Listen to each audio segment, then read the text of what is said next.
Chapter 226, Entering the God Burial Ridge, Breaking Through to the Quasi-Emperor Realm.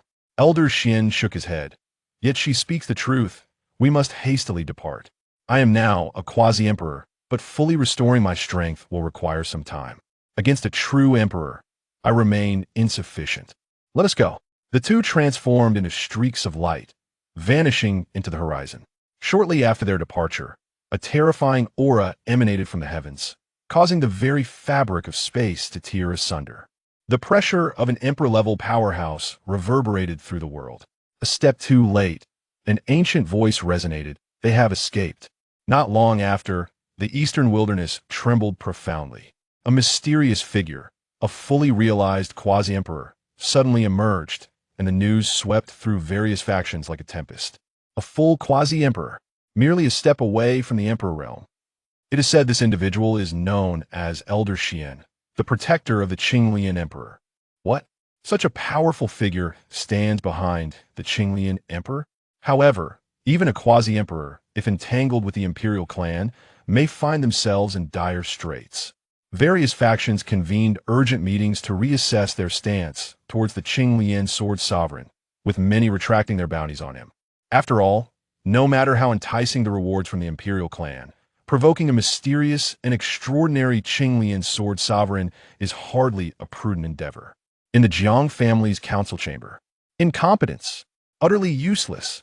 The head of the Jiang family seethed with fury. The law enforcement team has been annihilated, and Yifei has been captured twice. My family's honor has been utterly disgraced. Ancestor, please calm your rage. Currently, Zhou Chun has the backing of a fully realized quasi-emperor. What of a fully realized quasi-emperor? The elder's eyes glimmered with a chilling light. Inform the winners. It is time to utilize the imperial clan's resources. The winners were equally incensed. After a clandestine discussion between the two clan elders, they reached a startling decision to summon the reclusive elder of the imperial realm. Is it worth it for a mere junior? An elder raised a question. If this child is not eliminated, what remains of our clan's dignity? The Jiang clan elder coldly asserted. Moreover, he possesses fragments of a treasure. Such a priceless artifact cannot fall into the hands of outsiders. While the two clans conspired, Zhou Chun and Elder Xian had already arrived at one of the eastern wilderness's most enigmatic forbidden areas, the God Burial Ridge. The God Burial Ridge, a fabled site where ancient deities are said to be interred, is a place even those of the Emperor realm dare not tread lightly. Young man, are you certain you wish to enter? Elder Xian frowned. This place is exceedingly sinister. Even I feel a sense of trepidation. Precisely because it is dangerous, the two clans dare not pursue us here. Zhou Chun replied. Moreover, according to ancient texts, deep within the God Burial Ridge lies an emperor herb, which could aid me in my breakthrough. Unbeknownst to him, this information had been gleaned from a cultivator in Eastern Wilderness City. That cultivator, pursued by assailants, had inadvertently stumbled into the God Burial Ridge and, by sheer happenstance, discovered an emperor herb. Emperor herb. Elder Xian's eyes sparkled. If such a treasure truly exists, it is indeed worth the risk. As a master alchemist, he found it impossible to resist such temptation upon hearing of the emperor herb. The two cautiously entered the God Burial Ridge. Yet, scarcely had they traversed 100 miles within when an anomaly erupted. Roar! A terrifying beast's roar reverberated. The ground suddenly split open, and a colossal black tentacle surged from the depths, moving with lightning speed. Be careful! Elder Xian struck out with his palm, repelling the tentacle, but soon, more tentacles assailed from all directions. What in the world is this? In the darkness, a pair of blood-red eyes slowly opened, emanating a chilling aura. This is bad. It is the malignancy of the God Burial Ridge. Retreat quickly! It was too late, as space suddenly warped, and a bizarre force forcibly separated the two. Young man, Elder Xian attempted to rush forward, but was thwarted by an invisible barrier. Elder Xian, I am unharmed. Be cautious. Zhou Chun's voice echoed, though he had already been transported to an unknown location. Gritting his teeth, Elder Xian could only contend with the immediate crisis. Outside the God Burial Ridge, the Jiang family and the winner's forces had arrived. This is the place. They have entered the God Burial Ridge. The God Burial Ridge? The leading quasi-emperor elder's expression shifted. This place. What does a dignified quasi-emperor fear? Winter elder Ing Wuji scoffed, having proactively volunteered for this endeavor to avenge his severed arm. Having suffered such a devastating blow, he believed his future as an emperor was bleak, thus harboring an intense hatred for Zhou Chun. At that moment, the elder of the Jiang clan spoke, "I cannot enter. The God Burial Ridge has ancient prohibitions. Those above the Emperor realm will undoubtedly perish within. Then let those below the quasi-emperor enter." The Winter's Emperor realm elder continued, simultaneously, dispatch personnel to guard all exits. They will inevitably emerge. Soon, over 100 half-emperors and 50 quasi-emperors entered the God Burial Ridge, commencing a thorough search. Zhang Yifei and Xianxia were among them.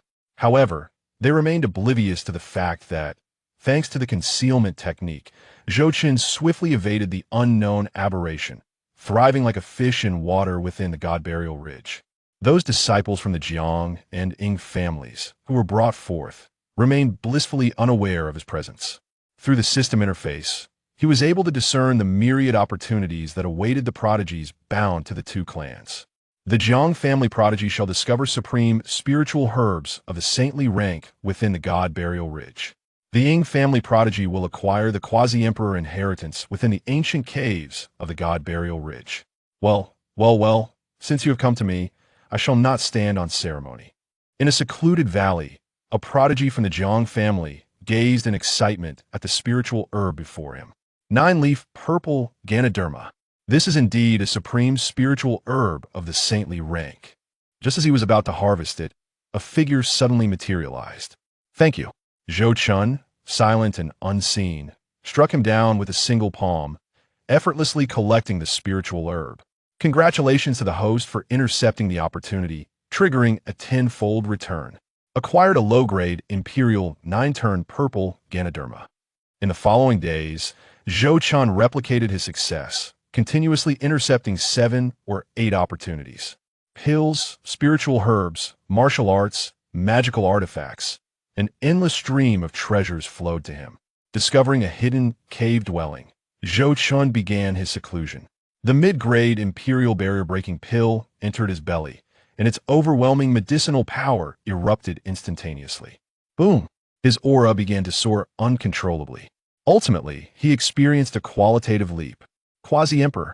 Celestial phenomena manifested as a terrifying ancient dragon elephant's phantom emerged. Purple chi surged from the east for 30,000 miles. Golden lotuses erupted from the earth. The sun and moon shone together, and mountains and rivers hung in suspension. "I've succeeded." Zhou Chun opened his eyes, feeling the surging power within him. The distinction between a quasi-emperor and a half-emperor was as vast as heaven and earth. At that moment, a commotion arose outside the cave dwelling. "Found him. The Azure Lotus Sword Sovereign is here. Quickly inform the others." Over 20 half-emperor powerhouses from the Jiang and Ing families surrounded the cave, among them 7 or 8 quasi-emperors. "Azure Lotus Sword Sovereign, you cannot escape. Surrender and make it easy on yourself." Zhou Chun slowly emerged from the cave, surveying the encirclement with a faint smirk playing at the corners of his mouth. "Is it truly just you?" The oppressive might of the quasi-emperor erupted with a deafening roar. Hud, hud, hud. All the half-emperor powerhouses fell to their knees, lacking even the strength to raise their heads. Quasi-emperor.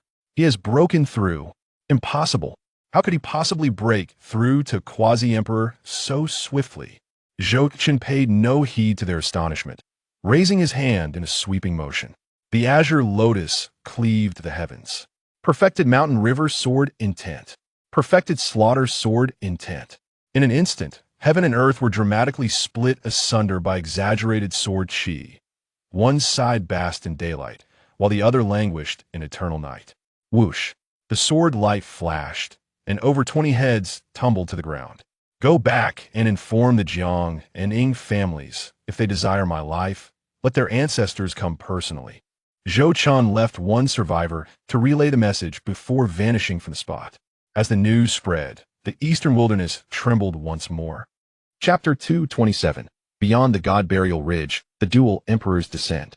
Has the Qinglian emperor truly broken through to the quasi-emperor level? Such a pace of cultivation is utterly astonishing. Haha, the Jiang family is now in deep trouble. In an instant, the major factions of the Eastern Wilderness were abuzz with speculation. In the Jiang family's council hall, the atmosphere was tense. The Quasi-Emperor had actually broken through to Quasi-Emperor status. The Jiang family's patriarch wore a grim expression. They had not anticipated Zhou Qin's rapid ascent.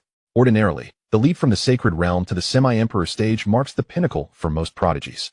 A quasi-emperor in their 20s is virtually unheard of throughout the ages. This undeniably instilled a sense of threat, even fear, within the Jiang family. At this moment, the winners also felt a similar sentiment, harboring deep resentment towards Xianxia. Why must the second-generation heir provoke such a freak of nature? Within the depths of the fog-laden valley of the God Burial Ridge, Zhou Qin sat cross-legged, diligently consolidating the quasi-emperor cultivation he had just attained. The chaotic spiritual energy within him coursed slowly, and each cycle of his celestial pathway made him feel increasingly stable. Suddenly, a terrifying pressure, suffocating in its intensity, descended from the heavens. Zhou Qin's hair stood on end, and the chaotic spiritual energy within him nearly spiraled out of control.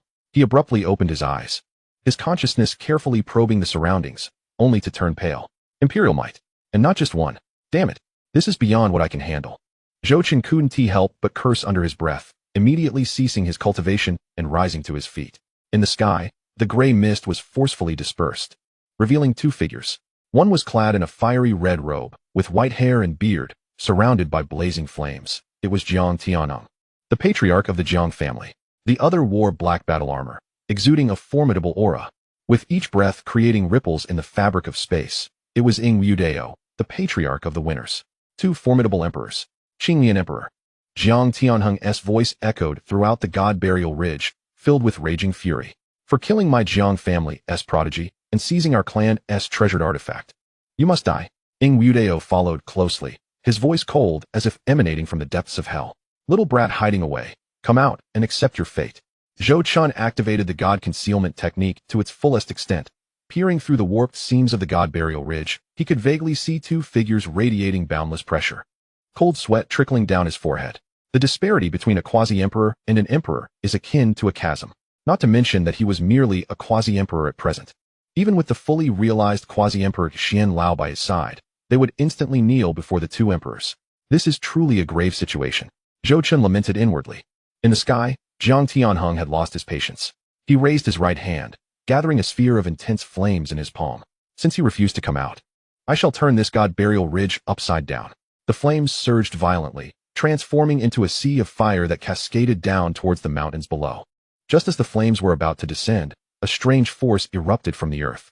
This power, imbued with decay, silence, and resentment, abruptly halted Jiang Tianheng's flames. Not only that, countless black chains burst forth from the ground, ensnaring the two emperors. What in the world is this? Jiang Tianheng's expression changed dramatically, and he hastily retreated. Yudao also sensed something amiss and swiftly withdrew 100 zhang. From the depths of the earth came the wails of countless souls. The entire God Burial Ridge began to tremble, ancient runes surfacing on the mountain peaks, casting a dim glow that isolated the two emperors from entry. Damn it! Jiang Tianheng retracted his hand, his expression grim. The power of the rules in this God Burial Ridge is even stronger than rumored.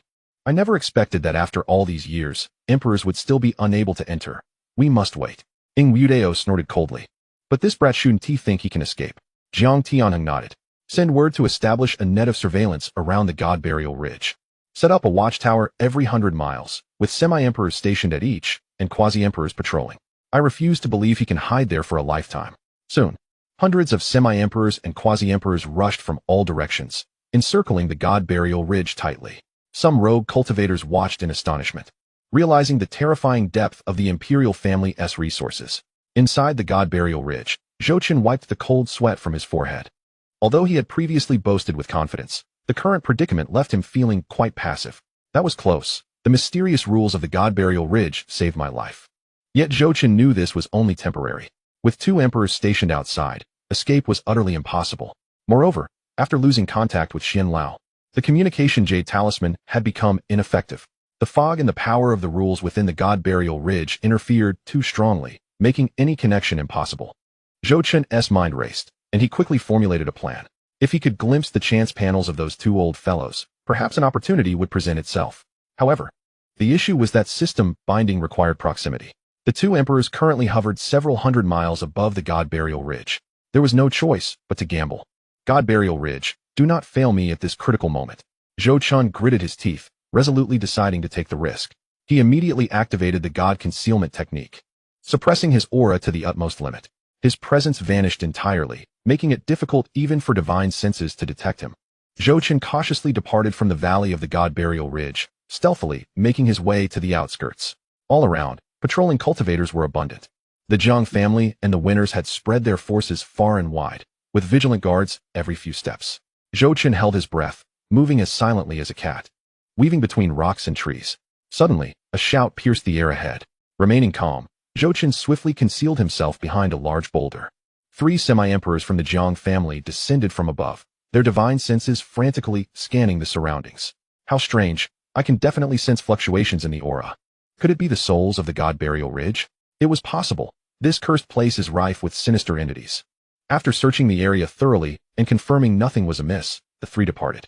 Zhou Chun released a breath of relief and continued onward. For 3 full hours, Zhou Chun navigated as if playing a stealth game, narrowly avoiding countless patrols, finally drawing within 100 miles of the 2 emperors. That's enough. Zhou Chun halted, hiding in a secluded cave. He took a deep breath and delved into the system. System, bind to Jiang Tianheng and Ing Mudeo. Binding in progress. Binding successful. Zhou Chun's eyes lit up as he immediately called forth their chance panels. Name, Jiang Tianheng. Fate, Fiery Clan Emperor Fate, Gold. Favored by the Heavenly Way, Purple. Talented Artifact Refiner, Purple. Destiny, First Layer of the Emperor Realm. A new generation genius of the Fiery Clan from 3,000 years ago, he experienced smooth sailing and successfully broke through to the first layer of the Emperor Realm. However, he suffered a Dao injury during a great battle.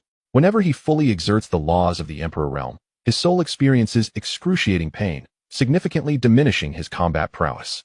He ultimately remains stuck at the second layer of the Emperor Realm. Recent opportunity, 3 days hence, during the annual weakening period of the God Burial Ridge. Jiang Tianheng will compress his cultivation to quasi-emperor level and successfully enter the God Burial Ridge. In a valley shrouded in miasma within the ridge, he will discover a low-grade Imperial Grade 9 Nether Soul nourishing lotus capable of healing his Dao injury, thereby greatly enhancing his power. Zhou Chun's pupils constricted. Chapter 228. Snatching Opportunities, Waiting to Watch the Show. 3 days from now? Weakening period? He continued to read, discovering a detailed supplementary note beneath the opportunity description. Opportunity details. The God Burial Ridge enters a weakening period every year, during which the power of the rules diminishes, allowing Emperor-level cultivators to suppress their cultivation to quasi-Emperor perfection for entry. Jiang Tianheng will enter through the eastern entrance, first sealing off the western canyon, and then advancing towards the central area. He will maintain a north-south pincer maneuver with Ing Mudeo, exchanging positional information every quarter hour through the secret method of divine thought transmission, which spans 1,000 miles in a straight line. Ultimately, they will corner their target into the God Burial platform, a place with an expansive terrain and no avenues for escape. During this process, in a valley engulfed by miasma on God Burial Ridge, a rare 9 Nether Soul nurturing lotus that can heal Dao injuries is discovered. Zhou Chun gasped in astonishment. This is exceedingly detailed. It appears that the system upgrade is not as miserly as one might expect. Not only does it reveal opportunities, but it also meticulously outlines the pursuit route, tactical coordination, and methods of communication. He promptly switched to Ing Mudeo's panel. Name, Ing Mudeo. Fate, Ice Clan Imperial Fate, Gold. Favored by the Heavenly Dao, Purple. Alchemy Prodigy, Purple.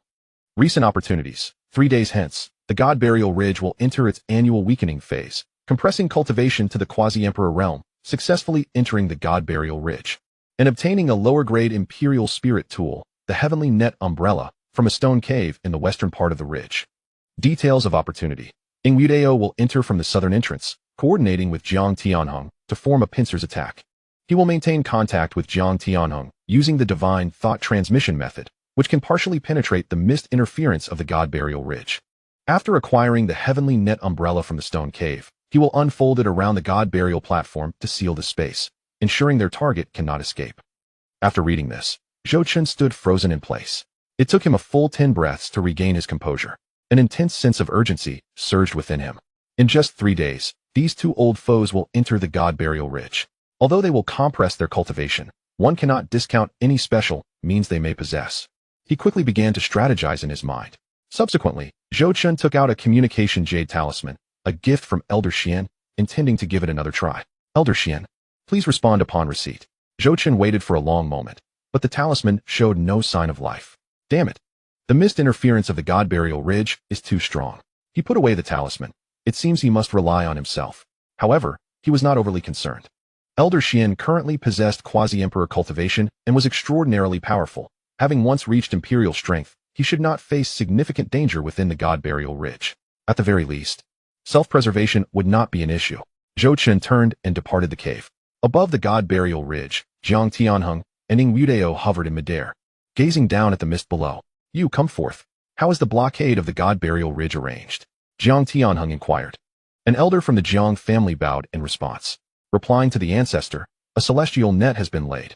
360 lookout points have been established in all directions, each manned by a semi-emperor. Additionally, 18 quasi-emperor elders are patrolling incessantly. Excellent. Jiang Tianheng nodded in satisfaction.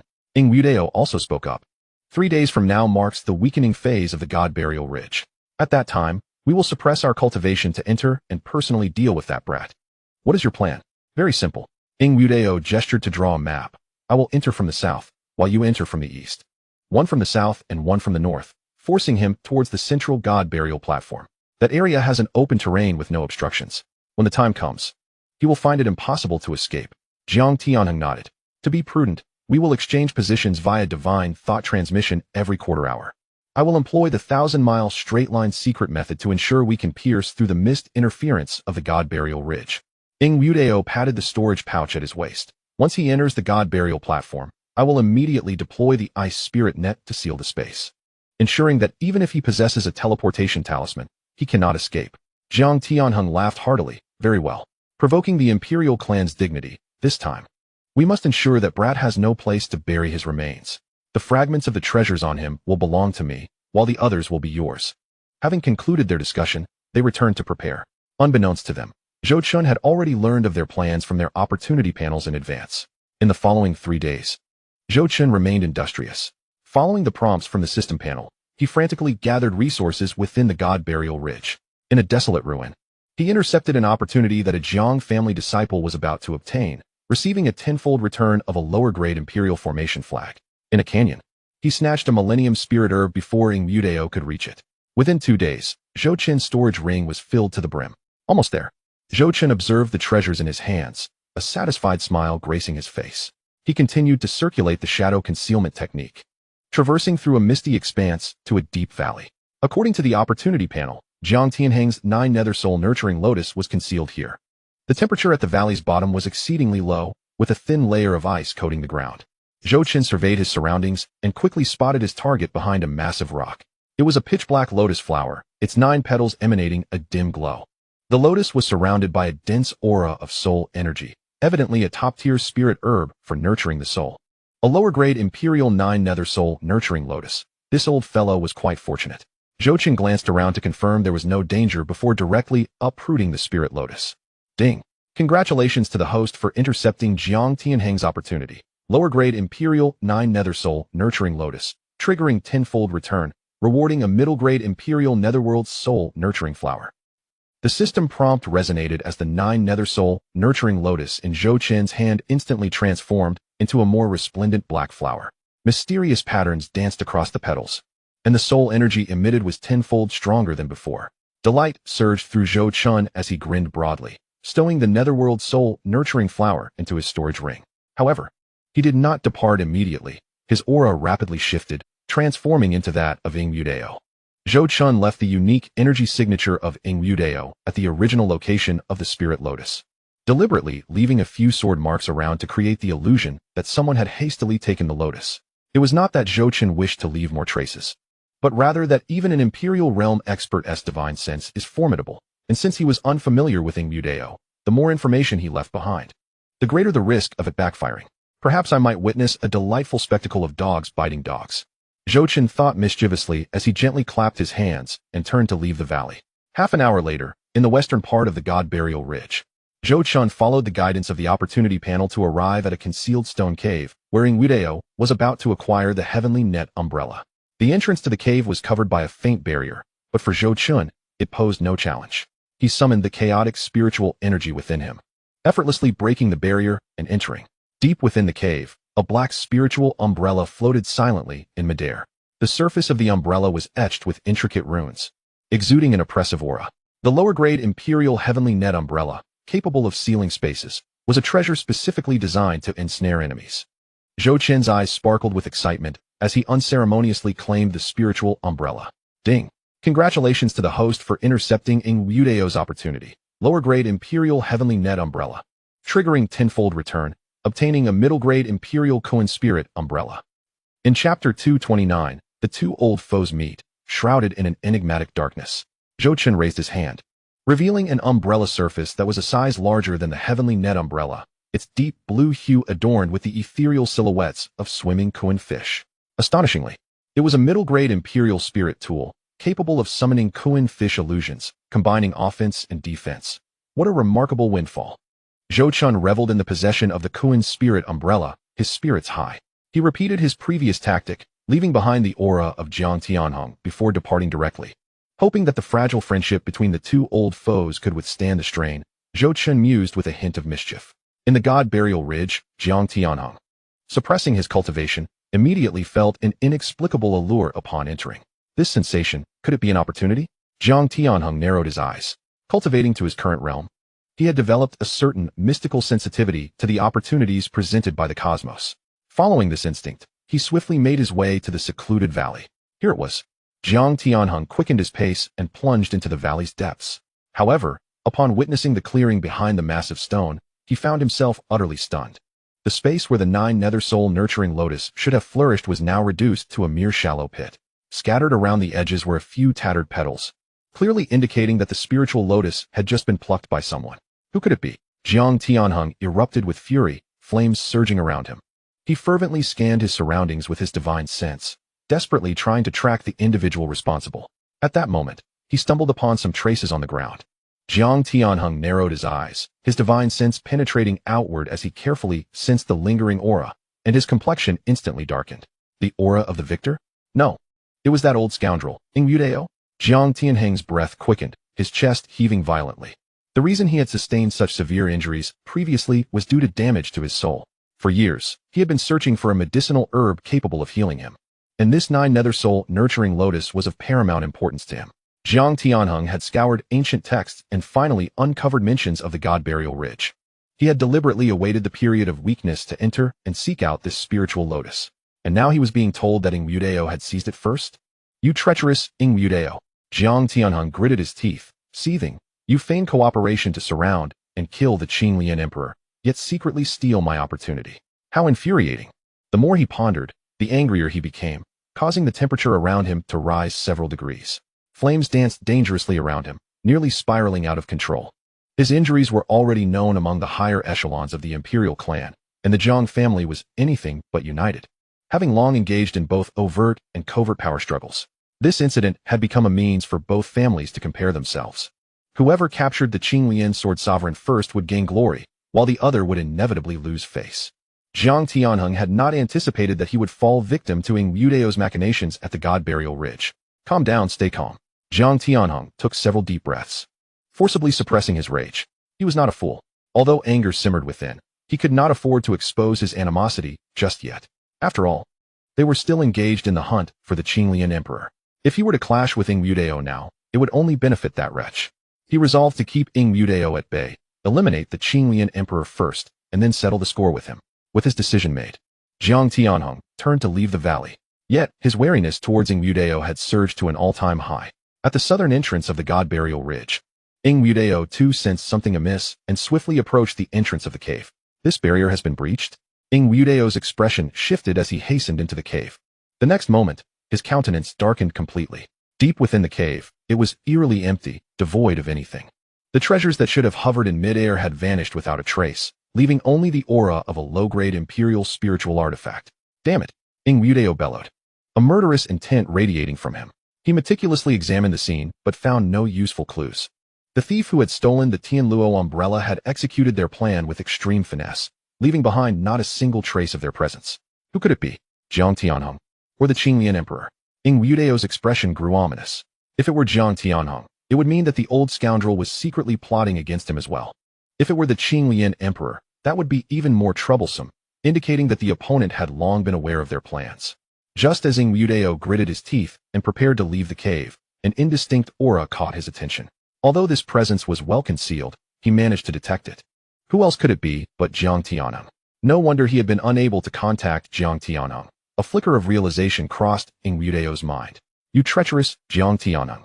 You agreed to act separately, but have turned your schemes towards me. A cold glint began to form in Yudao's eyes.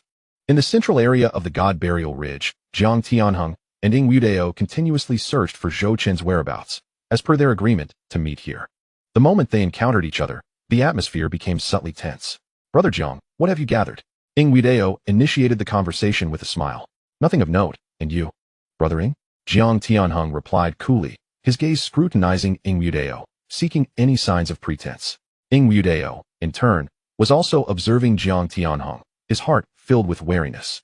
The spiritual artifact had been intercepted, and he suspected Jiang Tianheng's involvement. Yet, lacking evidence, it was not the time to act out. Have you found the Qinglian Emperor's trail? Yudao shifted the topic. Not yet, Jiang Tianheng replied, a smile gracing his lips that did not reach his eyes. This fellow is rather adept at hiding. Very well. Let us continue our search and keep in touch. Although the two maintained an appearance of cooperation, their mutual suspicion had reached a fever pitch. Jiang Tianheng harbored a deep-seated grudge, convinced that Yudao had stolen his 9 nether soul nurturing lotus, while Yudao, observing Jiang Tianheng's demeanor, was more convinced than ever that the old rogue harbored ulterior motives. Far from the God Burial Ridge, atop a distant peak, Zhou Qin concealed himself in the shadows, observing the movements of the two old rogues. Seeing their antagonistic demeanor brought him great satisfaction. The first step in sowing discord had succeeded. If he continued to stir the pot, these two old fellows would inevitably turn on each other. Just then, an unfamiliar aura suddenly emerged within their perception. This presence was eerie, frigid, and ominous, imbued with a scent of decay and death. Moreover, it was unmistakably exuding a quasi-imperial level of pressure. Jiang Tianheng and Yudao's expressions changed simultaneously as they abruptly turned to face the source of the aura. Atop the God Burial platform, a shadow slowly materialized. It was a decayed corpse, its eyes ablaze with green flames. Standing at the center of the platform, it fixed its unyielding gaze upon the two emperors. An eerie quasi-imperial presence. Yudao inhaled sharply. How could such a thing exist within the God Burial Ridge? The decayed corpse, with its green flames burning in its eyes, stared unblinkingly at Jiang Tianheng and Yudao. Yudao's face turned ashen, his demeanor shifting to one of utmost seriousness as his aura surged. Jiang Tianheng also furrowed his brow, flames flickering dangerously around him. How could such a being exist within the God Burial Ridge? Chapter 230, Strategizing Again, Stirring the Waters. The eerie shadow offered no response, instead slowly opening its mouth to emit a piercing howl. In the next moment, the entire God Burial platform began to quake, countless black chains erupting from the ground. Attack! Although Jiang Tianheng and Yudao harbored mutual distrust, they instinctively joined forces against a common enemy. Flames and blade energy intertwined, fiercely striking towards the eerie shadow. Boom! The shadow was sent flying several dozen feet, but it quickly regained its footing. The wounds on its body healed at a visibly rapid pace, and the green flames grew even more vigorous. It cannot be killed? Yudao's pupils constricted. Jiang Tianheng also sensed something was amiss. The rules of the God Burial Ridge are protecting it. Here, we cannot kill it. Retreat. The two emperors, seasoned by countless battles, exhibited no hesitation, simultaneously turning to flee. The eerie shadow relentlessly pursued them, two black chains flying through the air, continuously attacking the two. Damn it! Split up and run! Jiang Tianheng shouted. In the next instant, the two transformed into beams of light, vanishing into the horizon. A peculiar shadow remained motionless for a moment before retreating to its original position and vanishing from sight.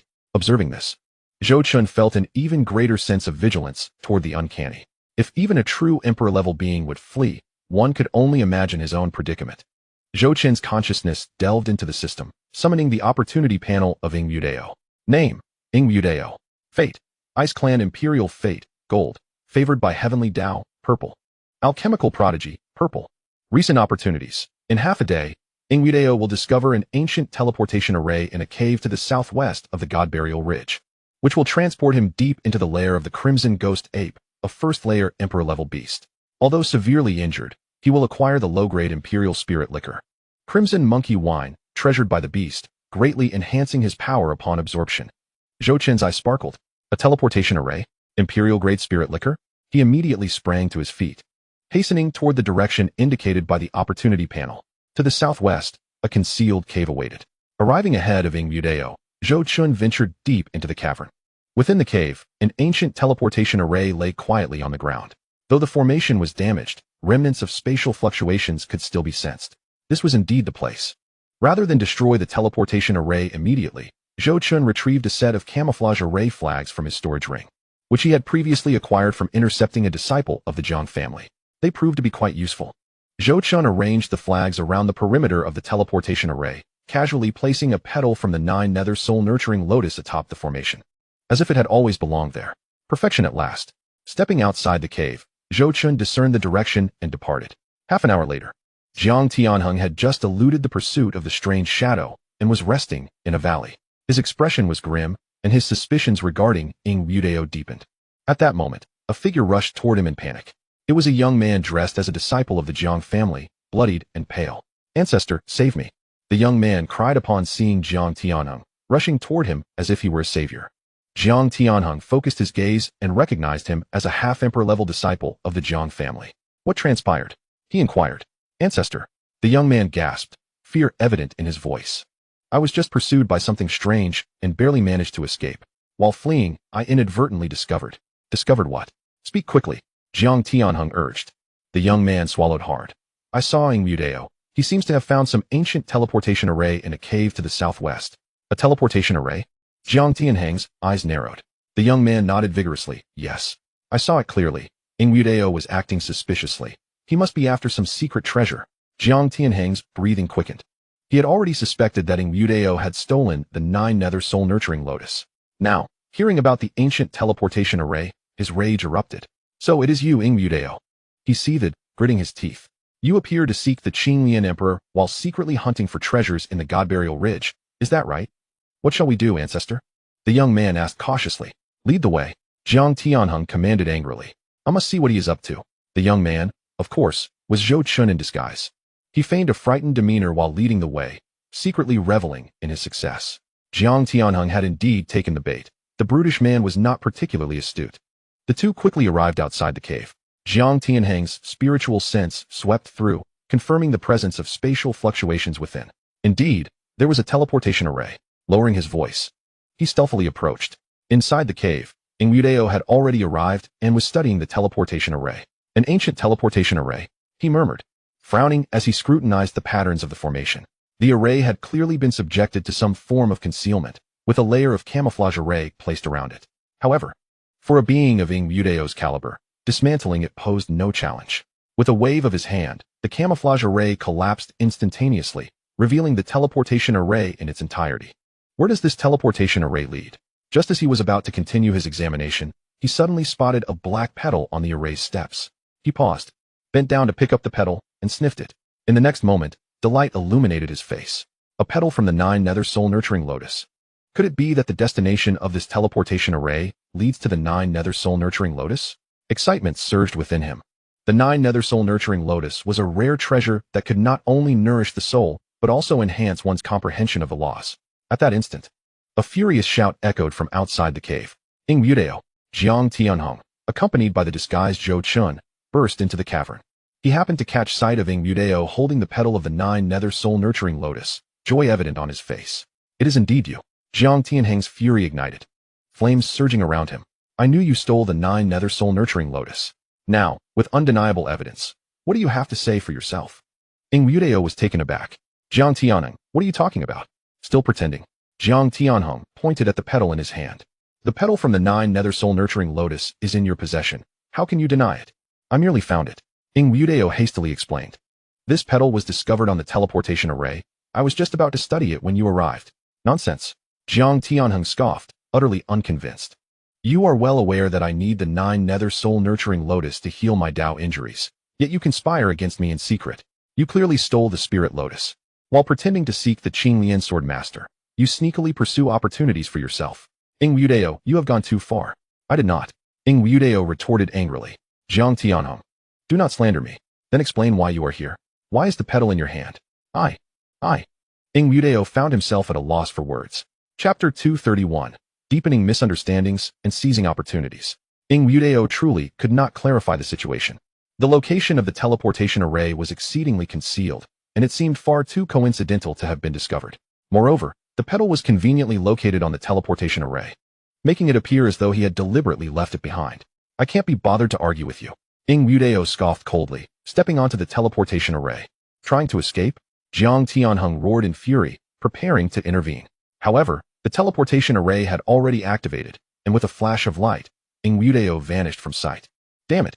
Jiang Tianheng gritted his teeth, leaping onto the teleportation array without hesitation. Ancestor, wait for me.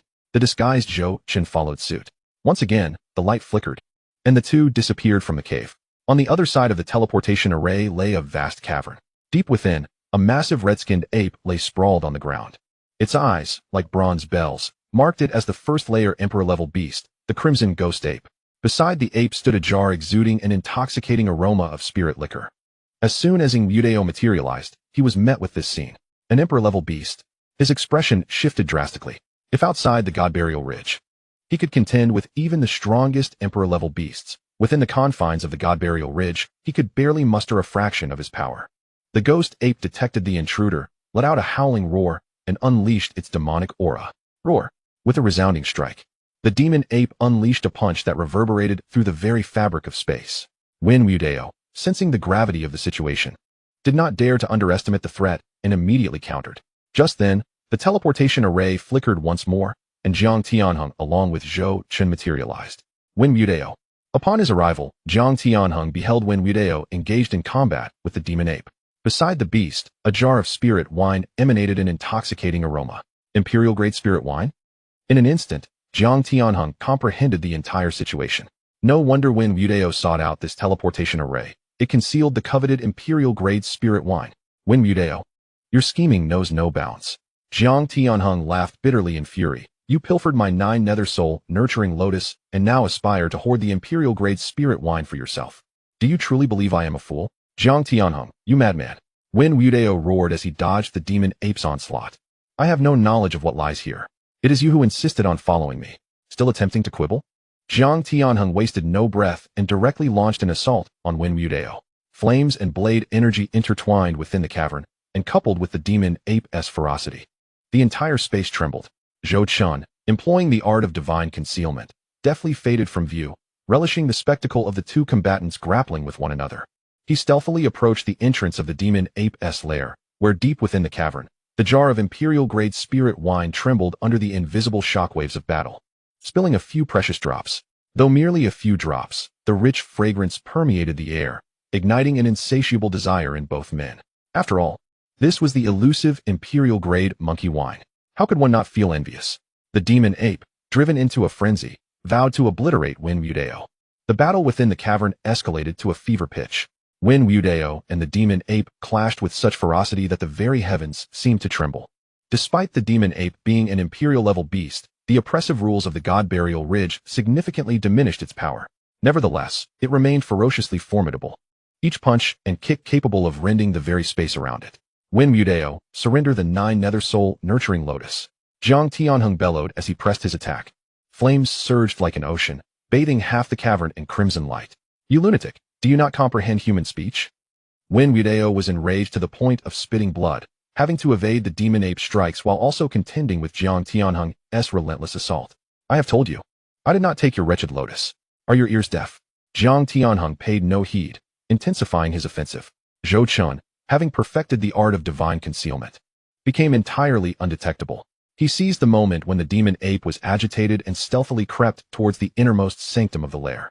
The lair was not deep but remarkably spacious, and in this vast cavern, Zhou Chen blended in seamlessly.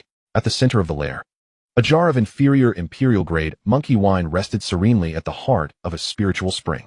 The jar, crafted from clay, was entirely black, adorned with ancient, enigmatic runes. The spring's spiritual energy flowed unceasingly into the jar. The intoxicating aroma of the wine was so potent that it could enrapture anyone, and even from a distance. Zhou Chen felt the spiritual energy within him dance with delight. As the battle outside reached its zenith, Yudao and the demon ape clashed with such intensity that the very air quaked. Though the demon ape was an Imperial-level beast, the oppressive rules of the God Burial Ridge limited its power to a mere fraction. Yet, It remained fiercely aggressive, each punch echoing with the might of a mountain being split asunder. Such a treasure, Zhou Chun mused, excitement flashing in his eyes, yet his steps grew ever more cautious. He surveyed the surroundings, ensuring there were no hidden traps, and then cautiously approached. At that moment, the residual shockwaves from Jiang Tianheng and Wen Wudeo's clash swept through, causing the wine jar to tremble slightly. A few drops spilled forth. Instantly, the fragrance within the cavern intensified tenfold. Roar! The demon ape was thoroughly incensed, letting out a howl that shook the very ground, its eyes turning blood red as its aura surged to its peak. With an unrestrained roar, it unleashed a punch towards Wen Wudeo, its ferocity tripling from before. Wen Wudeo, reeling under the assault, cursed inwardly. What has driven this beast into such a frenzy? But in the next moment, he witnessed the demon ape pivot and deliver another devastating blow towards Jiang Tianheng. Initially, Jiang Tianheng had merely been a spectator, his prior attack on Wen Wudeo a mere release of frustration, but now, taken by surprise by the enraged demon ape, he found himself in a perilous situation. Beast, you seek death. He was compelled to defend himself. Even a casual strike from an imperial-level beast was catastrophic. Flames coalesced into a shield, deflecting the demon ape's assault. Jiang Tianheng, do you have the audacity to speak? Wen Wudeo roared. You do not assist me, and yet you take pleasure in my misfortune, leaving me in such a dire state. I relish it. Jiang Tianheng sneered. You pilfered my 9 nether soul nurturing lotus, and now you expect my assistance? Dream on. You Wen Wudeo, filled with rage, spat blood. Yet the demon ape's relentless attacks forced him to grit his teeth and propose. Jiang Tianheng, let us join forces to slay this beast. The monkey wine shall be divided between us. Half. Jiang Tianheng narrowed his eyes, unwilling to acquiesce easily. Do you take me for a fool? The matter of the 9 nether soul nurturing lotus has yet to be settled. And now you wish to placate me with half of the monkey wine? What do you wish then? Wen Wudeo, struck by another punch from the demon ape, coughed up blood. Quite simple, Jiang Tianheng declared resolutely. You must give me the petals from the 9 nether soul nurturing lotus. Dream on. Then there is nothing more to discuss. Jiang Tianheng turned to leave, confident that with the demon ape primarily targeting Wen Wudeo, he could withdraw at any moment. Seeing this, the demon ape misinterpreted Jiang Tianheng's intentions, assuming he sought to pilfer the monkey wine, and its assaults grew even more frenzied, further suppressing Wen Wudeo. At this juncture, Wen Wudeo was battered and bloodied, his heart seething with resentment. Fine, fine. Old fool, I concede. Chapter 232, Stealing the Monkey Wine, the Black-Scaled Demon Ape. Wen Wudeo gritted his teeth, his expression darkened. Though he felt immensely aggrieved, the prevailing circumstances left him no choice but to acquiesce. Now that's more like it. Jiang Tianheng nodded in satisfaction, before turning back and conjuring a ring of flame, preparing to engage. Zhou Chun, overhearing the commotion outside, nearly burst into laughter. These two old fogies were indeed a performance unto themselves, each hiding a myriad of schemes within. Seizing the opportunity while they were fully occupied, he reached out and grabbed the jar of wine. Ding! Host has intercepted Wen Wudeo's opportunity. Imperial-grade inferior monkey wine. Triggering tenfold return. Congratulations. Host has acquired Imperial-grade medium monkey king wine. At the instant the system notification sounded, a jar of radiant golden wine, adorned with intricate and elaborate runes, materialized in Zhou Chun's grasp. Remarkably, the aroma of the Monkey King wine became even more intoxicating. Just a whiff nearly sent Zhou Chun into a stupor. Without hesitation, he swiftly stored both jars in his system space. The next moment, a mischievous smile crept across Zhou Chun's face. He casually tossed a transmission talisman onto the stone altar within the lair before turning to depart. At that instant, the demon ape seemed to sense something, abruptly turning its gaze towards the lair with unwavering focus. It sensed it. The essence of the monkey wine had vanished. The demon ape was utterly unhinged. Without a moment's thought, it charged towards the two men, delivering a punch that sent Wen Wudeo flying several dozen feet. Cursed be this fate. Wen Wudeo spat blood as he was propelled backward, shattering multiple stone pillars. Where's my wine? Where is my treasured monkey wine that I have safeguarded for 300 years? Roar. The demon ape raised its head once more, its crimson eyes sweeping across Wen Wudeo and Jiang Tianheng. It must be the doing of these two humans. No, there was a third. The demon ape remembered distinctly that a young man had teleported alongside them just moments ago. These three are undoubtedly in cahoots. Roar. The demon ape lost all semblance of reason, plunging into a frenzy. Jiang Tianheng, Wen Wudeo bellowed. Stop hiding and unleash your full power. This beast has gone berserk. Enough with the chatter, I am fully aware. Jiang Tianheng retorted, crimson soul burning the heavens. Icebound for 1,000 miles. He no longer held back. engaging in a fierce battle. The combined might of the two emperors was astonishing. In the void, terrifying flames and frigid air intertwined, encasing the demon ape within their grasp. The crimson beast endured relentless assaults from the duo. Although formidable, it gradually faltered under the onslaught of the two emperors. Its fur was singed, and deep gashes marred its chest, blood pouring forth in torrents. Roar! The demon ape howled in agony, yet the blood only ignited its ferocity. Wielding a stone-spiked club, it swung wildly, heedless of its injuries, intent solely on annihilating these wine-thieving intruders. Boom! The battle raged on for nearly half an hour. The crimson demon ape, drenched in blood, was on the brink of collapse. With a low growl, it turned to flee. Chase it, Ing Wudao commanded, but he halted abruptly. A wary glance at Jiang Tianhong flashed through his mind. Could this old fool be plotting to betray me in this moment? Jiang Tianhong, too, paused, equally vigilant. Fixing his gaze on Ing Wudao. Having lived for so long, both men were astute enough to worry about a potential backstab at a critical juncture. Their eyes met, and mutual wariness was evident. Enough, Ing Wudao snorted. The beast is gravely wounded. It cannot escape far. We must retrieve the monkey wine first. That suits my intention perfectly. Jiang Tianhong nodded in agreement. The two proceeded towards the lair, maintaining a cautious distance, ever on guard. Upon entering the hollow, they were taken aback to find the stone altar was empty. Where is the monkey wine? Ing Wudao exclaimed, eyes wide. It was stolen. Jiang Tianhong's face darkened. At that moment, Ing Wudao spotted a communication talisman resting on the altar. Grasping it, he infused it with spiritual energy. The next moment, a youthful voice emerged. Ancestor, the monkey wine has been taken as per your instructions. I have brought it back to the clan. Please do not let Ancestoring notice. Ing Wudao froze in place. This is the Jiang clan's communication talisman? And the voice unmistakably belonged to the Jiang clan disciple who had teleported with Jiang Tianhong. Jiang Tianhong. Ing Wudao exploded with rage, whirling to glare at Jiang Tianhong, his eyes burning with fury. You old scoundrel. So this was all your scheme. What scheme? Jiang Tianhong was taken aback, but upon seeing the murderous intent in Ing Wudao's expression and recalling the Jiang clan youth he had brought, a flicker of guilt crept into his heart. Still pretending, Ing Wudao gritted his teeth, crushing the communication talisman in his hand. The 9 nether soul nurturing lotus is your trap, and the monkey wine is your theft. You've been deceiving me all along. You're full of nonsense. Jiang Tianhong roared. I have no idea what is happening. Someone must be framing me. Dare you to argue? Ing Wudao lunged, conjuring a razor-thin ice blade in the void, transforming it into a streak of light aimed at Jiang Tianhong. You're courting death. Jiang Tianhong's fury ignited, flames surging around him as he charged forward. The two emperors engaged in a relentless and merciless battle within the cave. Blade energy surged, flames engulfed. The cavern trembled as stone pillars shattered and rock walls crumbled, ultimately collapsing entirely. Jiang Tianhong, today shall be the end. Ing Wudao cleaved through Jiang Tianhong's fiery shield with a single strike. Ing Wudao, I shall perish alongside you. Jiang Tianhong's eyes blazed as flames coalesced into a dragon, roaring towards Ing Wudao. Each strike was a desperate and lethal attack. Zhou Chun had quietly retreated to the teleportation array, preparing to flee. However, just as he was about to escape, an even more terrifying aura surged from afar. The intensity of the aura was unmistakably at the second tier of the Emperor realm. What? Both Jiang Tianhong and Ing Wudao turned pale, swiftly pivoting their gazes. The cave's walls split open, and a colossal shadow emerged from the fissure.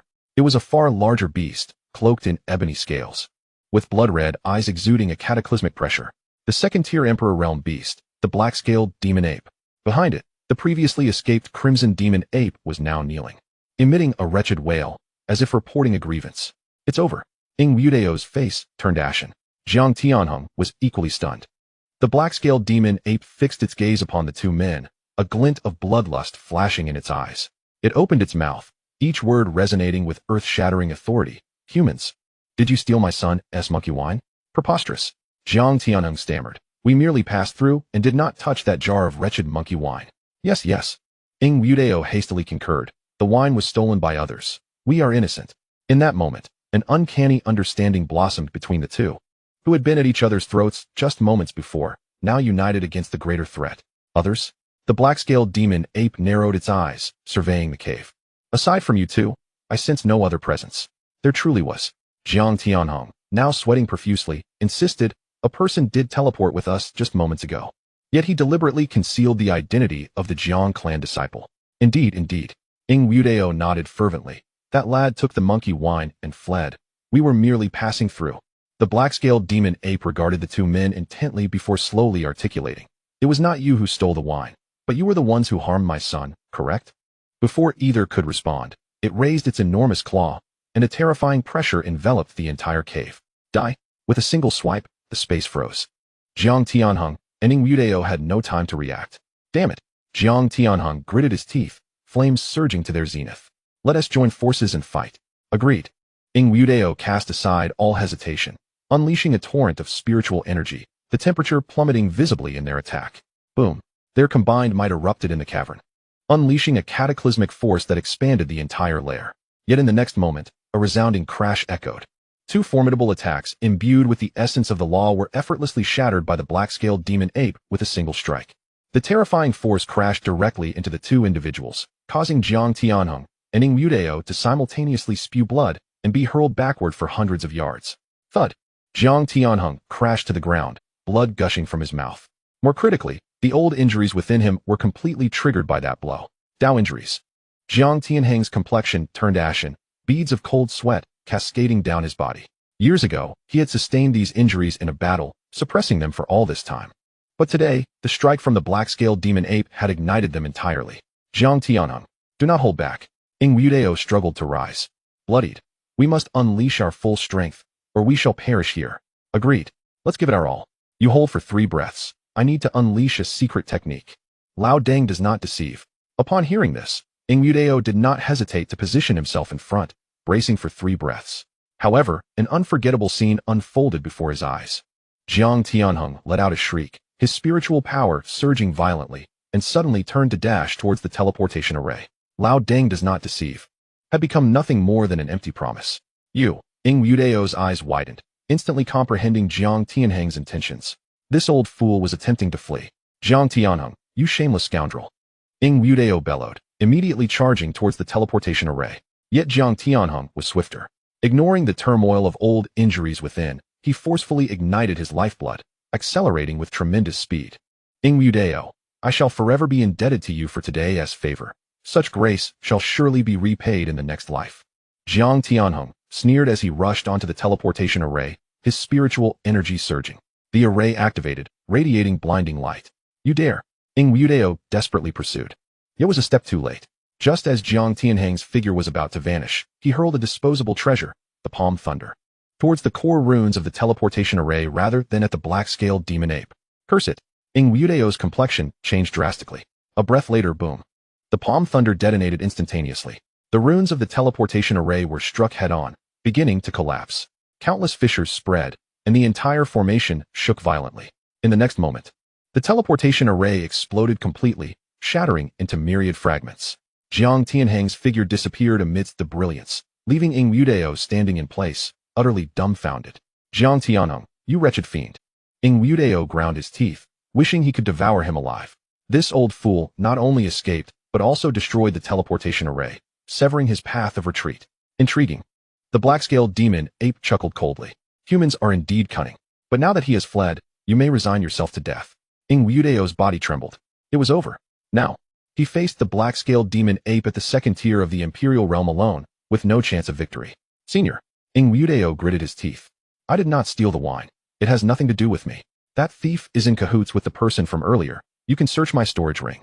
No need. The black-scaled demon ape slowly approached, each step causing the entire cavern to tremble. Regardless of whether you stole it or not, all you invaders must die. Then come. Ing Wudao knew escape was futile, madness flashing in his eyes. Even in death, I shall take a piece of you with me. As an emperor of the Imperial clan, he possessed his pride and never lacked the courage to strike against a formidable foe. With a flick of his hand, a long icy blue blade appeared in his grasp. Imperial-grade low-tier spiritual weapon, Frostblade. Ice Domain. Ing Wudao shouted, his surroundings filled with an explosive chill. The temperature in the cavern plummeted instantly, thick layers of ice forming on the ground. A mere trick, the black-scaled demon ape waved his hand dismissively. Gravity Domain. A terrifying gravitational force enveloped the entire cavern in an instant. Just as Ing Wudao's ice domain was unleashed, it was brutally suppressed by the gravity field. The icy layer shattered, the chill dissipated, and Ing Wudao found himself forced to one knee. Is this the power of the laws? Ing Wudao's eyes widened. The power of the laws could only be fully mastered by those at the third tier of the Imperial realm. This black-scaled demon ape was not merely at the second tier, but rather at the third tier. It was over. Despair filled Ingwudeo's heart. The black-scaled demon ape struck down, the terrifying gravity condensing into a mountain, pressing toward Ingwudeo. Ingwudeo frantically summoned the frost blade, the blade light soaring, attempting to block the impending blow. But the gravitational force was too overwhelming. Crack! Ingwudeo's right arm was crushed, blood and flesh mangled, bones splintering out. Uffed! Ingwudeo spat out a mouthful of blood, his complexion paling to the extreme. No. Gritting his teeth, he made a decision in an instant. Ingwudeo hurled the frost blade at the black-scaled demon ape, simultaneously detonating its spiritual energy. Boom! The self-detonation of the Imperial-grade low-tier spiritual weapon was astonishingly powerful. The entire cavern was enveloped in icy blue light, a terrifying wave of cold and explosive shockwaves sweeping everything away. The black-scaled demon ape was forced back, thick frost accumulating on its scaled body. Chapter 234, Heavy Casualties, Specializing in Ambushes. Ice Clan's Secret Technique, Extreme Cold Escape. Ingwudeo bit his tongue, spitting out 30% of his essence blood. The essence blood transformed into an icy blue rune in the air, instantly enveloping Ingwudeo. In the next moment, he transformed into a beam of ice light, dashing towards the cave's exit. This was the Ice Clan's life-saving secret technique. At the cost of 30% of his essence blood, it allowed for instantaneous escape over vast distances. Yet the cost was immense. 30% of essence blood could cause Ingwudeo's cultivation to plummet, requiring decades to recover. Attempting to flee, the black-scaled demon ape snorted coldly, raising a hand to grasp. A massive palm formed from condensed gravity swept towards the ice light. But the speed of the ice light was astonishing, bursting out of the cave and disappearing into the mists of the God Burial Ridge. Humph! Consider yourself fortunate to have escaped. In the cave outside the teleportation array of the demon ape's lair, the array shimmered, and Jiang Tianheng's figure appeared. Finally out, Jiang Tianheng gasped, his complexion pale. The Dao injuries within him still roiled, and his body trembled. That old fool, Ingwudeo, should have been shredded by the black-scaled demon ape by now, right? A cold smile curled at the corners of Jiang Tianheng's mouth. Although the losses were severe, at least he had preserved his life. Moreover, with Ingwudeo dead, no one would know what transpired in the God Burial Ridge. The Ice Clan had lost a major emperor, which inadvertently bolstered the strength of the Flame Clan. No. For safety's sake, I must destroy the teleportation array. Jiang Tianheng turned, gathering a ball of flame in his hand. He could not allow Ingwudeo to escape. Should that old fool miraculously survive and teleport out, he would be in danger. Flame explosion palm. Jiang Tianheng struck the teleportation array. The array exploded instantly, shattering into countless fragments. Now it's safe. Jiang Tianheng breathed a sigh of relief, preparing to depart. Yet he suddenly felt an unusual sensation beneath his feet. Looking down, his pupils constricted abruptly. On the ground lay dozens of spiritual weapons, densely arranged, and all of them were of the sacred grade. From low tier to peak sacred grade spiritual weapons. They were all present. This is bad. Jiang Tianheng realized something was amiss and attempted to evade, but it was already too late. Zhou Chun had long been lurking in the shadows, forming a spell with his hand. Explode. Dozens of sacred grade spiritual weapons detonated simultaneously. A terrifying energy instantaneously engulfed the entire cavern, and Jiang Tianheng was utterly submerged at the epicenter of the explosion. Should anyone witness this scene, they would undoubtedly berate Zhou Chun for his extravagance. The multitude of spiritual artifacts amassed was ample enough to arm a minor sect. Flames soared skyward as the entire cave was uprooted, reduced to mere rubble. After 10 breaths, the smoke dissipated. Jiang Tianheng knelt upon the ground, his body charred. His right eye completely blinded, and blood continuously oozed from the hollow socket. His form was marred by ghastly wounds, the most grievous of which extended from his shoulder to his abdomen, nearly cleaving him in two. Coughing, he expelled a mouthful of blackened blood, laboriously lifting his head. With fierce intensity, he fixed his gaze upon the nearby disciple of the Jiang clan, his remaining eye brimming with anger and confusion. You are not of the Jiang clan. Who are you truly? Name unchanged, surname unaltered. Zhou Chun chuckled, peeling away the disguise from his face. It is I, Ji Wubbing. Ji Wubbing. Jiang Tianheng was momentarily taken aback, then his pupils dilated with shock. You are of the Ji family? No. I have never heard of such a figure. Who exactly are you? Does it matter? Zhou Chun unsheathed his sword, the azure light swirling around him. Regardless, you are about to meet your demise. Do you dare to kill me? Jiang Tianheng laughed bitterly in his fury. I am the ancestor of the Jiang clan. Should you slay me, the entire Jiang clan will not spare you. The Jiang clan? Zhou Chun shook his head. After being pursued by you for so long, do you think I would still fear you? Upon finishing his words, Zhou Qin moved. The azure lotus blossoms. The first stance of the azure lotus sword cannon. The sword light unfurled like a lotus flower, a blue bloom blossoming before Jiang Tianhong. Though beautiful in appearance, each petal harbored a lethal sword intent imbued with perfection. Supreme fire spirit palm of the holy rank. Ignoring his grievous injuries, Jiang Tianheng's spiritual power surged, forcibly dispersing the lotus flower. Yet, Zhou Qin offered him no respite. Azure lotus opens the heavens. The sword light shot skyward, cleaving a fissure in the cavern. Terrifying sword intent surged forth from the rift, causing the very heavens and earth to tremble. Jiang Tianhong was compelled to retreat repeatedly, the injuries within him flaring anew, blood spilling from his lips. Damn it! Jiang Tianhong gritted his teeth, yearning to counterattack. However, Zhou Qin's onslaught grew increasingly relentless. Azure Lotus Sword Domain. Countless strands of azure sword energy coalesced into a domain, enveloping Jiang Tianhong within. The sword energy crisscrossed, each strand capable of effortlessly slaying a half-emperor. Jiang Tianhong screamed in agony as new wounds appeared upon his body. He could now muster only a fraction of his strength, and combined with the suppression of the Azure Lotus Sword Domain, he could not withstand Zhou Qin's assault. Azure Lotus Primordial Slash. Jiang Tianhong looked up to see the dual energies of yin and yang unfolding in the void.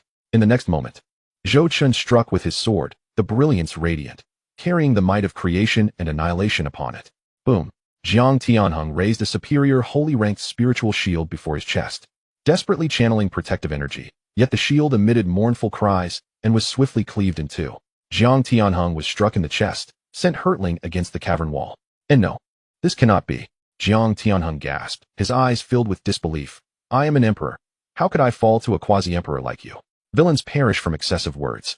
Zhou Qin approached Jiang Tianhong, looking down upon him with disdain. I owe you no explanations, fool. You. Jiang Tianhong clenched his teeth, a glint of madness flashing in his eyes. Then let us perish together. He abruptly rose, flames surging around him to their zenith. Flame Emperor Fist.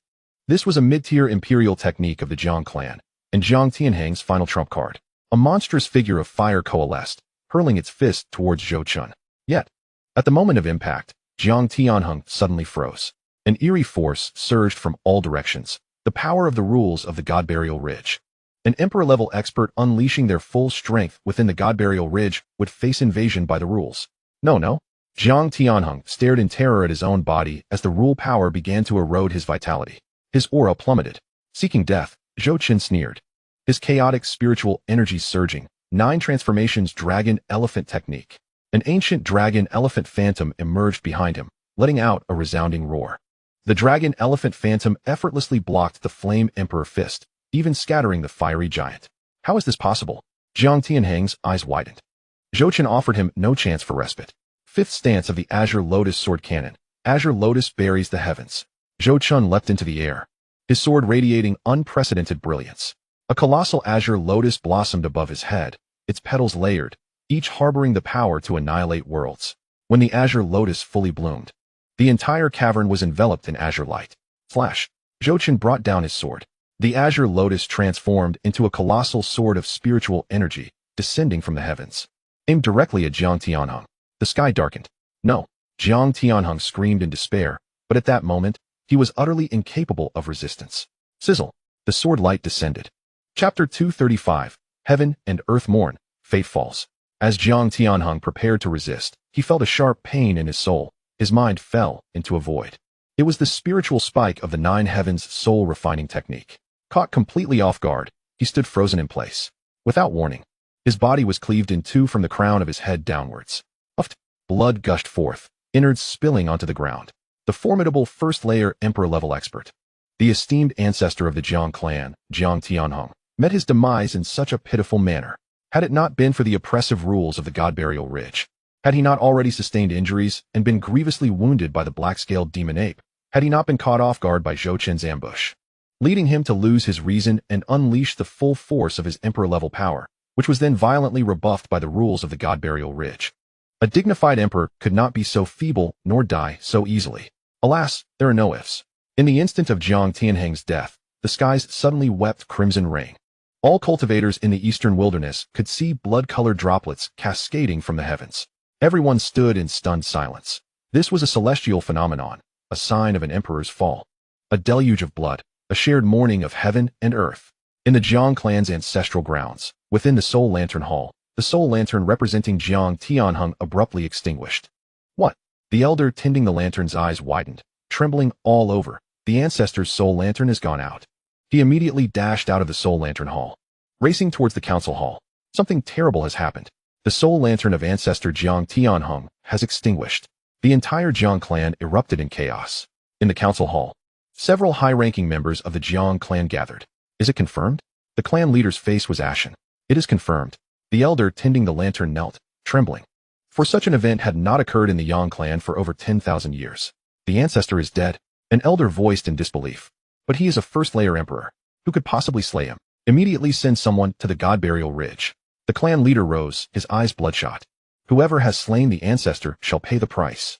Relay my orders, strike the clan bell, toll it 6 times, and place the entire clan in a wartime state. Dispatch a team of Golden Flame Guards. We shall dig 3 feet into the ground to find the culprit. The Golden Flame Guards were among the highest combat forces of the Imperial clan, typically only mobilized in the face of dire crises. Each contingent of the Xianxia Guard is composed of no less than 3 Imperial Realm experts and 100 quasi-emperors. Notably, the captain of the Xianxia Guard must possess a cultivation level of at least the 5th layer of the Imperial realm to ascend to such a position. This clearly underscores the immense fury of the Jiang family at this moment, compelling them to directly mobilize their imperial lineage. Yes, ancestor. The crowd responded in unison, their expressions heavy with gravity. Zhou Chen stood beside the corpse of Jiang Tianheng, gasping for breath, the blood on his sword still fresh. Old Deng was finally dead. He exhaled in relief and swiftly retrieved Jiang Tianheng's storage ring. The storage ring of a first-layer Imperial Realm expert was a mere glimpse. And even before he could properly assess its contents, he discovered an abundance of valuable items within. However, just as Zhou Chen prepared to depart, the ground suddenly trembled, and debris cascaded from the cave's ceiling. A bizarre and terrifying aura was rapidly approaching. Zhou Chen's countenance shifted dramatically, his pupils involuntarily constricting. Within the range of his divine sense, he could perceive that this aura was exceedingly sinister, tenfold more terrifying than that of the black-scaled demon ape. Moreover, the chilling and eerie sensation sent shivers down his spine. Damn it! Zhou Chen hesitated not for a moment. The golden light beneath his feet erupted instantaneously. The Tei golden light step. He transformed into a brilliant streak of light, shooting forth with incredible speed. As the golden light surged past, the air itself was torn asunder, creating ripples in its wake. The Tei golden light step, a supreme movement technique of the Imperial tier, combined with Zhou Chen's infusion of chaotic spiritual energy, had propelled his speed to its utmost limit. Before long, Zhou Chen had completely vanished from his original position. At that moment, the eerie aura rushed in but found only emptiness. Thankfully, he had fled quickly. Zhou Chen surged for several hundred miles before finally stopping to catch his breath. Not from exhaustion, but from sheer dread. His back was soaked, cold sweat trickling down. What in the world was that thing? He glanced back and saw that the cave was now utterly invisible. Yet, he remained shaken. That inexplicable aura had set off alarm bells in his heart. A sensation more intense than even when facing an Imperial Realm adversary. What Zhou Chen did not realize was that moments after his departure, a dense and inescapable black mist surged into the cave. Within the black mist, countless vengeful spirits wailed, their visages grotesque, emitting piercing shrieks. These spirits seemed to be the fallen warriors of the God Burial Ridge, manipulated by some unexplainable force, transformed into the uncanny. They lunged at Jiang Tianheng's corpse, ravenously devouring the remnants of his imperial aura. Flesh was gnawed away, bones shattered, and even fragments of his soul were absorbed. In mere moments, Jiang Tianheng's body was reduced to nothingness, not even a scrap of bone remaining. The entirety of the first-layer Imperial Realm expert's existence was thus erased. Once the black mist had finished its feast, it had grown significantly, letting out a satisfied belch before mysteriously vanishing. All that remained were bloodstains and tattered robes scattered about. In a secluded valley, Zhou Chen found a relatively safe spot to rest against a massive rock and began to assess his spoils. Initially, upon a cursory inspection, he felt he had amassed a considerable bounty. However, upon closer examination, he discovered that aside from 100 million top-tier spiritual stones, the remaining elixirs were few, and only a handful of sacred-grade spiritual artifacts were of any note, while the rest were rather ordinary. It appeared they had been utilized by Jiang Tianheng. Oh well, let us see what that old fellow Ing Mudeo is up to now, Zhou Chen pondered. He wiped the sweat from his brow and delved into the system. Summoning Ing Mudeo's fortune panel. Name: Ing Wudao, fate. Ice Clan Emperor's fate, purple. Favored by the heavenly Tao, purple. Alchemical prodigy, purple. Recent fortune, in 1 day's time. Ing Wudao will discover an Earth source crystal in a subterranean fissure 800 miles southeast of the God Burial Ridge, restoring his cultivation to the pinnacle of Quasi-Emperor and healing 80% of his injuries. Zhou Qin noted that Ing Wudao's golden fate from the Ice Clan had fallen to purple. An Earth source crystal? Zhou Qin's eyes gleamed with excitement. This was no ordinary item. He immediately checked the details of the fortune, and the system kindly provided the specific location, 8,000 miles southeast of the God Burial Ridge, within a secluded valley where a fissure descended 3,000 zhang underground, located in the rock wall at the fissure's base. Haha, same old rule, Zhou Qin chuckled, a smirk creeping onto his lips. Fortune belongs to no one. It goes to the capable. Old dog Ing, I shall safeguard it for you.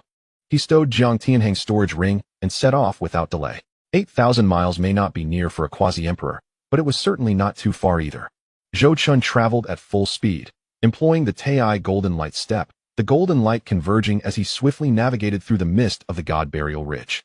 During his journey, Zhou Qin encountered several waves of restless spirits and low-tier anomalies, all of which he dispatched with sword energy, wasting not a moment.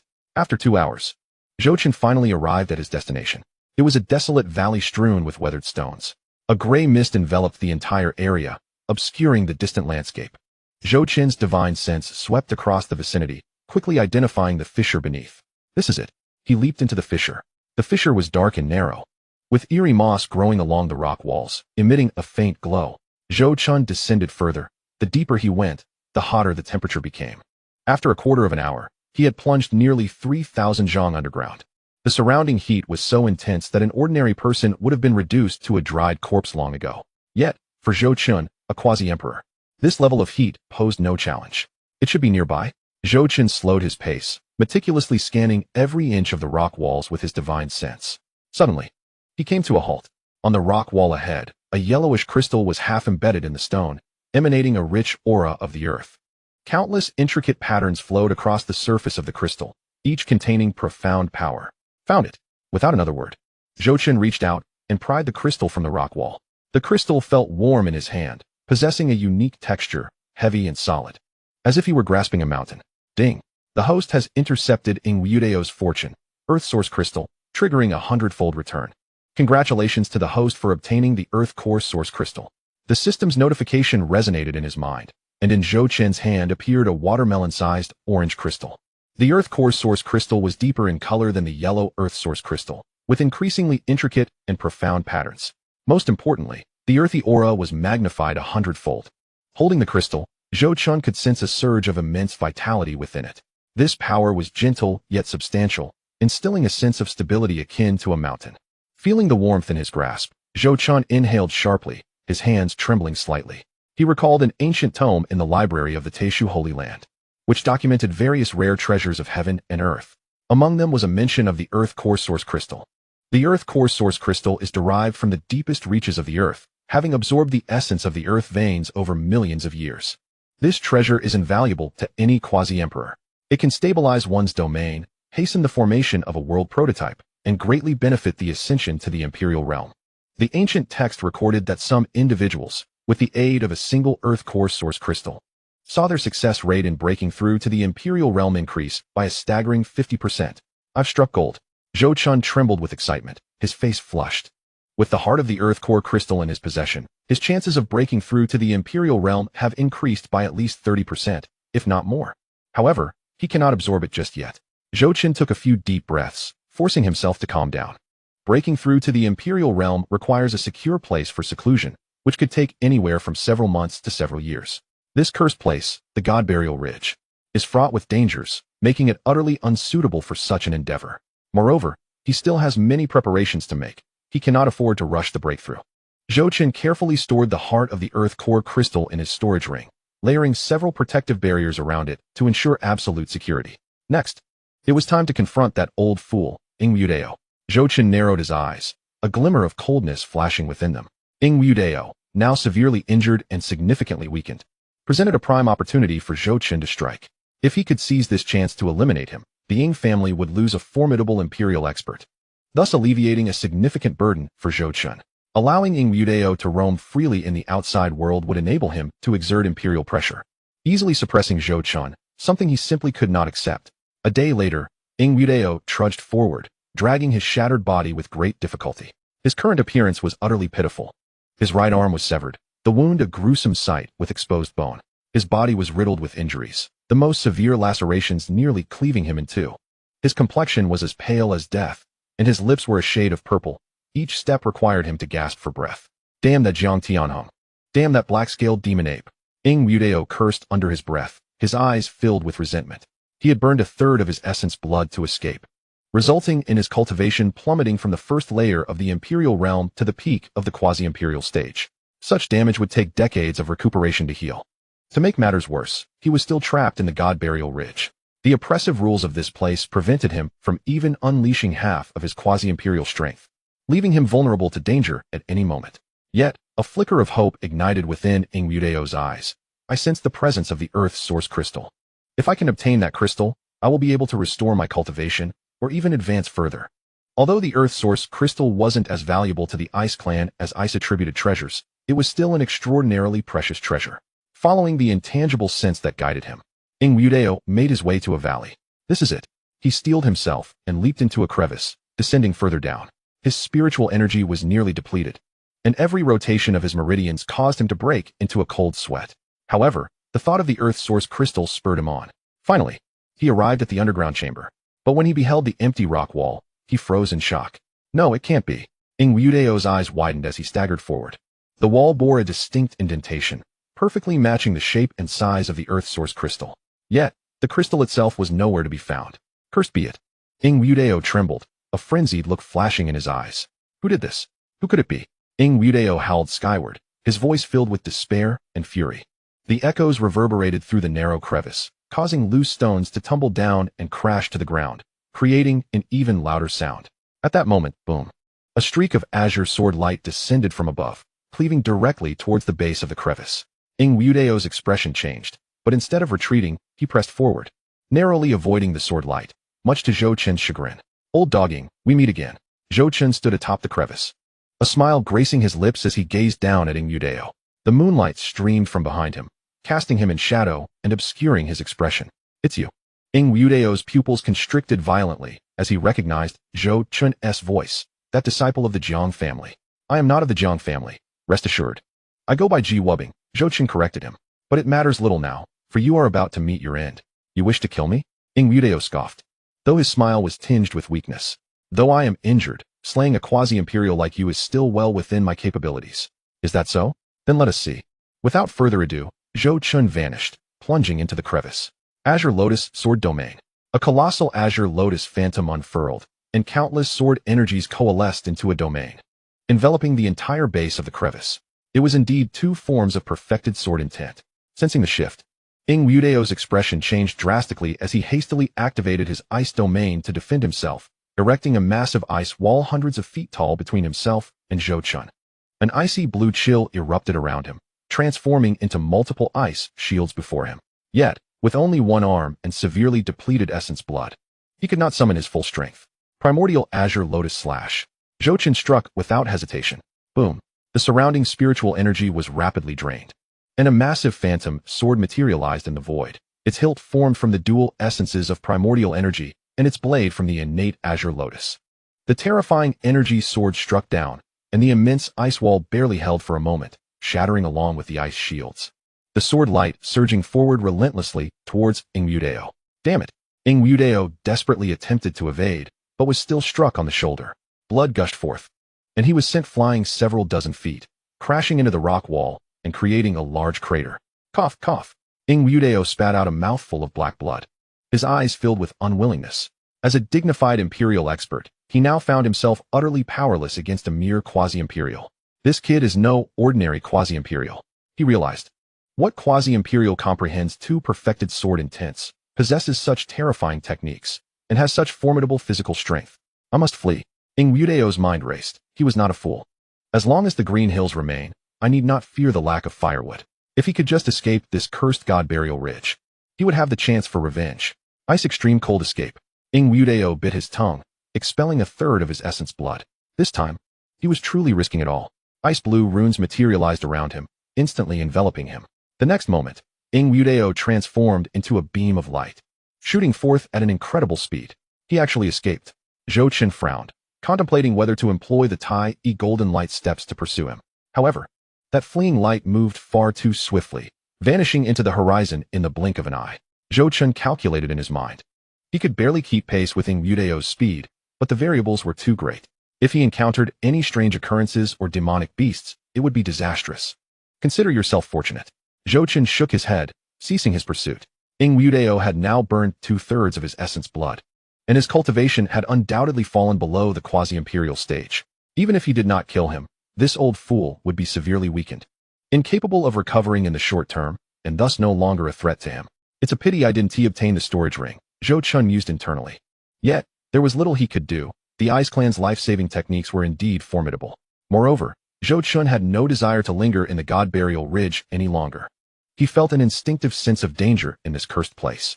3 days later, at a certain location within the God Burial Ridge, Zhou Chen finally found Xianxia. Kid, I've finally found you, Xianxia exclaimed, visibly relieved. I thought you had been killed by some anomaly. I nearly did, Zhou Chen replied with a wry smile. But fortunately, my life is tenacious. I survived. Xianxia scrutinized Zhou Chen from head to toe, confirming that he bore no significant injuries before nodding in approval. That is good. I feared I would have to bury a white-haired man with a black-haired one. Old fool, rest assured, I will outlive you by far. Zhou Chen, exasperated, muttered a complaint. Elder Xian, having spent considerable time with Zhou Chen, was well acquainted with his temperament and occasionally indulged in jest. The two briefly recounted their respective experiences, though Zhou Chen deliberately omitted several key details. Upon hearing Zhou Chen's account, Elder Xian's eyes widened with astonishment, as if he were gazing at a monstrous being. What? You mean to say you killed Jiang Tianhong, a being of the Emperor realm, merely by chance?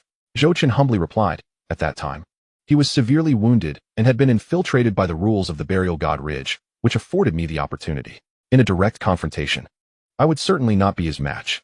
Regardless, the feat of slaying a first-layer emperor is already remarkable. Even the ancient prodigies could not claim such an achievement. Elder Xian continued to express his admiration. You, young man, always manage to create miracles. Zhou Chen chuckled, then shifted the topic. Elder Xian, there is a matter I wish to consult you about. What is it? When did you become so indecisive? Elder Xian remarked impatiently. It concerns the breakthrough to the Emperor realm. Zhou Chen feigned hesitation, as if gathering his thoughts. In truth, I possess a treasure, a seed of the world tree, which I previously inquired about with you. What? Elder Xian's eyes widened, his voice rising an octave. The seed of the world tree. How could you possibly possess such a thing? It was acquired through a fortuitous encounter, Zhou Chen fabricated. I stumbled upon it in an ancient ruin long ago, unaware of its significance at the time. It was only later, upon consulting ancient texts, that I realized it was a seed of the world tree. The seed of the world tree. Elder Xian inhaled deeply, steadying himself before he trembled, and spoke. Do you understand what this implies? Unbeknownst to him, Zhou Chen possessed the heart of the world tree as well. However, the magnitude of such a revelation was too astounding, and Zhou Chen was uncertain of the tumult it might cause if divulged. For prudence's sake, he resolved to keep it to himself. I know a little, Zhou Chen nodded. I have heard that fusing such a treasure, which embodies rules, can greatly enhance the chances of breaking through to the Emperor realm. Yet, I am unaware of the specifics, which is why I sought your guidance. Elder Xian pondered for a moment before gradually responding. Indeed, fusing such treasures can facilitate a breakthrough to the Emperor realm, with a remarkably high success rate. If one successfully fuses the seed of the world tree, it is tantamount to establishing a foundation for immortality, granting a considerable opportunity for ascension in the future, an extraordinarily terrifying chance. However, the absorption process requires extensive preparation and the simultaneous use of other auxiliary materials. What specific auxiliary materials are required? Zhou Chen inquired. The seed of the world tree belongs to the wood element, necessitating treasures from the other 4 elements for harmonious balance. Elder Xian recounted slowly. Specifically, you will need earth source crystals, flame heart lotuses, moonlit shocking gold, and 10,000-year ice crystals. These 5 treasures correspond to the earth, fire, metal, and water elements, and when combined with the wood attribute of the world tree seed, they will form a cycle of the 5 elements. When one reaches the pinnacle of the quasi-emperor realm, preparing to break through, absorbing these 4 treasures alongside the seed of the world tree will elevate the success rate of the breakthrough to over 90%. Zhou Chen felt a stirring in his heart. The significance was indeed profound. Although the heart and seed of the world tree differ by merely a character, their values are worlds apart. What if it were the heart of the world tree? Zhou Chun probed tentatively. The heart of the world tree. Elder Xian's demeanor shifted dramatically, his entire being trembling. You don't mean to say you possess the heart of the world tree, do you? I do not.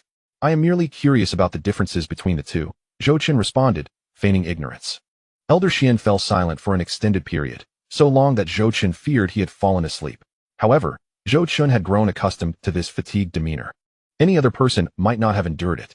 If it were the heart of the world tree, Elder Xian finally spoke, his voice imbued with profound shock. You could very well be destined to become an immortal in the future, and among the most elite who grasp the rules of the Tao. Chapter 238, Successfully Escaping, the Heart Lotus of Heaven. However, with great fortune comes great peril. The heart of the world tree requires even more precious auxiliary materials. Elder Xian paused. The Earth Source Crystal should be replaced with the Earth Core Source Crystal. The Flame Heart Lotus should be replaced with the Flame Tao Lotus. The Moonlit Shocking Gold should be exchanged for Ancient Moon God Gold. The 10,000-year Ice Crystal should be substituted with the Underworld King Ice Crystal. Each of these treasures is a rarity of heaven and earth, seldom encountered in a millennium. The principle remains the same. They must be consumed simultaneously, utilizing the interplay of the 5 elements to achieve yin-yang harmony for complete absorption. Finally, one must also consume a heart lotus of heaven. I have only heard of its appearance once in the last millennium. Elder Xian's tone grew increasingly grave. However, a strong foundation may elevate one to greater heights, but it can also lead to a more severe downfall.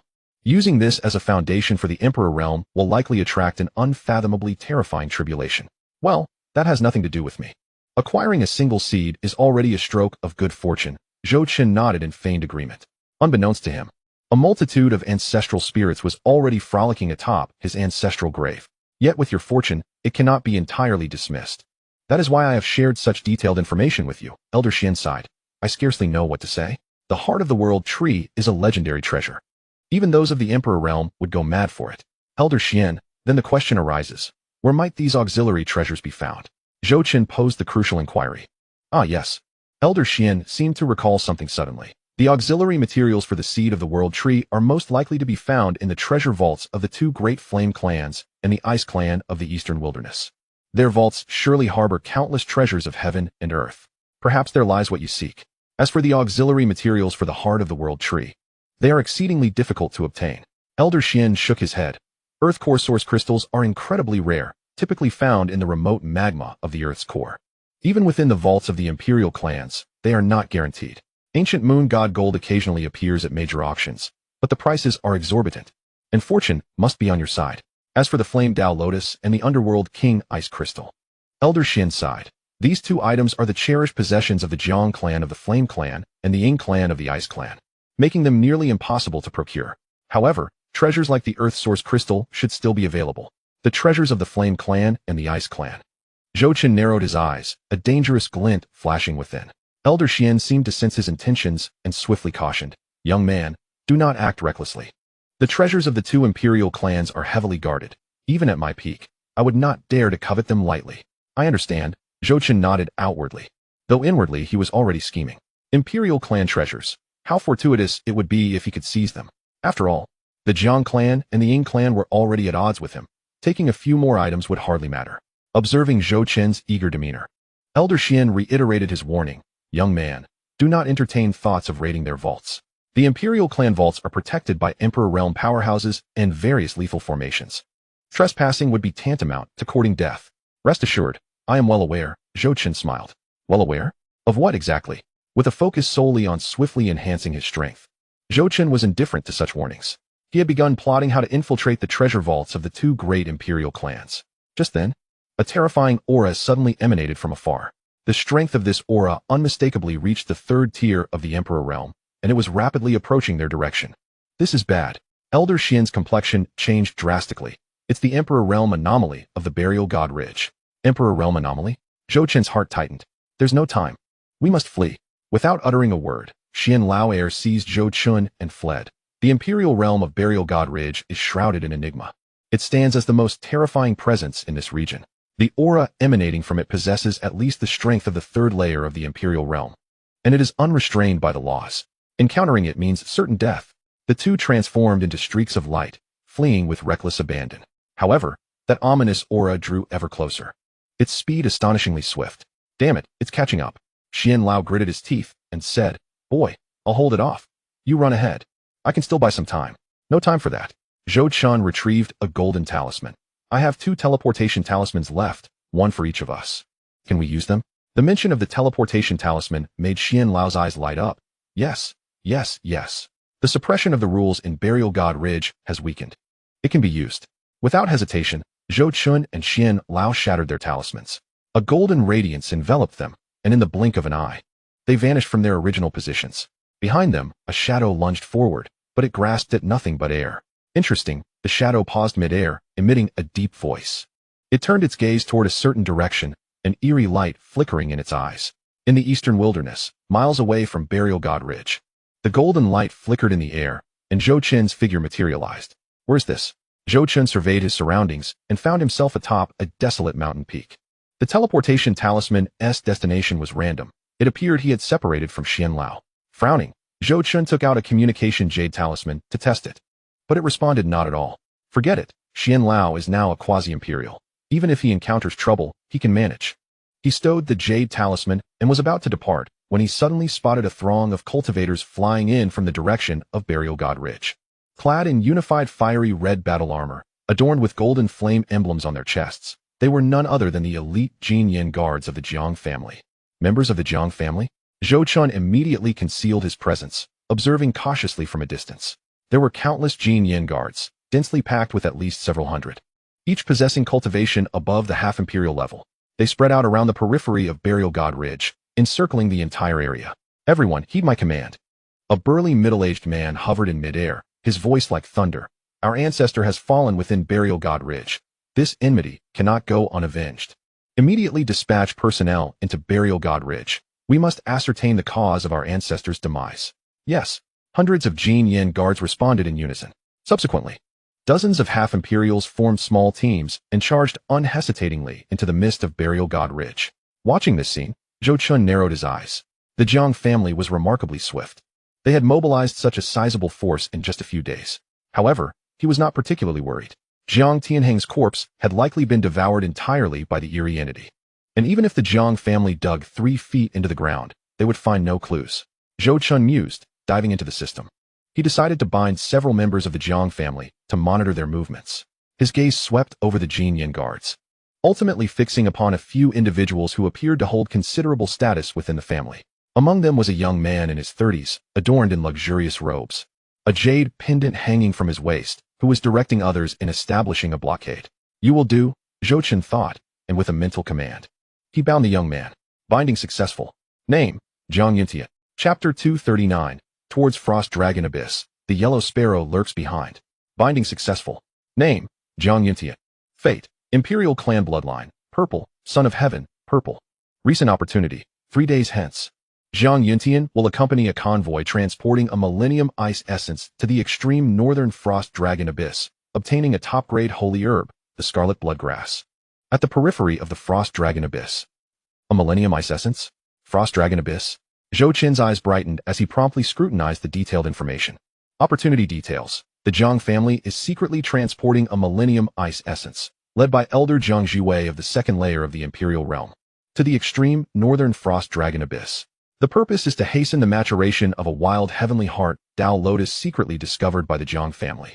The Heavenly Heart Tao Lotus requires the chilling essence of the Millennium Ice to nourish it and is expected to mature in 15 days. Heavenly Heart Tao Lotus. Zhou Chun's heart raced. He recalled Xianlao mentioning that the Flame Tao Lotus was a treasure of the Flame Clan, concealed within their treasury, nearly impossible to obtain. Setting that aside, the Heavenly Heart Tao Lotus was equally elusive. He could hardly believe his fortune in stumbling upon one. He must not let this opportunity slip away. Zhou Chun immediately continued to bind others, seeking to uncover more information. Before long, he had bound 5 or 6 more Jiang family members, piecing together a complete narrative from their opportunity panels.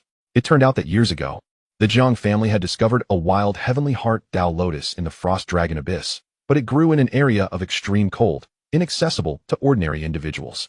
The Jiang family had gone to great lengths to keep it under wraps, successfully cultivating it over the years with various cold attribute treasures, and it was now nearing maturity. With the addition of the Millennium Ice Essence to hasten its growth, the lotus would be fully mature in just 15 days. Zhou Chen smiled. But then his gaze fell upon another piece of information on the opportunity panel. The Ying family seemed to have set their sights on this lotus as well. Zhou Chen checked several passing members of the Ying family, and indeed, he found relevant information on their opportunity panels. The Ying family had long received intelligence about the Jiang family's plan to hasten the maturation of the Heavenly Heart Tao Lotus in the Frost Dragon Abyss. They had already mobilized experts from the Imperial Realm, preparing to lay an ambush around the Frost Dragon Abyss, ready to seize the lotus the moment it matured.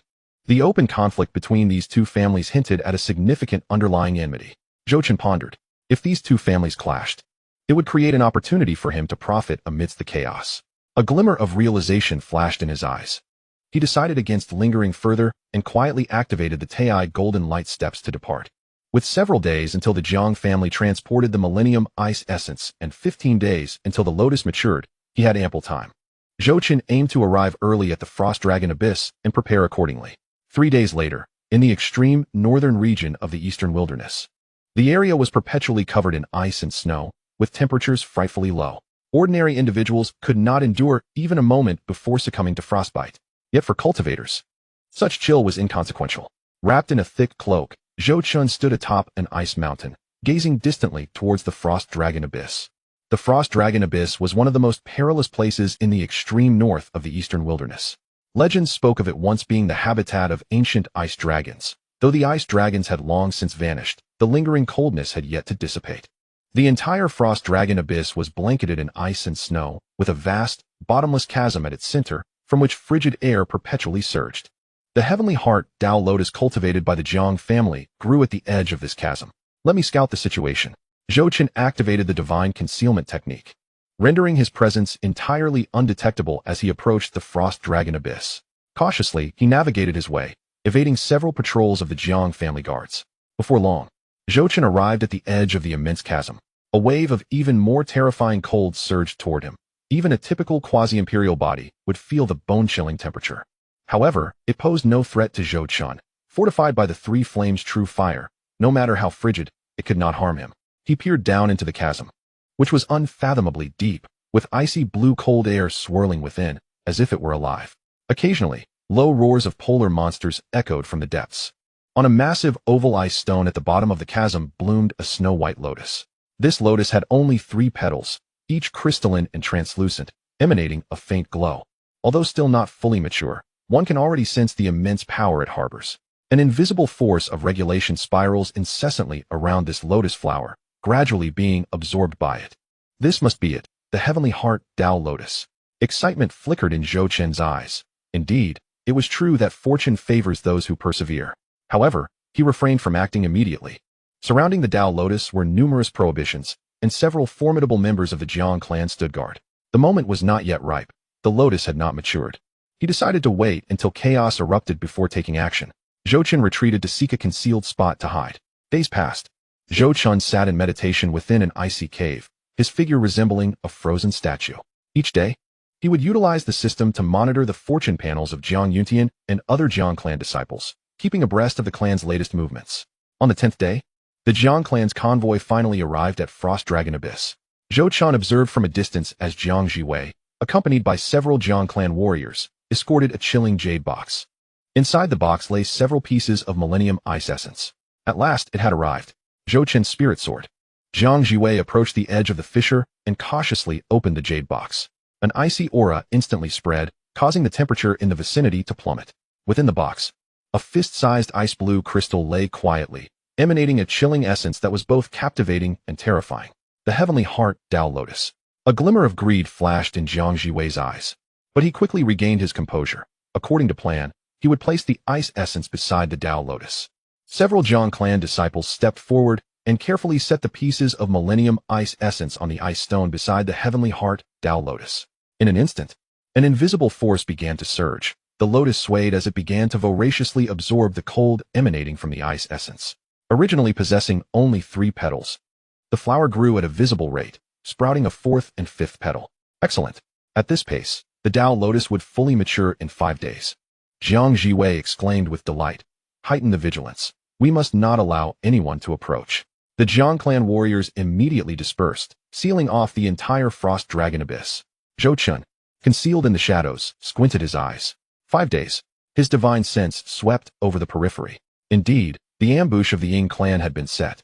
The Ying clan had dispatched Xianxia, a formidable figure at the second level of the Emperor realm, accompanied by over 20 elite semi-emperors and semi-demigods. Lying in wait around the Frost Dragon Abyss. Their plan was straightforward: to strike the moment the Heavenly Heart Dao Lotus matured, catching the Jiang clan off guard when they were most relaxed. Both sides have assembled. Zhou Qin revealed a confident smile. Chapter 240, The Ancient Ice Dragon. A triangular clash. 5 days later, at the bottom of Frost Dragon Abyss, the Heavenly Heart Dao Lotus had fully matured, its 9 petals blooming, each radiating a soft, sacred light. At the center of the lotus, a crystal-clear lotus seed began to coalesce, brimming with immense vitality and Dao essence. Success! Jiang Jiwei trembled with excitement. The 9-petaled Heavenly Heart Dao Lotus, a treasure that had only appeared once a myriad of years ago. The other Jiang clan disciples were equally exhilarated, gathering around to behold this rare treasure, a once-in-a-lifetime opportunity for them. At that moment, a blade of ice blue light descended from the heavens, slicing directly towards Jiang Jiwei. Who dares? Jiang Jiwei gasped, hastily raising his hand to defend. Boom. The moment the ice blade clashed with flames, a terrifying wave of energy erupted. Xianxia. Jiang Jiwei recognized the intruder, his face turning ashen. Ying clan. How bold of you to ambush us. Do you wish to incite a war between our clans? Stop pretending, Jiang Jiwei. Xianxia sneered. Flanked by over 20 Ying clan warriors, we have kept our distance, but do not forget, during critical moments, you have not hesitated to engage in such deeds. This Heavenly Heart Dao Lotus belongs to the Ying clan. In your dreams, Jiang Jiwei roared, no longer wasting words, unleashing a circle of flames that surged around him. Everyone, follow my command, attack. Seeing this, Xianxia swiftly invoked the Ice Domain, enhancing its range and potency by 30% in the extreme northern environment, firmly suppressing Jiang Jiwei. Bang! The forces of the Ice and Flame clans clashed violently, to avoid disturbing the Heavenly Heart Dao Lotus. The two combatants at the second level of the Emperor realm even moved away from the fissure, while other semi-emperors and half-emperors were drawn into the fray. The sounds of battle reverberating throughout the Frost Dragon Abyss. Zhou Qin, hidden at a distance, watched with keen interest, reflecting, truly, opportunities stir the heart. However, Zhou Qin had no intention of approaching the Heavenly Heart Dao Lotus just yet. The time was not ripe. Just as the two factions were locked in a fierce struggle, a thunderous dragon roar suddenly echoed from the depths of the fissure. Everyone froze in place. Following that, an overwhelming aura surged forth from the fissure, the surrounding chill intensifying to an alarming degree. This aura was undeniably at the third level of the Emperor realm. What on earth? Jiang Jiwei and Xianxia's expressions changed simultaneously. From the Frost Dragon Abyss fissure emerged a colossal ice blue dragon, its eyes ablaze with ghostly blue flames. An ancient ice dragon? Xianxia exclaimed in terror. Wasn't it said that ice dragons had long since gone extinct? Damn it! Jiang Jiwei gritted his teeth. Hold your fire for now. This is drawn out by the maturity of the Heavenly Heart Dao Lotus. The ancient ice dragon fixated on the matured Heavenly Heart Dao Lotus, a glimmer of greed flashing in its eyes. It opened its massive maw, unleashing a wave of frigid air that froze all nearby Jiang clan disciples into ice sculptures. Zhou Qin watched this scene with a sigh of relief. Without the system's fortune panel, he might have been caught off guard by the attack of the third-level ice dragon, likely sustaining severe injuries. Both factions halted their fighting, all eyes filled with dread as they gazed upon the massive dragon, a third-level emperor. Such a powerful being was among the elite in the eastern wilderness. Even some of the Jiang clan and Ying clan's influential ancestors barely reached the third level of the Emperor realm. Roar! The ice dragon let out a roar that reverberated throughout the Frost Dragon Abyss. It opened its mouth again, spewing forth a terrifying cold front. Several Jiang clan disciples who were too close to the Heavenly Heart Dao Lotus were frozen instantly, the horrific impact shattering their ice forms upon hitting the ground. Retreat! Everyone! Retreat! Jiang Jiwei bellowed, a flicker of pain in his eyes. These were the clan's elites, taken out while they were meant to train. But he dared not hesitate. The ancient ice dragon was far too powerful. Sending semi-emperors and half-emperors against it would be tantamount to suicide. Xianxia's side was no different. He immediately ordered a full retreat. Both factions swiftly withdrew several dozen miles, watching the ice dragon from a distance. Jiang Jiwei, Xianxia gritted his teeth. Taking the initiative to speak, now is not the time for infighting. We must join forces, or all our efforts will be in vain. And neither of us will gain anything. I know. Jiang Jiwei took a deep breath, suppressing his inner fury. Let us first unite to slay this beast. and then we shall discuss the matter of the Tao Lotus. Very well. The two reached a consensus in an instant. After all, no matter the internal strife, preserving their lives was paramount. Everyone, heed my command. Xianxia turned to the Jiang clan warriors behind him. Form the formation. Flames of the Dragon Confinement Array. Yes. A dozen formidable figures from the Jiang clan immediately dispersed, occupying various positions as flames surged around them. On the other side, Xianxia wasted no time. Issuing the command, Ice Seal of 10,000 miles. The two grand formations activated simultaneously, intertwining the powers of fire and ice to create an immense prison that ensnared the Ice Dragon.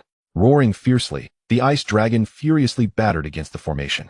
However, the combined might of the two Imperial clans' formations proved to be no mere decoration, staunchly resisting the dragon's onslaught. Now, Jiang Jiwei and Xianxia struck simultaneously. The colossal hand of the fire law and the sky-covering ice blade transformed into two luminous streaks, striking fiercely at the Ice Dragon. Boom. The battle escalated to a fever pitch. Despite the Ice Dragon's third-tier Imperial realm status, it found itself at a disadvantage against the united front of two second-tier Imperial experts. Compounded by the synergy of the two formations, a chaotic melee erupted within the Frost Dragon Abyss, where fire, ice, and dragon breath clashed, unleashing terrifying waves of energy. The entire Frost Dragon Abyss trembled, icebergs collapsed, and avalanches ensued.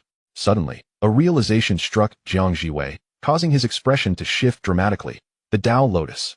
The shockwave from the avalanche swept over, burying the heavenly heart, Tao Lotus beneath a thick blanket of snow. Damn it! Xianxia also grew anxious. Yet, the two soon regained their composure. Fear not, the Tao Lotus is protected by a formation, Jiang Jiwei reassured. Moreover, the Tao Lotus has matured and won't be easily damaged. That's good to hear, Xianxia sighed in relief. Let us exert ourselves fully and eliminate this beast first. The two resumed their full-on assault. Yet, the Ice Dragon proved too powerful, leading to a stalemate in their fierce confrontation. This won't do. We need to lure this beast out of the Frost Dragon Abyss. Otherwise, the aftermath of our battle will destroy the Tao Lotus. Jiang Jiwei gritted his teeth. Agreed. Xianxia nodded in understanding. The two exchanged a silent agreement and began to deliberately retreat, drawing the Ice Dragon outward from the Frost Dragon Abyss. Angered and cornered, the ancient Ice Dragon pursued relentlessly as the two warriors backed away. Soon, the battlefield shifted to the periphery of the Frost Dragon Abyss. However, beneath the thick snow lay a crack in the Frost Dragon Abyss. Unnoticed by anyone, Zhou Chun, shrouded by the divine concealment technique, had completely concealed his presence, resembling a block of ice hidden beneath the snow.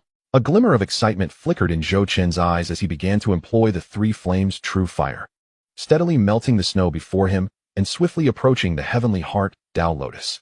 Chapter 241, The Nine Heavens Tao Lotus, vanishing without a trace. Jiang Jiwei and Xianxia were preoccupied with the Ice Dragon, while others spectate from the periphery, completely oblivious to this development. Now is the moment. Zhou Chun cautiously maneuvered through the snow, inching closer to the Tao Lotus. The snow was thick, several yards deep, yet it posed no challenge to him. A slight enveloping of the three flames' true fire allowed him to glide through it as effortlessly as a fish in water. The evaporation of such a small amount of snow went unnoticed amidst the chaos of the avalanche. Before long, he found himself near the heavenly heart, Tao Lotus.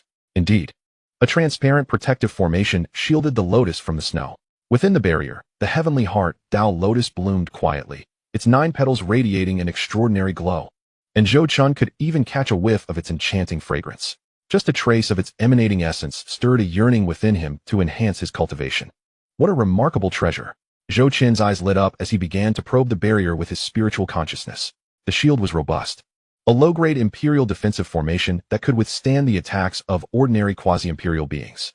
Even if breached, it would trigger an alert. However, with the legacy of the Formation Emperor, Zhou Chun swiftly discerned the method to unravel it. This formation was intrinsically linked to the underground energy veins, and direct assaults would fail to penetrate it. In such a frigid environment, the Formation Master had not accounted for the potential damage caused by high temperatures. Thus, the vulnerabilities were evident. He only needed to apply high heat to scorch the weak points without alarming the Formation's core. It seemed this Formation Master had not anticipated that someone could harness such formidable heat. Taking a deep breath, Zhou Chun felt the chaotic spirit energy roiling within him, coalescing into a vibrant azure flame. Three flames' true fire. Sizzling with intensity, the flames licked at the formation's weak point, igniting a ferocious blaze that steadily expanded. The barrier quaked violently, emitting a piercing hum. Yet, Amidst the fierce external conflict, this commotion was inconsequential. Press on. Zhou Chen intensified his output, the three flames' true fire surging ever more fiercely. After a quarter of an hour, the barrier could no longer withstand the assault, manifesting a fist-sized black hole. Strangely, the formation core showed no signs of alert, continuing to absorb the energy from the earth veins to mend the breach. However, Zhou Chen would not allow it to succeed. The three flames' true fire continued to swirl around his arm, stabilizing the opening. All right, this should suffice. Zhou Chen refrained from enlarging the breach further. Once the formation stabilized, he reached in and grasped the Heavenly Heart Tao Lotus. Ding! The host has intercepted the ancient ice dragon's chants, the Heavenly Heart Tao Lotus, triggering a tenfold return.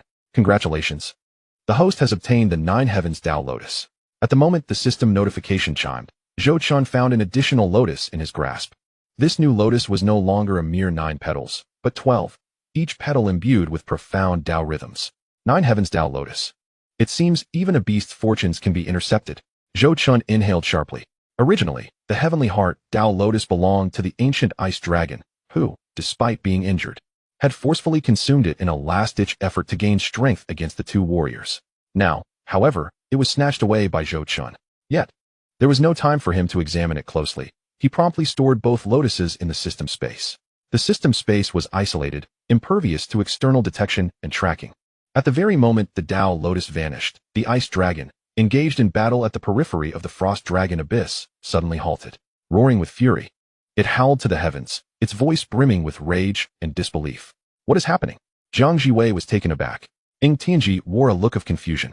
The ice dragon writhed uncontrollably, its eyes aflame with blood-red fury. It sensed the absence of the Heavenly Heart Tao Lotus. Roar! Roar! Roar! The ice dragon had completely lost control, frantically attacking everything in its vicinity. Its massive tail swept through the air, shattering an iceberg into countless shards. The debris sent flying triggered an even larger avalanche. Damn it! This beast has gone mad. Jiang Jiwei's face paled as he hastily retreated. However, the shockwave from the avalanche surged too swiftly, engulfing the entire frost dragon abyss in an instant. Although Zhou Chen found himself within the avalanche's range, he had anticipated this and quickly submerged deeper into the snow layers. The thick snow, towering hundreds of yards high, concealed all traces of him. It seems I've caught the attention of that ancient ice dragon. Zhou Chen hastily maneuvered through the snow, accelerating his escape toward the periphery of the frost dragon abyss. On the outskirts of the frost dragon abyss, the battle had reached its most brutal phase. With the ice dragon now uncontrollable, its attacks grew increasingly frenzied. Jiang Jiwei and Ying Tianji were forced to muster all their strength to cope. Jiang Jiwei, we can no longer hold back. Ying Tianji gritted his teeth, retrieving a long, ice-blue sword from his storage ring. The sword emanated a terrifying pressure, unmistakably an inferior-grade Imperial Spirit weapon, the Ice Soul Sword. I know. Jiang Jiwei also revealed his trump card, a fire-red shield, the inferior-grade Imperial Spirit weapon, the Flame Dragon Cauldron. The two activated their spirit weapons simultaneously, their might surging immensely. Flash! Ying Tianji wielded his sword, the icy blue blade slicing towards the ice dragon. Block! Jiang Jiwei summoned the Flame Dragon Cauldron, successfully intercepting the dragon's retaliatory strike. The synergy of the two Imperial-grade spiritual artifacts ultimately subdued the ice dragon, but the cost was exceedingly grave. The disciples of the Jiang and Ying clans suffered heavy casualties, blood staining the snow-covered ground. Both Jiang Jiwei and Ying Tianji bore significant injuries, blood continuously trickling from the corners of their mouths. The battle raged for a full hour. In the end, the ice dragon, overwhelmed by the combined might of the two Imperial artifacts, emitted a long, unwilling howl before retreating into the depths of the frost dragon abyss. Victory was theirs. Jiang Jiwei gasped for breath, nearly on the brink of collapse. Yet, a flicker of vigilance quickly crossed his eyes as he turned to face Ying Tianji. Ying Tianji met his gaze, and in that shared moment, both discerned the murderous intent reflected in each other's eyes. The Heart of Heaven's Lotus now belongs to the Ying clan, Ying Tianji sneered, tightening his grip on the Ice Soul Sword. In your dreams, Jiang Jiwei bellowed, activating the Flame Dragon Shield. The two re-engaged in fierce combat. However, this time, Jiang Jiwei clearly held the upper hand. Ying Tianji had exhausted too much energy during the previous battle, and although the Ice Soul Sword was formidable, the Flame Dragon Cauldron, with its integrated offensive and defensive capabilities, was evidently superior. A mere quarter hour later, Ying Tianji was struck by a powerful blow from the cauldron, sent flying and spitting blood for hundreds of feet. Retreat! Ying Tianji gritted his teeth, leading the remaining disciples of the Ying clan in their withdrawal. Jiang Jiwei contemplated pursuing them, but his own injuries were severe, leaving him helplessly watching as they escaped. Humph, you slippery old fox, consider yourself fortunate, Jiang Jiwei scoffed. Turning towards the heart of the Frost Dragon Abyss. The heart of Heaven's Lotus will ultimately belong to the Jiang clan. Excitement and greed flickered in his eyes. After such a steep price paid and so many lives lost, he was finally on the brink of obtaining the heart of Heaven's Lotus. Jiang Jiwei quickened his pace, hastening to the original location of the lotus. The thick layer of snow had been cleared away, revealing the underlying ice stone. Yet, the imperial-grade formation inscribed upon the stone remained intact. However, the interior was utterly vacant. Where is the lotus? Jiang Jiwei's eyes widened in disbelief. Chapter 242, The Black Wind Market, Encountering Dandan again. Jiang Jiwei frantically searched, his consciousness sweeping across every inch of the fissure. Yet, it eluded him. The heart of Heaven's Lotus had truly vanished. No, no, no. Jiang Jiwei howled skyward, his voice laden with despair and fury. After paying such a heavy toll and losing so many, was it all for naught? Who was it? Who stole the lotus? Show yourself. Jiang Jiwei's frantic shouts echoed through the wind and snow, but no one answered him.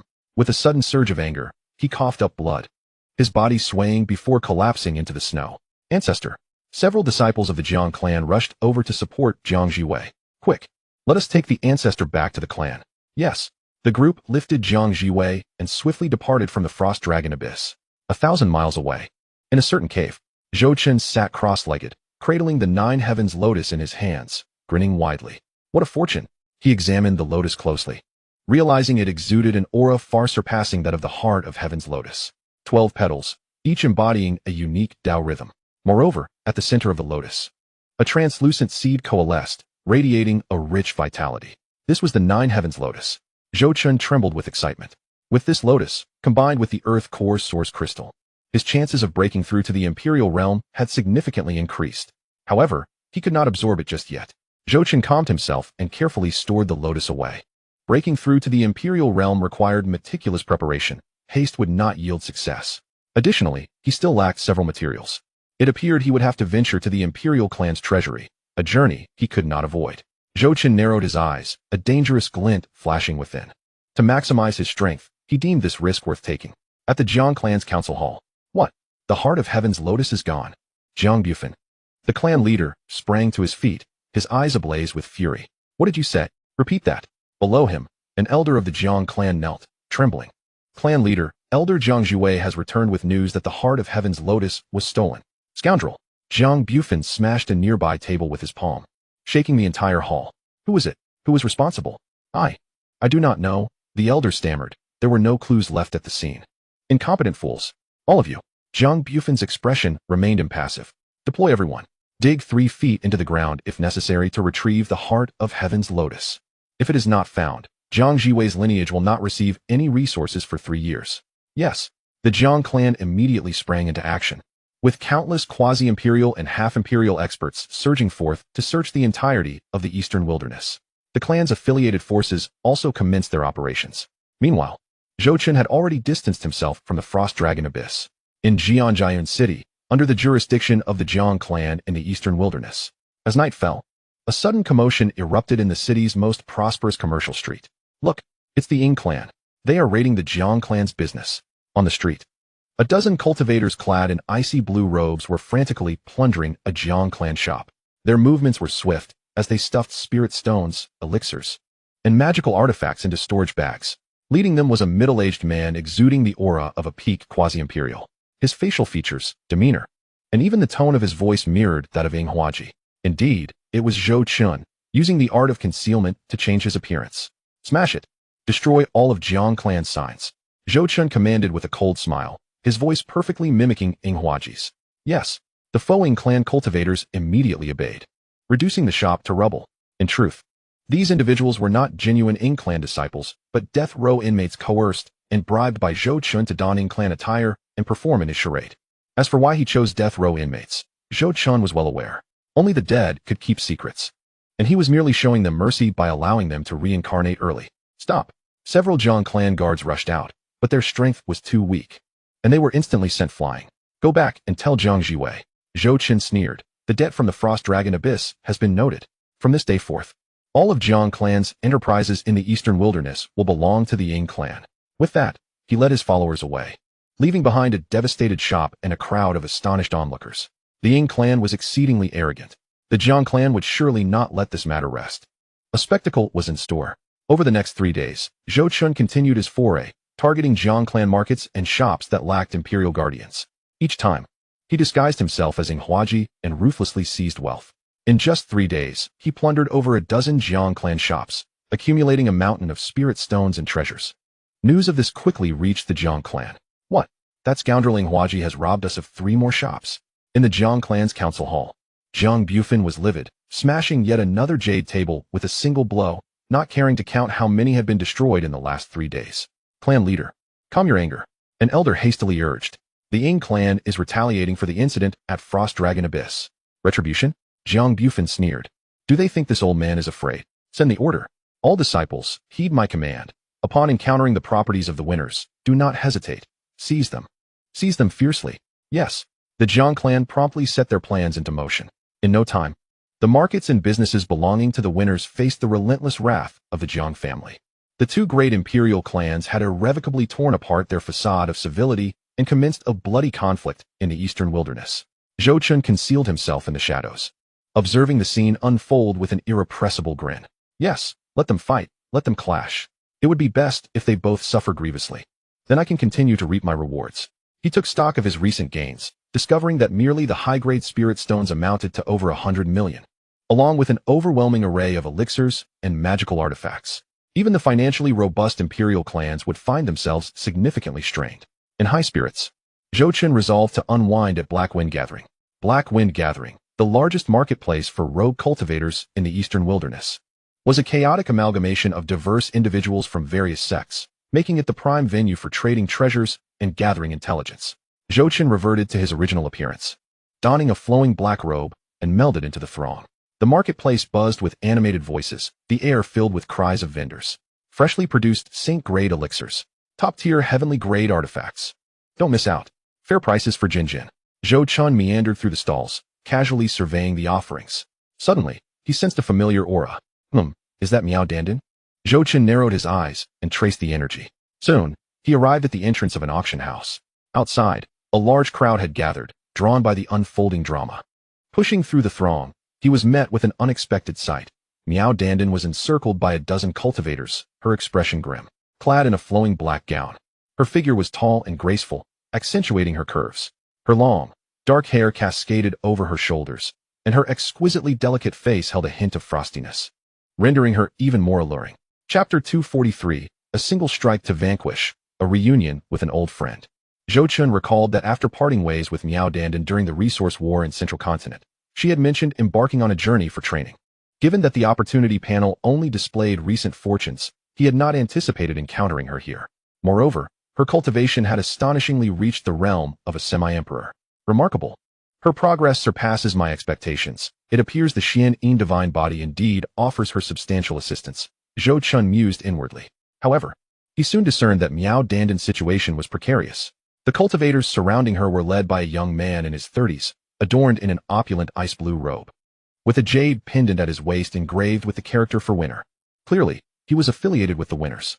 Zhou Chun could not help but frown, deciding to observe the unfolding events to gauge the young man's intentions. The young man, brimming with arrogance, regarded Miao Dandan with unmasked greed and aggression. My dear lady, that piece of Taiyan Emperor's marrow you possess was first coveted by me. Surrender it, and I shall offer you double its worth. Of course, there are conditions attached, he said, his eyes narrowing into slits, revealing a lewd smile. I will not sell. Just because you desire it, does that mean it is yours? Miao Dandan retorted with a cold laugh. I secured it at the auction. Why should I relinquish it to you? If you wanted it, why didn't you bid for it yourself? The young man's expression darkened. Humph. Just because I am a member of the winners. In the eastern wilderness, winners hold absolute power. Winners? Miao Dandan scoffed. I care not for your clan. The treasure is already mine, and no one shall take it from me. How dare you refuse my offer? The young man seethed, his anger palpable. It was the first time anyone had dared to defy him in the eastern wilderness. He gestured to the cultivators behind him. Seize her. Be careful not to harm her. In an instant, a dozen semi-emperors and several quasi-emperors advanced, encircling Miao Dandan tightly. My lady, I advise you to hand over that which you possess. Young Master Ying has never failed to claim what he desires, one of the cultivators sneered. Dream on. Miao Dandan's aura surged ominously, clearly prepared to fight desperately. The odds were against her, and the young man exuded a powerful presence, revealing himself to be a quasi-emperor. Oh, this little girl is quite spirited. I like that. I hope you maintain this fiery demeanor in bed. The young man leered, appraising Miao Dandan's voluptuous form. How about this? Hand over the Tin Emperor's marrow and obediently return with me to the winners as a concubine, and I shall spare your life. Concubine? Miao Dandan trembled with rage. You must be dreaming. If you think you can coerce me, then prepare for the consequences. The young man's expression soured, and in an instant, he appeared before Miao Dandan, raising his hand to strike her. Just then, a figure materialized before her as if teleporting, effortlessly gripping his wrist. Such anger. Be careful not to injure yourself, Zhou Qin remarked with a smile. Who are you? The young man gasped, trying to break free. But Zhou Qin's grip was like a vice, immovable even against his quasi-emperor strength. Master, Miao Dandan exclaimed, her eyes alight with surprise upon recognizing him. Dandan. It has been a while, Zhou Qin replied with a warm smile, then turned his gaze to the young man, speaking coolly. What is your identity? State your name. The young man gritted his teeth. I am Ying Feng, a direct descendant of the winners. If you dare to lay a hand on me, you will find yourself at odds with the entire Winner clan. Ying Feng. Zhou Qin raised an eyebrow, delving into the system to examine the young man's fortune panel. Name. Ying Feng, Destiny. Ice Clan Bloodline, Gold. Heavenly Prodigy, Purple. Favored by the Heavens, Purple. Recent Fortunes, 3 days hence. The winners will hold an ancestral worship ceremony in Ice Emperor City, with nearly all clan experts in attendance.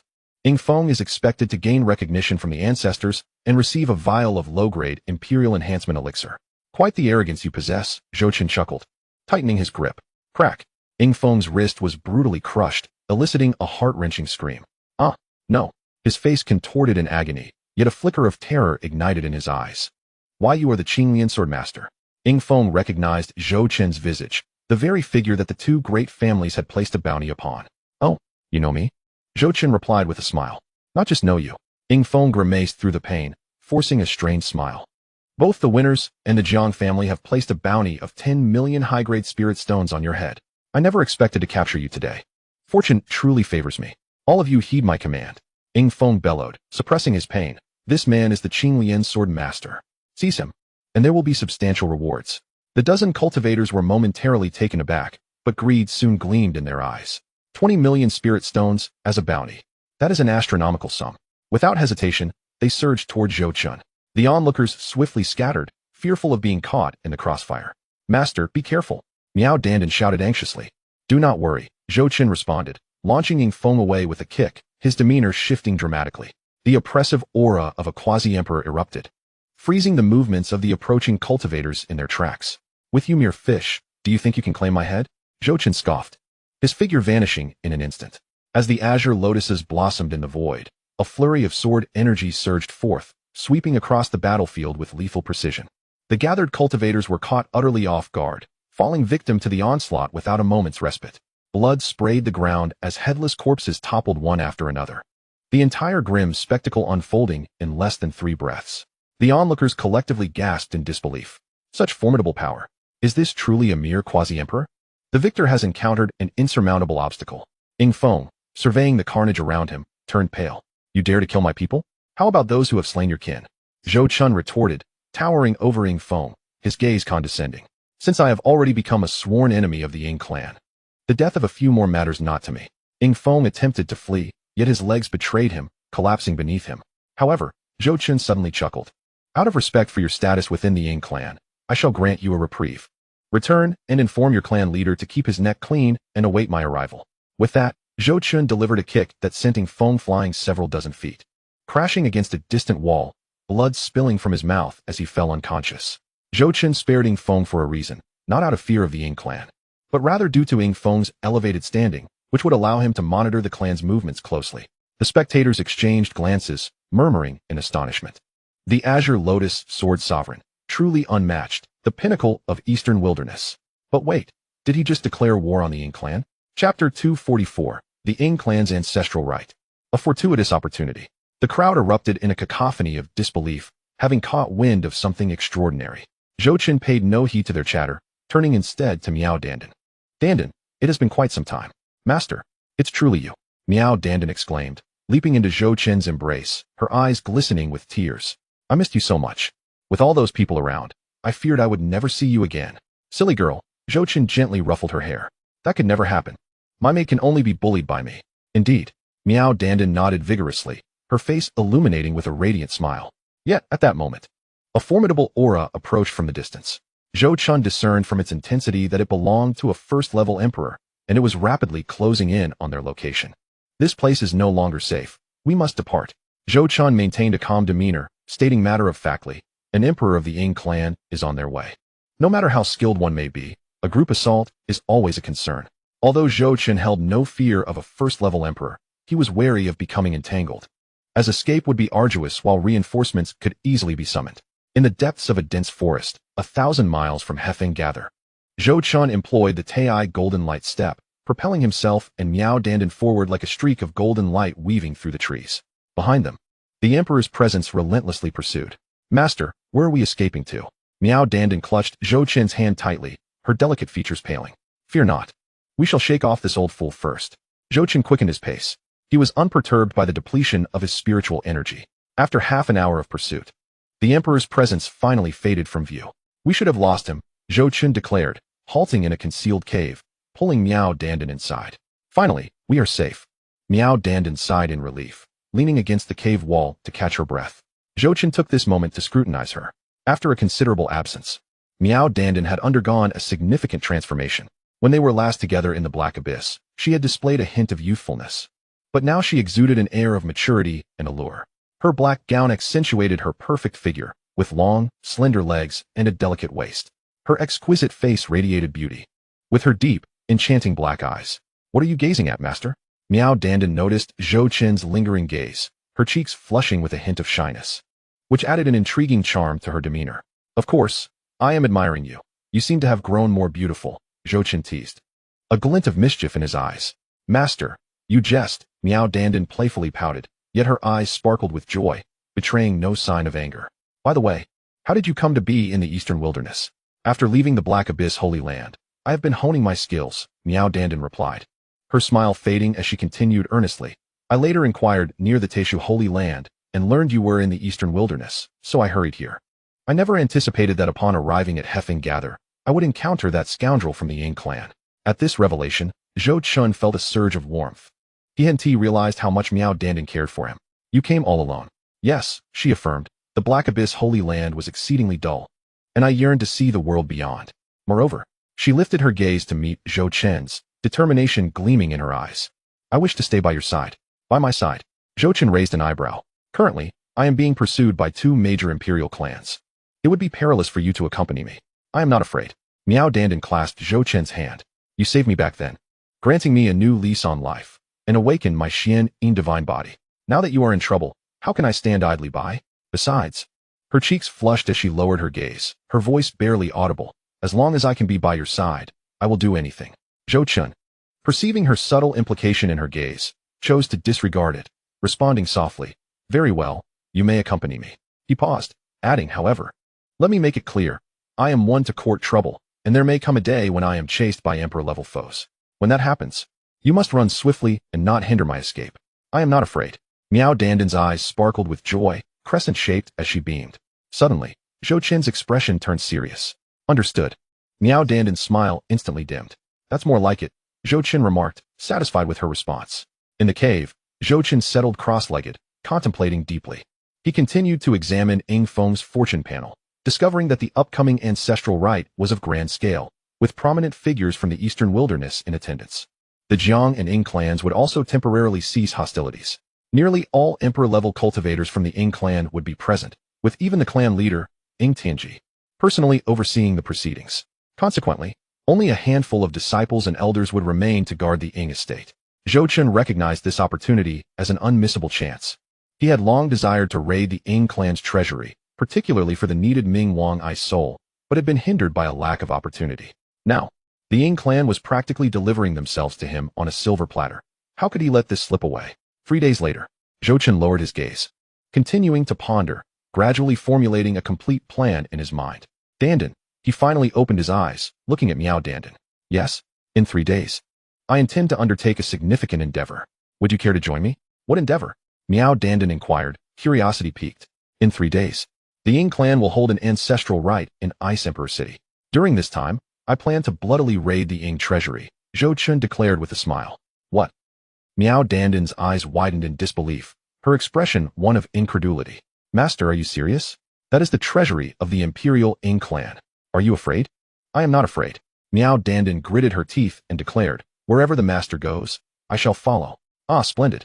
This is indeed my loyal maid, thought Zhou Chun, chuckling as he playfully pinched her cheek. 3 days later, in Ice Emperor City, the stronghold of the Winners and one of the primary bastions of the entire Ice clan in the eastern wilderness. At the heart of Ice Emperor City, a magnificent palace soared into the sky, serving as the ancestral temple of the Winners. Today, the Winners were holding a grand ancestral ceremony, drawing countless cultivators to gather here. Clad in an ice-blue robe, Xianxia stood before the ancestral temple, presiding over the rites. Despite suffering grave injuries and a decline in cultivation, his presence remained formidable.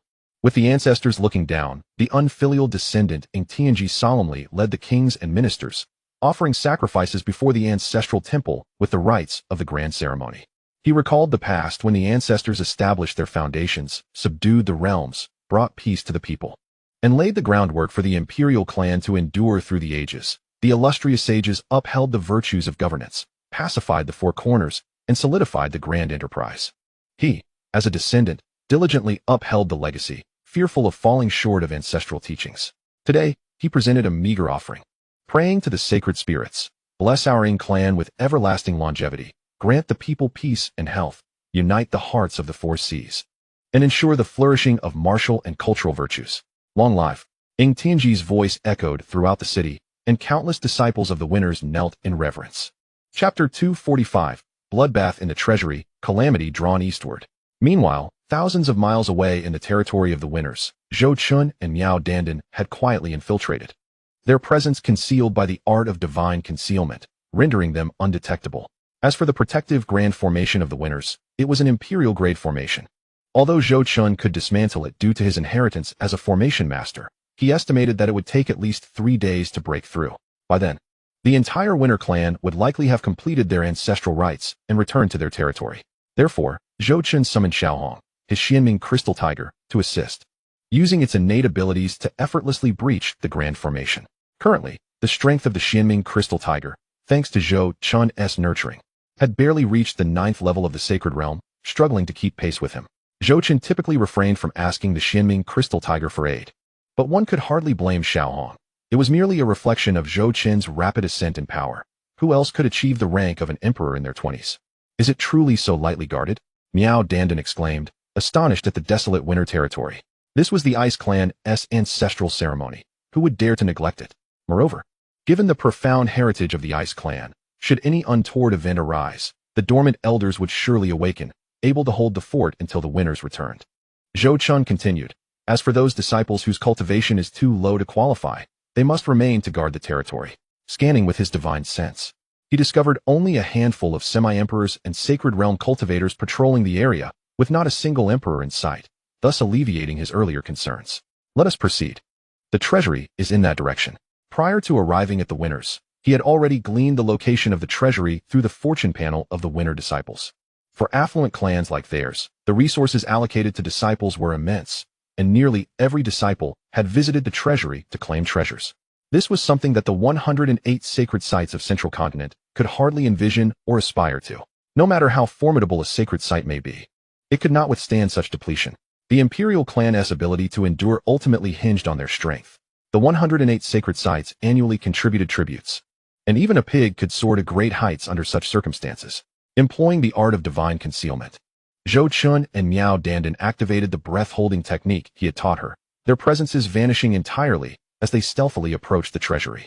The Winner treasury lay deep within the clan territory, an independent structure surrounded by layers of prohibitions. However, these formations, when compared to the protective grand formation, were mere child's play. To Zhou Chun, these prohibitions were nothing more than decorations. Thus, he had no intention of summoning Xiaohong. With a flick of his hand, he produced the heart of the formation emperor obtained during the resource war in Central Continent, effortlessly dismantling the outer prohibitions in less than half a stick of incense. Master, your formation-breaking disc is extraordinary. Miao Dandan exclaimed in admiration. Hee, your eyes are astute. This is a legacy artifact of the Formation Emperor. Zhou Chun replied with a proud smile, focusing on dismantling the formations. A quarter of an hour later, all prohibitions were breached, and the doors of the winter treasury swung open with ease. It was no wonder the winners were complacent. For millennia, the Ice Clan had never experienced a theft from their treasury, which is why the elder tasked with guarding it had also attended the ancestral ceremony. All right, no noise. Let us hurry inside, Zhou Chun urged, excitement propelling him as he pulled Miao Dandan into the treasury. Hiss. The moment they stepped into the treasury, Zhou Chun was greeted by a mountain of treasures. Spirit stones, elixirs, magical artifacts, techniques, spiritual herbs, and spirit plants. Various treasures shimmered enticingly, radiating an alluring glow. Wow, wow, wow. Miao Dandan was instantly awestruck by the spectacle, unable to suppress a sharp cry. She had never encountered such an abundance of treasures in her life. We've struck it rich. We're wealthy now. Miao Dandan jubilantly danced with excitement. Seeing this scene, Zhou Chun was equally taken aback. Perhaps it was the overconfidence of the winners that left the treasury with merely a simple dust-covering formation, lacking any substantial security measures. It was understandable, under normal circumstances. An emperor would oversee the treasury. If anyone attempted to take something, automatic checks and alarms would activate upon nearing the exit of the treasury's formations. However, Zhou Chun and Miao Dandan had no intention of using the main entrance. This perfectly illustrated the adage that the world is a grand stage of folly. Without hesitation, Zhou Chun swept his gaze over all the treasures within reach, hastily collecting them into his storage ring, while urging Miao Dandan to assist. Countless spirit stones, acquired. Premium elixirs, secured. Exceptional magical artifacts, obtained. A plethora of techniques, gathered. Talismans and formations, captured. Even the shimmering spirit jade tiles on the ground were pried loose by Zhou Chun. Master, come quick. There is something here. Miao Dandan suddenly exclaimed with excitement. What? Zhou Chun hurried over and discovered a chilling jade box resting upon a high platform deep within the treasury. Inside the box lay a fist-sized ice blue crystal, emanating terrifying coldness. Were it not for the protective formations in place, it could likely freeze the entire treasury in an instant. It's the ice soul of the King of Hell. Zhou Chun rejoiced. This was one of the auxiliary treasures he required to fuse with the heart of the world tree. Truly, fortune favored him, as he had found it without even searching. Beside the ice soul of the King of Hell were 6 smaller blue-green crystals, which Zhou Chun recognized as millennia-old ice souls. Unbeknownst to him, he had stumbled upon a stroke of luck. While the ice soul of the King of Hell was crucial for him, such treasures were generally considered niche, leading the winner's artifact smiths to deem them excessive for their usual needs, hence their neglect in the treasury's corner. Heaven aids me. Zhou Chun could not resist letting out a triumphant howl, securing the ice soul of the King of Hell into his system space. With the ice soul of the King of Hell, alongside the Earth Core Source Crystal and the 9 Heavens Tao Lotus, Zhou Chun was one step closer to breaking into the Emperor realm. The two continued to scour the treasury until the storage ring was insufficient. Zhou Chun simply tossed everything into the system space.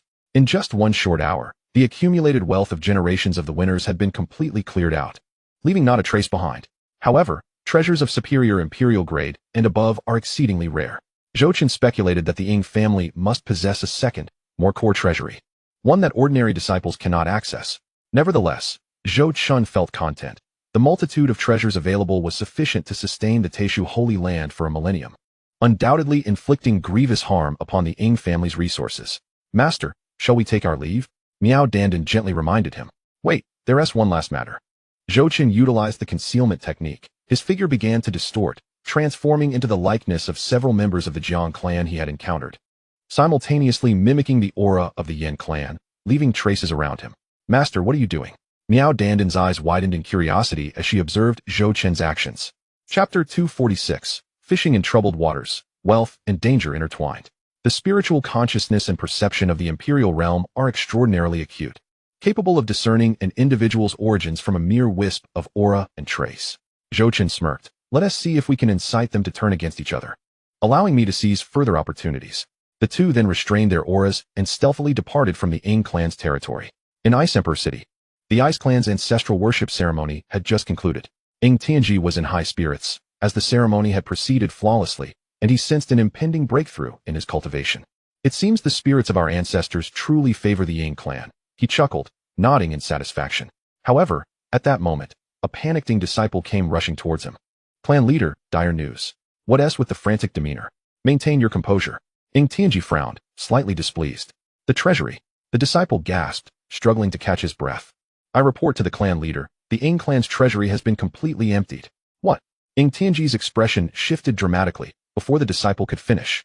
He transformed into a streak of light, racing towards the Ying clan's estate. The other elders and disciples, bewildered, promptly followed in the direction of Ying Tianji, departing in an orderly fashion. Upon their arrival at the treasury, they were met with a shocking sight. The once bustling treasury stood desolate.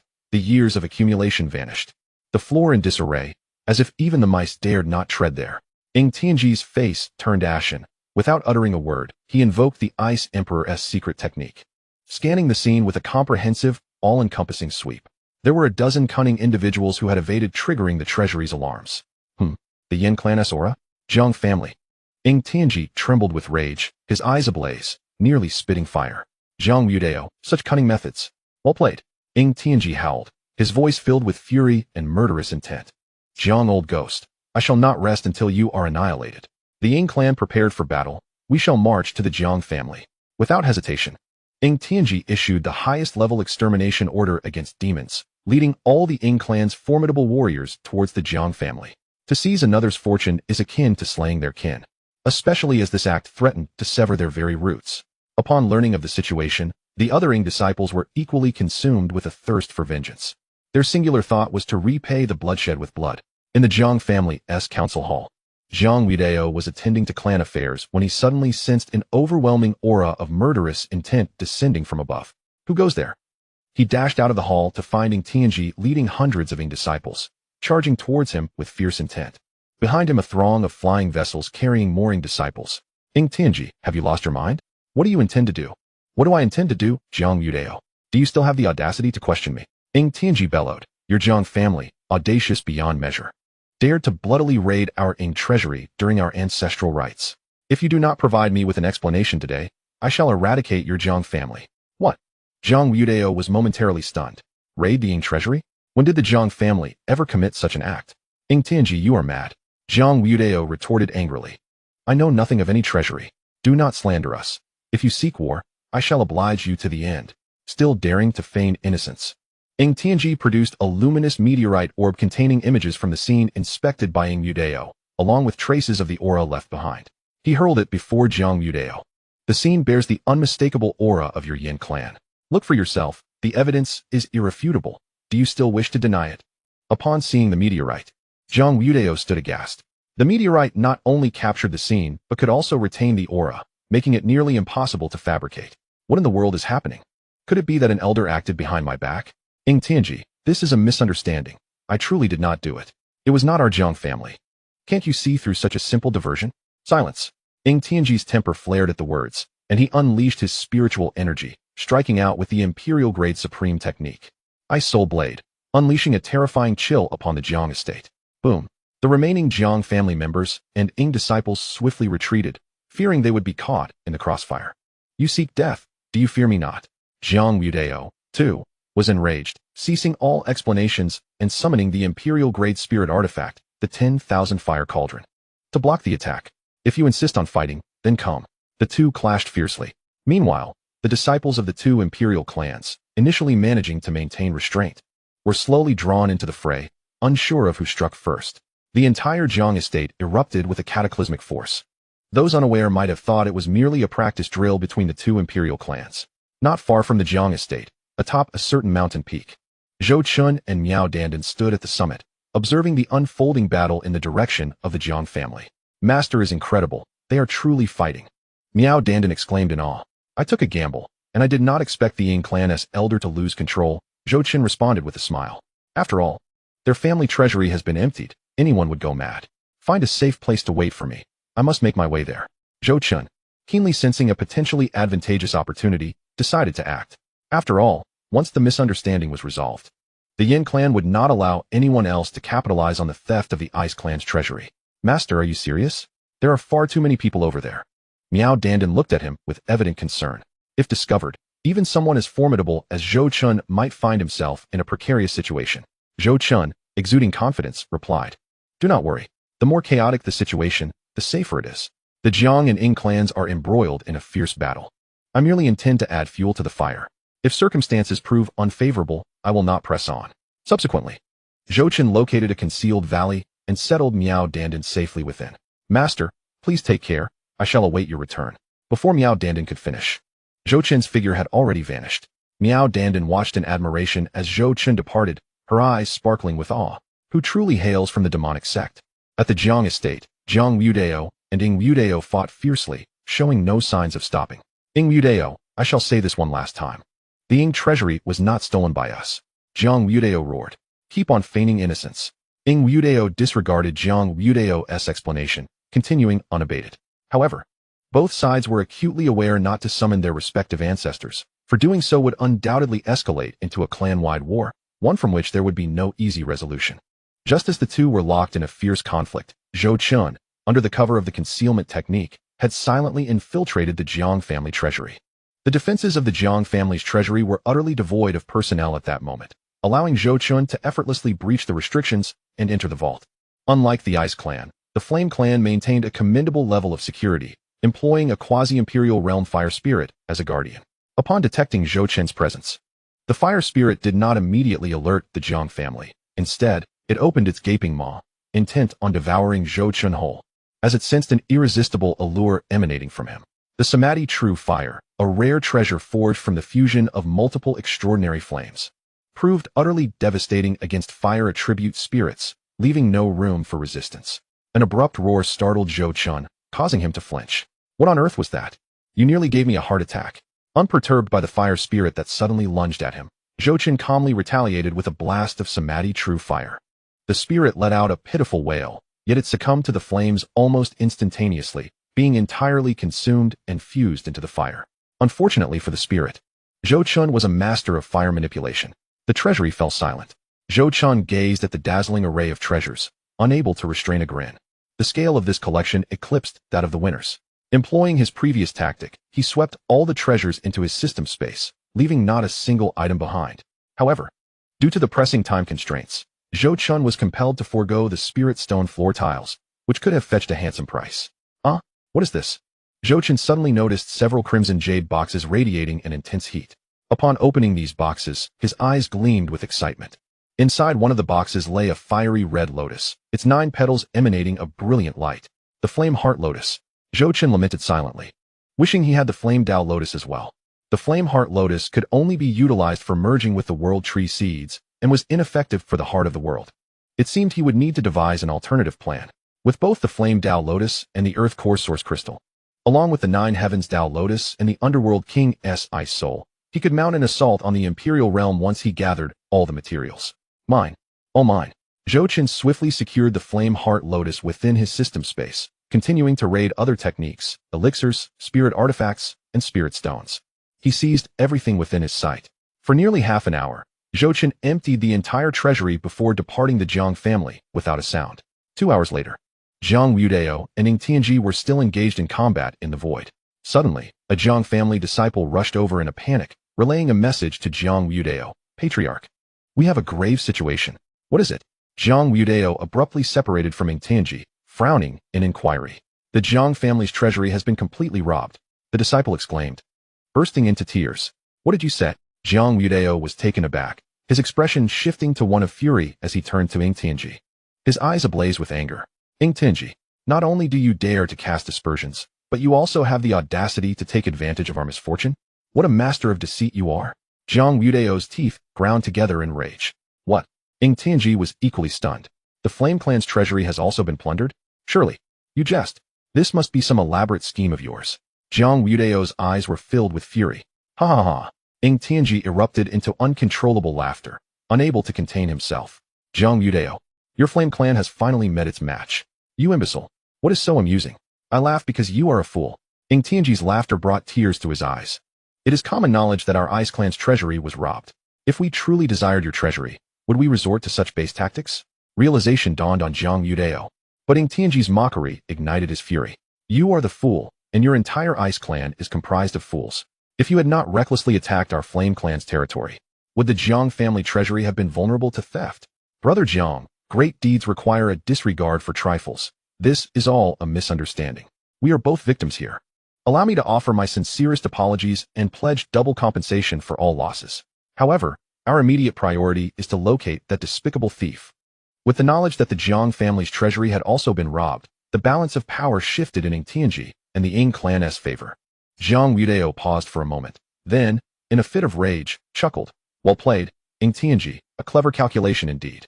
However, Jiang Yudao took the hint and refrained from further entanglement with Xianxia, realizing that further disputes would serve no purpose.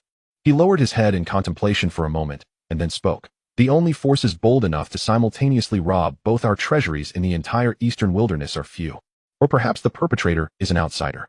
Xianxia narrowed his eyes. The assailant's strength should not exceed the first level of the imperial realm. Possessing a keen sense for subterfuge and adept at concealing their aura, should Zhou Chen overhear their deductions, he would surely break into a cold sweat.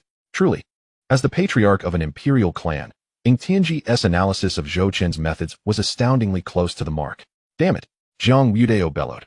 Whoever it is, I will hunt them down and make them pay dearly. Yet in the next moment, both men exchanged glances and simultaneously deduced the Tiangong clan. Thus, the Jiang and Ying clans expended significant resources to procure the Tiangong clan's assistance in divining the thief's whereabouts. 3 days later, the Tiangong clan relayed their findings. Jiang Yudao and Xianxia stared at the image of the person depicted, both widening their eyes in disbelief. The Azure Lotus Swordmaster. How could it be him? Both were incredulous that a mere quasi-imperial could manipulate two great imperial clans at will. However, the Tiangong clan's calculations were never mistaken.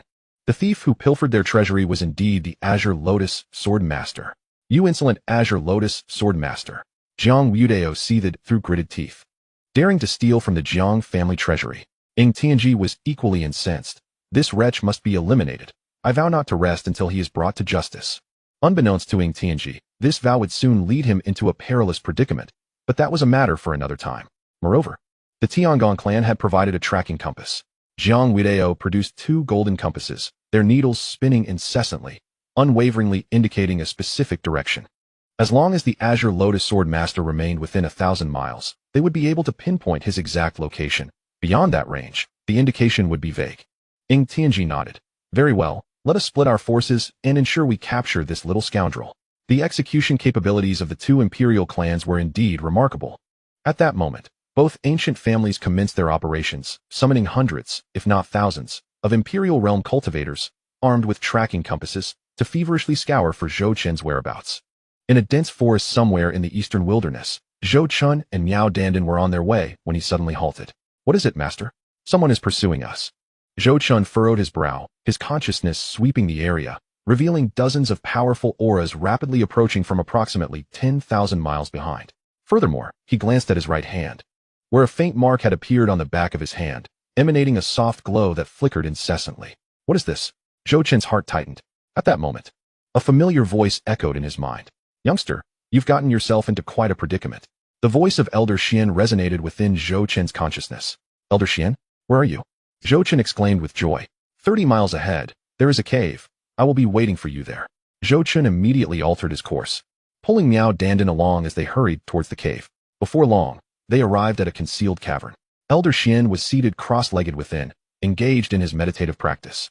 Upon noticing the mark on Zhou Chen's hand, his expression turned grave. Indeed, it is the tracking technique of the Tianji clan. The Tianji clan again? Zhou Chen inquired. Yes. They are the most enigmatic imperial clan, skilled in divining the secrets of heaven and employing tracking sorcery, Elder Xian elucidated. The mark on your hand is a remnant of their calculations. As long as you are within 1,000 miles, they can swiftly pinpoint your location. What can we do? Zhou Chen's face darkened.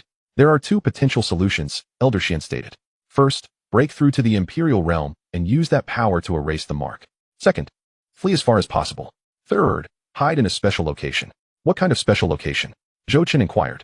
Immortal abodes, secret realms, forbidden grounds, Elder Xian replied. These places possess unique rules that render the Tianji clan's tracking techniques mostly ineffective. Those secret realms are not easily found. Zhou Chen's eyes brightened at this revelation.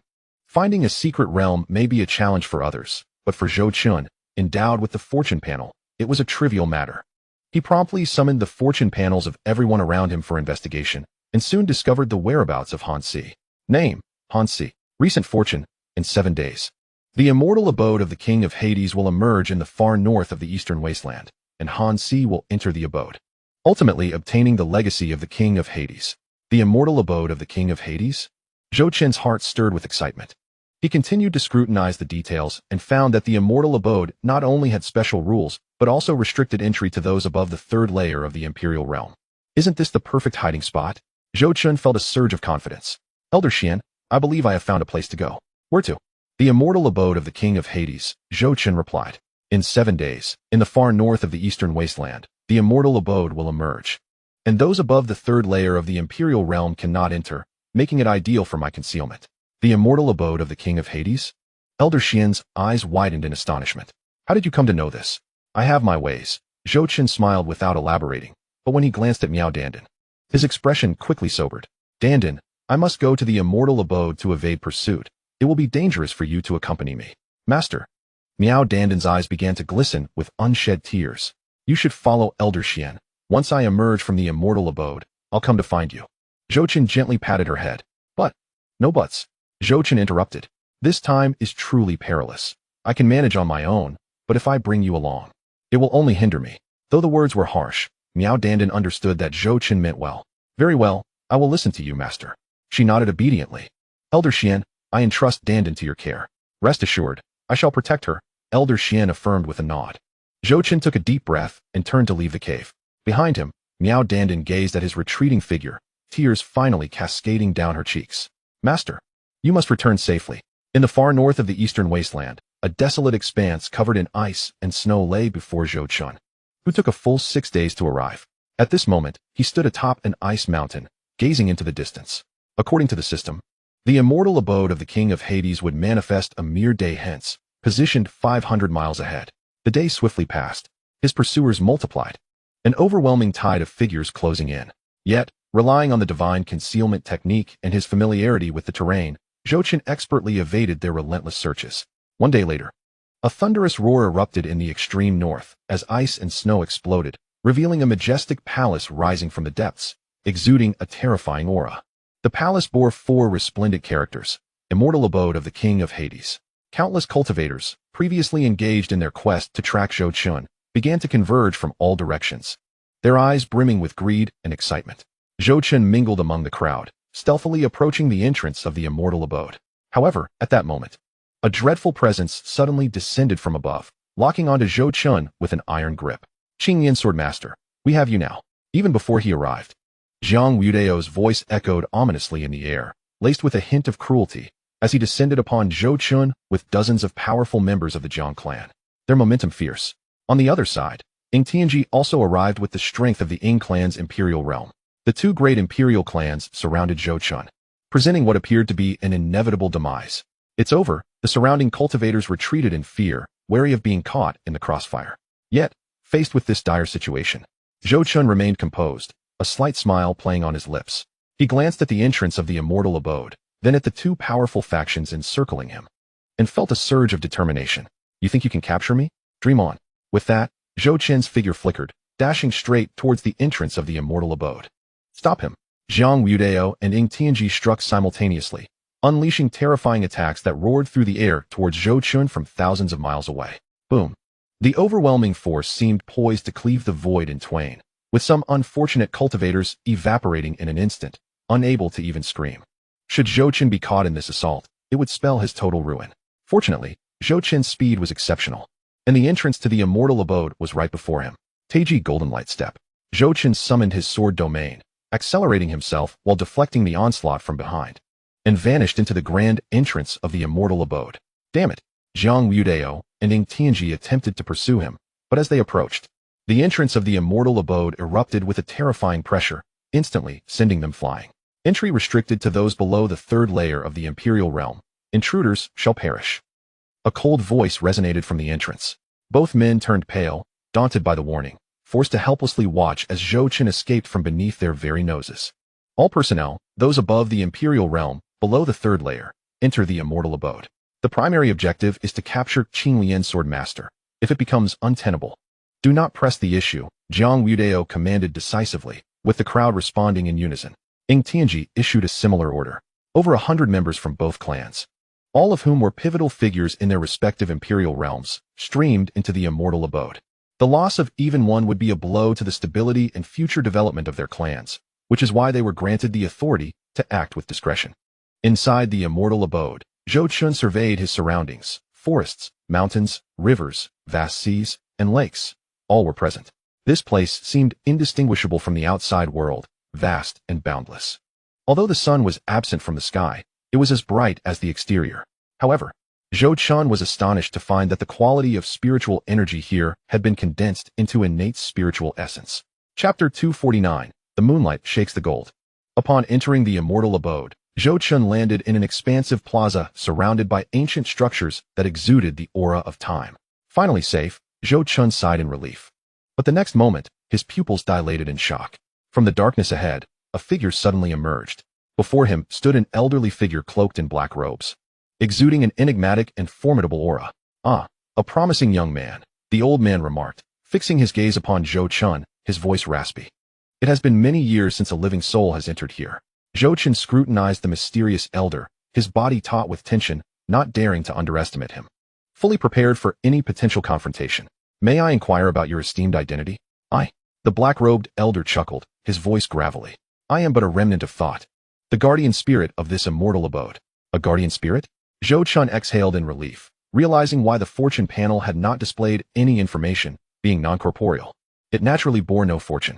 Though the spirit before him was undeniably powerful, it likely would not initiate an attack on a cultivator entering the immortal residence. Otherwise, it would not have engaged in such lengthy discourse. Indeed, the spirit affirmed with a nod. Before his demise, the king of Hades left me here to await a fated individual worthy of inheriting his legacy. The king of Hades, Zhou Chun thought, his eyes glinting with astonishment. According to the records of the Xianxia continent, he was a peerless powerhouse from 1,000,000 years ago, said to have reached the realm of immortality.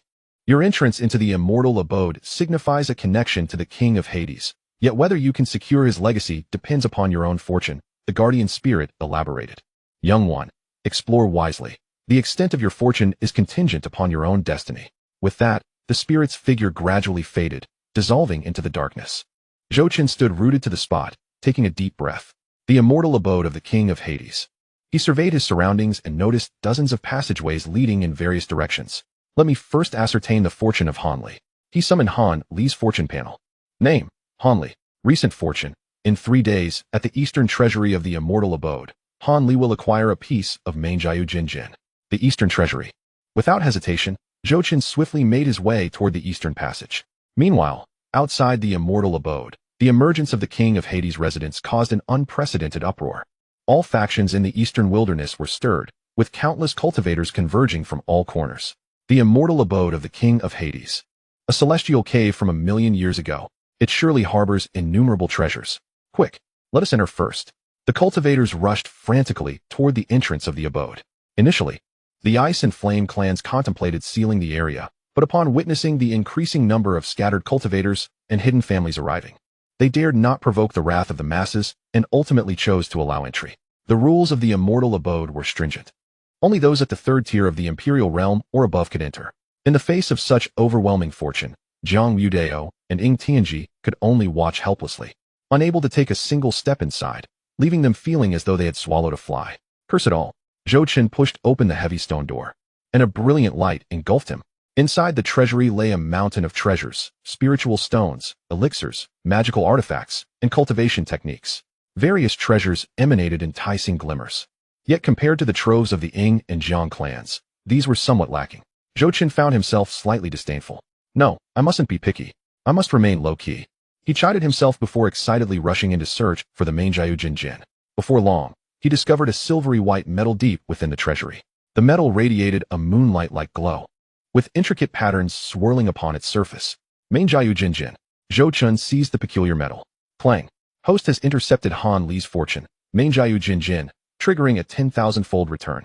Congratulations, host, on acquiring a piece of Gaiu Xinjing. The system notification chimed, and a piece of gray metal the size of a ping-pong ball materialized in Zhou Chun's hand. Its color deepened, the patterns grew more complex, and it exuded a rich essence of lunar Tao. It truly is Gaiu Xinjing. The system is remarkable. Zhou Chun's face lit up with joy as he swiftly stored it in his system space. With the Earth Core Source Crystal, the 9 Heavens Tao Lotus, the King of Hades' Ice Soul, and now the Gaiu Xinjing secured, He was left with only one final treasure to seek, the Flame Dao Lotus, to refine the heart of the World Tree. However, he was uncertain where to locate this remaining item. I hope the immortal abode of the King of Hades proves fruitful, Zhou Chen silently wished, as cultivators from the eastern wilderness began to appear within the immortal abode. Along with other fortunes, Zhou Chen felt no desire to delay. System: display Ing Feng's fortune panel. Name: Ing Feng. Recent fortune: in 5 days. At the central scripture pavilion of the immortal abode, upon passing the King of Hades trial, will obtain the Imperial Tier Supreme Cultivation Technique King of Hades Body Refinement Technique. The King of Hades Body Refinement Technique? Zhou Chen's eyes gleamed. His physical body had already reached the limit of the 9 turns Dragon Elephant Technique, and further progress was proving elusive. Other types of body refinement techniques were precisely what he required at this juncture. However, given that the King of Hades Body Refinement Technique bore the same tier as the 9 turns Dragon Elephant Technique, he was uncertain whether it could indeed enhance his abilities, and thus held no grand expectations. The central scripture pavilion. Determining his direction, Zhou Chen immediately set off, vanishing from his previous location. At the very heart of the immortal abode, a majestic hall stood tall. At the entrance of the hall, dozens of cultivators were working to unravel the restrictions. Zhou Chen observed from a distance, refraining from rushing forward. Cloaked in the Xianxia technique, none could perceive his presence. After half an hour, the restrictions were finally breached. We did it. The cultivators cheered, rushing into the hall. Zhou Chen waited for them all to enter before employing the Xianxia technique to stealthily slip inside. Within the hall, a colossal statue of a man clad in black armor, wielding a massive axe, dominated the center, emanating an overwhelming aura of power. The King of Hades. A cultivator exclaimed in awe. Before the statue lay a stone platform, upon which rested an ancient tome of cultivation techniques. King of Hades Body Refinement Technique. Over there, the aura of an Imperial Tier Technique. The allure of wealth and power, especially an Imperial Tier Technique, was irresistible. The cultivators surged toward the stone platform, indifferent to the potential dangers of triggering lethal restrictions. Yet, as one individual reached out to touch the technique, the statue suddenly illuminated with an eerie green glow, unleashing a terrifying pressure that instantly immobilized those present. You are not worthy. The cold voice reverberated throughout the hall. A dozen cultivators were sent flying, blood spewing from their mouths as they fell to the ground. Only those who passed the trial are deemed worthy of acquiring this technique, the statue declared, its tone commanding and authoritative. A trial? The crowd exchanged glances, yet none dared to step forward as boldly as before. Ascend the divine platform and receive the King of Hades power. The statue continued, those who can endure for a quarter of an hour shall be rewarded with the technique. This opportunity is singular. Upon hearing this, the crowd hesitated. The baptism of the King of Hades' power was no trivial matter. A misstep could result in being crushed to dust. However, the temptation of the technique was too great. After a moment of contemplation, someone finally succumbed to the allure and stepped onto the platform. A blood-curdling scream erupted. As soon as the individual stepped onto the platform, he began to wail in agony, his cries filled with despair. The horrifying pressure bore down upon him, causing his bones to creak under the strain. In less than 10 breaths, he could no longer withstand it, tumbling off the platform like a lifeless dog. That was terrifying. His face turned pale, trembling all over, a look of relief at having survived etched upon his features. Witnessing this scene, the others promptly abandoned their aspirations. Zhou Chen concealed himself in the shadows, lost in contemplation. With merely a day remaining before Ing Feng would claim this reward, the recent fortunes of those around him seemed utterly devoid of substance. It would be far more prudent for Zhou Chen to seize the opportunity now. A quarter of an hour should suffice. Armed with the ninefold dragon elephant art as his foundation, his physical strength far surpassed that of practitioners at the same level, rivaling even those of the Imperial realm. This should pose no significant challenge. He decided to give it a try. Zhou Chen revealed himself, stepping onto the divine platform amidst the astonished gazes of the onlookers. Oh, another fool seeking his own demise? They muttered. Oh, the youth truly knows not the heights of heaven or depths of earth. This must be the ignorance of the unafraid. The assembled cultivators shook their heads, regarding Zhou Chen as a mere source of amusement. Yet, in the next instant, their eyes widened in disbelief. As Zhou Chen ascended the divine platform, a terrifying pressure bore down upon him in an instant. Realizing that this oppressive force reached the 3rd level of the Imperial realm, a glimmer of understanding flickered in Zhou Chen's eyes. No wonder the practitioner of the 1st level of the Imperial realm had been unable to withstand it. However, Zhou Chen remained utterly still, his expression calm, even taking a moment to survey his surroundings leisurely. This was absurd. How was he able to do this? The crowd found it almost impossible to believe. Had the pressure diminished? Observing Zhou Qin's composed demeanor, several cultivators, emboldened by disbelief, stepped onto the divine platform. Boom. In an instant, they were sent reeling backward, blood spewing forth. One of them a practitioner of the second level of the Imperial realm. Hiss. Who claimed the pressure had weakened. The remaining cultivators turned pale, abandoning any thoughts of luck. A quarter of an hour later, the voice of the divine statue resounded. Young man, congratulations on passing the trial. A ghostly green light enveloped Zhou Qin. In the next moment, the King of Hades' body refinement technique transformed into a stream of light, coursing into Zhou Qin's body. Ding. Host has intercepted Ing Feng's opportunity. Acquiring the Imperial-grade King of Hades' body refinement technique, triggering a 10,000-fold return. Congratulations, Host has obtained the seal of the King of Hades, low-grade immortal. What? Immortal grade? Although he had prepared himself mentally for this moment, Zhou Qin could not suppress the frantic beating of his heart. Even among the Imperial-grade techniques, there existed a hierarchy of strength. The disparity between the Imperial and Immortal grades was utterly incomparable. Immortal-grade techniques transcended all Imperial-grade techniques. Across the entire Xianxia continent, Imperial-grade techniques represented the pinnacle achievable by the vast majority of cultivators, let alone an Immortal-grade technique. Even a low-grade Immortal technique possessed a terrifying potency that could not be compared to Imperial-grade techniques. He promptly examined the contents of the technique, discovering that the seal of the King of Hades was divided into 9 layers, each harboring a terrifying power. Moreover, the seal of the King of Hades shared a connection with the ninefold dragon elephant art, allowing him to grasp its essence directly due to his foundational knowledge. Outside the divine platform, the other cultivators gazed at Zhou Qin with malicious intent, their eyes turning crimson, the moment Zhou Qin descended from the platform. He would surely be turned into a sieve. However, it seemed the Hall of the King of Hades had anticipated such a scenario. For a formation illuminated beneath Zhou Qin's feet, instantly transporting him away, leaving the cultivators within the hall lamenting their lost opportunity. Yet, even without the transport, given Zhou Qin's current strength, he would not have feared them. He could easily teach them a lesson. At this moment, Zhou Qin found himself within a secluded chamber, protected by formations, appearing quite secure. He seated himself within the formation-enshrouded chamber, a spark of excitement flashing in his eyes. Ignoring his surroundings, he immediately immersed himself in the comprehension of the seal of the King of Hades. Zhou Qin discovered that although the immortal-grade technique was formidable, its cultivation difficulty was exceedingly high. Ordinary prodigies would require years, if not decades, to grasp even the basics, along with possessing formidable physical strength. However, with the robust foundation of the ninefold dragon elephant art, his physical prowess far exceeded that of others at the same level. Gradually, the vital energy within him surged like a dragon and elephant.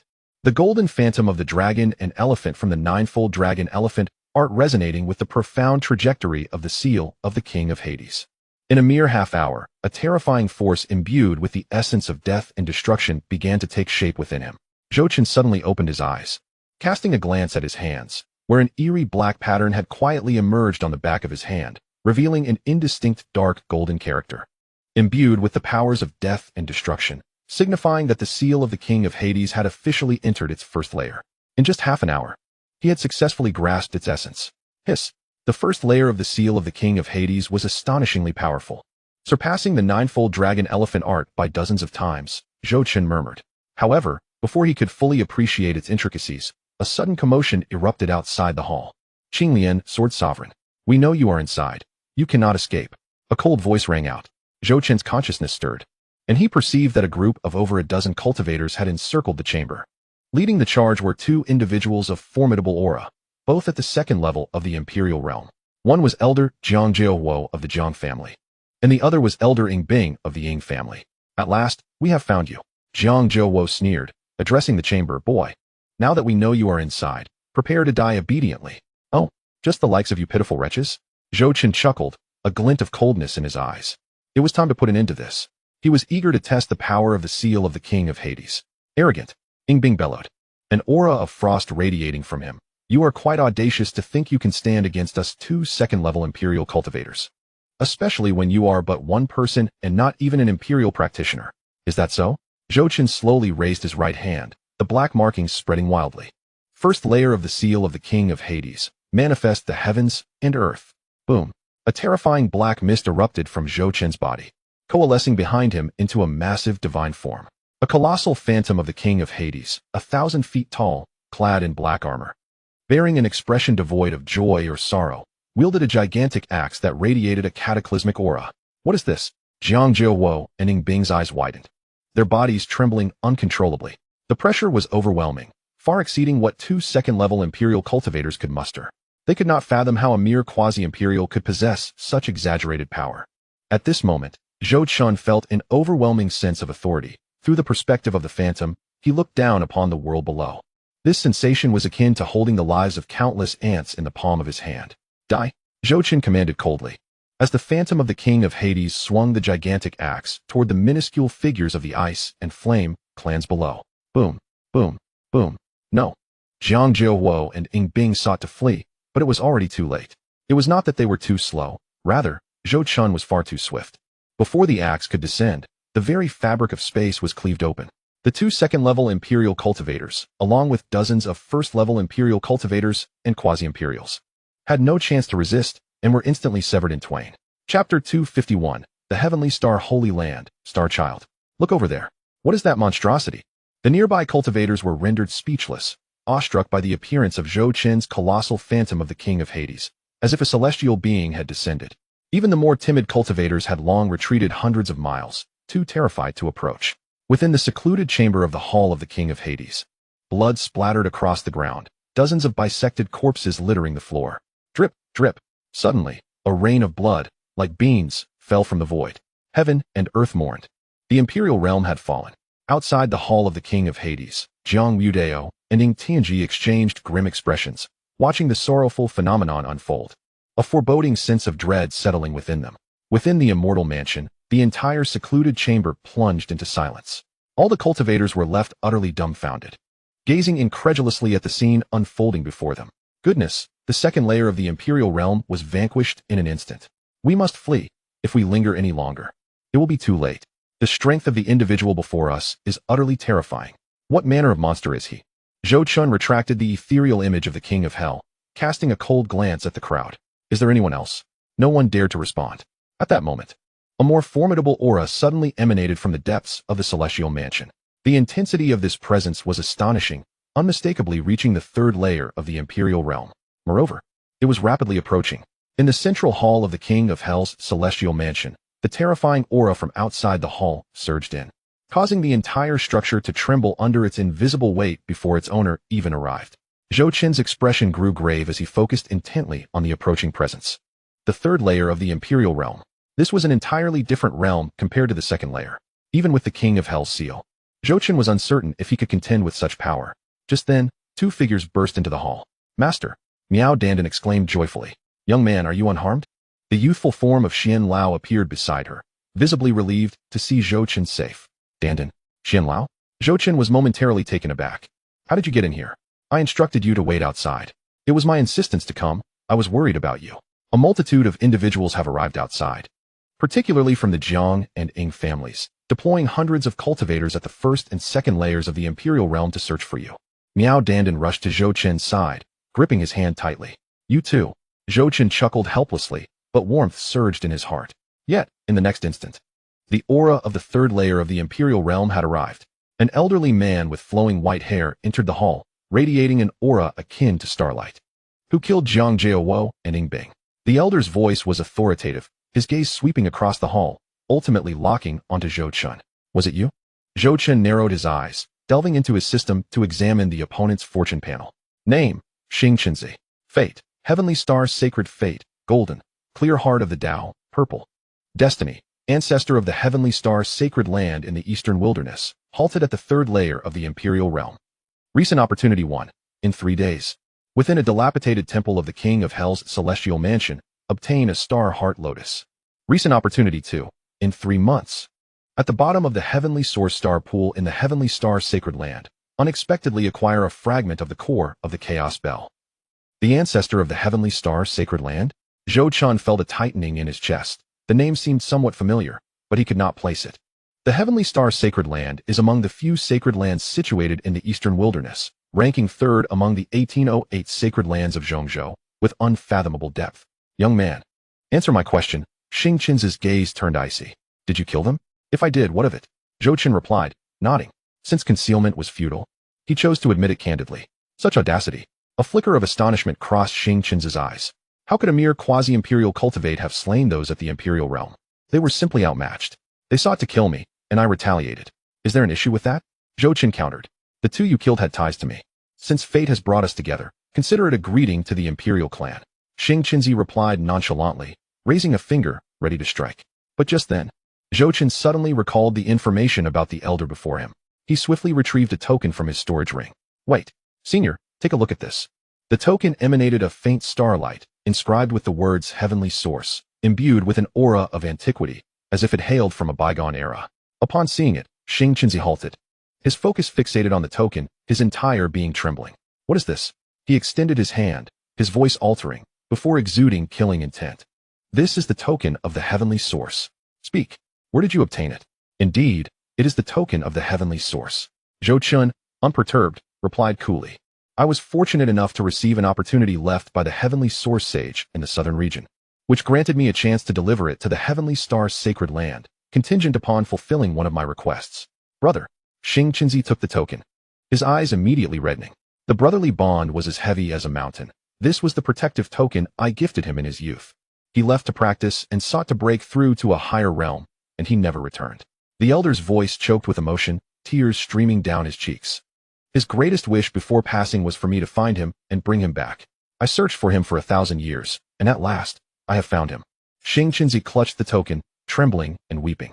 After a millennium of searching in vain, he was left with a cold, unyielding token. Anyone would find it hard to bear, even one of his esteemed status as the ancestor of a sacred land. Witnessing this scene, Zhou Qin felt a twinge of emotion and reflection. Senior, Zhou Qin gently interjected, the Heavenly Source Sage has transcended to another realm. This is the last request he entrusted to me before his soul departed. What? Xianxia's head shot up, disbelief filling his eyes. How can this be? He had clearly broken through to the quasi-imperial realm. I do not know. I only know that he was gravely injured at the time. His foundation shattered, Zhou Qin recounted truthfully. When I encountered him, he was already at death's door.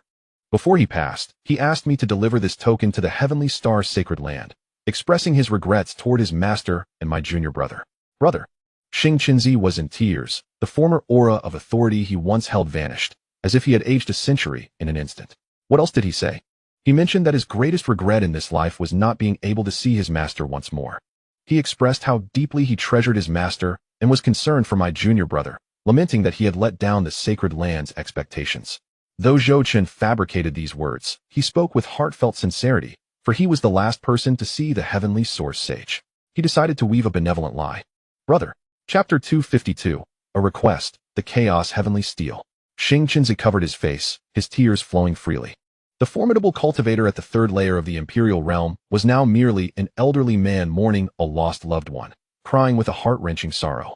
The surrounding cultivators dared not utter a sound, nor did they make a move to leave, fearful of disturbing the elder of the sacred land and incurring fatal repercussions. Zhou Qin remained silent, patiently waiting for the elder to regain his composure.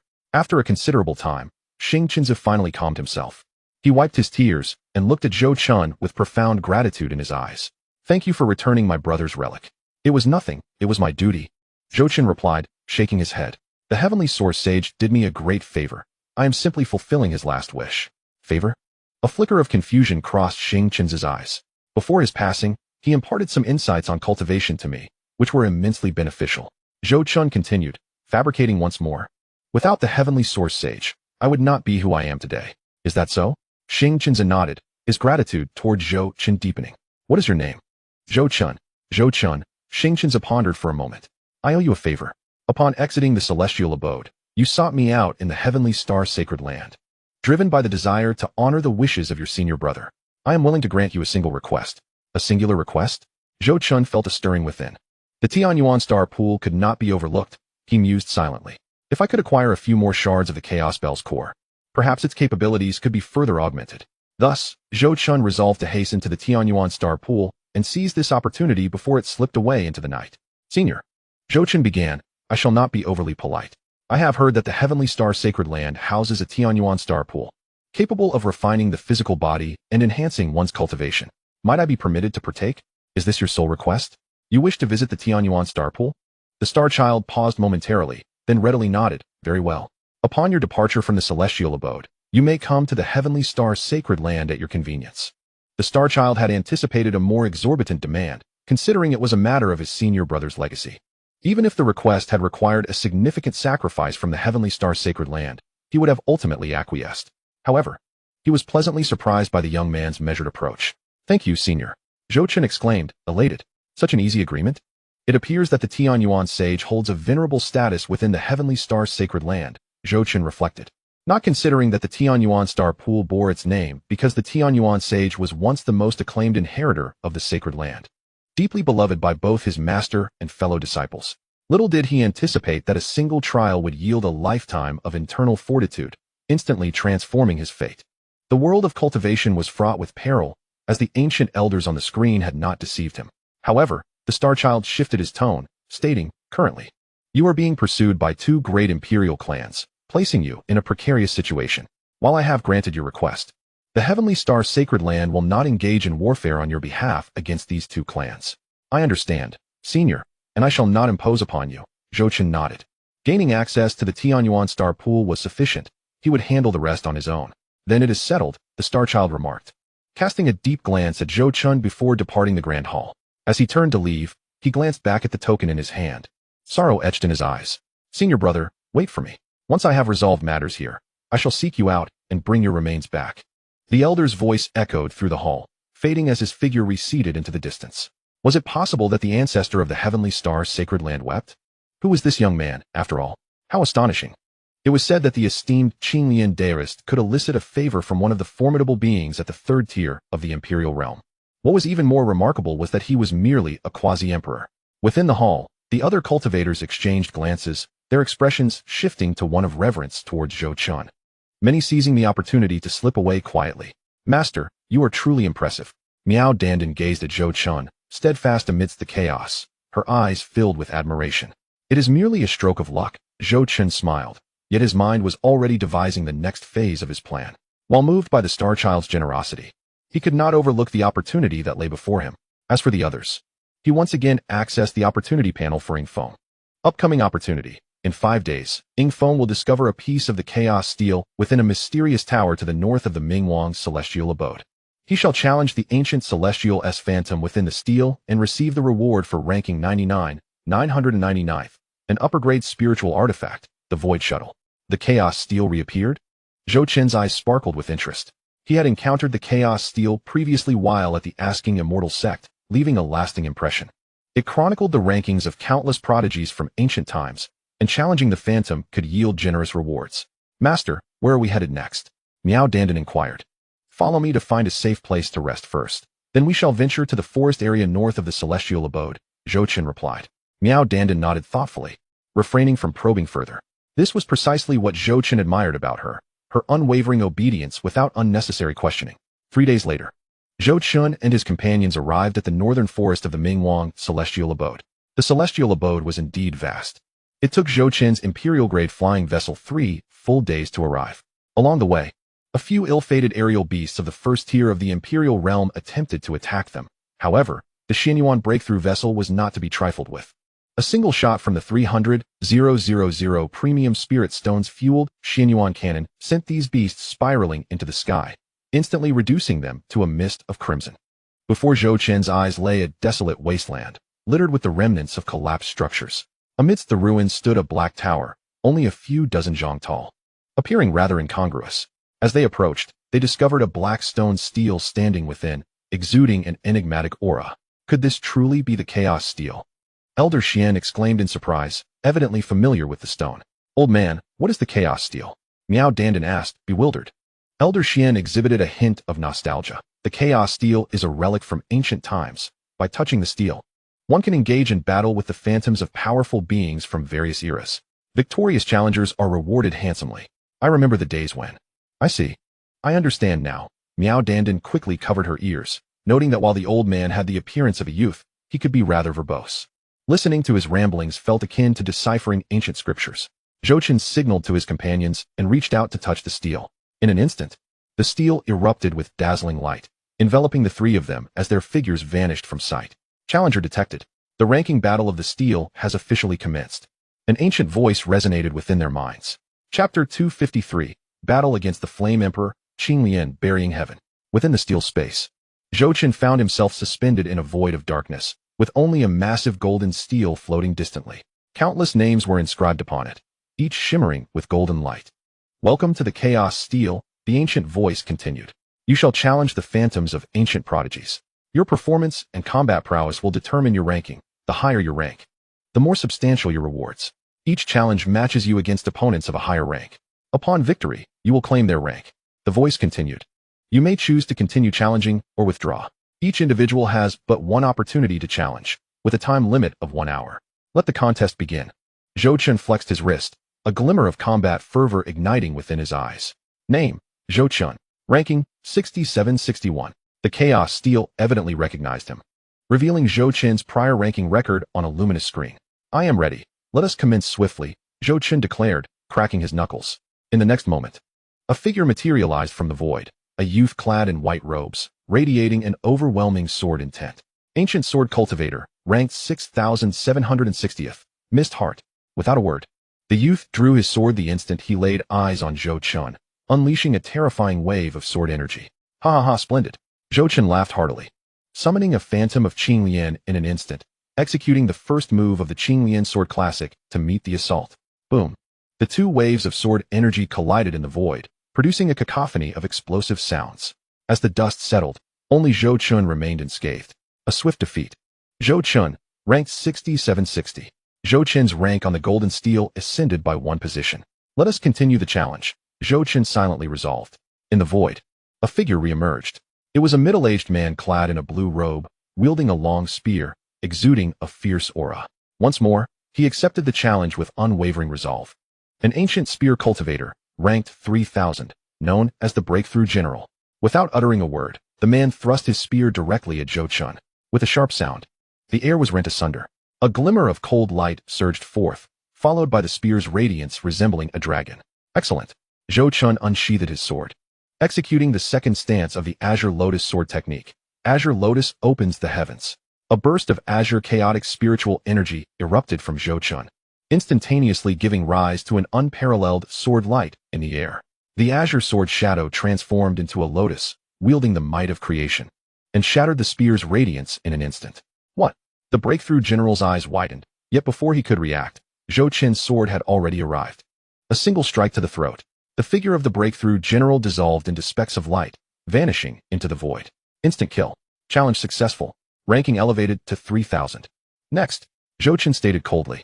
In the void, another figure materialized. This time, it was a woman clad in battle armor, wielding a war blade, her presence radiant. An ancient blade cultivator, ranked 1500, known as Bloodblade. The woman swung her blade, a crimson blade aura sweeping towards Zhou Chen. He did not flinch or evade. Continuing with the second stance of the Azure Lotus sword technique, Azure Lotus opens the heavens. The sword light soared into the heavens, cleaving through the crimson blade aura and striking the woman. Her figure, too, transformed into starlight, disappearing without a trace. Challenge successful. Ranking elevated to 1500. Onward to the next. The fighting spirit in Zhou Chen intensified. He went on to engage in dozens of battles, each culminating in instant kills. His ranking swiftly ascended from 1500 to 800, then to 500, and finally to 300. With each confrontation, Zhou Chen grew bolder, dispatching his opponents with precise and decisive strikes. Devoid of any hesitation. Among peers of the same realm, these prodigies were hardly a match for Zhou Chen. It was not that they were too weak, rather. Zhou Chen was overwhelmingly strong. In the South region, he had once ranked over 6,000, and now he had experienced a complete reversal. The Azure Lotus Dao Body, the King of Hades Seal, the Azure Lotus Sword Cannon, and the Nine Heavens Refinement Technique. Each of these practices had nearly reached the pinnacle of the chosen continent's highest levels. Not to mention, he had established the legendary supreme foundational Dao of the 10th grade and possessed a Chaos Dao infant.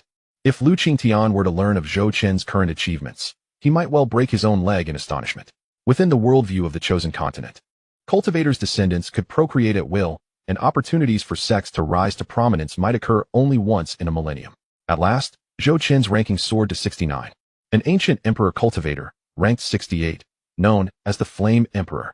In the void, a figure of immense authority slowly emerged. Zhou Chen donned a serious expression. The man before him was clad in a robe adorned with dragon patterns, surrounded by terrifying flames. each flicker containing the power to annihilate the heavens and the earth. This generation of prodigies is intriguing. A mere quasi-emperor dares to challenge this seat?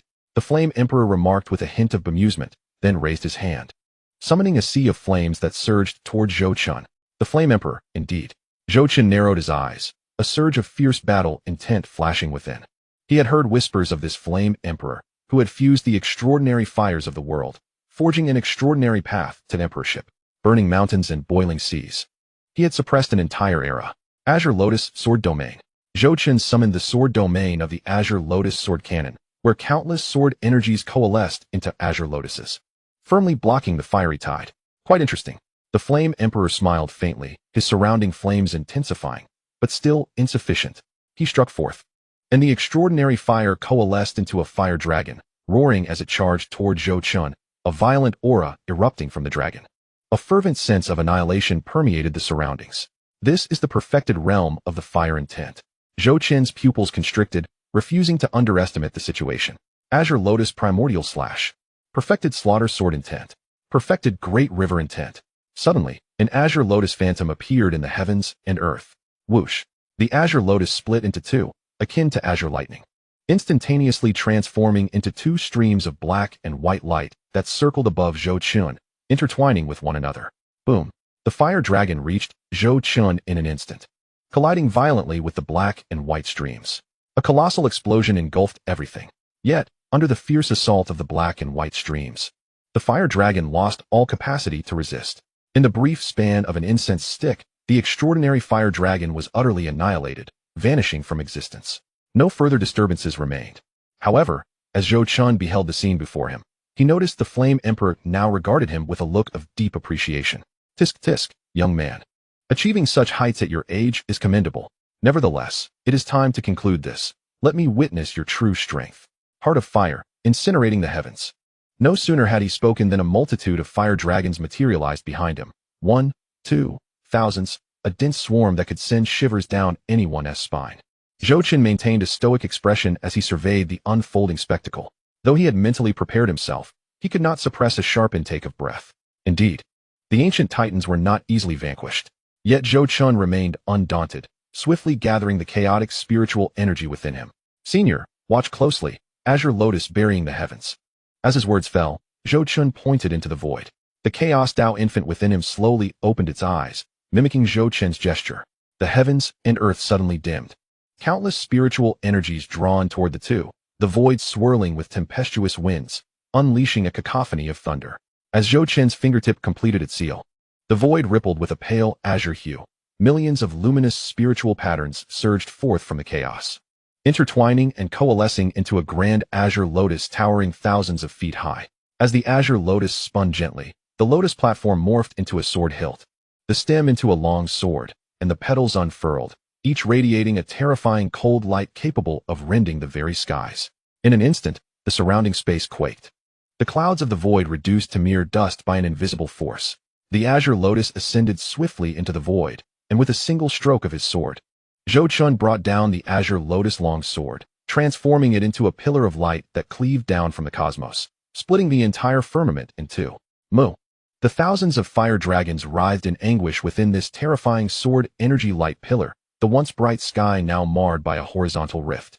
A dark purple seam in space from which terrifying spatial power surged forth, triggering a series of explosive detonations.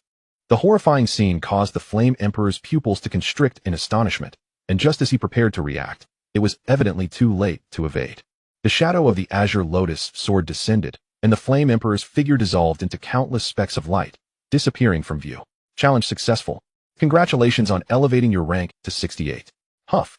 Zhou Chun exhaled in relief. The Flame Emperor, indeed, was a formidable adversary ranked 68.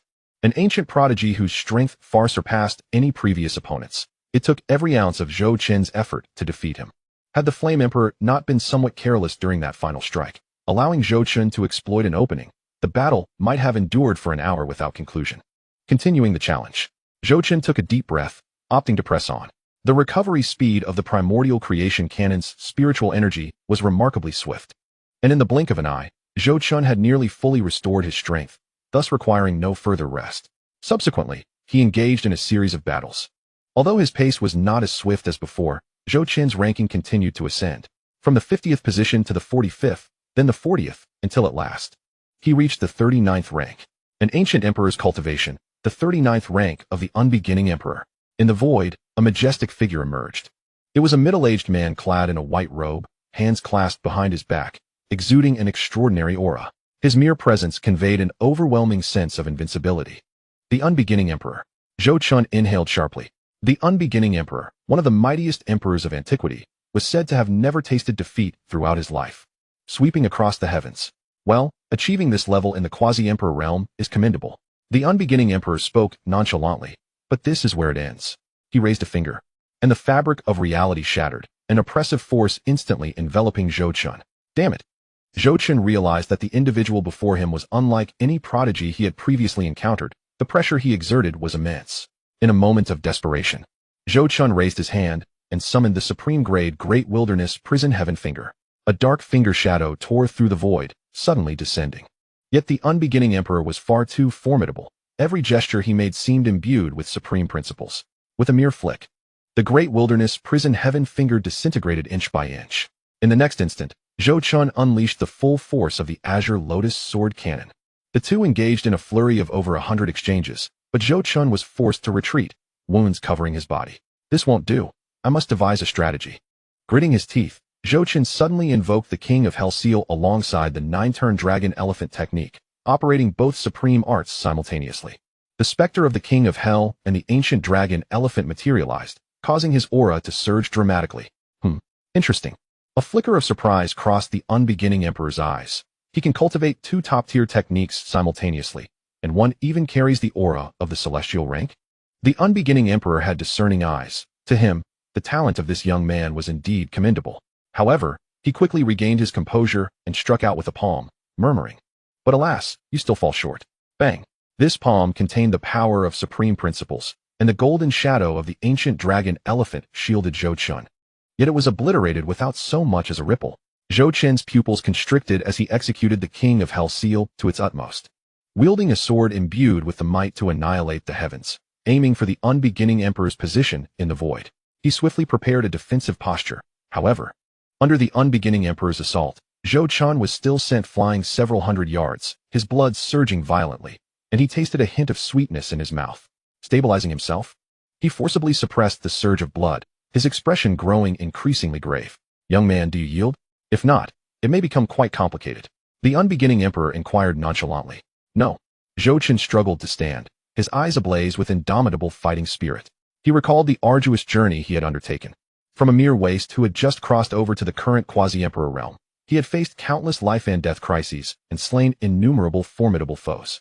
Moreover, with the system's support, if he lacked the courage to fight, he might as well meet his end in a collision. "Kill!" Zhou Qin roared, his spiritual energy surging wildly. The Azure Lotus blossomed. He launched another attack, unleashing all 5 forms of the Azure Lotus Sword Cannon. Azure Lotus Initial Bloom. Azure Lotus Opens the Heavens. Azure Lotus Sword Domain. Azure Lotus Primordial Slash. Azure Lotus Burying the Heavens. With all 5 forms unleashed, their power reached its zenith. Still not enough. Slaughter Sword Intent. Great River Sword Intent. A glimmer of madness flickered in Zhou Qin's eyes. Terrifying sword shadows swept through the void, directly slashing towards the unbeginning emperor. "Not bad," the unbeginning emperor nodded, then raised a hand to lightly tap. An invisible barrier of spiritual energy enveloped him, effortlessly deflecting Zhou Qin's assault. "Young man, perhaps your techniques are commendable, but everyone must possess their own path. Your comprehension of sword intent is still lacking. You need your own sword intent." Zhou Qin gasped for breath, seemingly catching a hint of inspiration as his eyes gleamed with contemplation. His innate understanding was already high. Now, with the unbeginning emperor's guidance. Though it was but a couple of sentences, it profoundly affected Zhou Qin. In the next moment, Zhou Qin began to close his eyes, immersing himself fully in the comprehension of the Azure Lotus Sword Cannon. Thunder rumbled in the sky, as if emanating from the heavens above. Primordial, yin and yang, 5 elements. Sword Intent. Zhou Qin experienced a series of epiphanies. The 6th form of the Azure Lotus Sword Cannon, which had eluded him for so long, suddenly revealed no secrets before him. The primordial power of the primordial creation cannon continuously coalesced from the chaotic Tao infant on the Lotus Foundation, slowly merging with the Azure Lotus Sword Cannon. The 6th form, Azure Lotus Heaven-Slaying Sword Technique, was born at that moment. Azure Lotus Heaven-Slaying Sword Technique. Zhou Chen abruptly opened his eyes, drawing his sword. Clang. Chapter 255. Unbeginning's Leniency, the Formless Immortal Trace. The instant Zhou Chen opened his eyes, a flash of azure light illuminated the void like a bolt of lightning. The sword's body instantly coalesced into a half-open azure lotus shadow, entwined with countless thunderous runes. If Zhou Chen had observed closely, he would have noticed that these were the runes of the ancient thunder dragon tribulation he absorbed during his breakthrough to the nascent soul stage. Zzz. As the runes pulsed, the heavens and earth emitted a low roar, blue arcs of electricity tearing through the void, creating cracks. Whoosh. An arc of light fell from the void. With one sword drawn, it sought to sever the shackles of heaven and earth. He comprehended it amidst battle, to grasp the sword path's principles at the quasi-emperor level. What a remarkable lad. The unbeginning emperor regarded Zhou Chen with a glimmer of surprise and satisfaction in his eyes. The unbeginning emperor laughed heartily. Wonderful. He neither evaded nor dodged. He allowed the sword to descend upon him. As the sword light fell, the unbeginning emperor's figure transformed into motes of light. Challenge successful. Ranking elevated to 39. Thank you, Senior, for your guidance. Zhou Chen bowed to the dissipating motes of light. It was evident that the unbeginning emperor had not made any attempt to resist or interfere, deliberately allowing him to break through, wishing for Zhou Chen to receive a better reward. For such beings, rank held little significance. Continuing the challenge, Zhou Chen took a deep breath and gazed at the next name on the stone tablet. Rank 36. Kong. Kong. Zhou Chen's pupils contracted. That name was all too familiar. He just couldn't ascertain if it was the same individual. Previously, in the primordial Holy Land's primordial Linglong Tower, it was this Kong who nearly rendered him incapacitated. In the void, a familiar figure slowly materialized. A young man clad in a gray robe. His deep-set eyes surrounded by an enigmatic aura. Indeed, it is you. Zhou Chen's heart raced. Once again they met. Kong smiled, a glint of amusement flashing in his eyes as he regarded Zhou Chen. Come, young one, let us see if you have made any progress. Zhou Chen's wariness soared to its peak. If the unbeginning emperor was already this formidable, the Kong before him was surely even more unfathomable. The encounter in the primordial Linglong Tower had only been during his youth. Now, having matured, Kong was likely exponentially stronger, leaving Zhou Chen with little confidence. Back then, in the God-burying ridge, Kong's shadow had possessed merely the strength of the first layer of the Emperor realm, and yet he had almost killed him. Stabilize. Kong lifted his left hand gently, and the surrounding space warped instantaneously. Zhou Chen felt as if the entire world was flipping, turning upside down and switching sideways. The laws of space. Zhou Chen was taken aback, immediately channeling the Qinglian sword technique. However, the laws of space were exceedingly peculiar. Before his attack could even graze the void, it was devoured by the spatial abyss. Futile. Kong chuckled, remarking, in my domain of space, your assaults shall never reach me. Damn it. Zhou Chen gritted his teeth, persistently experimenting with various techniques, yet all were nullified by the spatial laws. As time ticked away, his anxiety mounted. An hour was approaching. Should he fail to vanquish Kong, he would be expelled, losing his chance to continue the challenge and halt his progress, which left Zhou Chen feeling a sense of resentment. What to do? What to do? Cold sweat streamed down Zhou Chen's forehead as his mind raced. At that moment, Kong suddenly halted and addressed Zhou Chen. All right, kid, I've had my fun. Do not challenge the preceding individuals. They are not as amiable as I am, and could prove fatal. Zhou Chen was taken aback by the seriousness etched on Kong's face. What manner of being could inspire such gravity in Kong? Senior Kong, could it be that challenging the Chaos Steel entails life-threatening risks? Zhou Chen humbly inquired. Kong cast a sidelong glance at Zhou Chen, yet patiently elucidated. When it pertains to the realm of rules, insufficient cultivation could lead to becoming a simpleton at best, or death at worst. I advise you to strengthen yourself before undertaking such challenges. This is all I shall say. With that, Kong's figure gradually began to fade. Thumbs up. Challenge concluded. Challenge failed. Ranking remains at 39th place. Zhou Chen, panting heavily, bore no wounds, yet he realized that Kong had been safeguarding him, and his eyes brimmed with gratitude. Indeed, the pressure from Kong had been immense. Even the sixth move of the Qinglian Sword Classic could not pose a threat to Kong. It was a crushing dominance stemming from the laws themselves. Nonetheless, the gains from this encounter were substantial, as his ranking had ascended to 39th place. He had surged from 6,761st place to 39th in one fell swoop, a rapid ascent unparalleled throughout history. Congratulations to challenger Zhou Chen for obtaining the reward of a low-grade celestial technique. Xianxia for ranking 39th. A beam of golden light surged forth, merging with Zhou Chen's body. Ding. The host intercepted Ing Feng's opportunity to challenge the Chaos Steel, triggering a 10,000-fold return. Congratulations to the host for acquiring the Flame Lotus. Xianxia, Flame Lotus. Zhou Qin's heart leapt with joy upon hearing the notification. The Flame Lotus was the last material he required to break through to the Emperor tier, and he had obtained it in such a manner. Xianxia was a technique of remarkable profundity. Even a mere glance left Zhou Qin awestruck, rendering him momentarily unable to comprehend its intricacies. However, it was evident that the Emperor-grade pinnacle technique, Tei Golden Light Steps, paled in comparison to Xianxia, as they existed on entirely different planes. Before Zhou Qin could fully process this, the void abruptly began to warp, transporting him out of the Steel's domain. In the Underworld King's immortal mansion, Zhou Qin materialized out of thin air, startling Miao Dandan and Elder Xian. Both had also participated in the Chaos Steel rankings, but had exited promptly. Miao Dandan had secured a reward for over 80,000 th place, while Elder Xian had achieved over 70,000 th place, thus waiting for Zhou Qin's arrival. Master. Miao Dandan rushed over, noticing what appeared to be blood on Zhou Qin, tears welling in her eyes. You're injured. Do not worry, I am unscathed. Zhou Qin reassured her with a smile, gently patting her head to convey a sense of calm. Miao Dandan meticulously examined Zhou Qin, discovering he bore no injuries. And she finally exhaled in relief. Just then, a commotion erupted in the distance. Leading the charge was Ing Feng, whose wrist was still bandaged yet radiated an air of arrogance. This is it, Ing Feng exclaimed excitedly while brandishing an ancient map. According to the family's ancient texts, the Chaos Steel lies within this wasteland. Young master, the Chaos Steel is a tremendous opportunity. One of Ing Feng's disciples exclaimed eagerly, if we succeed in the challenge, our family's power will ascend to new heights. What are we waiting for? Search, Ing Feng commanded with a sweeping gesture. The group immediately dispersed to scour the ruins.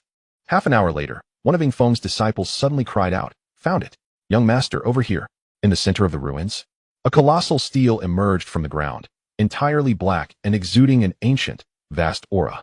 Countless names were engraved upon it, each shimmering with golden light. Chapter 256, The Profound Divine Body, Method of Breakthrough. It truly is the Chaos Steel. Ing Feng was ecstatic, dashing towards the Chaos Steel, only to be dumbfounded. The challenge attempts for the steel had evidently been exhausted by another, rendering it impossible for him to challenge again, which filled him with rage.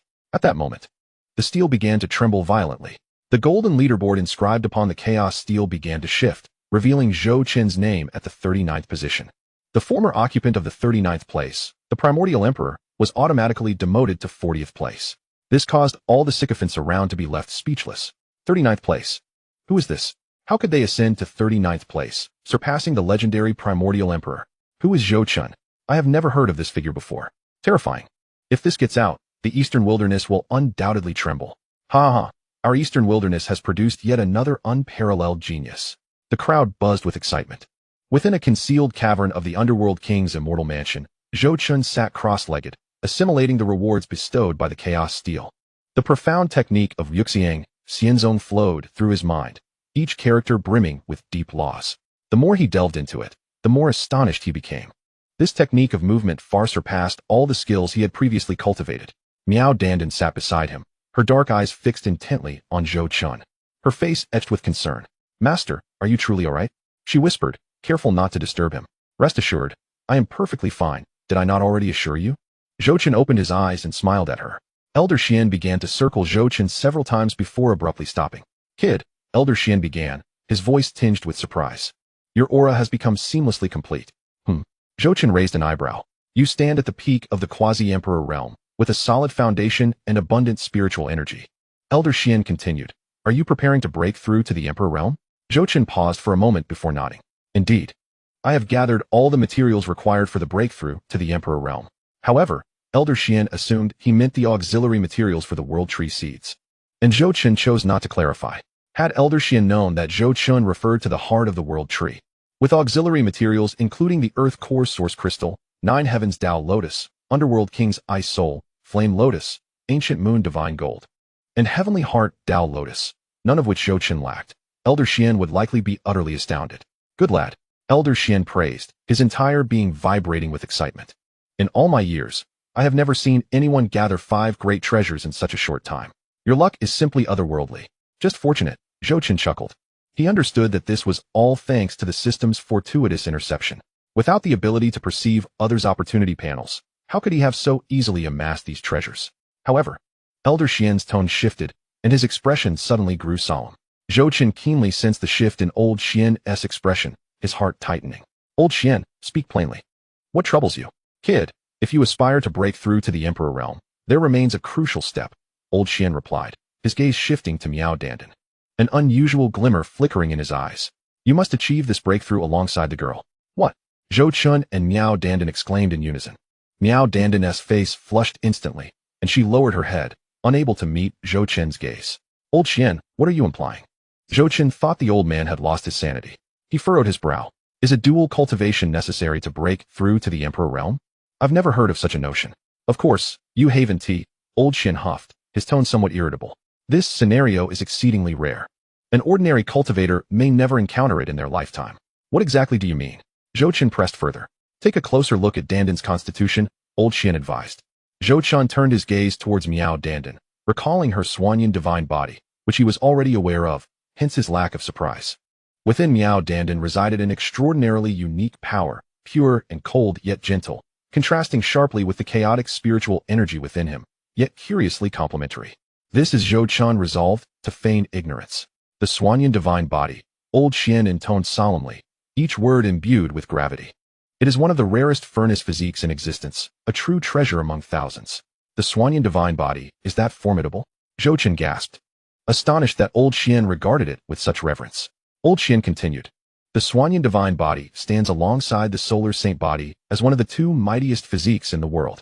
A cultivator possessing the Xuanyan divine body cultivates at an accelerated pace, receiving inherent boosts to techniques and spells of the yin and cold variety. More importantly, your yang embodying Qinglian Dao body can complement the Xuanyan divine body. Through dual cultivation, you may shatter the shackles of heaven and earth, transcending to an even higher realm. Old Xian looked intently at Zhou Chun, his voice grave. The chaotic spiritual energy within you harbors the essence of utmost yang. Although it is not a pure solar saint body, it is not far removed. If you engage in dual cultivation, your yang energy can awaken her Xuanyan divine body, allowing it to reach full potential. Upon hearing this, Zhou Chun's expression turned complex. He glanced at Miao Dandan, who was staring down, her hands tightly gripping the hem of her garment, her whole being trembling slightly. As for you, Old Xian paused, a serious expression crossing his face. The most critical step in breaking through to the Emperor realm is comprehending the power of creation, condensing your own Emperor realm space. However, this step is exceedingly arduous, with countless peak quasi-emperors stalling here, unable to progress in their lifetimes. Some have spent centuries without overcoming this hurdle. If you can dual cultivate with the Xuanyan divine body during your breakthrough, your yang energy and her yin energy will intertwine, allowing you to more easily grasp the power of creation. Old Xian looked at Zhou Chun, enunciating each word. This could enhance your chances of becoming an emperor by 50%. 50%. Zhou Chun's heart raced. A 50% chance of ascension was no trivial figure. It is known that the success rate for ordinary cultivators breaking through the Emperor realm is less than 10%. Even with his extraordinary talent and the aid of 5 supreme treasures, his success rate hovered around 40%. If he could boost it by another 50%, that would equate to an 80% success rate. 90%, that would be nearly assured. Furthermore, Old Xian continued, his tone growing more serious, if you break through together, not only will you condense your Emperor realm space, but you might even forge the legendary small world. A small world. Zhou Chen shot to his feet. Indeed. Old Xian affirmed with a nod. Ordinary Emperor realm cultivators merely condense an Emperor realm space, which can hold a portion of matter and energy. However, a small world is a true realm, capable of nurturing life and encompassing all things. An Emperor realm cultivator with a small world possesses combat prowess far beyond their peers. Even at the first level of the Emperor realm, they can challenge those at the third or even fourth levels. Goodness, that is astonishing. Zhou Chun's eyes sparkled with excitement, unable to suppress a gulp. Chapter 257, 90% probability. Don't let the water flow to outsiders. The might of the Xuanyan divine body was indisputable. Old Xian grumbled. Otherwise, do you think so many powerful beings covet the Xuanyan divine body? It is precisely because it is extraordinarily precious. If outsiders learned that Dandan is a Xuanyan divine body, every ancient monster in the eastern wilderness would rush to claim her as their furnace. At that point, not even the Teishu sacred land could protect her, let alone an ordinary imperial clan. A furnace? Miao Dandan's complexion turned ashen, her body trembling even more violently. Do not fear. Zhou Chen immediately approached her. taking her somewhat cold hand in his. Rest assured, with me here, nothing will happen. Master Miao Dandan raised her head, her eyes reddened, filled with reliance and trust as she looked at Zhou Chun. Moreover, old Xian added, if you break through now, Dandan's Swanyan divine body will be utterly wasted. This is because only during your breakthrough can the powers of both parties achieve the most perfect fusion. Once you successfully ascend, her Swanyan divine body will never be fully awakened again, remaining in a semi-awakened state for life. Eventually, her physique will gradually weaken and may even backfire on her body. However, if you engage in dual cultivation now, not only will you break through, but she can also rely on your yang energy to fully awaken her Swanyan divine body, possibly even breaking through to the Emperor realm directly. It is a win-win situation, you both decide. I shall not meddle any further. Having spoken, old Xian observed the two, awaiting their response. Zhou Chun fell into silence. He gazed down at Miao Dandan, who appeared so pitiful in his hands, his mind racing with thoughts. To be honest, this proposal had come far too unexpectedly. While he and Miao Dandan shared a close bond, they had not yet reached that stage. Yet, as he looked at her, he noticed she was staring down, her face flushed, as if she wished to shrink into a ball. Master Miao Dandan suddenly spoke, her voice barely a whisper. Dandan has long been prepared. Yu Zhou Chun was taken aback by her words. Since the day I met my master, I have belonged to you, Miao Dandan declared. Lifting her head, though shy, her gaze was sincere. Whatever my master wishes of me, I am willing. Foolish girl. Zhou Chun's heart softened as he reached out to wipe the tears from the corners of her eyes. When have I ever said I wanted you to do anything? But old Xian said. Miao Dandan bit her lip, tears welling in her eyes. Please don't abandon me, master. Dandan wishes to keep pace with you, to always remain by your side. If you break through now, I want to be able to catch up. As she spoke, her tears finally overflowed. And if my physique cannot awaken, it may backfire on me. Dandan does not wish to become a burden to you. Who says you are a burden? Zhou Chun gently patted her head. You have always been my support. But master, my strength is simply too weak. Then let us grow stronger together. Really? Miao Dandan's eyes brightened, only to dim again. But old Xian said that only through dual cultivation can then let us dual cultivate. Zhou Chun interrupted her, his tone calm. What is the big deal? Master Miao Dandan's eyes widened in disbelief as she gazed at Zhou Chun, and then, with a radiant smile, she broke into laughter. During her time spent with Zhou Chun, she had initially been filled with trepidation and anxiety. However, she soon discovered that Zhou Chun was not inherently a bad person. Rather, he had shown her kindness. Not only had he enhanced her physical constitution, but he had also consistently provided her with techniques and medicinal pills to aid her. After this encounter, Zhou Chun had even removed the soul imprint from her, securing a place of profound significance in her heart. Silly girl, having followed me for so long, how could I ever abandon you? Zhou Chun gently pinched her cheek. Moreover, to be frank, this is beneficial for me as well. With a 90% chance of attaining the Emperor's realm and the possibility of condensing a small world, I would be foolish to refuse. Hee. Elder Xian chuckled heartily from the side. Young man, you've finally come to your senses. I thought you were as dense as a log. Elder Xian, could you refrain from adding to the chaos? Zhou Chun rolled his eyes in exasperation. All right. I shall remain silent. Elder Xian's laughter only grew more jovial. However, I must remind you, dual cultivation is no trivial matter. You must be completely in tune with each other and trust one another utterly to achieve the best results. I understand. Zhou Chun nodded, turning to Miao Dandan. Dandan, do you trust me? I trust my master. Miao Dandan replied earnestly, her eyes brimming with confidence. That's wonderful, Zhou Chun smiled. Then let us begin our preparations. Yes. Miao Dandan's face flushed crimson, her voice unwavering yet soft. Wait, Elder Xian interjected suddenly. We cannot break through here. Although this place is concealed, there is still a risk of detection. Then where shall we go? Zhou Chun inquired. To the core region of the Underworld King's immortal mansion, Elder Xian explained. There are prohibitions left by the Underworld King, and I have explored it before. Outsiders cannot enter. Moreover, the spiritual energy there is dense, making it ideal for breakthroughs. I shall take you there immediately. In the core area of the Underworld King's immortal mansion, within a secret chamber, Elder Xian abruptly turned back, wearing a mischievous grin. You two take your time. I shall guard the door outside. Remember, mental synchronization is paramount, so do not be nervous. After a pause, he added, oh, and keep your voices down. We wouldn't want anyone outside to overhear. Elder Xian. Zhou Chun's face darkened. Miao Dandan, mortified, wished for a crack in the ground to swallow her whole, her charming visage reddening to the point of resembling a ripe fruit. Ha! I shall take my leave now. Elder Xian laughed heartily as he floated out of the chamber, giving a thumbs up before departing. Young man, best of luck. With a click, the door closed. Inside the chamber, only Zhou Chun and Miao Dandan remained. The atmosphere grew suddenly still, quiet enough to hear each other's breathing. Zhou Chun cleared his throat and turned to Miao Dandan, who was staring down, her hands clenched tightly around the hem of her garment, her lovely face flushed as red as a ripe apple, with her neck and ears adorned in a rosy hue. Zhou Chun began, his voice slightly hoarse. Shall we commence? Miao Dandan nodded, her voice barely a whisper. The two stood still, neither making a move, and the tension in the air mounted. Zhou Chun cleared his throat a couple of times. Dandan, you should first circulate your technique to release the Taiyan energy.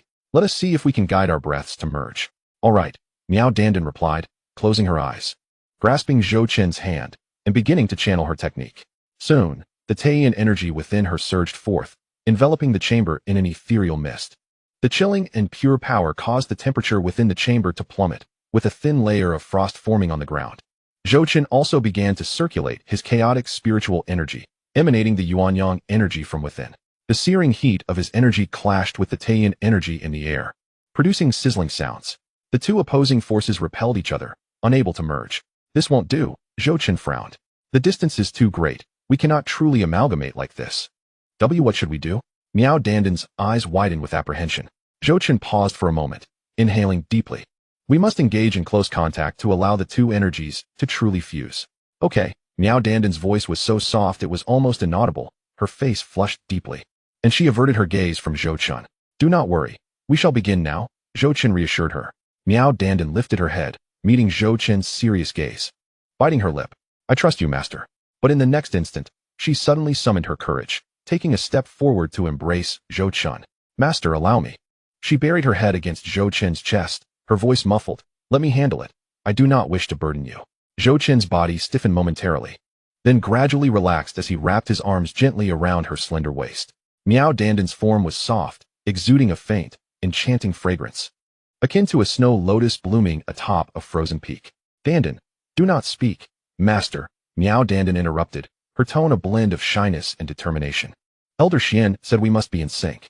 Can you feel my intentions? Zhou Chun was momentarily taken aback, then closed his eyes, attuning himself to her essence. He could sense Miao Dandan's heartbeat, her nervousness and embarrassment, alongside the profound trust and attachment she held. I can feel it, Zhou Chun whispered. That is good. Miao Dandan inhaled deeply, commencing the full operation of her technique. Days and nights passed in silence.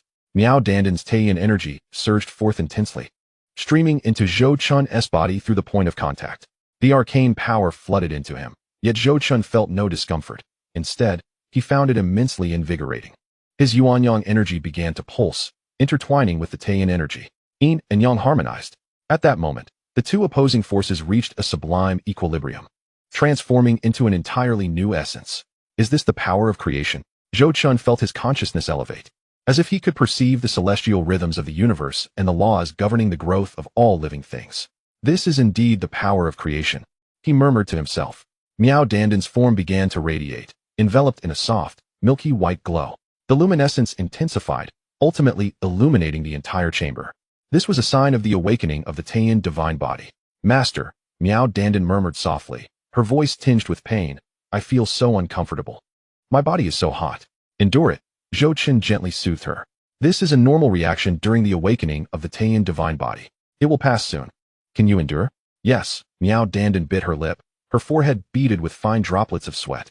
The process of awakening the Taiyan divine body was excruciating, as every cell in her body was being restructured, and every meridian was expanding. However, she stifled her cries, clinging tightly to Zhou Chun, drawing on the feedback of the creation power flowing from him. Time passed slowly. After an indeterminate period, Miao Dandan suddenly trembled. The Taiyan divine body had fully awakened. A terrifying chill erupted from within her, instantly enveloping the chamber in frost, dropping the temperature below freezing. We did it. Miao Dandan opened her eyes, a peculiar light shimmering within them. She could distinctly sense her power surging to unimaginable heights, her cultivation bottleneck loosening, as if something was brewing within. The innate spiritual energy of the underworld emperor's abode continues to be swept in ceaselessly. So formidable, Zhou Chun lamented, simultaneously sensing an immense influx of pure Yin power surging within him. This force was extraordinarily pristine, merging flawlessly with his primordial Yang energy to forge the most exquisite essence of creation. His cultivation began to ascend, the shackles of the quasi-emperor realm starting to fracture. No more waiting, Zhou Chun bellowed, immediately retrieving all materials necessary for his breakthrough. The Earth Core Source Crystal, the Nine Heavens Tao Lotus, the Underworld Emperor's Ice Soul, the Flame Tao Lotus, the Ancient Moon Divine Gold, and the Heavenly Heart Tao Lotus. The 6 paramount treasures materialized simultaneously, hovering around Zhou Chun and radiating a resplendent light. Each artifact harbored terrifying energy, sufficient to elevate an ordinary quasi-emperor into the realm of emperors. Yet Zhou Chun aimed to refine all 6 at once. Additionally, he extracted the Heart of the World tree from the system space. This was a crystal the size of a fist, exuding a rich vitality, seemingly containing the life force of the entire world. It was a treasure he had previously intercepted from the system's return. It was not that he did not wish to use it, but prior conditions had rendered it impossible to refine. Now, however, the moment had arrived. Zhou Chun formed seals with his hands, as the 7 treasures soared into the air, spiraling around him. In the next instant, all the artifacts erupted with blinding brilliance, energy flooding into Zhou Chun's body. Boom! His form was instantly enveloped in an endless radiance, causing the entire chamber to tremble violently. Miao Dandan was staggered by this aura, retreating until she collided with the wall, her eyes wide with astonishment. So powerful! This force far exceeded what an ordinary quasi-emperor could absorb.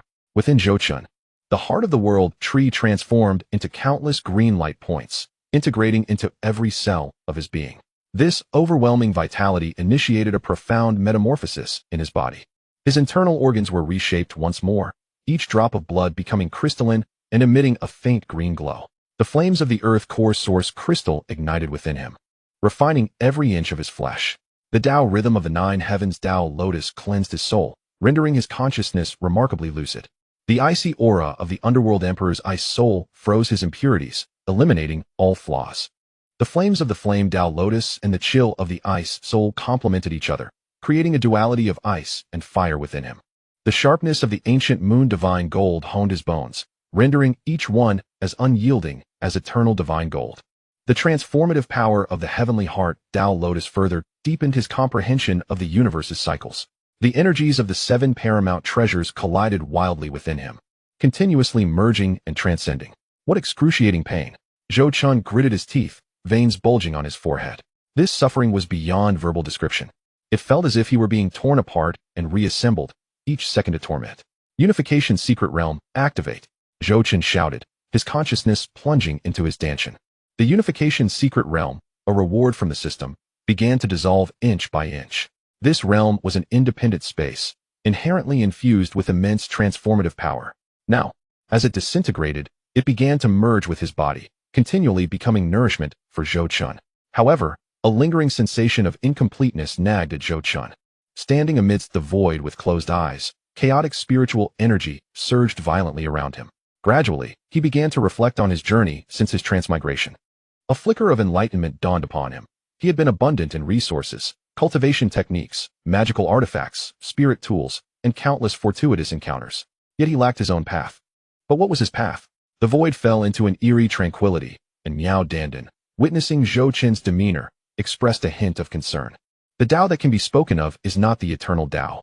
At this moment, Zhou Chun's consciousness inadvertently transported him back to his previous life, to a scene in an internet cafe where he was engrossed in a game. Xian Lao seemed to notice Zhou Chun's anomaly. If he did not awaken promptly, he might succumb to the encroachment of his inner demons. Yet, at this moment, others were powerless to assist. He had to navigate this alone. Zhou Chun, still oblivious to the strangeness surrounding him, operated in the internet cafe, believing he was merely experiencing a lengthy dream, intent on pushing the minion wave towards the enemy's high ground. Suddenly, the voice of his good friend, Duzi, broke through the haze. Haha, brother, this is too funny. I came across a joke online stating that the footpath is also a path, and technique is also a law. The new generation of internet users is truly talented. Upon hearing this, Zhou Chun sensed something was amiss. He and his friends had always referred to each other by nicknames. Never would they address one another so formally. However, it was the latter part of the statement that truly struck a chord within Zhou Chun. Indeed, the Tao that can be spoken of is not the eternal Tao. All things possess a Tao, and all actions are laws. Boom! Zhou Chun experienced a sudden epiphany. Thump, thump, thump. His new heartbeat resonated like war drums. Zhou Chun jolted awake, Duzi's words echoing in his mind like resounding Tao sounds, as if a thunderclap had cleaved through chaos. My Tao intercepts fortuitous encounters, seizes the vitality of the heavens and earth, and captures the opportunities of all beings. Ha ha. Foolish Duzi, I have attained enlightenment. Ha ha. Zhou exclaimed, his eyes suddenly ablaze with golden light, as the dormant spiritual energy within him surged forth, coalescing into an arcane rune in his dantian.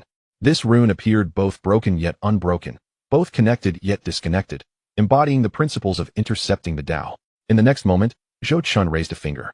The terrifying power of the laws tore through the air, rending the very fabric of space, revealing the twisted void behind.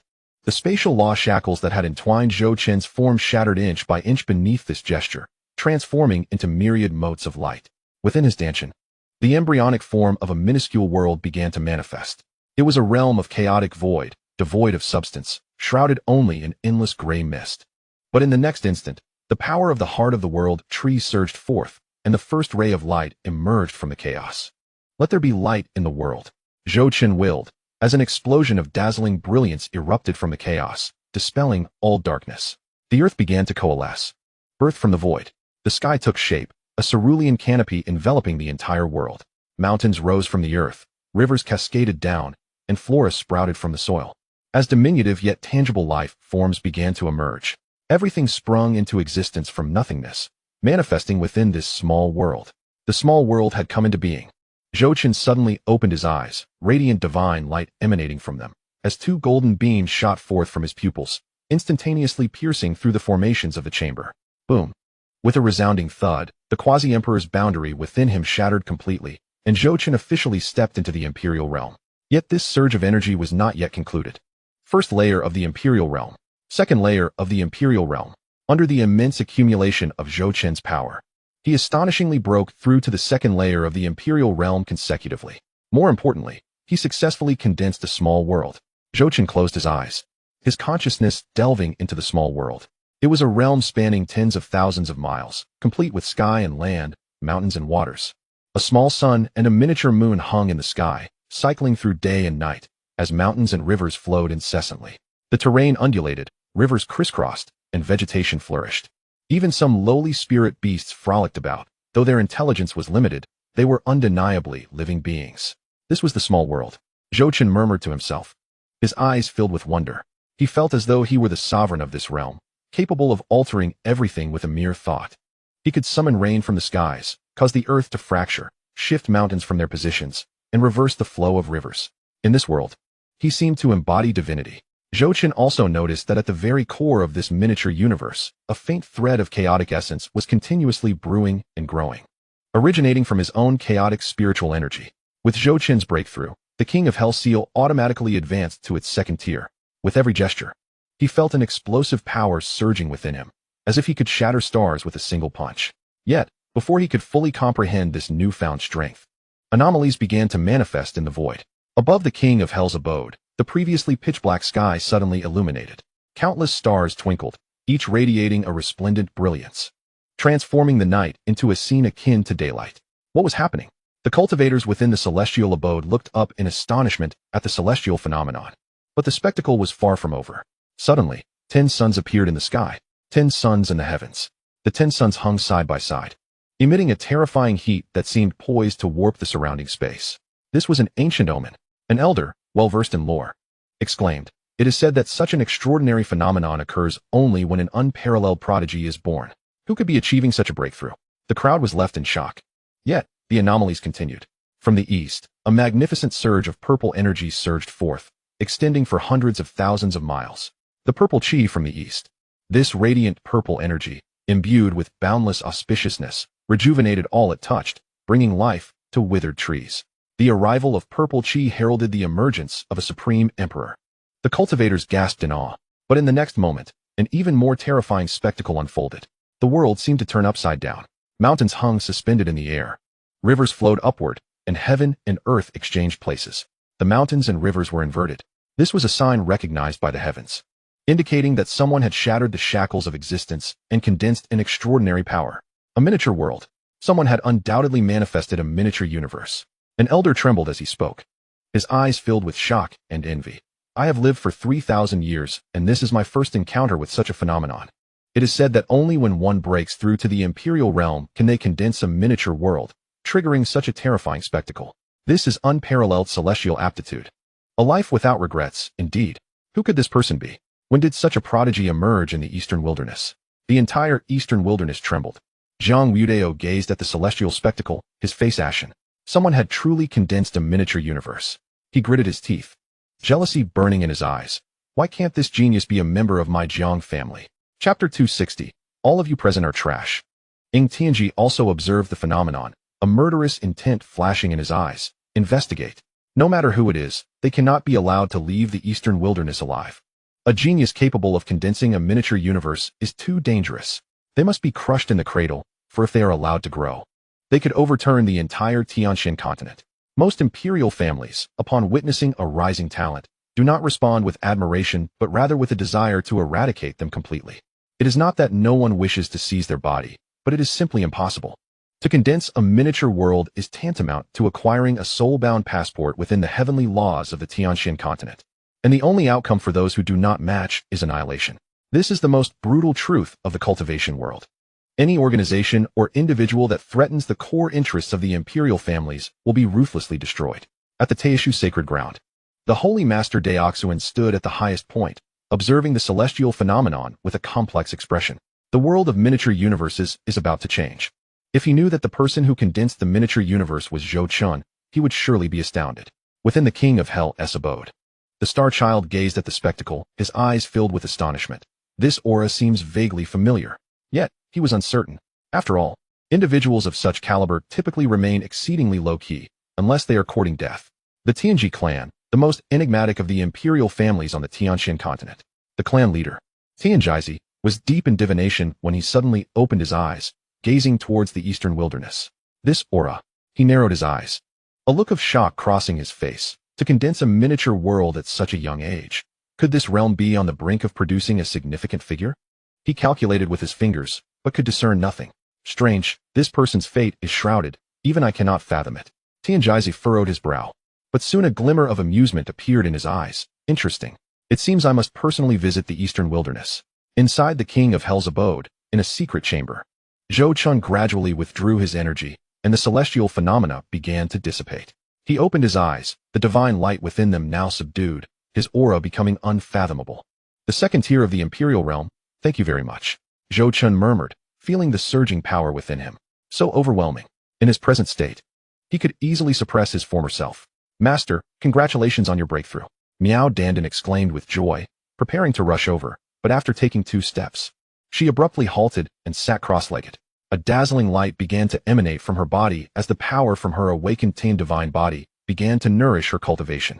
Coupled with the primal yang energy Zhou Chun had imparted to her during their dual cultivation, the two forces intertwined, causing her cultivation to skyrocket. Boom. She broke through to the quasi-emperor tier, the first tier of the imperial realm. In a mere moment, Miao Dandan ascended from the half-emperor level to the first tier of the imperial realm. I've broken through. Miao Dandan gazed at her hands in disbelief, feeling the surging power within her. Congratulations, Dandan. Zhou Chun smiled. From today onward, you are also in the imperial realm. Master. Miao Dandan's eyes glistened with tears as she rushed over to embrace Zhou Chun. Thank you, Master. Without you, Dandan would never have been able to break through to the imperial realm in this lifetime. Silly girl. Zhou Chun gently patted her head. We are one and the same. There is no need for such formalities. Miao Dandan nodded vigorously, her eyes brimming with happiness. Just then, the door to the secret chamber was pushed open. Xian Lao entered, and upon seeing the two, he beamed with delight. Excellent, excellent. You both have broken through. But in the next moment, he turned to Zhou Chun, shock flashing in his eyes. Kid, you've condensed a miniature universe. Yes. Zhou Chun nodded. My heavens. Xian Lao gasped, his voice trembling. In all my years, this is the first time I have seen someone condense a miniature universe upon breaking through to the imperial realm. Most cannot even approach that threshold in their lifetime. And you've simultaneously advanced to the second tier of the imperial realm. You truly are a monster. The King of Hell's abode has concealed its aura, yet it did not attract the heavenly tribulation. How peculiar. Xian Lao muttered. Zhou Chun smiled, about to speak when his expression suddenly changed. He sensed countless powerful auras approaching outside the abode. Among them, several exuded terrifying strength, at least at the third tier of the imperial realm. Not good. Xian Lao also sensed it, his face paling. Someone is coming, and they do not come with good intentions. No sooner had he spoken than an enraged roar echoed above the celestial abode. Qingmian Deizan, come out, you old fool. The roar shook the heavens. causing the very core of the King of Hell's abode to tremble. Within the confines of the secret chamber, Zhou Chun narrowed his eyes. A glimmer of cold light flashing within them. It was the winners and the Jiang clan. Master, what should we do? Miao Dandan inquired anxiously. Despite having just broken through to the first level of the Emperor realm, she felt a twinge of panic in the presence of the terrifying auras outside. Fear not, Zhou Chun reassured, patting her shoulder. Since they have come knocking, we shall send them on their way. You must be mad, Xian Lao exclaimed, his urgency palpable. There are at least hundreds outside. Among them, dozens are at the second level of the Emperor realm, over 100 at the first level, and several formidable foes at the third level. This is an annihilation squad aimed at us. And so what? Zhou Chun laughed, though no mirth graced his eyes. Since they have come, they shall not leave. He pushed open the door of the secret chamber and strode forth. Miao Dandan and Xian Lao exchanged glances before hastily following him. Outside the core region of the Ming Wang Immortal Mansion, the leaders of the Winners and the Jiang clan, both at the third level of the Emperor realm, stood side by side, flanked by the elite of their two great clans. Hundreds of cultivators hovered in the air, each exuding a formidable aura. Among them were 5 at the third level of the Emperor realm, over 30 at the second level, and more than 100 at the first level. The remainder were quasi-emperors. This force was sufficient to obliterate a medium-sized holy land. Why has this boy not emerged yet? Has he taken a wrong turn? An elder from the Winners said impatiently. Humph, the heavenly mechanism roulette cannot be mistaken. He must be quaking in his boots. A member of the Jiang clan sneered. Do not let your guard down, the elder from the Winners cautioned gravely. Anyone who has evaded capture this many times is certainly not simple. And we do not know if this individual is the same as the one who condensed a small world. As soon as he finished speaking, the entrance to the core region of the Ming Wang Immortal Mansion suddenly opened. A figure stepped forth. It was none other than Zhou Chun. He finally emerges. Ying Tianji's eyes glinted with murderous intent. You, boy, are you the Qinglian Daizun? Indeed, Zhou Chun replied, surveying the surroundings, a smile curling at the corners of his mouth. So, the Winners and the Jiang clan have all come? What a grand display. Indeed. An elder from the Winners bellowed angrily.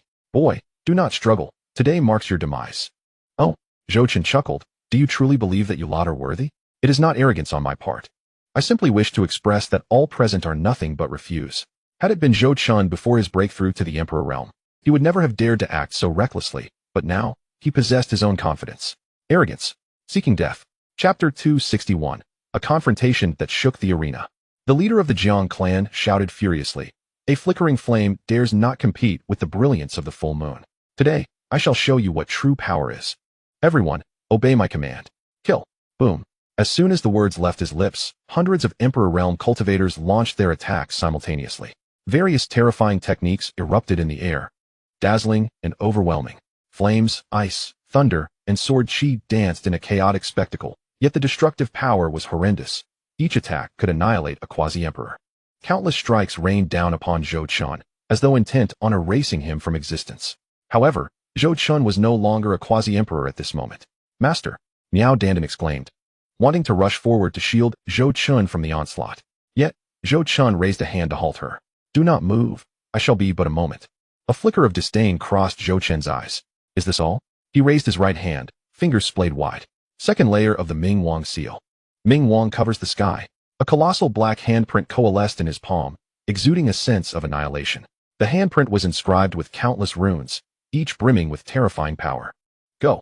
Zhou Chun gently pushed forward. The black handprint soared forth, instantly expanding to thousands of feet in size, blotting out the sun. What? The leader of the Winners widened his eyes. What level of power is this? The leader of the Jiang clan gasped, turning to flee. But it was too late. The black handprint descended from the void, and all attacks crumbled before it, as if made of paper, shattered in an instant. No. Flee. A chilling scream erupted. Hundreds of cultivators had no chance to escape, obliterated into a mist of blood. First level of the Emperor realm? Instant annihilation. Second level? Instant annihilation. Even the few at the third level of the Emperor realm only managed to hold on for a second longer before being crushed. The entire process took less than 3 breaths. Hundreds of cultivators, all extinguished. Only a cloud of blood mist and shattered spiritual weapon fragments remained in the air. This. Miao Dandan gazed in disbelief at the scene. So powerful. The master actually annihilated hundreds of Emperor Realm cultivators with a single move. Xian Lao trembled.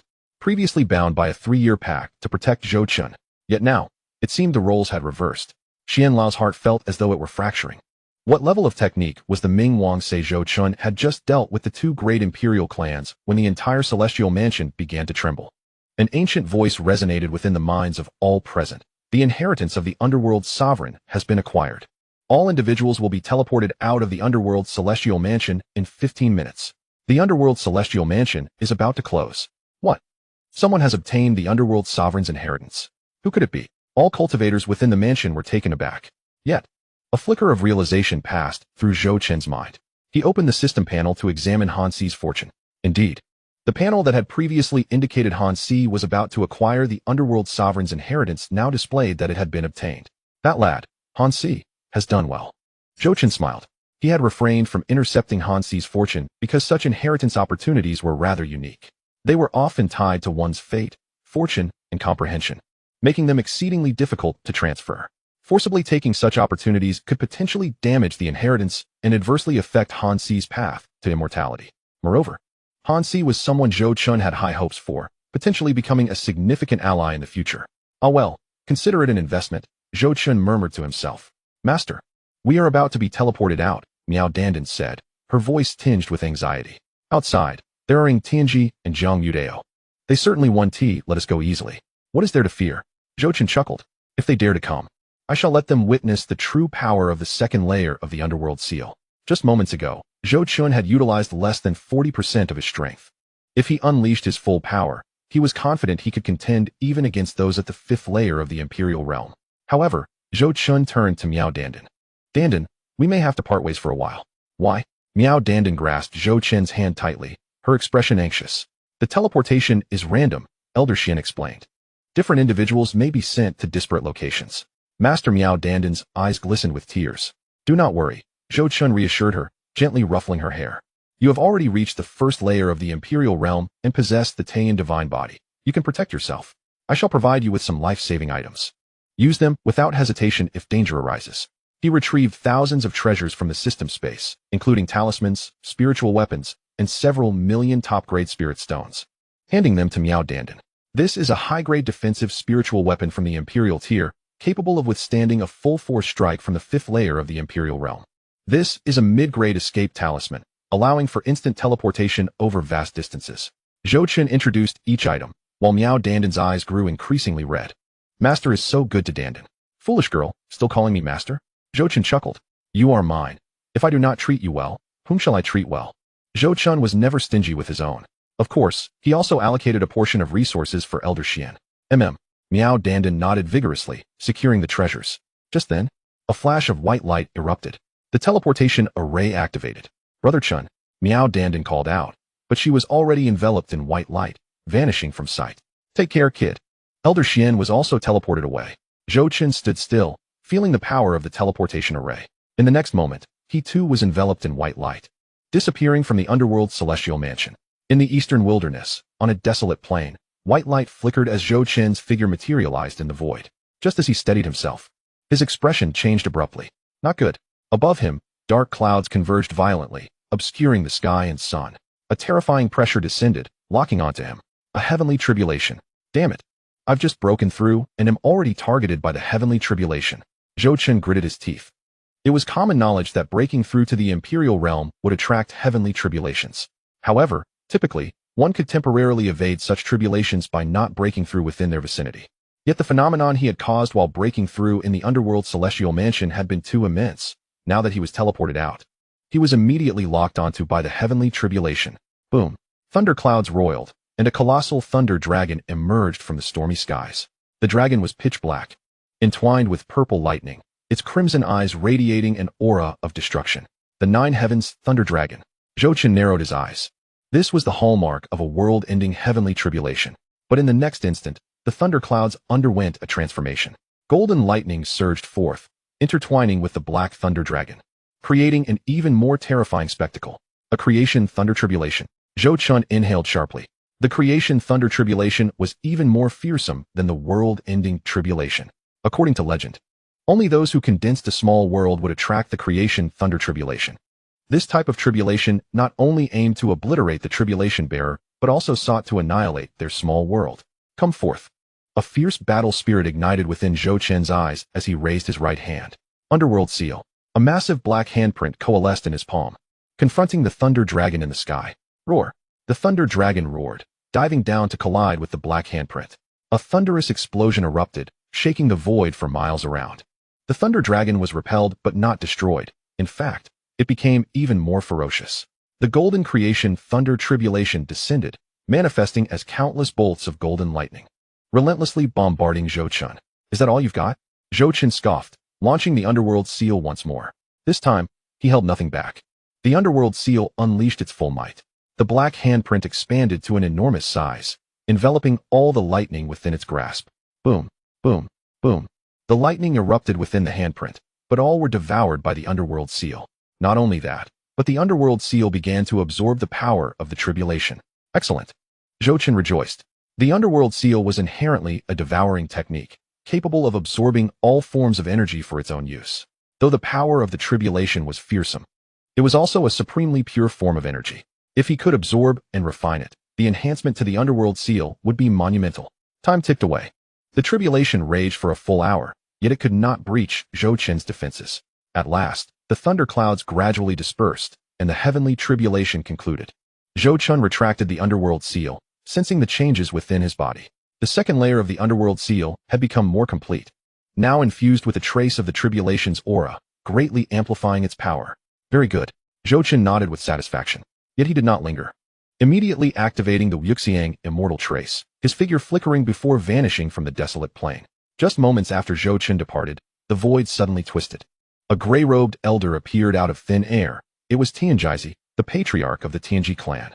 Was it this individual who just underwent the tribulation? Xianxia surveyed the surroundings, disappointment flashing in his eyes. Quite the quick escape. He calculated with his fingers, but could discern nothing. Strange. Why is this person's fate still so obscure? Even I cannot unravel it. Xianxia frowned, sighing repeatedly, but soon shook his head. Well, it matters not. He will reveal himself sooner or later. I can always seek him out then. With a flicker of his figure, he too vanished from sight. 3 days later, at the Tianxing Holy Land, Zhou Chun stood before the mountain gate, gazing up at the towering peaks before him. The Tianxing Holy Land, one of the 5 great holy lands of the Eastern Wilderness, renowned for its mastery of the celestial path. This is the place. Zhou Chun adjusted his robe, suppressing his aura to the quasi-imperial level, and then approached the mountain gate. Stop. 2 gatekeeping disciples immediately blocked his path. Who goes there? I am the Azure Lotus Sword Sovereign, here to pay a visit to Elder Xianxia. Zhou Chun replied courteously. Azure Lotus Sword Sovereign? The 2 disciples exchanged glances, their eyes betraying their confusion. They had heard of this title, but were unclear about the identity behind it. Please wait a moment. I shall report your arrival, one of the disciples said, turning to rush into the mountain gate. Before long, a streak of light shot out from within the gate and landed before Zhou Chun, transforming into a middle-aged man, Elder Xianxia himself. Azure Deist. Upon seeing Zhou Chun, a delighted smile spread across Xianxia's face. You have finally arrived. Please, come inside. Senior Xianxia, Zhou Chun said, cupping his hands in respect. I apologize for my abrupt visit and hope for your understanding. Nonsense. Xianxia laughed heartily. It is an honor for my heavenly star's sacred land that you have come. Please, come in. He took Zhou Chun by the arm and led him inside, evidently eager to avoid any chance of Zhou Chun changing his mind. The 2 gatekeeping disciples watched this unfold, their eyes wide with astonishment. The elder was treating this young man with such courtesy? Who exactly was he? Quickly, go inform the Holy Master that a distinguished guest has arrived. One of the disciples finally reacted, rushing into the gate. In the heavenly star's sacred land. Within the guest hall, Xianxia personally poured tea for Zhou Chun, his face beaming with joy. Azure Deist, ever since our last parting, I have missed you day and night. Today, I have finally awaited your arrival. Senior is too kind, Zhou Chun smiled. I have come not only to visit the star pool, but also to seek some ancient texts from your esteemed sacred land. If that would be permissible? Of course. Xianxia replied without hesitation. You may browse through the collection of our heavenly star sacred land at your leisure. Thank you, Senior. Zhou Chun bowed again. Just then, a cold sneer echoed from outside the hall. Master, you are being excessively courteous to an outsider, are you not? A young man clad in a white robe entered, casting a disdainful glance at Zhou Chun. Zhang Wei. Xianxia's expression darkened. Mind your tone. My disciple speaks no falsehood, Zhang Wei retorted with a scoff. This person is merely an outsider. What right does he have to enter our repository of texts? Impudence. Xianxia's anger flared. Azure Deist is my esteemed guest. How dare you be so disrespectful? Esteemed guest? Zhang Wei surveyed Zhou Chun with contempt. I see nothing remarkable. He is but a quasi-emperor. What is there to be courteous about? Chapter 263. The renowned technique, Feng Biao emerges. Zhou Chen regarded the young man, named Zhang Wei, with indifference. Name, Zhang Wei. Fate, son of the stars, purple. Exceptional talent, purple. Unorthodox path, blue. Destiny, quasi-emperor cultivation. In a desperate bid to enhance his power, he prematurely consumed forbidden drugs, exhausting his potential, ultimately halting at the second tier of the emperor realm. Recent opportunities, none. Nothing impressive. A mere quasi-emperor, elevated through forbidden means. How dare he act so arrogantly? Zhou Chen thought to himself with a smirk. Zhang Wei, apologize at once. Xianxia commanded angrily. Apologize? Zhang Wei sneered. Master, why not let me test the prowess of this Azure Deist? If he can withstand 3 of my strikes, I shall apologize. If he cannot, he turned to Zhou Chen. A challenging glint in his eyes. Then it proves he lacks the qualification to be our esteemed guest. Yu Xingqian's face turned a shade of furious crimson. Fear not. Zhou Chen interjected, a subtle smile gracing his lips. Since young Master Zhang wishes to spar, I shall gladly oblige. Azure Deist, Xingqian hesitated. There is no need for concern. Senior, Zhou Chen assured. I am also eager to witness the techniques of the Heavenly Star's sacred land. Splendid. You have courage. Zhang Wei laughed heartily. Then let us proceed to the martial arena. In the Heavenly Star's sacred land's martial arena, news spread rapidly, drawing numerous disciples to witness the event. I hear the Holy Sun is to spar with an outsider? Who is this person? I don't know. I think he is called the Azure Lotus Sword Sovereign. The Azure Lotus Sword Sovereign? I haven't heard much about him. Who cares? He certainly cannot defeat the Holy Sun. The disciples murmured among themselves, most expressing skepticism towards Zhou Chen. Zhou Chen had primarily been hunted by the imperial clan, and due to the Jiang and Ning family's fears of disgrace, they had effectively suppressed his notoriety, making it entirely reasonable that many were unaware of his capabilities. In contrast, Zhang Wei had been the holy son of the Heavenly Star's sacred land for years, having reached quasi-emperor cultivation, marking him as a top figure among the younger generation. Zhou Chen appeared quite ordinary. How could he possibly stand as a match for Zhang Wei? Go, Holy Sun. Victory is yours. Let that outsider see the strength of our Heavenly Star's sacred land. Cheers erupted from the crowd. At the center of the arena, Zhang Wei stood at one end, while Zhou Chen stood at the other. Azure Deist, I must apologize for the offense. Zhang Wei sneered, producing a long sword that shimmered with resplendent starlight.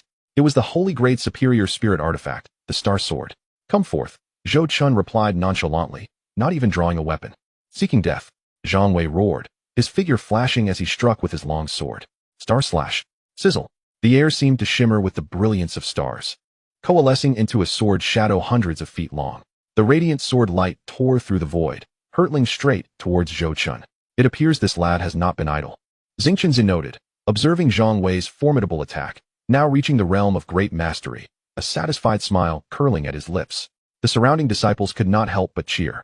Yet, in the next moment, their applause was abruptly silenced. The sword light merely grazed Zhou Chen's fingertip before shattering instantaneously, transforming into a cascade of starlight. What? Zhang Wei's eyes widened in disbelief. The surrounding disciples were left dumbfounded. Xingqian's smile froze on his face.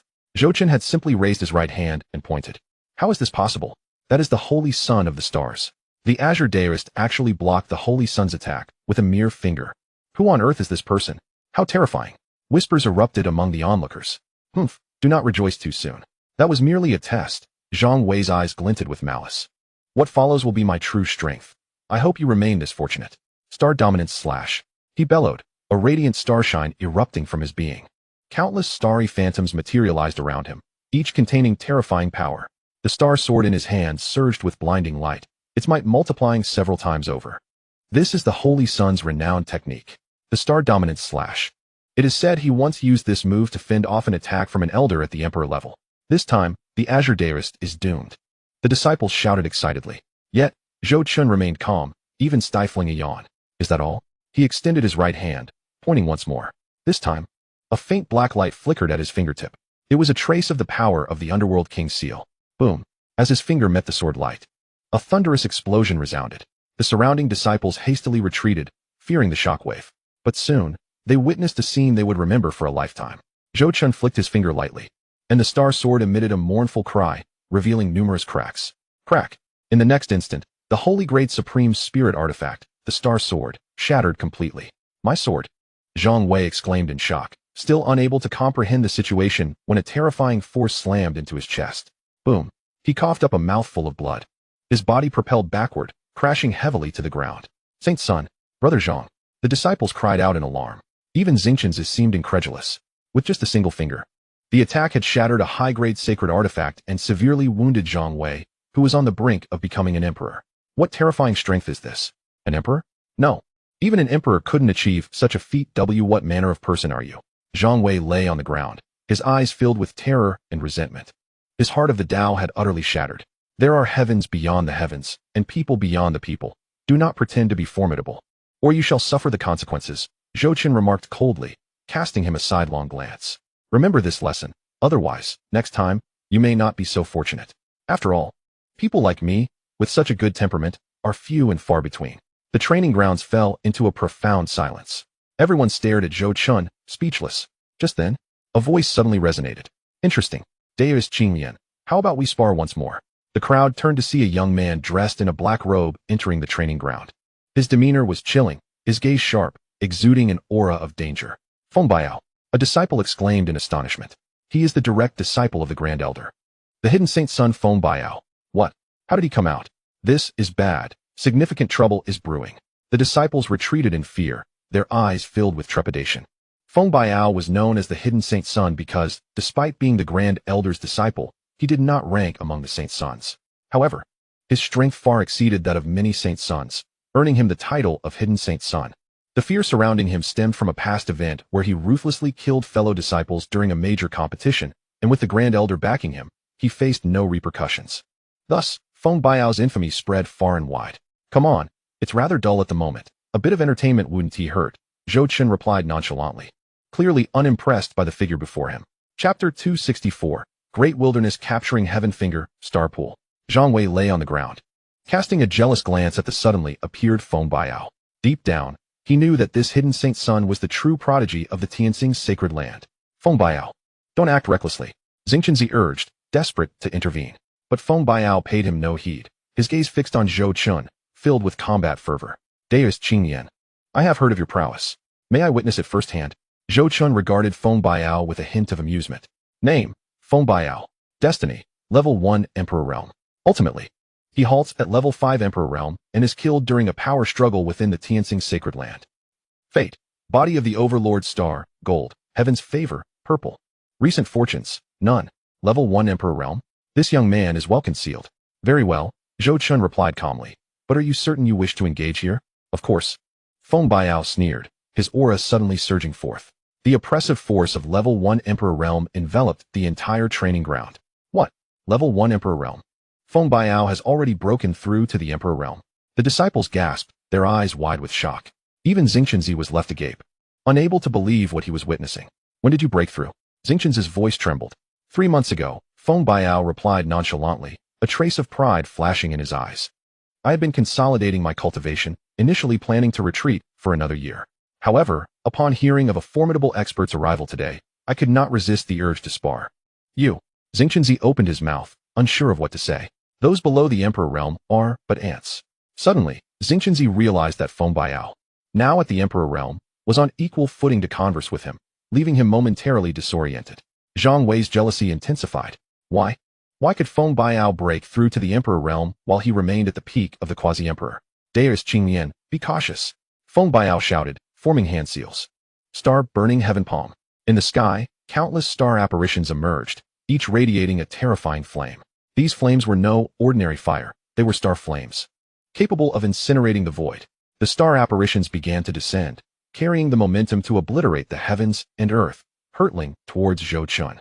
The entire training ground trembled, cracks spreading across the ground. The surrounding disciples hastily retreated, fearful of being caught in the fallout. Retreat. This is an attack from the Emperor Realm. It's horrifying. Gasps echoed throughout the crowd. Xianxia's expression changed drastically, ready to intervene, when suddenly, a voice echoed in his mind. Senior Xianxia, there's no need for concern. It was Zhou Chen's voice. Stunned, Xianxia turned his gaze towards Zhou Chen, who remained calm, even taking the time to stretch leisurely. Level 1 Emperor Realm? Is that what you take pride in? Zhou Chen laughed. Mediocre at best. He raised his right hand, lightly extending his index finger. Great Wilderness Capturing Heaven Finger. Although it had been a while since he last used it, He was now at the cultivation of level 2 Emperor realm, and its power had grown even more formidable. Boom. A golden beam of finger light shot forth from his fingertip, instantly expanding to 1,000 feet in size. The finger light was etched with countless ancient runes, each containing the power to suppress heaven and earth. Zzz. The finger light collided with the star apparitions, yet no sound erupted. All the star apparitions crumbled before the finger light, as if they were mere paper, instantly obliterated. What? Feng Biao stared in disbelief at the scene before him. However, before he could react, the residual force of the golden great wilderness capturing Heaven Finger struck him directly. Boom. Ah! A scream pierced the air as Feng Biao was sent flying, crashing heavily to the ground. Uffed. He spat out a mouthful of blood, his aura immediately dwindling. Feng Biao! Xianxia exclaimed, rushing over to assess the situation. Feng Biao was gravely injured. His internal organs had been shaken, and several meridians had ruptured, leaving him completely unconscious. The training ground fell into an eerie silence. No one could believe it. Level 1 Emperor Feng Biao had been slain in a single strike. Moreover, the assailant appeared to have expended little effort. How is this possible? Zhang Wei mumbled, his gaze towards Zhou Chun filled with dread. He finally understood the magnitude of the existence he had provoked. If Zhou Chun had decided to kill him earlier, he would already be dead. Xianxia held the unconscious Feng Biao, looking up at Zhou Chun, his eyes filled with shock and reverence. Though he was unaware of Zhou Chun's true realm, the power of that last strike was evident to him. Level 2 Emperor realm? No, even at level 2 Emperor realm, it should not be so effortless to annihilate a level 1 Emperor, at least at the 3rd level of the Emperor realm, perhaps even higher. Fellow deist Qinglian. Xianxia rose to his feet, his tone imbued with profound respect. I apologize for my rudeness. Please forgive me, esteemed deist. No harm done. Zhou Chun replied with a smile. It was merely a sparring session. There is no need for you to concern yourself, Senior Xianxia. Your magnanimity is commendable, esteemed deist. Xianxia took a deep breath, resolved to fulfill his promise promptly. Fellow deist, please follow me. The star pool is currently ideal for your cultivation. Oh, it is finally here. Zhou Chun's eyes gleamed with excitement. Please. Xianxia gestured for him to proceed.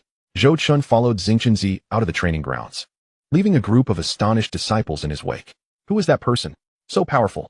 He dispatched a first-level Emperor Realm cultivator in an instant. I heard he goes by the name of Qinglian Swordmaster. Remember this name, Qinglian Swordmaster, and do not provoke him. Feng Biao and Zhang Wei were carried away for treatment as the clamor of discussion echoed in the training area. At the core of the Heavenly Star Sacred Land, Xianxia led Zhou Chun to a secluded valley. In the center of the valley lay a vast pool of water, its surface shimmering with a faint azure hue, exuding a rich essence of stellar energy. Esteemed deist, this is the star pool, Xianxia introduced. It is formed from the essence of countless stars, capable of tempering the body and enhancing one's cultivation. I have not utilized this pool in 300 years. Today, I bestow it upon you for your use. Zhou Chun gazed at the star pool, his eyes sparkling with delight. What a treasure! The energy contained within the star pool might allow my Underworld King's seal to break through once more. Thank you, Senior Xianxia. Zhou Chun clasped his hands in gratitude. You are too courteous. Xianxia smiled. It is my honor to count a friend like you among my acquaintances. He paused, then continued. Should you require anything else, do not hesitate to let me know. I shall certainly accommodate you. There is no need, for I am already immensely grateful for this opportunity, Zhou Chun replied politely. As he watched Xianxia depart, Zhou Chun opened the opportunity panel. According to the hints provided by Xianxia's opportunity panel, the fragment of chaos was hidden at the bottom of the star pool. Chapter 265, The Time-Space Cage, Refining the Star Pool. A fragment of the chaos spell. Zhou Chun suppressed his excitement, maintaining a calm demeanor. Then I must thank you, esteemed senior. Fellow deist, take your time to cultivate. I shall not disturb you. With that, Xianxia turned and left. Once Xianxia was out of sight, Zhou Chun immediately leaped into the star pool. The water was icy, yet the energy it contained was extraordinarily pure.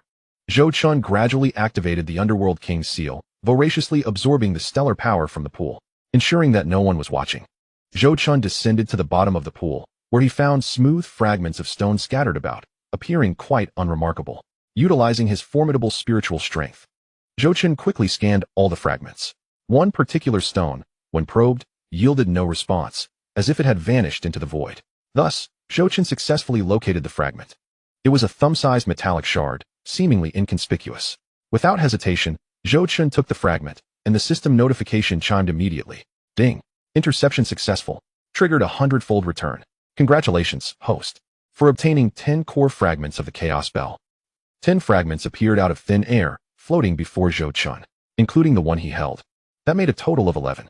The 11 fragments radiated light, soaring into the chaos bell fragment within Zhou Chun's body.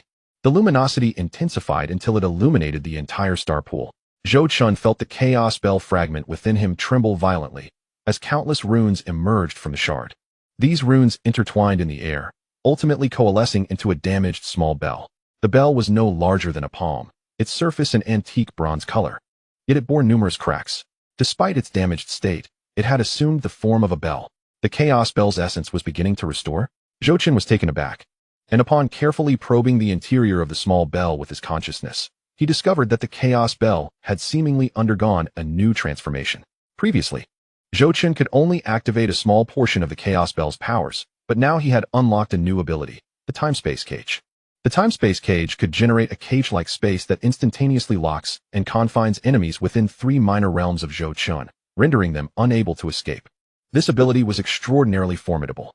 Although it could only confine one individual at a time, it perfectly compensated for his current inadequacies in restraining foes. With his current cultivation at the 2nd level of the Emperor realm, he could even trap those below the 5th level. Not bad, not bad. Another trump card added to my arsenal. Zhou Chun nodded in satisfaction and sat cross-legged to continue absorbing from the star pool. Soon, the energy from the star pool surged into him at an alarming rate, and the Underworld King's seal visibly accelerated in its enhancement. Time passed second by second. 3 days later, Zhou Chun abruptly opened his eyes, a golden light retracting within them. The 3rd level of the Underworld King's seal has been achieved. Feeling the surging power within him, Zhou Chun smiled slightly. At present, his combat prowess could easily crush those at the 3rd level of the Emperor realm. And even against those at the 4th level, he would possess the strength to contend. Above the Emperor realm, each level represents a substantial leap. However, this rule seemed utterly ineffective against Zhou Chun. The ancient prodigies are likely no more than this, he mused. Not good. Zhou Chun's expression shifted. At this moment, the star pool had completely run dry. It was not merely that the energy had been depleted, it had utterly withered. The bottom of the pool revealed cracked earth and stones, with not a single drop of water remaining. Zhou Chun felt somewhat embarrassed. Did I absorb too voraciously? Just then, Xianxia's voice echoed from outside the valley. Fellow deist Qingyan, how goes your cultivation? Upon entering the valley and seeing the empty star pool, Xianxia's smile froze in place. He pointed at the vacant pool, his lips trembling. Rendered speechless for a moment. Senior Xianxia, Zhou Chun said somewhat sheepishly. I became too engrossed in my cultivation and seemingly absorbed all the water. All of it absorbed? Xianxia's voice shifted in pitch. That pool had accumulated for 300 years. The energy contained within was enough for 10 Emperor Realm experts to cultivate simultaneously. And now it is all gone. Esteemed senior, how long until this pool can recover? Zhou Chun inquired cautiously. How long? Xianxia's vision blurred momentarily. He took a weary breath. His voice trembling. At least 500 years. It will take 50 years to recover just 1/10. To fully restore it, at least 500 years. Zhou Chun swallowed hard upon hearing this. This is a significant predicament. If it pleases you, I can compensate you for the loss. Forget it. Xianxia waved his hand. Though it pained him, he forced a smile. If it allows you to break through, it can be considered as the essence being fully utilized. He turned to Zhou Chun, curiosity flickering in his eyes. May I ask what level you are currently at? 1st level of the Emperor realm. Zhou Chun chose to withhold a portion of the truth. Although he had already displayed his strength, with the hidden spirit technique in play, no one could discern it. But it was prudent to remain low-key. 1st level of the Emperor realm, Xianxia murmured, astonished. To think that one at the 1st level could annihilate another at the same level? Even those at the 2nd level would find it difficult to accomplish. This combat prowess is truly extraordinary. Esteemed deist, I have a humble request to make. With a sudden gravitas, Xianxia turned to Zhou Chun and said, Senior, please speak. In 3 months, the East Wilderness will host a grand assembly of prodigies. The major sanctuaries and the 2 imperial clans will send their younger generations to participate. Xianxia gazed at Zhou Chun, his eyes brimming with anticipation. I wish to invite you, my friend, to represent the Tianxing Sanctuary, the Grand Assembly of Prodigies. Zhou Chun narrowed his eyes, intrigued. It sounds quite fascinating. Moreover, as it is a gathering of exceptional talents, it is certain that numerous opportunities await to be seized. Very well, Zhou Chun replied. That is splendid. Xianxia exclaimed joyfully. Please consider it thoroughly. Should you require anything, do not hesitate to voice your needs. With your involvement, our Tianxing Sanctuary shall surely attain great renown. At that moment, an anxious voice echoed from outside. Elder. There is grave news. A disciple rushed into the valley, his face ashen. What is the matter that you appear so flustered? Xianxia inquired, frowning. The people from the Ying clan have arrived. The disciple trembled as he spoke. They are searching for someone named Qinglian Swordmaster. The Ying clan? Zhou Chen's eyes narrowed.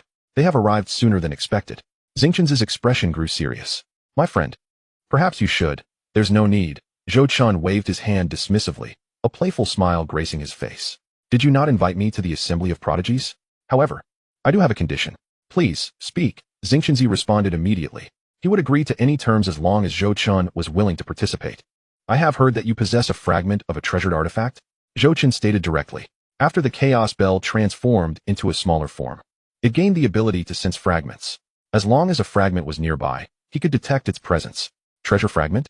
Xianxia paused momentarily before comprehension dawned upon him. Are you referring to that rather peculiar bronze fragment? Precisely, Zhou Chen nodded. Though the fragment he sensed was considerably smaller than the one he had obtained from the Xianxia pool, it was nonetheless a part of the Chaos Bell. I have studied that fragment for decades, yet I remain perplexed as to its nature. Xianxia chuckled ruefully. If you require it, feel free to take it. But I must warn you, it holds little value. That is of no concern. Thank you, Senior, Zhou Chen smiled. Xianxia produced a fragment the size of a fingernail from his storage ring and handed it to Zhou Chen. Zhou Chen accepted the fragment and immediately stored it within his small world. With a silent shimmer, it transformed into a golden light, merging with the main body of the Chaos Bell. Although it was merely a small piece, the aura of the Chaos Bell grew slightly more robust. However, Zhou Chen shifted the conversation. Senior, I am currently being pursued by the Ying clan. If I were to represent the Tianxing sanctuary at the assembly, it could bring trouble to the sanctuary. Xianxia pondered for a moment before his eyes brightened. I have an idea. He retrieved a palm-sized stone from his robe, entirely silver and radiating a faint starlight. This is the Star Stone, capable of disrupting heavenly secrets, Xianxia explained.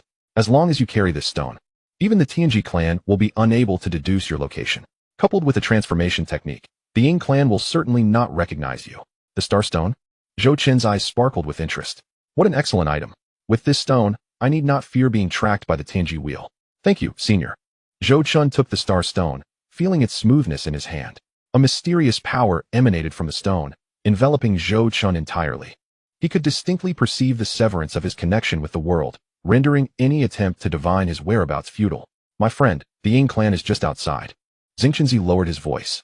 Would you like to avoid them for the moment and change your appearance? There's no need for such trouble. Zhou Chen activated the divine concealment technique. Golden light flickered around him as his appearance began to alter. His eyebrows thickened, his eyes shrank, his nose grew higher, and his chin became more pointed. In just a few breaths, Zhou Chen transformed into an entirely different person. Xianxia's eyes widened in disbelief as he beheld the transformation. What is this? He rubbed his eyes and looked closely. Standing before him was, astonishingly, Feng Biao. Every aspect, appearance, aura, and physique, was identical to Feng Biao. My friend, your transformation technique. Xianxia swallowed hard. It is remarkably lifelike. Not bad, Zhou Chen chuckled, even altering his voice to mimic Feng Biao's. What do you think, Senior? Truly identical. Xianxia marveled. Even Feng Biao's parents would likely not recognize him. That is reassuring. Zhou Chen nodded with satisfaction. The divine concealment technique proved itself to be a top-tier skill, capable of perfectly imitating even one's aura. Just then, urgent footsteps echoed from outside the valley. Elder, the Ying clan has arrived at the mountain gate. The disciple rushed in again, his face pale. They demand to search the sanctuary. Search? Xianxia's expression darkened. Their intentions are not benevolent. Elder, there are many of them. And their leader is the Ying clan's grand elder, Ying Tianji, a formidable figure at the second level of the Emperor realm. The disciple quivered as he spoke. Ying Tianji? Xianxia contemplated for a moment. Ying Tianji was a rather unique existence within the Ying clan, possessing the second level of the Emperor realm, yet his strength was formidable, bolstered by the fact that his brother was the clan leader. He was notorious as a powerful figure throughout the East Wilderness. Let us go and see. Xianxia took a deep breath, turning to Zhou Chen. You will pretend to be Feng Biao and stay by my side. Understood, Zhou Chen nodded. The two departed the valley, soaring toward the mountain gate. At the Tianxing sanctuary, before the mountain gate, several disciples clad in fiery cloud robes stood in formation, led by a white-haired elder. Indeed, it was Ying Tianji. He held a compass inscribed with numerous runes, emanating an enigmatic aura. The Tianji compass points here, Ying Tianji declared solemnly. The Qinglian sword master must be within the Tianxing sanctuary. Elder, should we not charge in directly? One of the Ying clan disciples inquired. That would be unwise. Tianji shook his head. The Tianxing Sanctuary is one of the 5 major sanctuaries. We must avoid a forceful intrusion to prevent embarrassment and the perception that our imperial clan lacks decorum. At that moment, Xianxia emerged with Zhou Chun. Haha, Eldering. You have arrived. It is truly a shameful reception. Xianxia greeted with a beaming smile. Xianxia, Tianji responded coldly, his impatience evident. I have come today in search of someone. Whom do you seek? The Qinglian Swordmaster. A glint of malice flashed in Tianji's eyes. This individual has slain my clan disciples. Their crimes are unforgivable. The Qinglian Swordmaster? Xianxia furrowed his brows. I have never heard of such a name. Never heard of it. Tianji scoffed, raising the Tianji compass. This is the Tianji compass, capable of tracking anyone's aura. It currently points to this very location, Tianxing Sanctuary. As soon as he finished speaking, Tianji's expression suddenly changed. The needle on the celestial compass began to spin wildly, ultimately coming to a complete halt. What could be the cause of this? Tianji's eyes widened as he infused more spiritual energy into the compass. Yet, it remained unresponsive. The needle stood still. Damn it. Had the compass malfunctioned at such a critical moment? Tianji's complexion turned ashen. This was a treasured artifact crafted by the Tianji clan. How could it fail precisely when it was needed most? Eldering, could it be that the compass has unfortunately broken? Xianxia said with a forced smile. However, I assure you, there is no Qinglian Swordmaster in the Celestial Star Sacred Land. It would be wise for you to take your leave. Humph. Tianji quickly regained his composure and replied coolly, since the compass has failed, I shall conduct a search personally. Xianxia's anger flared instantly as he stepped in front of him. Eldering, this is the Celestial Star Sacred Land. It is rather inconvenient. The implication was clear. This was not the domain of the Ying clan, and they could not search as they pleased. The sacred land held its dignity. Xianxia, do not push your luck. A glint of murderous intent flashed in Tianji's eyes. I must conduct a search today? Eldering, you may certainly try, Xianxia replied. Exuding a formidable aura of the 3rd tier of the Emperor realm, confronting Tianji. The 2 terrifying pressures collided in the air, causing the entire mountain gate to tremble. The surrounding disciples hurriedly retreated, fearing they might be caught in the crossfire. Zhou Chun stood calmly behind Xianxia, unflinching, yet secretly reveling in a cold smirk within. With the presence of the Xingqian stone, it was unlikely that the Ying clan's people would find him, even if discovered. He felt no panic in the face of Tianji. Chapter 267. Replacing Feng Biao, validating the cultivation method. Very well. Tianji, seeing Xianxia's firm stance, did not wish to truly sever ties. After all, the Celestial Star Sacred Land was not to be trifled with, should a conflict arise. He would gain nothing at this moment, and needed to tread carefully. Xianxia, I shall grant you this courtesy today. Taking a deep breath, Tianji declared, Xianxia, you possess courage. But should I discover that you are harboring the Qinglian Swordmaster, do not blame me for being ungracious. Xianxia coldly retorted. Our Celestial Star Sacred Land stands firm in righteousness. If we say there is none, then there is none. I take my leave. Tianji shot a cold glance at Xianxia before turning to Zhou Chun. And who might this be? This is the holy son Feng Biao of our sacred land. Xianxia introduced. Feng Biao? Tianji scrutinized Zhou Chun, a flicker of confusion crossing his eyes. He felt something was amiss, but could not pinpoint it. Zhou Chun felt a tightening in his chest, but maintained a calm demeanor, even offering a slight nod to Tianji. I have met Eldering. At that moment, Zhou Chun's voice, aura, and demeanor were indistinguishable from Feng Biao's. Tianji studied Zhou Chun for a prolonged moment before shaking his head, dismissing his own suspicions. I take my leave. He turned and left with the Ying clan members. Just as he reached the mountain gate, Tianji suddenly halted. Looking back at the Celestial Star Sacred Land, he muttered to himself, how peculiar. Why would the celestial compass fail? Elder, could it be that the Qinglian Sword Master possesses some treasure that can shield against the celestial compass? A disciple queried. It is possible, Tianji squinted. This lad is not simple. Then we shall return to report to the clan leader, Tianji said solemnly. Since the celestial compass has failed, we will have to resort to other means. His gaze shifted to the distance, a hint of ruthlessness flashing in his eyes. Qinglian Sword Master, you cannot escape. Within the Celestial Star Sacred Land, inside the mountain gate, watching the Ying clan depart, Xianxia let out a long sigh of relief. They are finally gone.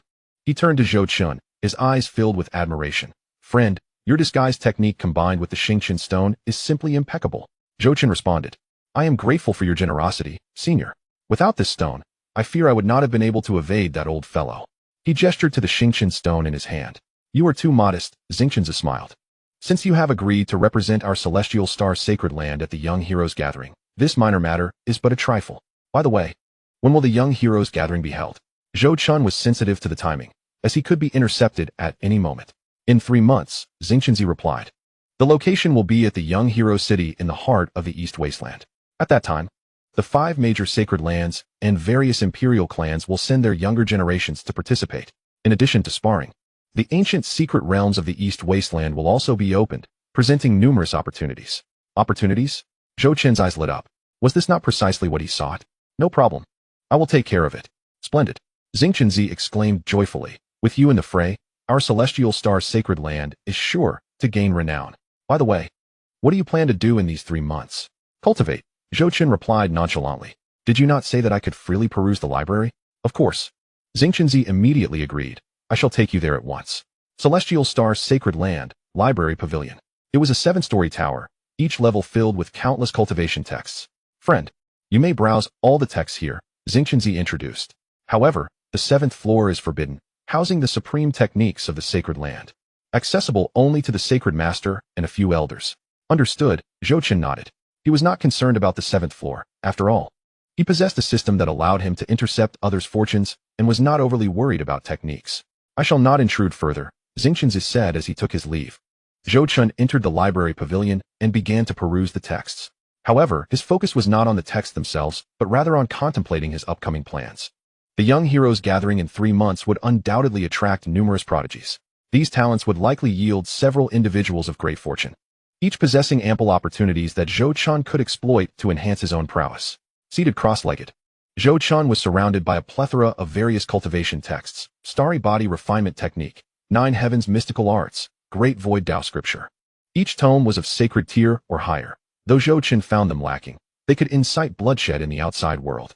Yet, as he flipped through these texts, his purpose was not for cultivation but for comparison and comprehension. His primordial creation scripture was already an exceptional imperial-grade technique, rendering these sacred tier techniques of little practical use to him. However, each technique possessed unique insights, particularly regarding the comprehension of the laws of power. Oh, so that is how it is. Zhou Chen closed the book in his hands and fell into deep contemplation. Over the past 3 months, he had perused over 1,000 texts, deepening his understanding of the laws of heaven and earth. Although his realm had not broken through, he could sense that his mastery of the laws was becoming increasingly refined. The primordial creation scripture emphasized harnessing the power of creation to command all laws. And while these techniques lacked the necessary depth, they each contained their own intricacies. Zhou Chen opened his eyes, a flash of enlightenment crossing them. If I could integrate these essences into the primordial creation scripture, he extended his right hand, gathering a wisp of black spiritual light at his fingertip. This was the power of the Underworld King's seal. Upon closer inspection, one could discern a faint golden hue intermingled within. It was the destructive law of power that Zhou Chen had comprehended over the past 3 months, merging the interception laws with the Underworld King's seal and the intent of slaughter. Though it was merely a nascent form, it was sufficient for the time being. Zhou Chen felt the surging power within him, brimming with confidence. Now, he has grown stronger than he was just 3 months ago, surpassing his previous self by more than a fold. At this moment, footsteps echoed outside the library. Daoist Qinglian Swordmaster, it is time to set forth. Came the voice of Xianxia. Zhou Chen rose, opened the door, and stepped outside.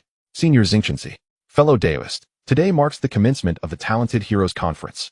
Xianxia replied with a smile. I have prepared the flying vessel. We shall depart immediately. I appreciate your efforts, Senior, Zhou Chen said, clasping his hands in gratitude. He had already utilized the divine concealment technique to assume the appearance of Feng Baiao, his aura perfectly mimicking that of Feng Baiao. The real Feng Baiao had been informed to refrain from attending this grand event, remaining behind to recuperate in the Holy Land. Although Feng Baiao felt discontent in his heart, he ultimately swallowed his pride at the thought of Zhou Chen's formidable prowess. If one cannot win, one must concede. In the eastern wilderness, Talented Heroes City. This magnificent city floated in midair, spanning a vast expanse of 10,000 miles, a sight to behold. At its center stood a colossal platform, the main arena for the Talented Heroes Conference, known as the Heroic Platform. At this moment, countless cultivators had gathered around the Heroic Platform. The 5 great holy lands, 2 imperial clans, and 36 esteemed families. Nearly every notable faction in the eastern wilderness had dispatched representatives to participate. Chapter 268, Gathered Heroes, the Ancient Secret Realm. Zhou Chen followed Xianxia into Talented Heroes City, immediately captivated by the vibrant atmosphere. His gaze swept across the crowd, as the system panel continuously flashed information. Name, Xianxia. Recent fortunes, first layer of the Emperor Realm, Overlord physique, gold. Will obtain the supreme holy grade technique Overlord's art within the ancient secret realm. Name, Xianxia. Recent fortunes, first layer of the Emperor Realm, Xianxia battle body, gold. Will obtain a low-grade Imperial spirit weapon, the Breaking Army Spear, within the ancient secret realm. Name, Li Xiao. Recent fortunes, first layer of the Emperor Realm, Sword Dao Prodigy, purple. Will gain the immortal Sword Dao heritage and comprehend the first level of sword intent laws within the ancient secret realm. Zhou Qin's eye sparkled. He had not anticipated the caliber of talent in the eastern wilderness to be so outstanding. Just upon entering the city, he had already encountered 3 remarkably fortunate geniuses, 2 of whom possessed golden destinies. Indeed, this talented heroes conference promised abundant opportunities. Ah, is that not Feng Biao from the Heavenly Star Holy Land? A sharp female voice suddenly rang out. Zhou Chen turned to see a young lady in a red dress approaching. The girl had a delicate visage and a statuesque figure, yet her eyes revealed a hint of cruelty. Name, Jiang Minjiao. Recent fortunes, none. A member of the Jiang family? Zhou Chen glanced at her dismissively, uninterested in engaging with someone of such little merit, especially one with an ice phoenix physique, purple, and no fortune to speak of. Jiang Minjiao neared Zhou Chen, scrutinizing him from head to toe. Are you deaf, or do you simply not understand human speech? Zhou Chen continued to ignore her, his attention wandering as he assessed the fortunes of others. He was busy examining everyone else's prospects and had no time for this tiresome woman. Were it not for the multitude of onlookers, he might have simply dispatched her with ease. You, Jiang Minjiao, feeling dismissed, immediately darkened in countenance. Feng Biao, what sort of attitude is this? She sneered. Or perhaps you, this country bumpkin, are so awestruck by this bustling spectacle that you are rendered speechless? Country bumpkin? The corners of Zhou Chen's mouth twitched. Was this woman unwell? Or had the previous Feng Biao offended her in some way? Jiang Minjiao, watch your words, Xianxia interjected, frowning. Feng Biao is the saint child of my Heavenly Star Holy Land. How dare you insult him so brazenly? Senior Xianxia, I have not insulted him. Jiang Minjiao retorted with a laugh. I merely spoke the truth. Look at him, with that wide-eyed, inexperienced gaze. Is he anything but a country bumpkin? Zhou Chen finally turned to face Jiang Minjiao. Are you finished? What, are you unsatisfied? Jiang Minjiao raised an eyebrow. If you have the ability, let's see who is more formidable once we enter the ancient secret realm. Apologies, but I have no interest in trash, Zhou Chen replied indifferently. His temper, already short, flared at her repeated provocations. Even a clay Buddha has its limits. Who are you calling trash? Jiang Minjiao fumed, nearly poking Zhou Chen in the nose with her finger. You think you are worthy? You are the trash. She was inciting trouble with the Jiang family. Am I mistaken? Zhou Chen regarded her with a chilling calmness. With your quasi-emperor cultivation, I doubt you could even make it into the top 100 in this talented hero's city. You. Jiang Minjiao trembled with rage. Feng Biao, you wait. She gritted her teeth. Once we enter the ancient secret realm, I will make you pay. With that, she turned on her heel and departed. Feng Biao had always presented as a quasi-emperor, never revealing his true emperor realm prowess. Thus Jiang Minjiao believed he was on par with her. However, Zhou Chen cared little, as the blame would fall on Feng Biao. Xianxia watched Jiang Minjiao's retreating figure and sighed. Fellow Daoist, the Jiang family is not to be trifled with. I truly apologize. Not at all. Zhou Chen waved his hand dismissively.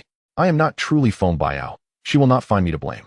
Moreover, a little girl at the late quasi-emperor stage hardly merits my concern. Should she dare to cause trouble within the ancient secret realm, she shall not find me merciful. Xianxia's expression darkened. If Feng Biao were present to hear this, he would surely spit blood. Let us proceed. The conference is about to commence. Xianxia led Zhou Chen toward the heroic platform.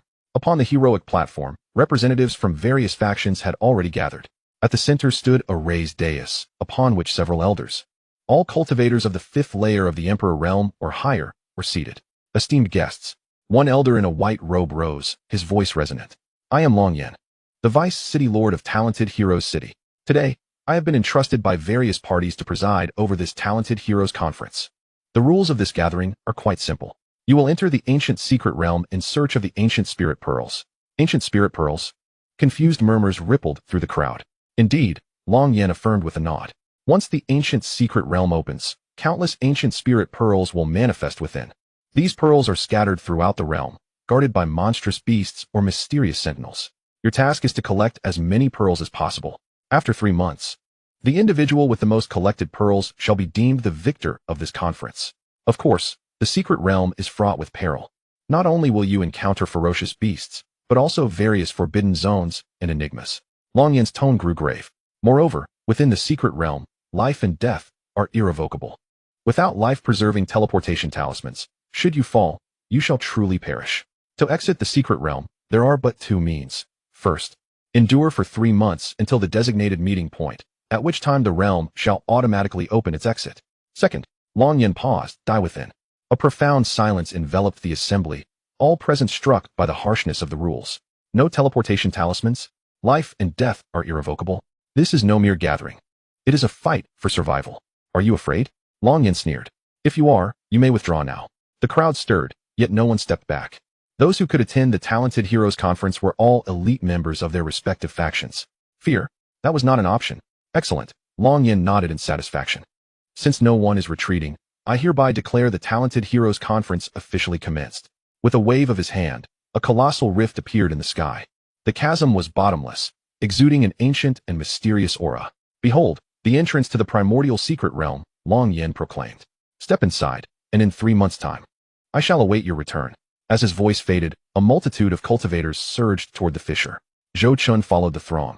But just as he was about to breach the crevice, an icy, murderous intent suddenly locked onto him. He turned to see Jiang Minjiao staring at him with a cold gaze. Once you enter the secret realm, your fate is sealed, she silently communicated. Zhou Chun chuckled. Bemused by her vindictiveness, he could hardly be blamed for his ruthless actions. With a swift motion, Zhou Chun darted into the rift. In the blink of an eye, he found himself amidst a desolate expanse. Is this truly the primordial secret realm? He mused, surveying the ruins around him, remnants of what appeared to be a cataclysmic battle. The sky loomed gray, devoid of sun or moon, shrouded in oppressive clouds. What a peculiar place, he murmured to himself. At that moment, a piercing scream echoed nearby. Help! Zhou Chun turned to witness a cultivator being savagely torn apart by a colossal beast. The creature, entirely clad in black, bore crimson eyes and exuded the aura of a first-tier Emperor realm entity. It was unmistakably a ghost-faced Yuzheng. So it begins, Zhou Chun thought, shaking his head.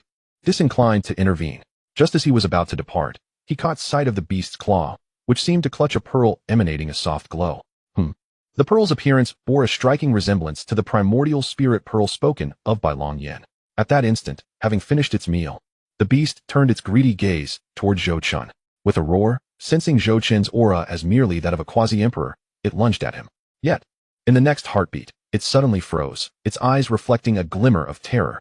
Zhou Chun stood his ground, raising his right hand, summoning a colossal black handprint from the heavens that crushed the ghost-faced Yuzheng into a mere pulp. Emotionless, Zhou Chun advanced, retrieving the primordial spirit pearl from the remains, dispersing the blood with a flicker of his spiritual energy. Easy enough, the first one acquired, he declared inwardly. Subsequently, he vacated the area and found a secluded spot. Settling upon a large stone, cradling the fist-sized primordial spirit pearl in his hands, beginning a meticulous examination. The composition of the pearl was unknown, its interior shimmering with hues that radiated an ancient terror. It contained the entirety of the primal essence of that first-tier ghost-faced Yuzheng. Just as Zhou Chun prepared to channel his cultivation technique to attempt its refinement, an alarming tremor surged through his inner world, triggering a profound sense of foreboding. An icy, bone-chilling murderous intent descended from above, locking onto him entirely. He abruptly lifted his gaze to witness a figure emerging from a rift in the void. At last, I have found you, little beast, Wen Wangwu declared, his hair white as snow, yet his eyes glinted with a piercing sharpness. With each step he took, crystalline ice formed beneath his feet, while the surrounding blood mist was instantly frozen into shards that cascaded downward. The oppressive aura of a fourth-tier emperor bore down upon Zhou Chun. A jolt of recognition surged through Zhou Chun. This was one of the elders leading the charge from the Celestial Talent City. On the Celestial Talent platform, the old man had cast a curious glance his way, which Zhou Chun had found peculiar at the time. But how had this old fellow tracked him here? Confusion enveloped him. No, outside the primordial secret realm. They had not recognized him, indicating that his disguise as Feng Baiao with the divine concealment technique had no flaws. Yet, within the secret realm, having utilized the chaotic spiritual energy just once had drawn this fellow's attention. It must be the aura of the chaotic energy that revealed his presence. After all, Zhou Chun's spiritual energy was of such unparalleled quality across the entire Xianxia continent. I have been careless, Zhou Chun thought to himself. You have mistaken your target, he replied, maintaining a stoic expression. I am Feng Baiao, the saint son of the heavenly star sacred land. May I inquire why you obstruct my path, esteemed elder? Feigning innocence. Are we? I have observed you for quite some time, sensing something amiss. You disguised yourself to enter the secret realm, intending to investigate, and lo and behold. It is indeed you, Wen Wang retorted with a cold smirk, gesturing dismissively. An ice mirror materialized from thin air, clearly reflecting Zhou Qin's true visage. The primordial secret realm imposes restrictions, yet those below the 5th tier of the Emperor realm may enter. Generally, rigorous scrutiny is conducted on a cultivator's bone age. For this is the celestial talent gathering, not an event for the elderly. The Ice Clan, being an imperial lineage and a formidable entity in the eastern wastes, commands respect. Few dare to scrutinize closely. Even if discrepancies are discovered, they are often overlooked. After all, the enforcers and participants are one and the same. No one is foolish enough to offend the Wen family. An ant. How could you begin to fathom the depth of the Wen clan's resources? The breaking illusion ice mirror is specifically designed to trace the unique spiritual energy of cultivators. Your feeble disguise would likely go unnoticed if not for your use of spiritual energy. Once you employ it, your pretense becomes a mere jest before me. Zhou Qin's heart sank. This old man had prepared thoroughly. It seemed the Wen family was serious, having dispatched a 4th-tier emperor to hunt him down. You have slain members of my Wen clan's emperor realm, and in the Underworld King's immortal mansion, you butchered countless of my kin. Wen Wang's voice grew increasingly frigid. Murderous intent all but solidifying in his gaze. Today, I shall use your blood to commemorate the valiant spirits of my Wen clan. Before the last words escaped his lips, he struck out violently. The Ice Soul Divine Body activated, summoning a colossal frost-covered hand from the heavens. Imbued with the laws of ice capable of freezing all that it touched, Zhou Qin did not hesitate. His figure flickered, formless celestial shadow, in a flash of golden light. He vanished, utilizing the first layer of the formless celestial shadow to teleport. When he reappeared, he found himself several miles away. The spot he had just vacated erupted with a terrifying cold wave, freezing everything within 1,000 yards into ice sculptures. The mist of water crystallized instantaneously, hanging eerily in the air. Trying to flee? Wen Wang was scoffed, forming hand seals anew. Ice Soul Domain. In an instant, the space within a 10,000-mile radius was sealed in ice, the temperature plummeting so drastically that even the air began to freeze. Zhou Qin teleported once more, this time several hundred miles away, only to find the surrounding space thickening, impeding his movements. He had not anticipated that this old fellow's Ice Soul Domain could suppress the laws of space. Wen Wang took a step forward, instantly appearing before Zhou Qin. Prepare to die? He smote downward, the power of the Ice Soul coalescing into a colossal hand, carrying the weight of annihilation. With no avenue for escape, Zhou Qin remained unperturbed. Underworld King's seal. A colossal phantom of the Underworld King broke free from the Ice Soul Domain, enveloping Zhou Qin entirely. Countless jade-colored chaotic spiritual energies extended outward, weaving into a formidable protective barrier. Bang! The massive hand collided with the barrier, causing the Underworld King's phantom to stagger back several paces. Yet the protective shield remained entirely unscathed. Is a 4th-tier emperor truly so lackluster? As the dust settled, Zhou Qin emerged unscathed. With a thought, he summoned the system interface before him. The next moment, a translucent panel appeared before Zhou Qin's eyes. Name: Wen Wang. Realm: 4th-tier emperor. Destiny: Ice Clan Emperor's Mandate, gold. Fortune Protection, purple. Ice Soul Divine Body, purple. Fate: lifespan nearing its end. Will pass away in 3 years at the ancestral grounds of the Ying family. Before his demise, he will pass on his legacy to the prodigy Ying Shuhan, aiding him in breaking through to the Emperor realm. Recent Opportunity 1. 3 days hence, within the depths of the ancient Forbidden Zone, the lair of the ancient creature Xianxia will be discovered, yielding the essence blood of Xianxia. Recent Opportunity 2. 3 months later, on the return journey to the Ying family, in the immortal cave of the falling Sunset Valley, an ancient scroll of the Ice Soul Immortal Sutra will be inadvertently uncovered. Recent Opportunity 3. Chapter 270. Essence Blood of Xianxia, 9 Nether Fiend Tiger. Observing the opportunity panel of Ying Wang, Zhou Qin could not suppress a slight smile. Lifespan nearing its end. Xianxia lair? To think this old man, on the brink of death, could still unveil such treasures. What are you laughing at? Ying Wang furrowed his brow, an ominous premonition rising within him, coldly remarking, at the brink of death, you still find amusement? I laugh at your folly. You wouldn't comprehend even if I told you, Zhou Qin replied, shaking his head, a glimmer of mockery dancing in his eyes. Seeking death, Ying Wang was thoroughly enraged. Hands forming seals as the power of his Ice Soul Divine Body erupted. Ice Seal, Eternity. Instantly, the space within 100,000 miles was encased in ice. countless ice crystals coalescing into chains that ensnared Zhou Chun. This was a renowned technique, reaching the upper tier of the Emperor Grade. Combined with his comprehension of 50% of the laws of ice, he had once dispatched a gravely injured Emperor-tier beast with this very move. However, Zhou Chun merely raised his right hand with a casual air. Chaos Bell.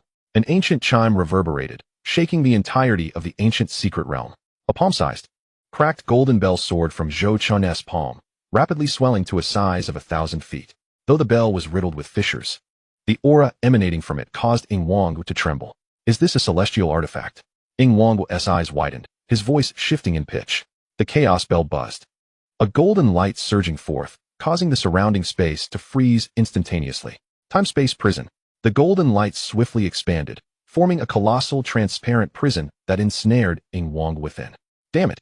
Ying Wang's complexion changed drastically as he summoned his entire spiritual energy, striking the transparent barrier of the prison with a fist. Boom! His fist was repelled, and he was sent hurtling backward, crashing against the opposite side of the prison. The time-space prison remained unmoved, with Ying Wang resembling a beast trapped in a cage, unable to break free despite his relentless assaults. Seeing this, Zhou Chun offered no respite, flipping his right hand as dark energy enveloped his palm. King of Hell Seal. Third layer, soul binding of the underworld. The dark energy swiftly coalesced into a seal, at the center of which was a grotesque visage, its mouth agape as if to devour everything. The seal shot toward Ying Wang at breakneck speed. Sensing the breath of death, panic flashed across Ying Wang's face. In that moment, he truly felt the terror of mortality. Qinglian, Sword Sovereign. I am willing to submit. I shall be your servant. Spare my life. Ying Wang fell to his knees, pleading desperately. Zhou Chun's gaze remained icy, devoid of hesitation, as he flicked his finger, unleashing the full force of the King of Hell Seal. Today you die, tomorrow I may perish. It is not that you realize your mistakes, but that you comprehend your impending demise, Zhou Chun stated coolly. Subsequently, the King of Hell Seal erupted in full, the dark energy instantly engulfing Ying Wang entirely. With a shriek, Ying Wang's body disintegrated from the inside out, ultimately transforming into a mist of blood, his primordial spirit unable to escape. With Ying Wang dealt with, Zhou Chun stowed the chaos bell and hurried toward the location of Ying Wang's opportunity. According to the system's guidance, the essence blood of Xianxia should be located within a nearby cave. A quarter of an hour later, deep within the cave, though protected by formations, Zhou Chun found them trivial and quickly dismantled them. Before him lay a stone platform upon which rested a jade vial containing a dark red liquid, exuding a thick aura of demonic energy. Holding it in his hand, Zhou Chun's spiritual awareness discerned the malevolent essence of this being as the essence blood of Xianxia. At that moment, the system notification chimed. Congratulations, host, for intercepting the opportunity, essence blood of Xianxia. Triggering 10,000-fold return, congratulations for acquiring the Xianxia bloodline, exclusive to beasts. Zhou Chun gazed at the rich essence blood in his hand, a thought striking him. His beast companion, the Xianming Crystal Tiger, or Little Red, had not experienced significant enhancement in strength. Primarily, Zhou Chun had been preoccupied with elevating his own power, neglecting its growth. Little Red, come forth. Zhou Chun summoned the Xianming Crystal Tiger from the small world. A flash of white light heralded the appearance of a massive white tiger.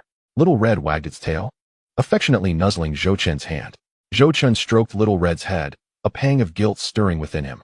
Little Red, I have not taken proper care of you during this time. That is my fault. Today, I bring you a great gift. Zhou Chun presented the essence blood of Xianxia. This is the essence blood of Xianxia, a rare treasure capable of greatly amplifying your strength and evolving your bloodline. Little Red's eyes sparkled with excitement as it gazed at the essence blood in Zhou Chun's hand. It opened its mouth, gently grasping the jade vial and drawing it toward itself. Zhou Chun nodded, consume it. Little Red bit down on the vial, shattering it and swallowing the essence blood within. The moment it ingested the blood, its body began to tremble violently, countless red lights radiating from within.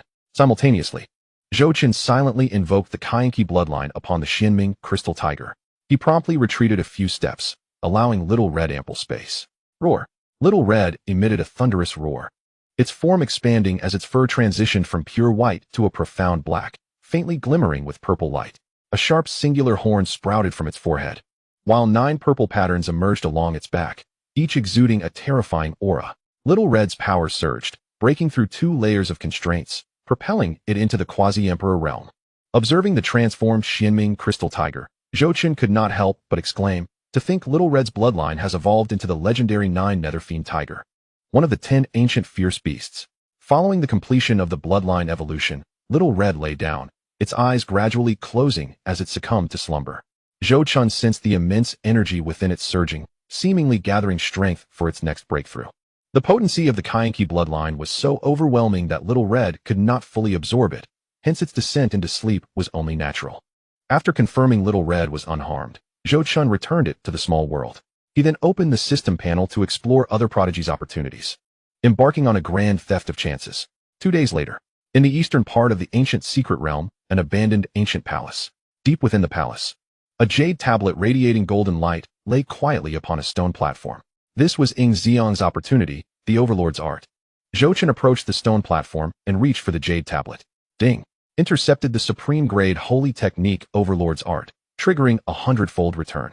Congratulations, host, for acquiring the mid-grade Emperor Technique 9 Tripod Overlord's art. The mid-grade Emperor Technique far surpassed the original Overlord's art by more than 100-fold. However, it held little allure for Zhou Chun. He swiftly reviewed the jade tablet. Although he had no intention of practicing this technique, some insights within were indeed valuable. Not bad. Zhou Chun stowed the jade tablet and turned to exit the palace. 2 days later, traversing a dense forest, Zhou Chun arrived at the edge of a stone bridge. A black spear was embedded in the bridge, appearing utterly ordinary, devoid of any discernible aura. Had it not been for the opportunity panel, Zhou Chun would not have detected anything amiss. This must be Jiang Tingxing's chance. With a slight exertion, Zhou Chun approached and effortlessly withdrew the spear. Chapter 271. The Law of Slaughter, the Mysterious Woman. As Zhou Chun moved, the system prompt began to chime. Ding!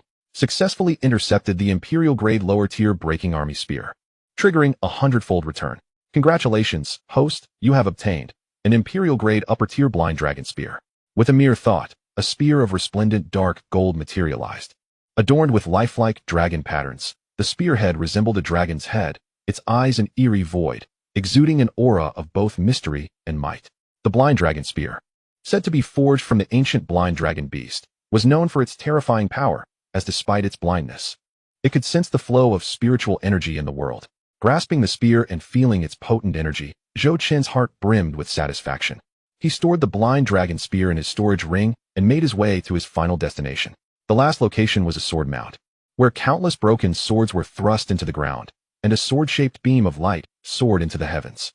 As Zhou Chun entered the sword mound and approached the enigmatic beam, he was suddenly besieged by an overwhelming aura of sword intent. A mere mortal would likely be grievously injured by such an intent, suffering not from ordinary wounds, but from injuries stemming from the very laws of reality. At that moment, 2 sword intents, one red and one blue, emanated from Zhou Chun's body, dissipating the oppressive sword aura into nothingness. It was the perfected killing sword intent and the perfected Great River sword intent. Upon their emergence, the surrounding sword pressure seemed to subtly yield before Zhou Chun. As he neared the beam of light and sensed its essence, he realized that this was Li Shao's opportunity, the inheritance of the undying sword path. In the next instant, Zhou Chun reached out to touch the beam. Buzz! Instantly, a torrent of sword-related knowledge flooded into his mind, and he glimpsed a silhouette. Just a fleeting moment. In a daze, Zhou Chun seemed to witness a figure standing resolute at dusk, capable of single-handedly holding back a multitude of foes. Countless demons swarmed before him, while behind him lay a frail humanity. Whoosh! That figure merely drew a sword. A blinding white light flashed. The multitude of demons before him, along with the sun, moon, stars, mountains, and vegetation, were utterly obliterated. The day of reforging the broken sword would mark the point of no return. With a sigh, that silhouette faded away, and a broken sword plummeted from the void. Zhou Chun slowly opened his eyes, now possessing a profound yet elusive understanding of sword intent, as if veiled by a thin layer of gauze, difficult to grasp. Ding! Congratulations, host, for intercepting the inheritance of the undying sword path, triggering a 10,000-fold return. Congratulations, host. You have obtained the complete law of killing sword intent. What had previously felt obscure and inscrutable to Zhou Chun now revealed no secrets, becoming exceedingly clear. He closed his eyes, attuning to the transformations within his body. Boom! With a muffled sound, the complete law of killing sword intent rapidly took form within him, reaching perfection without the need for gradual comprehension. How fortunate was the system, allowing him to directly grasp the entirety of the killing sword intent law, under normal circumstances. Who knows how long it would take to fully understand it? Zhou Chun couldn't help but marvel. Having completed 3 intercepts, Zhou Chun decided to vacate the area to avoid unnecessary complications. Just as he prepared to leave, he suddenly sensed instability within the killing sword intent law, as if resonating with other laws within him. How peculiar! Why would the laws within me react? He moved to another secluded area of the secret realm, seeking a tranquil spot to rest. Zhou Chun halted, meticulously sensing the changes within. The killing sword intent law and his previously mastered Great River sword intent were continuously merging, seemingly forming a new amalgamation. Could it be a fusion of laws? Zhou Chun's mind sparked, and he settled into a meditative posture, guiding the Great River sword intent to merge with the power of the killing law. This was an unexpected boon. Should he succeed, his strength would ascend to new heights. Fully engrossed in the fusion of laws within him, time slipped by.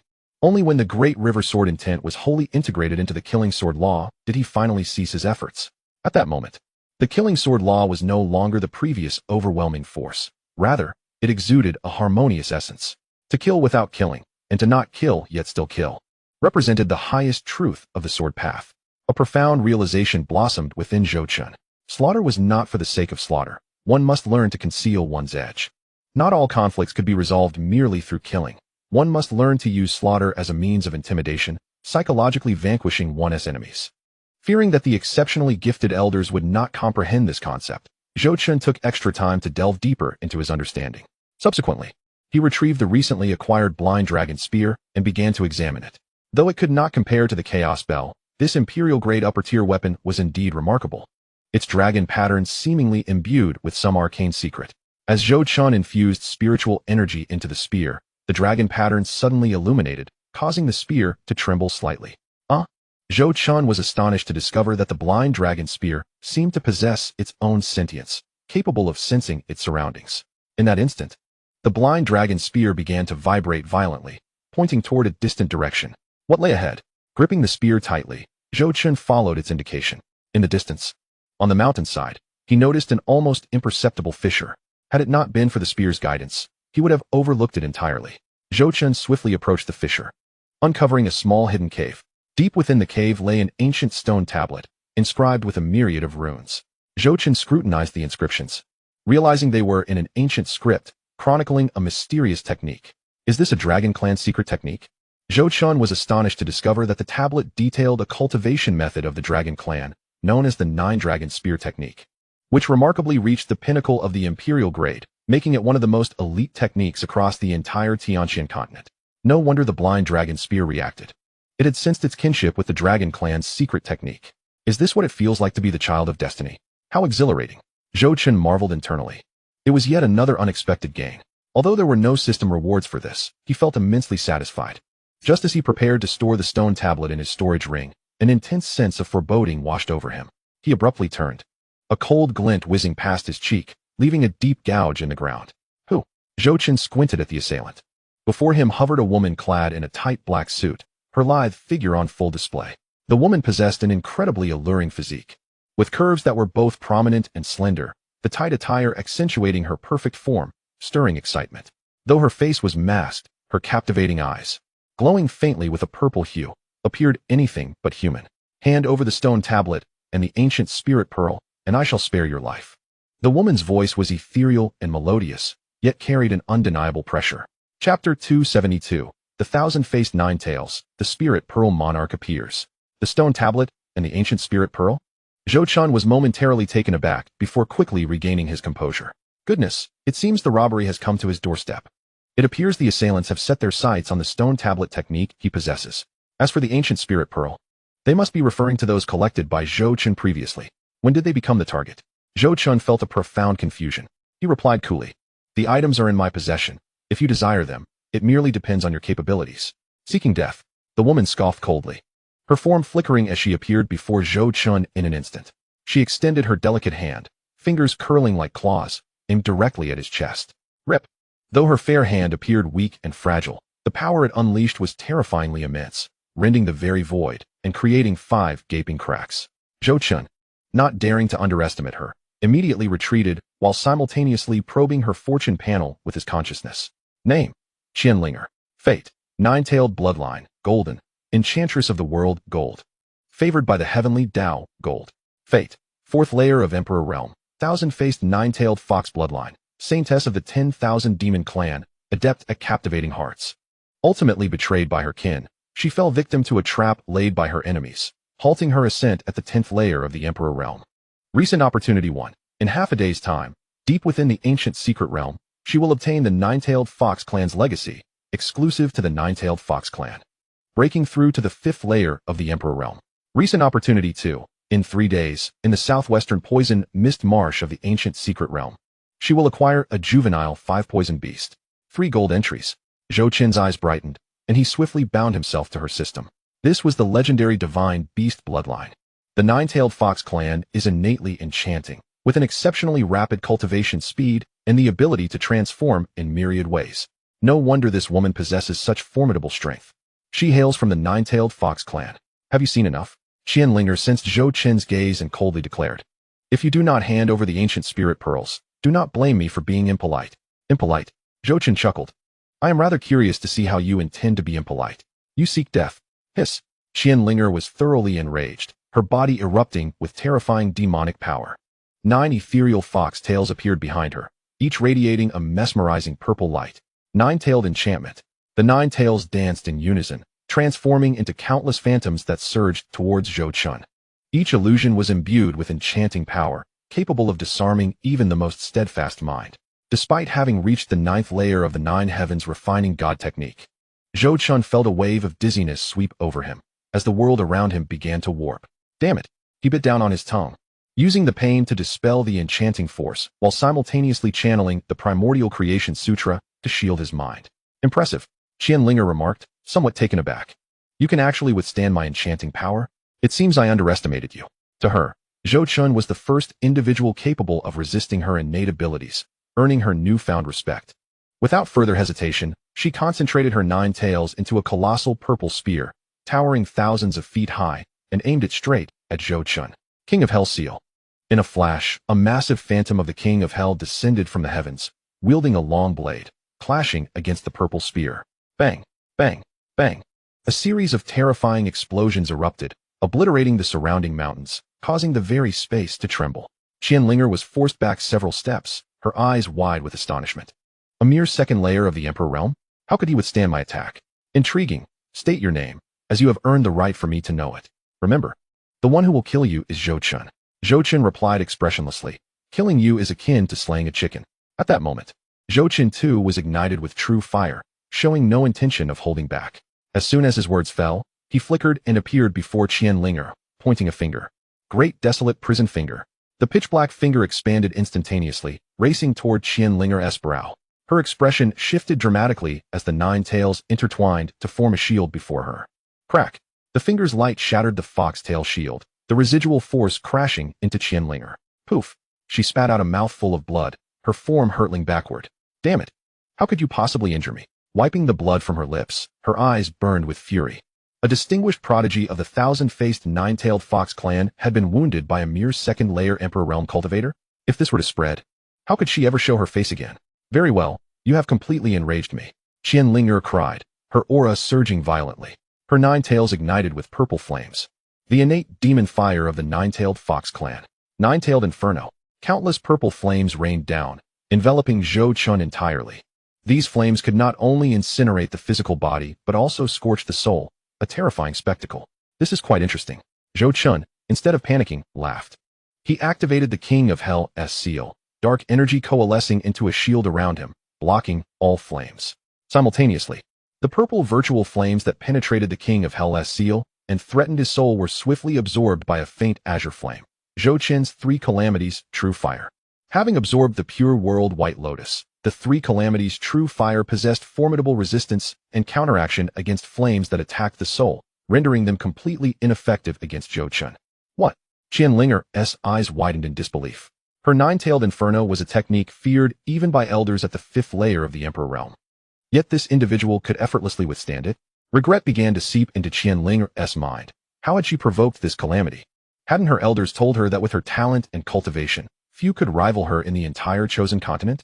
Why was it that even robbing someone could turn out to be such a formidable encounter? This made her doubt the words of her elders for the first time. It is my turn now. Azure Lotus Bloom. With a wave of his right hand, Zhou Qin unleashed a torrent of sword intent. Countless lotus blossoms materialized in the void. each containing the essence of destructive sword power. Sword shadows fell like rain, dense and overwhelming, obscuring the sky. Xianxia's complexion changed drastically as she frantically dodged, but the sheer number of azure lotus sword shadows made it impossible for her to evade completely. Nine-tailed guardian. The nine tails intertwined once more to form a shield, protecting her entire being. Clang, clang. The sword shadows collided with the foxtail shield, producing a series of sharp, ringing sounds. However, Xianxia was not faring well. She gritted her teeth, struggling to hold on, but she could feel that if this continued, the foxtail shield would inevitably shatter. Damn it! Who on earth is this person? A second-layer Emperor Realm cultivator unleashing such combat power. There could hardly be a handful in the entire Eastern Wasteland. Seizing a moment of respite, Xianxia retreated several dozen miles, beginning to entertain thoughts of withdrawal. However, at that moment, she suddenly sensed a terrifying aura emanating from afar. The presence of an ancient spirit pearl. Moreover, judging by its aura, the quality of that pearl far surpassed any she had ever encountered. Chapter 273. The Nest of the Five Poison Beast, the Pleasure Goo Poison. Scoundrel, I shall spare you this time, but wait for me. Xianxia's eyes sparkled with excitement as she disregarded Zhou Chun, turning to fly in the direction of the aura. Zhou Chun also sensed that presence and raised an eyebrow. He then began to pursue Xianxia, following the same path. Both moved with incredible speed, arriving at their destination nearly simultaneously. Before them lay a desolate ruin, at the center of which stood an ancient altar. A fist-sized spiritual orb floated above the altar, radiating a dazzling brilliance. The orb was entirely golden, its surface adorned with countless swirling runes, encapsulating an energy of terrifying magnitude. The ancient spirit orb king, Xianxia exclaimed. According to legend, within the ancient secret realm lies the ancient spirit orb king, whose energy is 100-fold that of an ordinary spirit orb. It could be said that acquiring this orb would undoubtedly allow one to stand out in this assessment. However, in Xianxia's eyes, this orb held even greater significance. The demon race, also known as the myriad demons, considers the awakening of spiritual intelligence as the fundamental distinction between their kind and beasts. The spirit orb king, precisely, has the ability to guide beasts towards awakening their intelligence, which is akin to a treasure for the myriad demons. Regrettably, the number of spirit orb kings is limited, and they are consumables. Once their energy is depleted after a period of use, they become utterly useless. Thus, the myriad demons always seek ways to participate in the Eastern Wilderness's champion arena. However, this item holds little value for the human race, allowing other factions to turn a blind eye. At that moment, Xianxia's graceful figure vanished from her position, rushing toward the altar with the intent to seize the spirit orb king. Yet, someone was swifter than her. With the technique of Xianxia, Zhou Chun flickered and appeared before the altar in an instant, grasping the spirit orb king in his hand. You scoundrel! Xianxia seethed, her 9 fox tails unleashing a tempest of spiritual energy as she lashed out at Zhou Chun. Boom! Zhou Chun, observing her fury, chose not to confront it head-on, but instead activated Xianxia, transforming into a beam of golden light and vanishing. When he reappeared, he was already 1,000 feet away. Thank you, dear lady, for assisting me in the search for this treasure, Zhou Chun said with a smile, stowing the orb into his storage space. Fortune does not belong to anyone. It is claimed by the capable. This orb, I shall graciously accept, no need for thanks. You. Xianxia trembled with rage, her chest heaving violently. Her alluring figure swayed with each breath, making it difficult for Zhou Chun to avert his gaze. Good heavens, Xianxia possesses quite the captivating physique. Zhou Chun couldn't help but exclaim. Sensing Zhou Chun's gaze, Xianxia retorted indignantly, What are you staring at? Do you believe I won't gouge out your eyes? Zhou Chun chuckled, No need to be upset. It's merely a spirit orb. If you desire one, I shall reserve one for you next time. Who wants your charity? Xianxia gritted her teeth. If you have the ability, don't run. Zhou Chun shook his head. A gentleman does not stand beneath a dangerous wall. Moreover, with your fierce demeanor, be cautious lest you remain unmarried. It's best I keep my distance. Farewell. With that, he flickered and vanished from sight. Scoundrel! Xianxia stamped her foot in frustration, but found herself powerless against Zhou Chun. After all, his movement technique was far too enigmatic. She could not discern its level. And even her pinnacle emperor-level celestial step could not keep pace with Zhou Chun. Curse it! Should I encounter you again, I shall make you pay. A flicker of unwillingness flashed in Xianxia's eyes. Just then, a glimmer of confusion crossed her mind.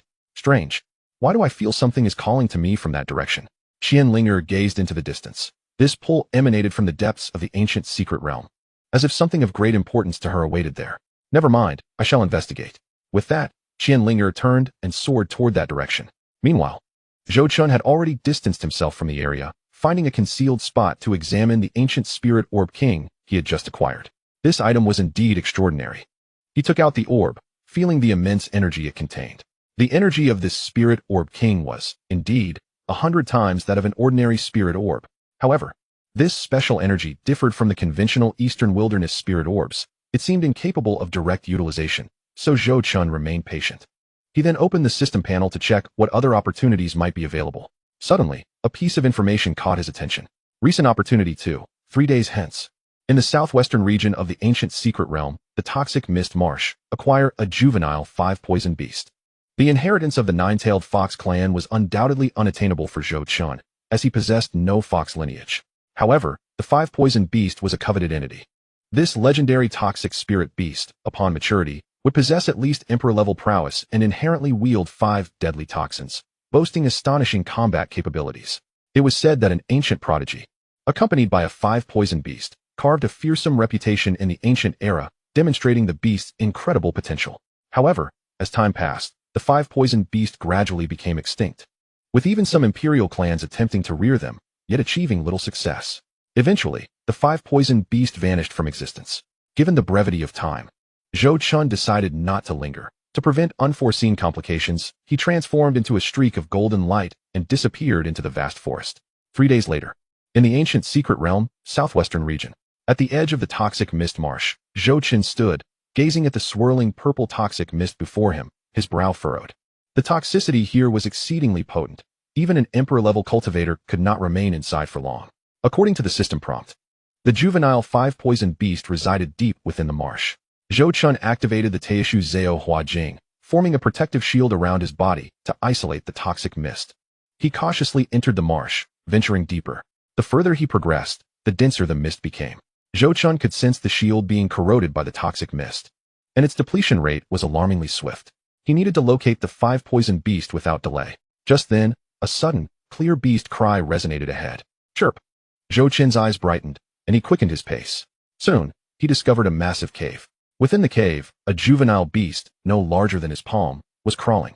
The creature was resplendently multicolored, adorned with a single horn atop its head, exuding a cuteness that was irresistible. It was indeed the juvenile 5-poison beast. Found it! Zhou Chun excitedly prepared to capture it when an irate voice rang out from behind him. Scoundrel! It's you again. A purple figure appeared instantly, blocking Zhou Chun's path. It was none other than Xianxia. Her face was ashen, her eyes blazing with fury. What are you doing here? Zhou Chun replied with a smile. If you can be here, why can't I? I too have my eyes set on this juvenile 5-poison beast. You. Xianxia trembled with rage. Did this scoundrel deliberately seek to oppose her? First, he stole the ancient spirit orb king, and now he aimed for the 5-poison beast? Xianxia stated coldly. This juvenile 5-poison beast is of great importance to me. I will never relinquish it. Then it shall be a contest of skill, Zhou Chun declared, his form flickering as he dashed towards the juvenile 5-poison beast. Chapter 274. The clam and the snipe compete. The 5 poisons lurk behind. You shall not.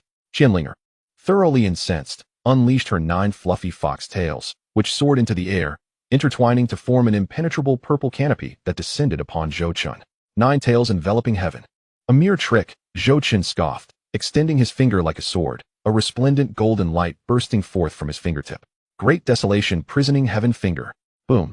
The golden finger ray surged forth with unstoppable momentum, effortlessly tearing through the purple barrier, its residual force unyielding as it aimed directly at Xianxia's face. Xianxia paled, her demonic energy coalescing before her into a shield as she swiftly retreated. Yet, Zhou Chun's speed was even greater. Thud! The shield shattered upon impact, the finger ray grazing her fragrant shoulder and drawing forth a trail of blood droplets. She spat out another mouthful of blood, her form staggering as her eyes, filled with fury and a hint of trepidation, met Zhou Chun's. Despite having reached the 5th layer of the Emperor realm, she found herself utterly outmatched by him. This bastardess' strength has grown yet again. Damn it! Xianxia bit down on her silver teeth, abandoning any pretense of restraint as her demonic energy erupted like a volcano. The true form of the 9-tailed fox, accompanied by a piercing fox cry. Her body underwent a dramatic transformation, her bones cracking audibly, and in the blink of an eye, a colossal purple 9-tailed demon fox, towering thousands of feet, materialized in the swamp. The 9 enormous tails danced behind her, blocking out the sun, both resplendent and deadly. As an overwhelming aura sent tremors through the entire toxic mist swamp. Truly reckless, with quite the temper. Zhou Chen gazed at the monumental creature before him, a smirk gracing his lips, yet his eyes betrayed an unprecedented seriousness. The true form of the 9 tails, the innate divine ability of the 9-tailed fox clan, once unleashed. Her combat prowess would soar exponentially. Die for me. Kailing uttered in human speech, her voice imbued with a metallic resonance, as an enormous claw, capable of rending mountains, descended towards Zhou Chen with a thunderous crack. Zhou Chen dared not underestimate her, his mind racing as he summoned the King of Hell's seal in an instant. The King of Hell descended. The massive form of the King of Hell expanded, soaring skyward to collide with the purple fox claw in a cataclysmic clash. Boom. A deafening roar echoed as a terrifying shockwave radiated outward, clearing the surrounding toxic mist for miles, revealing the roiling black sludge beneath. Undeterred by the initial failure, Zhou Chen resumed his onslaught. The rule of slaughter. He waved his right hand forward, and thousands of ethereal swords of spiritual energy materialized in the air. Their tips aimed squarely at Kailing Er's enormous form. Azure Lotus opens the heavens. Whoosh whoosh whoosh. The thousands of feet tall Azure Lotus sword phantoms slashed down. A torrential rain of blades slicing through the air, emitting a piercing shriek as they descended upon Kailing In response, Kailing Er's 9 massive tails swiftly interwove before her, forming a thick purple shield that clanged under the relentless assault, sparks flying. Remarkably, she withstood all the sword shadows. The two combatants clashed fiercely, oblivious to the sweet fragrance that began to permeate the air as the toxic mist dissipated. Suddenly, Zhou Chen felt a surge of malevolent fire rising from his dantian, an inexplicable heat enveloping his body. His expression shifted as he immediately turned inward. To his dismay, he discovered a strange pink energy had entwined itself around his chaotic spiritual energy within his dantian, resembling a venomous serpent. Is this poison? When did I get infected? He quickly activated the primordial creation scripture, attempting to expel the toxin, but found it slippery and impossible to dislodge. With the passage of time, the burning sensation intensified, and the flow of his spiritual energy began to slow. Damn it! Zhou Chen cursed inwardly, forcing his spiritual energy to resist. Meanwhile, Kailing also sensed something amiss. Her true form of the 9 tails became increasingly unstable, a wave of heat emanating from deep within her demon core, rendering her weak. Not good. A jolt of alarm surged through her, and she hastily reverted from her 9-tailed form to her human shape. Yet the heat did not abate. Instead, it escalated, painting her cheeks with an unnatural flush, her breath quickening as her gaze grew dazed. This is the He Huan Gu poison. Kailing gasped, her voice trembling. The He Huan Gu poison, an ancient and peculiar toxin, colorless and odorless, once inhaled, would lead to mental disarray, ultimately devouring one's primal desires. How could such a thing be here? Zhou Chen's expression darkened. He recognized this foul substance. There was no antidote for this poison, the only remedy. At that moment, a low roar echoed from deep within the swamp's cavern. A 10-jong tall beast emerged, its body a riot of colors, with a faint pink mist emanating from the horn atop its head. The terrifying aura unmistakably belonged to the 4th layer of the Emperor realm. The He Huan Gu poison, clearly released by it. Damn it, it's a trap. Zhou Chen quickly grasped the situation. This adult 5-poison beast had been lurking in the depths of the cavern, using its offspring as bait to lure prey into its snare. It then released the He Huan Gu poison to render its quarry incapacitated through infighting and lust, before emerging to reap the benefits. You 2 little brats shall become my nourishment. The adult 5-poison beast spoke, its crimson eyes glimmering with cruelty and mockery. It advanced with heavy steps, each footfall causing the ground to tremble violently. Zhou Chen gritted his teeth, attempting to retaliate, only to find that most of his spiritual energy had solidified, rendering him unable to move. At that moment, a soft body suddenly lunged at him from behind. Get away. Zhou Chen's expression changed dramatically. Kailing her eyes glazed, her face flushed, had completely lost her sanity and was recklessly tearing at his clothes. I'm so hot, she murmured, her voice sultry and intoxicating. Get away, snap out of it. Zhou Chen tried to push her off, but Kailing possessed an astonishing strength, and he found himself unable to break free. Compounding his predicament, as their skin made contact, the suppressed poison within him began to spiral out of control. His consciousness grew hazy, reason being consumed by flames. No, I can't. Zhou Chen bit down on his tongue, the sharp pain forcing a sliver of clarity. The adult 5-poison beast had now reached them, its blood-stained maw agape, exuding a foul stench. The multicolored poisonous liquid surged forth, aiming directly at them. If hit by this toxic spray, he would not only suffer grievous injury but likely perish, for the 5 poison beast's unique toxins were nearly impossible to counter. Die. In that critical moment, a flicker of madness ignited in Zhou Chen's eyes. Chaos Bell emerged. He poured the last vestige of his conscious will into summoning his ultimate trump card. Time and space prison. Buzz. The ancient Chaos Bell expanded instantly, enveloping the adult 5 poison beast along with the surrounding space, imprisoning it. What? The 5 poison beast realized with horror that it could not move. Fear flickering in its eyes for the first time. The third layer of the King of Hell's seal, perish. Zhou Chen's eyes burned red as he unleashed all his remaining strength, roaring with celestial fury. Hell's soul suppression. A terrifying black light erupted from within him, transforming into a pillar of annihilation that struck the 5 poison beast within the Chaos Bell. No. The 5 poison beast barely had time to emit a tragic wail as its massive form was gradually consumed by the black light, disintegrating into ashes in an instant. The 4th layer adult 5 poison beast was obliterated. Zhou Chen retrieved the Chaos Bell, his body swaying as he struggled to rise from the ground. He staggered into the cavern, seizing the trembling 5 poison beast offspring and stowing it away in his spirit beast pouch. I cannot leave empty-handed. Having completed this task, the world around him began to spin. The poison burst forth, and his reason was on the brink of annihilation. With the last of his strength, Zhou Chen invoked the Chaos Bell once more. Time and space prison. The Chaos Bell enveloped him and the now completely deranged Kailing within its confines. Having completed all of this, Zhou Chen could no longer hold on. Darkness engulfed him as he collapsed heavily to the ground. His consciousness plummeted into an abyss of endless black. At this moment, Xianxia's beautiful eyes were devoid of any clarity, replaced only by primitive confusion and longing. As she clung to Zhou Chen like a koala, unconsciously, she murmured, her voice tinged with an intoxicating sweetness. What was more alarming was that, with their bodies in contact, the toxins within them seemed to be catalyzed, erupting violently. In his dazed state, Zhou Chen felt as though his head had been struck dozens of times with a heavy hammer, his entire being on the verge of disintegration. In the haze, he vaguely heard a strange sound, the tinkling of pearls falling onto a jade plate, ringing sweetly. Something was amiss. Zhou Chen forced his eyes open, and the scene before him left him utterly dumbfounded. Xianxia's frosty, beautiful eyes were now clouded with confusion, her cheeks flushed as if they might bleed.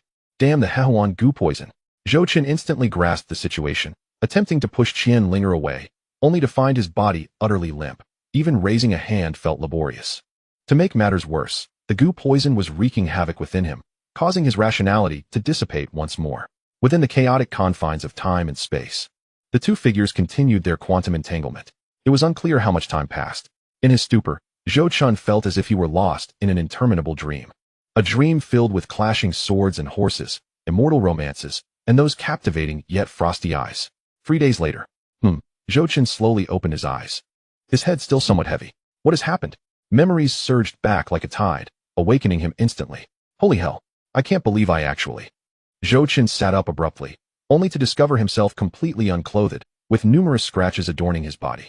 Glancing beside him, he saw Xianxia peacefully lying there, her exquisite face still flushed. This is truly the end. Zhou Chen felt tears welling up, his mind a blank slate. He didn't regret it, after all. A beauty of Xianxia's caliber was something he could only dream of in his past life. The crux of the matter was that this had occurred while both of them had lost their senses. When Xianxia wakes up, she just tear him apart. No, I need to think of a way to explain. Zhou Chen meticulously arranged his attire while secretly observing Xianxia. Oddly enough, the usually aloof and domineering demoness appeared surprisingly adorable in her slumber. Her long eyelashes fluttered slightly, her delicate nose prominent, and her lips were as rosy as cherries. That face, which always bore an icy demeanor, now resembled that of a harmless little bunny. There's a delightful contrast. Zhou Chen found himself entranced, a twinge of guilt rising within him. Just then, a long-awaited system notification echoed in his mind. Ding! Congratulations to the host for successfully intercepting the 5 poison beast cub, triggering a 10,000-fold return. Congratulations, host, for obtaining the golden insect bloodline, beast type. Holy smokes, the golden insect bloodline? Zhou Chen's spirit soared instantly. The golden insect, a legendary ancient beast, specializes in devouring metal ores. Once matured, it could effortlessly sever imperial artifacts. If it continued to grow, its potential was unimaginable. The 5 poison beast was already absurd. If the cub fused with the golden insect bloodline, wouldn't that defy the heavens? However, thinking back, I've snatched away its opportunity, and then Zhou Chen glanced at the still slumbering Qianlinger, his sense of guilt intensifying. Although he couldn't shoulder all the blame, he certainly bore his share of misfortune. Fine, I'll give her the 5-poison beast as compensation. Zhou Chen sighed, retrieving the spirit beast pouch containing the 5-poison beast cub from his storage ring. The little creature was still asleep, curled up adorably. Little one, I'm sorry to put you in a new master's hands. Zhou Chen gently caressed the cub's head and then unhesitatingly infused it with the golden insect bloodline. Instantly, the 5-poison beast cub began to undergo drastic changes. Its originally multicolored scales gradually took on a metallic sheen, and its body slowly expanded. More importantly, the aura emanating from it was rapidly ascending, from the 1st to the 5th layer of the Saint Realm, ascending to the 8th layer of the Saint Realm, nearing the Half-Emperor, and then the 1st layer of the Emperor Realm. What the hell? It directly broke through to the Emperor Realm. Zhou Chen gazed at the 5-poison beast in disbelief, his heart a mix of excitement and pain. However, since he had decided to give it away as a form of amends, Zhou Chen would not retract his decision. Moreover, the 5-poison beast was originally Qianlinger's opportunity. Now, it was merely returning to its rightful owner. Furthermore, after integrating the golden insect bloodline, this little creature's potential was exponentially greater than before. Consider it a compensation for you. Zhou Chen sighed softly, carefully placing the 5-poison beast into Qianlinger's spirit beast pouch. Having completed all of this, he returned to his previous position, contemplating what to do next. Given Qianlinger's temperament, once she awakened and discovered what had transpired, she would undoubtedly not let it go easily. Though this was not his subjective intent, the explanation would indeed sound rather flimsy. Should I just flee now? The thought barely formed before Zhou Chen shook his head in negation. One can escape the monk, but not the temple. If Qianlinger truly wished to find him, running to the ends of the earth would be futile. Moreover, although Zhou Chen was no paragon of virtue, he had done what he had done. Fleeing would mean nothing. Fine, I'll face whatever comes, at worst. I'll just take a beating from her. Zhou Chen chuckled ruefully, his gaze falling once more upon Qianlinger. One must admit, this demoness had a figure that was second to none, curvaceous in all the right places, perfectly sculpted as if molded by a man's fantasies. Especially her face, usually as cold as an iceberg, now bore a hint of mature charm. Gulp. Zhou Chen swallowed hard, hastily averting his gaze. If he continued to look, he feared he might commit another transgression. Just then, Qianlinger's eyelashes fluttered slightly. Chapter 276. The Truth Revealed in the Aftermath. Within the chaos bell, Qianlinger slowly awakened, her eyes gradually opening. She gazed around in confusion, her mind still clouded. But in the next moment, her pupils dilated in shock. The strange sensations coursing through her body jolted her into full awareness. She looked down to find her disheveled clothes and numerous ambiguous marks all over. Ah! A piercing scream echoed throughout the temporal prison. Qianlinger shot up, instantly alert. What? What have you done to me? Her voice trembled. Her beautiful eyes filled with anger, shame, and disbelief. Zhou Chen opened his mouth, but found himself at a loss for words. Should he say it was unintentional? Yet the evidence was undeniable. Should he blame it on the Hehuan poison? That would sound entirely like an excuse. Listen, let me explain. Qianlinger's face flushed crimson. Memories surged back in a torrent. The poisonous mist marsh, the 5-poison beast, the Hehuan poison, and those 3 days and nights of madness. Ah! She covered her face, on the brink of collapse. How could she have, with this scoundrel? And for a full 3 days. Damn it! Damn it! Damn it! Qianlinger gritted her teeth, feeling utterly humiliated and furious. She was the saintess of the 1,000-faced nine-tailed fox clan, noble and graceful, having never engaged in any intimate contact with a man. Yet now, the situation was entirely different. The more she thought about it, the angrier she became as she cast a glance at Zhou Chen, who was still attempting to argue his way out. A flicker of murderous intent flashed in her eyes. It's all your fault, you scoundrel. She raised her right hand, gathering a purple palm print that she aimed at Zhou Chen. The Nine-Tails Burning Heaven Palm. The palm print howled forth, infused with terrifying demonic power. Seeing this, Zhou Chen secretly activated the King of Hell seal, showing no intention of dodging. However, just as the palm was about to strike him, Qianlinger flicked her wrist, causing the palm print to veer slightly off course. Bang! Zhou Chen was sent flying, crashing heavily against the wall of the Chaos Bell. Uft! He discreetly forced out a mouthful of blood, feigning severe injury. You despicable, shameless scoundrel. You took advantage of my moment of madness. Wait, wait, wait. Zhou Chen hastily waved his hands. You cannot blame me entirely for this. Consider the circumstances. I was also a victim in that situation. A victim? Qianlinger's face turned pale with fury. How dare you claim to be a victim? Zhou Chen opened his mouth to retort, but found he lacked any persuasive arguments. After all, It was evident that he had indeed taken advantage of the situation. Fine, I want to argue with you about this. Zhou Chen sighed. What's done is done. I am willing to take responsibility. Responsibility? Qin Linger scoffed. Do you think you deserve that? Her words rang true. As the saintess of the Fox clan, Zhou Chen was an inconsequential nobody, and their statuses were indeed worlds apart. Nevertheless, her words irked Zhou Chen. I say, Qinling, one must not go too far. In that situation, if I hadn't desperately held on, we'd have been devoured by that mature, 5-poison beast. I saved your life, and instead of thanking me, you turn around and blame me? You. Qin Linger was momentarily speechless by his retort. Indeed, if Zhou Chen hadn't unleashed his power at the last moment, they would likely have been the 5-poison beast's meal by now. However, even so, you shouldn't what? Zhou Chen interrupted. Can you please use some reason? At that time, we were both afflicted by the hecatome goo poison. Do you think I wanted this? If you hadn't come charging at me, would any of this have happened? Shut up. Qin Linger was furious and ashamed. It's all your fault. If you hadn't insisted on confronting the 5-poison beast, I wouldn't have been poisoned. This, Zhou Chen opened his mouth, uncertain of what to say. Truly, if he hadn't tried to intercept, none of this would have occurred. But opportunities in this world, once seen, are always claimed by the Zhou surname. You better forget about today's incident. Qin Linger gritted her teeth. If you dare to speak of it, I'll hunt you down to the ends of the earth. With that, she turned to leave. However, after taking a few steps, she suddenly found herself colliding against an invisible barrier. She reached out to touch it, realizing the entire space had been sealed off. Qin Linger's expression changed as she turned sharply to Zhou Chen. How do you explain this? Cough, cough. Zhou Chen awkwardly cleared his throat.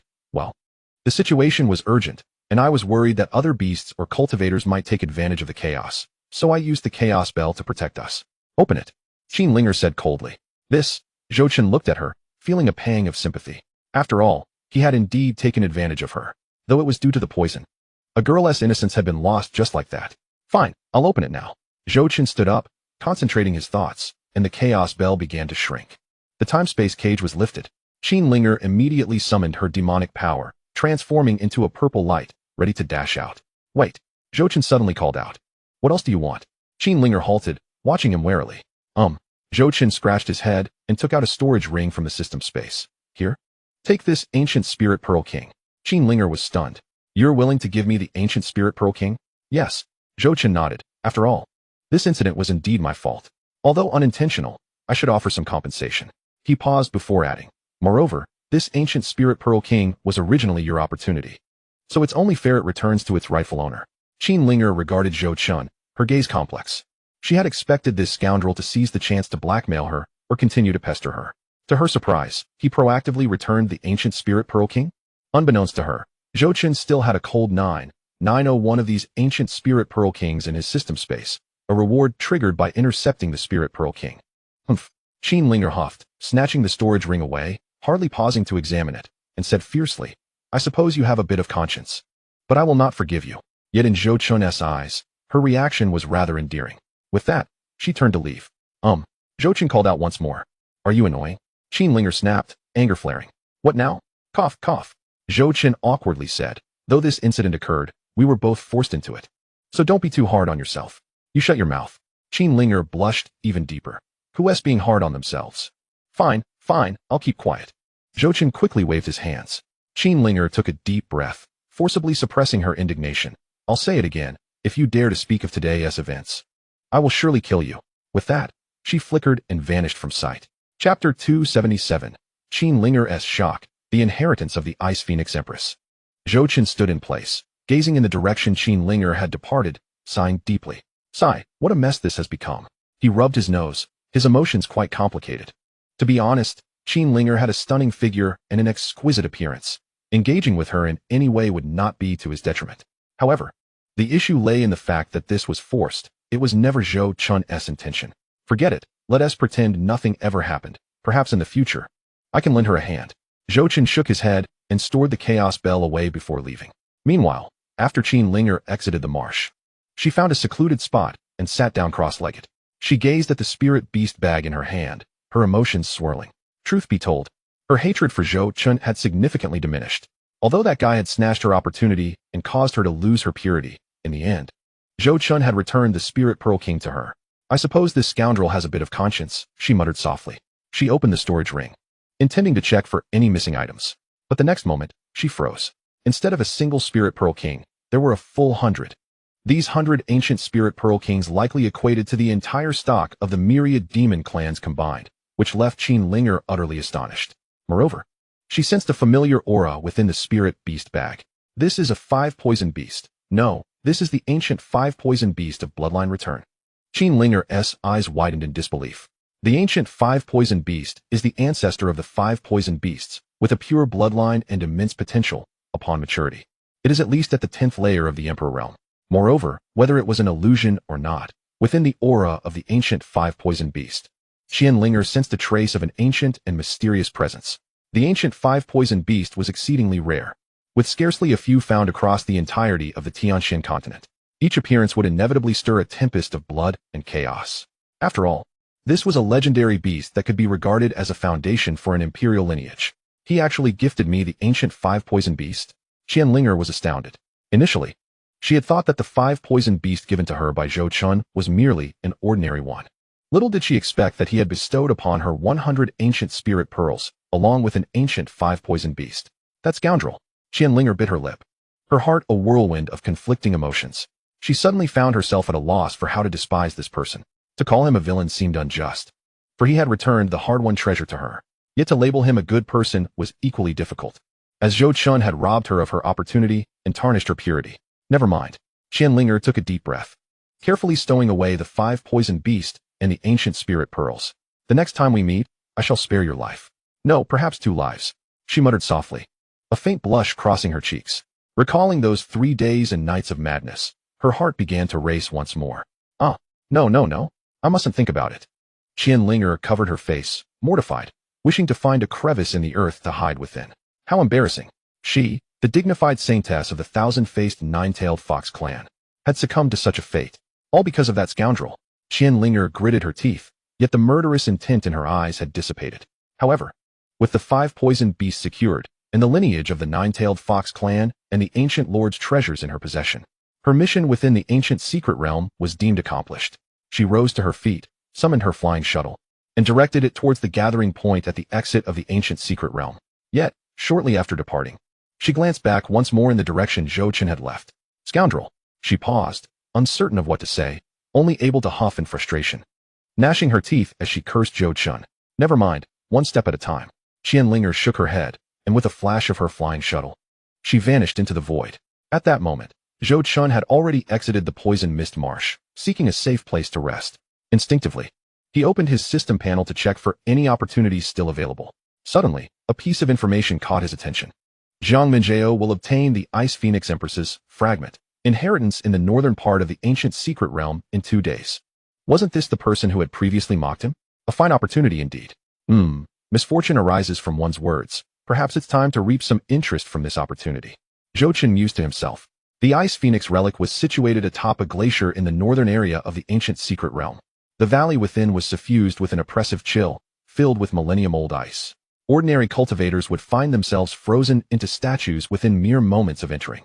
However, the samadhi true fire within Zhou Chun naturally countered such frigid air, rendering it ineffective against him. He navigated through effortlessly and soon arrived deep within the glacier. Before long, Zhou Chun reached the depths of the valley. There stood a palace carved from ice crystals, exuding an ancient and noble aura. A massive ice hall loomed before him, its doors firmly shut, yet 2 figures were stationed outside. It was Xianxia and her maid. Miss, the prohibitions of the Ice Phoenix relic are exceedingly powerful. It seems you will have to intervene personally to unlock it, the maid respectfully remarked. Xianxia nodded slightly, excitement flickering in her eyes. The inheritance of the Ice Phoenix Empress. My Jiang family has sent people to explore the Eastern Wilderness secret realm for decades. With the seal finally loosening, this inheritance is rightfully mine.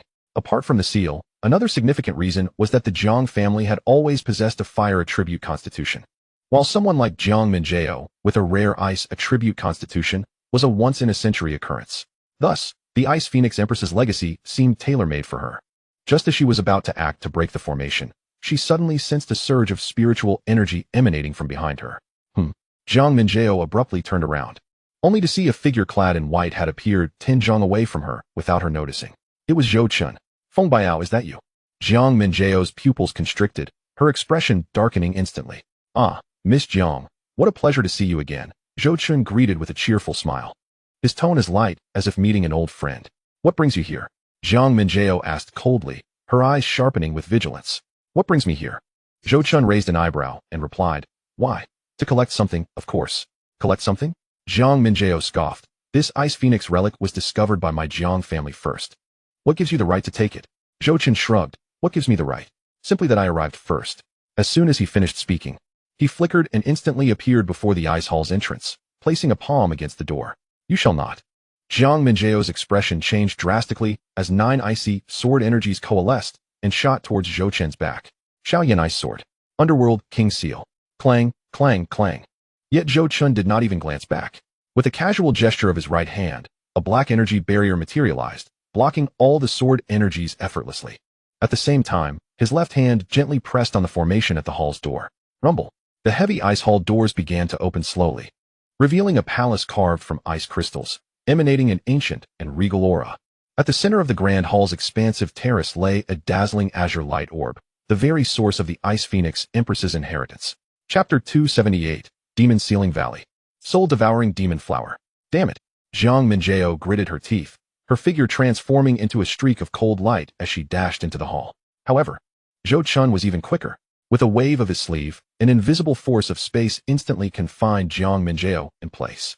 Chaos Bell, restrain. Buzz. The ancient phantom of the Chaos Bell flickered by, and Jiang Minjiao felt the space around her freeze, rendering her utterly immobile. What have you done to me?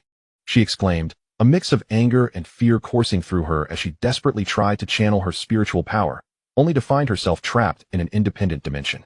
Save your strength. This is the time-space confinement of the Chaos Bell. With your cultivation level, it is impossible for you to break free. Zhou Chun said without turning his head, extending his hand towards the azure light orb. Stop.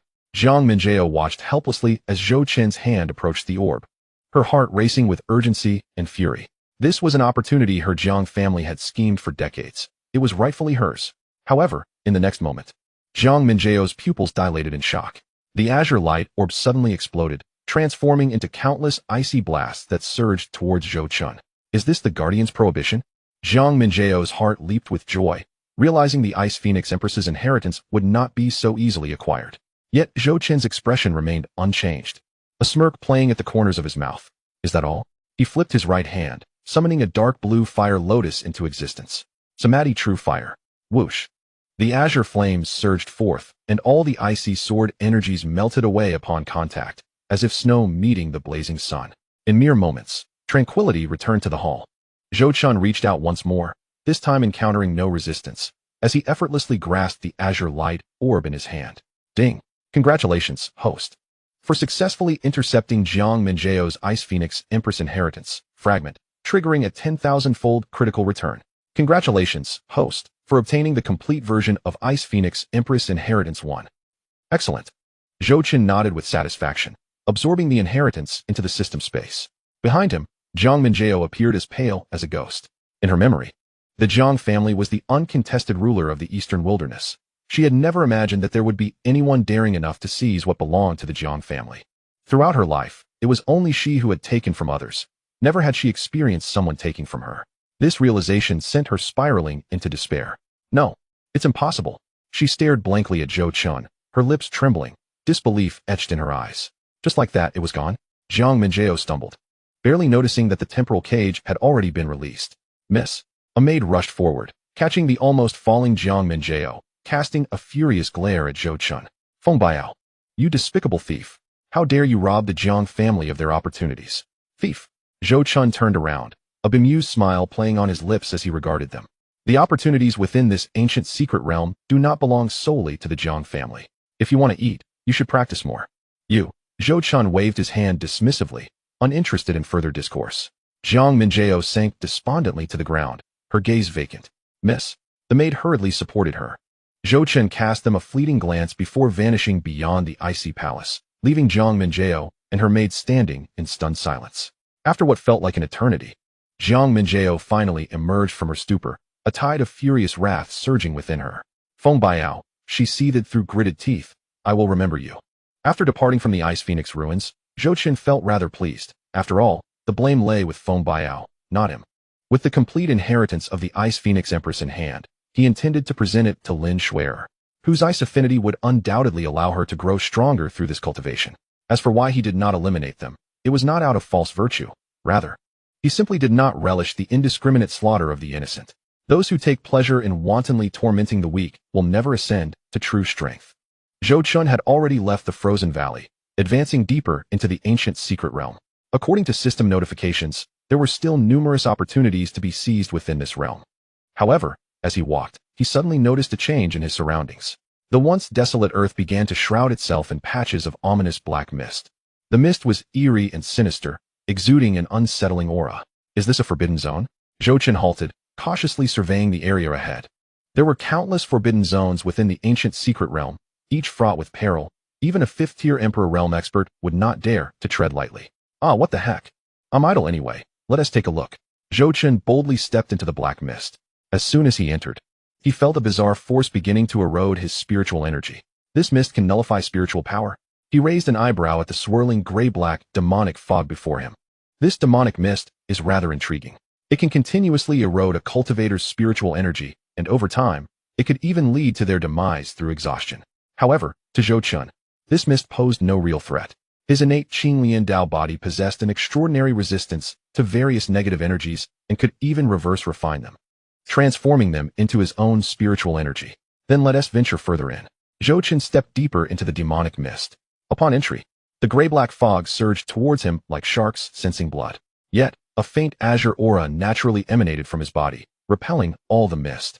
Not only that, but the moment the mist came into contact with the azure halo, it melted away like ice meeting fire, transforming into strands of pure spiritual energy that Zhou Chun eagerly absorbed. Excellent. This can replenish my spiritual energy. Zhou Chun nodded with satisfaction. Soon, he sensed something unusual beneath his feet. Zhou Chun extended his spiritual sense, a smile curling at the corners of his mouth. So, it's a soul-eating demon flower. Just 3 feet beneath him, a blood-red, otherworldly flower lay hidden within the soil, its petals quivering slightly, emitting a peculiar soul fluctuation. This demon flower feasts on the souls of cultivators, launching silent, deadly attacks the moment one draws near. Ordinary cultivators would be utterly defenseless against it. However, Zhou Chun's cultivation of the 9 heaven soul refining technique had refined his soul to a terrifying degree. In his eyes, the attack of this soul-eating demon flower was nothing more than a mere tickle. Since it has come to me, I shall gladly accept it. Zhou Chun reached out, grasping at the air, and an invisible force of soul energy instantly uprooted the soul-eating demon flower. The demon flower emitted a sharp, piercing scream, struggling desperately. But it was utterly powerless against Zhou Chun's soul force. With a clench of his fingers, the flower was swiftly refined, transforming into a pure soul energy that merged into his sea of consciousness. Upon inspecting the root of the soul-eating demon flower, Zhou Chun discovered a golden pearl. Is this the ancient spirit pearl? Zhou Chun's eyes lit up. He hadn't expected the root of the soul-eating demon flower to conceal an ancient spirit pearl. What a delightful surprise. Along the way, he encountered several more soul-eating demon flowers, all of which he effortlessly refined, yielding a bountiful harvest and continuously enhancing his spiritual awareness. Just then, a sudden commotion emanated from the spirit beast pouch at his waist. Zhou Chun paused, reaching down to pat the spirit beast pouch. Xiaohong, you're awake? Chapter 279. The gluttonous Xiaohong, the black dragon demon serpent. Zhou Chun was momentarily taken aback as he probed into the spirit beast pouch with his spiritual sense. The long-slumbering Xiaohong had finally awakened. Moreover, Xiaohong's aura was now more than double its previous strength. Master, let me at it. Xiaohong's excited voice echoed in Zhou Chun's mind. He could sense Xiaohong's overwhelming desire for the flesh and blood of the three-eyed hellhound. Are you certain? Zhou Chun asked, somewhat concerned. Although Xiaohong had evolved into a 9-nether phantom tiger, its cultivation was only at the 1st tier of the Emperor Realm, while the three-eyed hellhound was at the 2nd tier of the Emperor Realm. Don't worry, Master. I feel this guy will be delicious. Xiaohong replied confidently. All right, then it's all yours. Zhou Chun nodded, releasing Xiaohong from the pouch. A burst of red and black light erupted from the spirit beast pouch, instantly transforming into a massive 9-nether phantom tiger. Xiaohong now stood 5 zhang tall, its body a deep black adorned with serpentine patterns.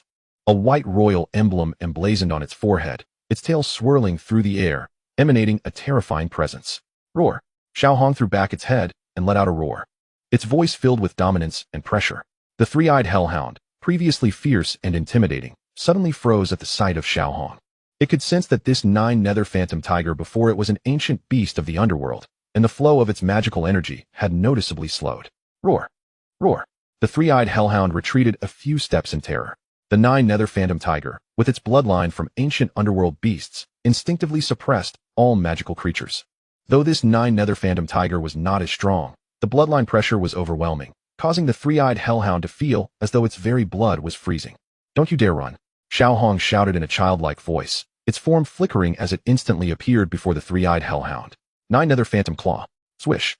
In an instant, Xiaohong's paw struck out, and a phantom appeared, seemingly tearing through the very fabric of the air towards the hellhound.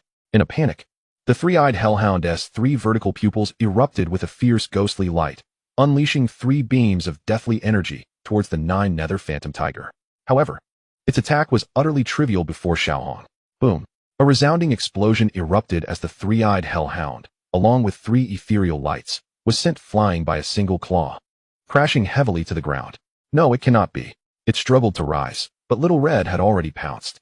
Devourer of the Nine Hells. Little Red opened its gaping maw and clamped down on the neck of the three-eyed hellhound. A terrifying force of consumption surged forth, causing the hound's flesh and energy to drain away frantically. It let out a pitiful scream, but could not escape. In but a fleeting moment, the three-eyed hellhound was reduced to a desiccated corpse. After devouring its flesh and energy, Little Red's aura surged once more. Master, I still want to eat. Little Red eagerly leaped towards Zhou Chun, its massive head nuzzling against him. Good, very good. Zhou Chun chuckled, stroking its head, immensely satisfied.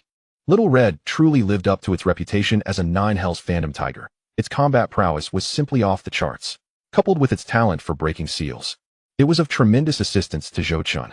At that moment, more roars suddenly echoed from the depths of the black mist. Each sound radiated an increasingly terrifying aura. Zhou Chun's heart sank as his mind extended outward, surveying the surroundings. The previous battle had made such a commotion that it seemed to have attracted every beast in this forbidden area. Master, so many delicious things are coming. Little Red's eyes sparkled, drooling profusely. Zhou Chun felt a vain throb on his forehead. You glutton, this is not the time to eat, hurry. Before he could finish speaking, a magic ape covered in crimson scales charged out from the black mist. The ape stood an imposing 8 zhang tall, its muscles bulging, with blood-red eyes exuding the aura of a peak second-tier emperor. Roar! It unleashed a punch that rippled through the air. Little Red, go! Without hesitation, Zhou Chun pushed Little Red forward. Since it wanted to eat, let it feast to its heart's content. Wonderful! Little Red exclaimed in excitement, rushing forward. The flames of the Nine Hells erupting from its mouth, instantly engulfing the crimson magic ape. The ape let out a wretched scream, thrashing madly in the flames. Yet bloodline suppression prevented it from exerting its full strength. Moments later, yet another corpse collapsed to the ground. Delicious! Little Red licked its lips in satisfaction. However, before Zhou Chun could breathe a sigh of relief, 3 more beasts charged in from different directions. A three-eyed magic wolf of the first-tier emperor, a magic abyss black serpent of the second-tier emperor, and a spiny magic boar of the third-tier emperor. Master, I want them all. Little Red's eyes gleamed, charging straight in. Zhou Chun's lips twitched. This creature was truly ravenous. Yet, one could not deny that the combat power of the Nine Hells phantom tiger was indeed extraordinary. Under the bloodline suppression, these beasts were no match for Little Red, each being devoured alive, leaving not a bone behind. Little Red feasted joyously while Zhou Chun collected the ancient spirit pearls, relishing the moment. However, the good times were fleeting. Just as Little Red finished off its 7th beast, an even more terrifying aura erupted from the depths of the black mist. The source of that aura was unmistakably that of a 4th-tier emperor. Hiss! A black giant serpent, measuring 100 zhang in length, slithered from the black mist, its entire body covered in jet-black scales, adorned with 2 dragon horns, exuding a cataclysmic pressure. The black demon dragon serpent. This creature was a hybrid descendant of ancient magic dragons and serpents, its combat prowess far surpassing that of practitioners of the same tier. Master! Little Red's expression, once filled with excitement, instantly froze, its voice trembling. It could sense that this serpent's power exceeded its capacity to handle. Back away. Zhou Chun spoke calmly, stepping forward. The black demon dragon serpent grew even more excited at Zhou Chun's approach. Not only was there a Nine Hells phantom tiger, but also a human practitioner. Today was a bountiful feast. It opened its cavernous maw, unleashing a jet-black inferno. The inferno scorched the space, leaving behind rifts in its wake. Azure Lotus opens the heavens. Zhou Chun's expression remained placid as he raised his hand to deliver a sword strike. The resplendent azure sword light cleaved through the black mist, splitting the inferno in two and continuing unabated toward the black demon dragon serpent. Hiss! The serpent's pupils constricted in instinctive dread of the imminent threat. It twisted its massive body in a frantic attempt to evade, but that sword light seemed to have locked onto it, rendering all its efforts futile. Thud! The sword light pierced through 7 inches of the black demon dragon serpent. Its massive body stiffened mid-air as vitality swiftly dissipated. Chapter 280, Mysterious Woman, Xianxia Chessboard. Bang! The black demon dragon serpent crashed heavily to the ground, kicking up a cloud of dust. Zhou Chen approached the serpent's carcass, retrieving a fist-sized pearl radiating brilliant light from between its dragon horns. Yet another ancient spirit pearl king. Master is mighty. Little Red excitedly circled around the serpent's corpse, exclaiming, "Such a large one will keep me fed for a long time." Not a chance. Zhou Chen firmly grasped its ear, stuffing it back into the spirit beast pouch. "Stay put and don't cause me any more trouble. Weevuo." A pitiful whimper emanated from within the spirit beast pouch. Zhou Chen stored away the remains of the black demon dragon serpent and continued deeper into the forbidden magic valley.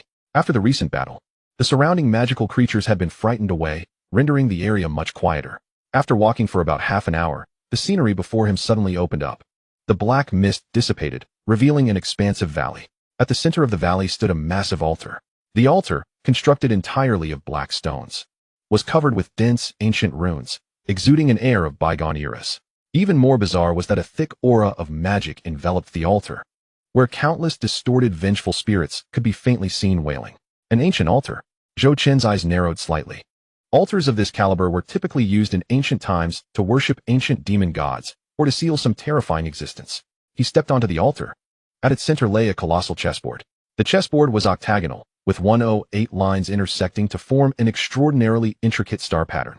Dozens of black and white pieces were already arranged upon it, each emitting a faint starlight, reminiscent of real celestial bodies. The Xianxia chessboard. Zhou Chen gazed intently at the chessboard, his brow furrowing. This game exuded an extremely dangerous aura, as if a moment's inattention could lead to irreversible calamity. Just as he prepared to examine the chessboard closely, a light and graceful footstep echoed from the other side of the altar. Zhou Chen turned to look. A woman in purple attire, her face veiled in a delicate gauze, was slowly ascending the altar, equally gazing at the chessboard. The woman possessed a graceful figure, her purple garments flowing, and her long hair was elegantly pinned up with a purple jade hairpin, revealing a swan-like slender neck. Although her visage was obscured by a delicate veil, the pair of eyes resembling autumn waters exuded an indescribable allure.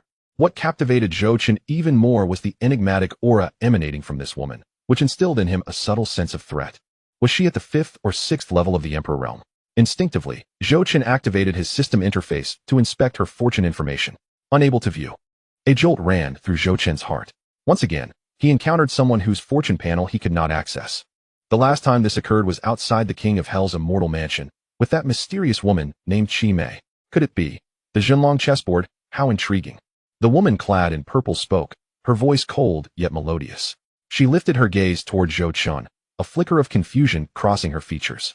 This man appeared to be at merely the 2nd level of the Emperor realm, yet he stood here unscathed by the demonic aura, clearly not an ordinary individual. Moreover, there was a familiar scent about him. Just as the two were locked in a standoff, a venerable voice suddenly resonated from the altar's center. Heaven and earth as the board, all beings as the pieces. To obtain the chess immortal's inheritance, one must break the Xianxia chessboard. The rules dictate that 2 players must take turns playing black and white. The victor advances to the next stage, while the vanquished shall be reduced to ashes. A tie allows both to proceed, but the difficulty of the next challenge doubles. With the announcement, the starlight upon the chessboard surged, enveloping Zhou Chen and the woman in purple. As they attempted to withdraw, they found their feet seemingly rooted to the ground, rendering them immobile. The chess immortal's inheritance. The purple-clad woman murmured, her eyes glimmering with astonishment.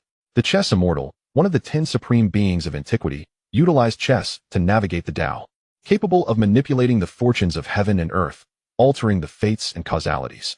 The legacy he left behind was enough to drive any faction into a frenzy. How fascinating. Zhou Chen smirked. He had merely been wandering when he unexpectedly stumbled upon the chess immortal's inheritance. You will play black, and I will play white. The woman in purple seated herself beside the chessboard, delicately picking up a white piece. Zhou Chen, not one to hesitate, took his place opposite her and grasped a black piece. Please. The black piece fell, occupying the heavenly origin position. The woman's beautiful eyes narrowed slightly, and the white piece subsequently descended. The chess match had commenced. The pieces landed on the starry chessboard with a crisp sound. Each piece that fell sent forth ripples across the board, igniting countless stars. Zhou Chun, commanding the black pieces, adopted a bold and aggressive strategy. Each move aimed directly at the opponent's vulnerabilities, his momentum akin to a surging tide. The woman in purple, wielding the white pieces, countered with equal ferocity.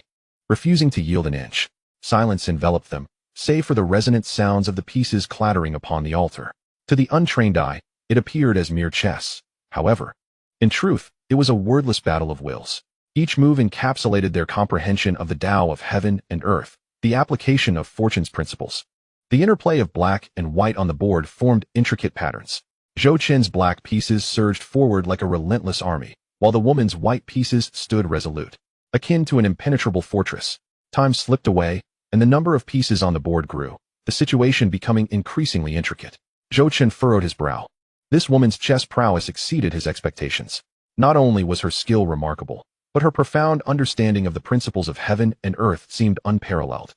Each move harmonizing with the ultimate truths of existence. How intriguing! A glimmer of battle intent flickered in Zhou Qin's eyes as he began to exert himself fully.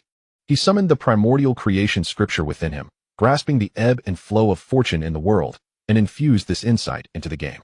The speed of his black pieces quickened, his strategy becoming more unpredictable, alternating between overwhelming force and cunning deception, leaving his opponent bewildered. The woman in purple widened her exquisite eyes. This man's chess prowess was actually increasing, and in the midst of their contest, could it be that such a prodigious understanding existed in the world? It was incomprehensible. She could not afford to underestimate him and began to respond with equal vigor. The white pieces danced like snowflakes, weaving a grand net upon the chessboard, aiming to ensnare Zhou Qin's black pieces entirely. As they played ever more rapidly, the sound of pieces falling melded into a continuous symphony. The entire altar was veiled in starlight, the clash of black and white radiating in the air, accompanied by a cacophony of thunderous resonance. Suddenly, Zhou Qin halted his movements. He stared at the chessboard, lost in contemplation. The woman in purple also paused, similarly ensnared in thought. The situation had reached an impasse. The black and white pieces interlocked upon the chessboard, each embedding within the other, achieving a flawless equilibrium. Neither could capture the other, nor gain the upper hand. A tie? Zhou Qin raised an eyebrow. It seems so, the woman in purple softly remarked, lifting her gaze to Zhou Qin, a complex expression flitting through her eyes. Chapter 281. Two Heart Demons, the Place of Inheritance. From a young age, she had been exceptionally intelligent. Perhaps only a handful across the entire Xianxia continent could match her in a drawn game. Who, then, was this seemingly unremarkable man before her? I concede. Zhou Qin stood, cupping his hands in a respectful gesture. No sooner had he spoken than the starlight upon the chessboard surged once more, engulfing both of them entirely. When the radiance subsided, Zhou Qin found himself in a different realm altogether. This was a void, devoid of sky or ground, surrounded solely by an endless swirl of chaotic mist. The woman in purple appeared beside him, evidently having been transported here as well. Welcome to the second trial. The aged voice resonated once again. Those who have drawn in the first round must face the second trial of confronting their heart demons. Each of you will confront your deepest fears. Only by overcoming your heart demons can you continue forward. Should either of you falter, both shall fail. As the voice faded, the chaotic mist began to swirl, gradually coalescing into two figures. The mist before Zhou Qin parted, revealing a familiar silhouette, Lin Shuer. Yet this Lin Shuer bore hollow eyes, a pallid complexion, and a trace of blood at the corner of her mouth. Brother Zhou Qin, why did you abandon me? She extended her hand, wailing sorrowfully. You promised to protect me. Zhou Qin's heart tightened. He recognized this as an illusion, a manifestation of his heart demon. Yet witnessing Lin Shuer's condition compelled him to internally remark on the impressive effects. This is not real. Zhou Qin's expression remained unchanged, his resolve as steadfast as a mountain. Not real? Lin Shuer suddenly erupted into maniacal laughter, her voice laden with despair. Is this how you deceive me? You vowed to protect me, yet in pursuit of power, you shamelessly seize others' fortunes by any means. Do you even remember your original intentions? You have changed, transformed into a fiend who knows only to plunder. You are mistaken. Zhou Qin shook his head. I have never forgotten my original intentions. Everything I do is to amass enough strength to protect those around me. A lie. Lin Shuer screamed. You care not for us. You only care for yourself. With that, her figure began to dissipate, transforming into specks of crimson light. Brother Zhou Qin, I am so cold. The last words echoed, and her phantom vanished completely. Is this it? Zhou Chun was at a loss for words. His singular pursuit of the Tao rendered romantic entanglements inconsequential to him, leaving him uncertain if this heart demon harbored some misunderstanding. In truth, Zhou Chun had undergone numerous tribulations of the heart, rendering him immune to such levels of inner demons. To him, these manifestations appeared merely as trifling distractions, devoid of any challenge. He regarded the subsequent scenes as if watching a television show. The sole moment that nearly breached his composure was when the inner demon morphed into Zhou Chun's former boss from his past life, almost provoking him to take action. Had it not been for the concern of jeopardizing his success, he would have unleashed the third layer of the Underworld King seal upon him with reckless abandon. Observing Zhou Chun's unwavering demeanor, the surrounding chaotic mist suddenly dispersed. The first inner demon was vanquished. On the other side, within the illusion before the woman in purple, a figure clad in a blood-red robe materialized. Wang Ling, you ultimately chose this path, the blood-robed man lamented. Your sister will never forgive you. Silence, Wang Ling replied coldly. Do you believe that hiding here will allow you to escape? The blood-robed man continued. That incident was your fault. No matter where you flee, it cannot be altered. I said, be silent. Wang Ling's voice turned icy as she raised her hand, purple demonic energy coalescing into a long sword that cleaved the blood-robed man in two. The illusion shattered, and the first inner demon was similarly defeated. The two opened their eyes almost simultaneously, their gazes meeting in the void. You are quite impressive, Wang Ling remarked, curiosity lacing her tone. Zhou Chun remained silent, retaining his guise as Feng Biao to avoid revealing his identity. For the second inner demon. I hope you can maintain this ease, Wang Ling said, a smile dancing on her lips. Before Zhou Chun could respond, the chaotic mist surged once more. This time, the illusion was far more vivid and brutal. Zhou Chun beheld another version of himself, drenched in blood, kneeling amidst ruins, surrounded by the corpses of Lin Shuer, Miao Dandan, Bei Nianyu, and Qianlinger. You are too foolish. The bloody Zhou Chun lifted his gaze, a manic grin plastered across his face. In your quest for strength, you have resorted to any means necessary, yet you have attracted the ire of those you should not have. In the end, you did grow stronger. But those you cared for perished one after another. That is the price. The path of the strong is destined to be solitary. Zhou Chun gazed silently at the unfolding illusion. This inner demon struck at the very core of his deepest fears, the loss of all he held dear in pursuit of the great Tao. You speak the truth. Zhou Chun suddenly laughed. The path of the strong is indeed solitary, and it demands a price. However, he shifted his tone, his voice icy. I shall become so powerful that none can harm those I cherish, strong enough to alter the rules of this world. Gods shall be slain if they stand in my way, and Buddhas shall be vanquished if they obstruct me. As his words resonated, a terrifying aura erupted from him. The primordial creation scripture surged wildly, and the shadow of the underworld king seal materialized behind him. Grant me destruction. Boom. The illusion shattered violently. The second inner demon was defeated. Simultaneously, a fierce wave of energy emanated from Wang Ling, who had also conquered her inner demon. The chaotic mist dissipated, revealing a stone door.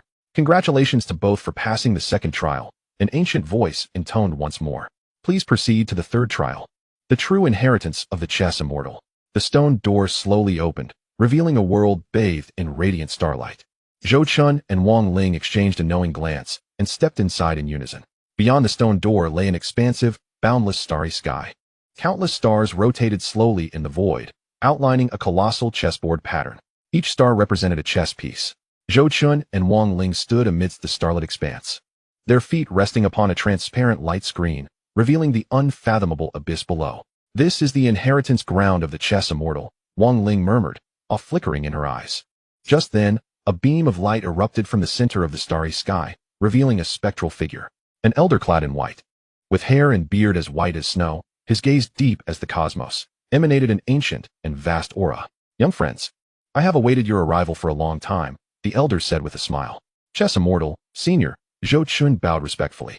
Indeed, it is I, the elder nodded. Having passed the first two trials, your talents and hearts have met the standard. Now, let us engage in the final trial of understanding the way of chess. Zhou Chun did not respond immediately, but instead quietly surveyed his surroundings. An inexplicable sense of unease lingered within him, yet he could not pinpoint its source. The elder raised his hand, and the countless stars in the sky began to shift, forming a complex chess formation. This is the culmination of my life's insights into the way of chess, titled All Beings Suffer. Only the Tao is eternal, the elder proclaimed. Now, you must each comprehend your own way of chess within this formation over the course of 3 days. Should you grasp your own way before the 3 days elapse, you will receive my inheritance. With that, the elder's figure transformed into specks of starlight and vanished.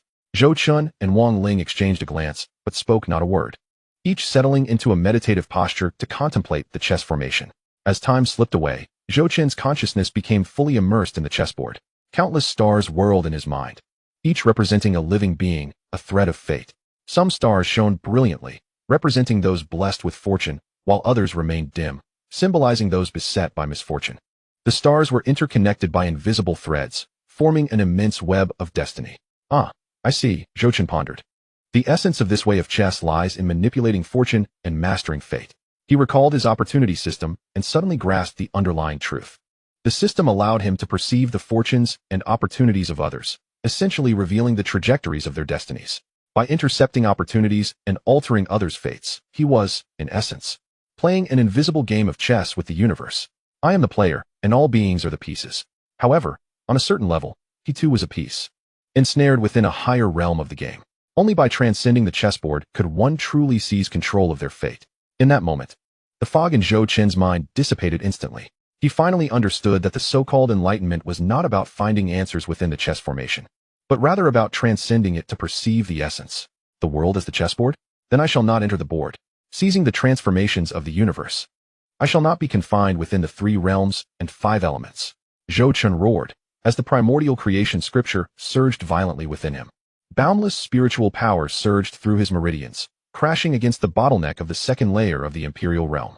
Boom! The bottleneck shattered explosively, and a terrifying aura erupted from Zhou Chun.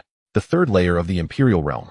The surrounding void began to tremble, and the floating chess pieces erupted, transforming into countless specks of light that fused into Zhou Chun's body. Zhou Chun abruptly opened his eyes, a formidable aura emanating from him. He had broken through.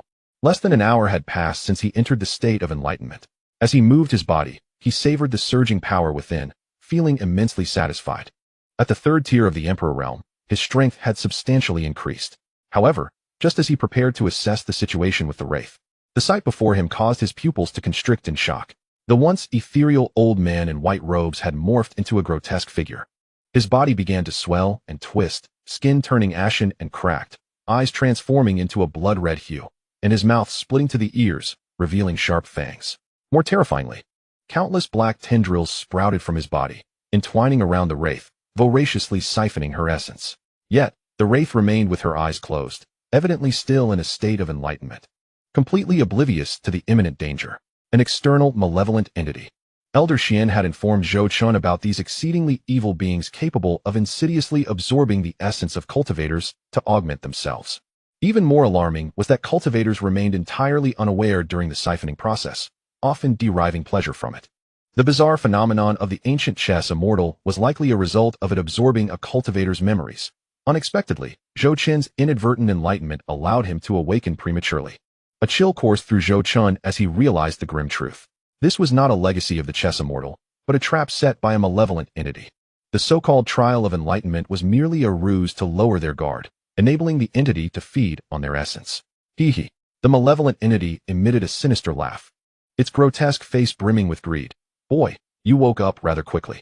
But it's too late. Once I drain this woman, you will be next.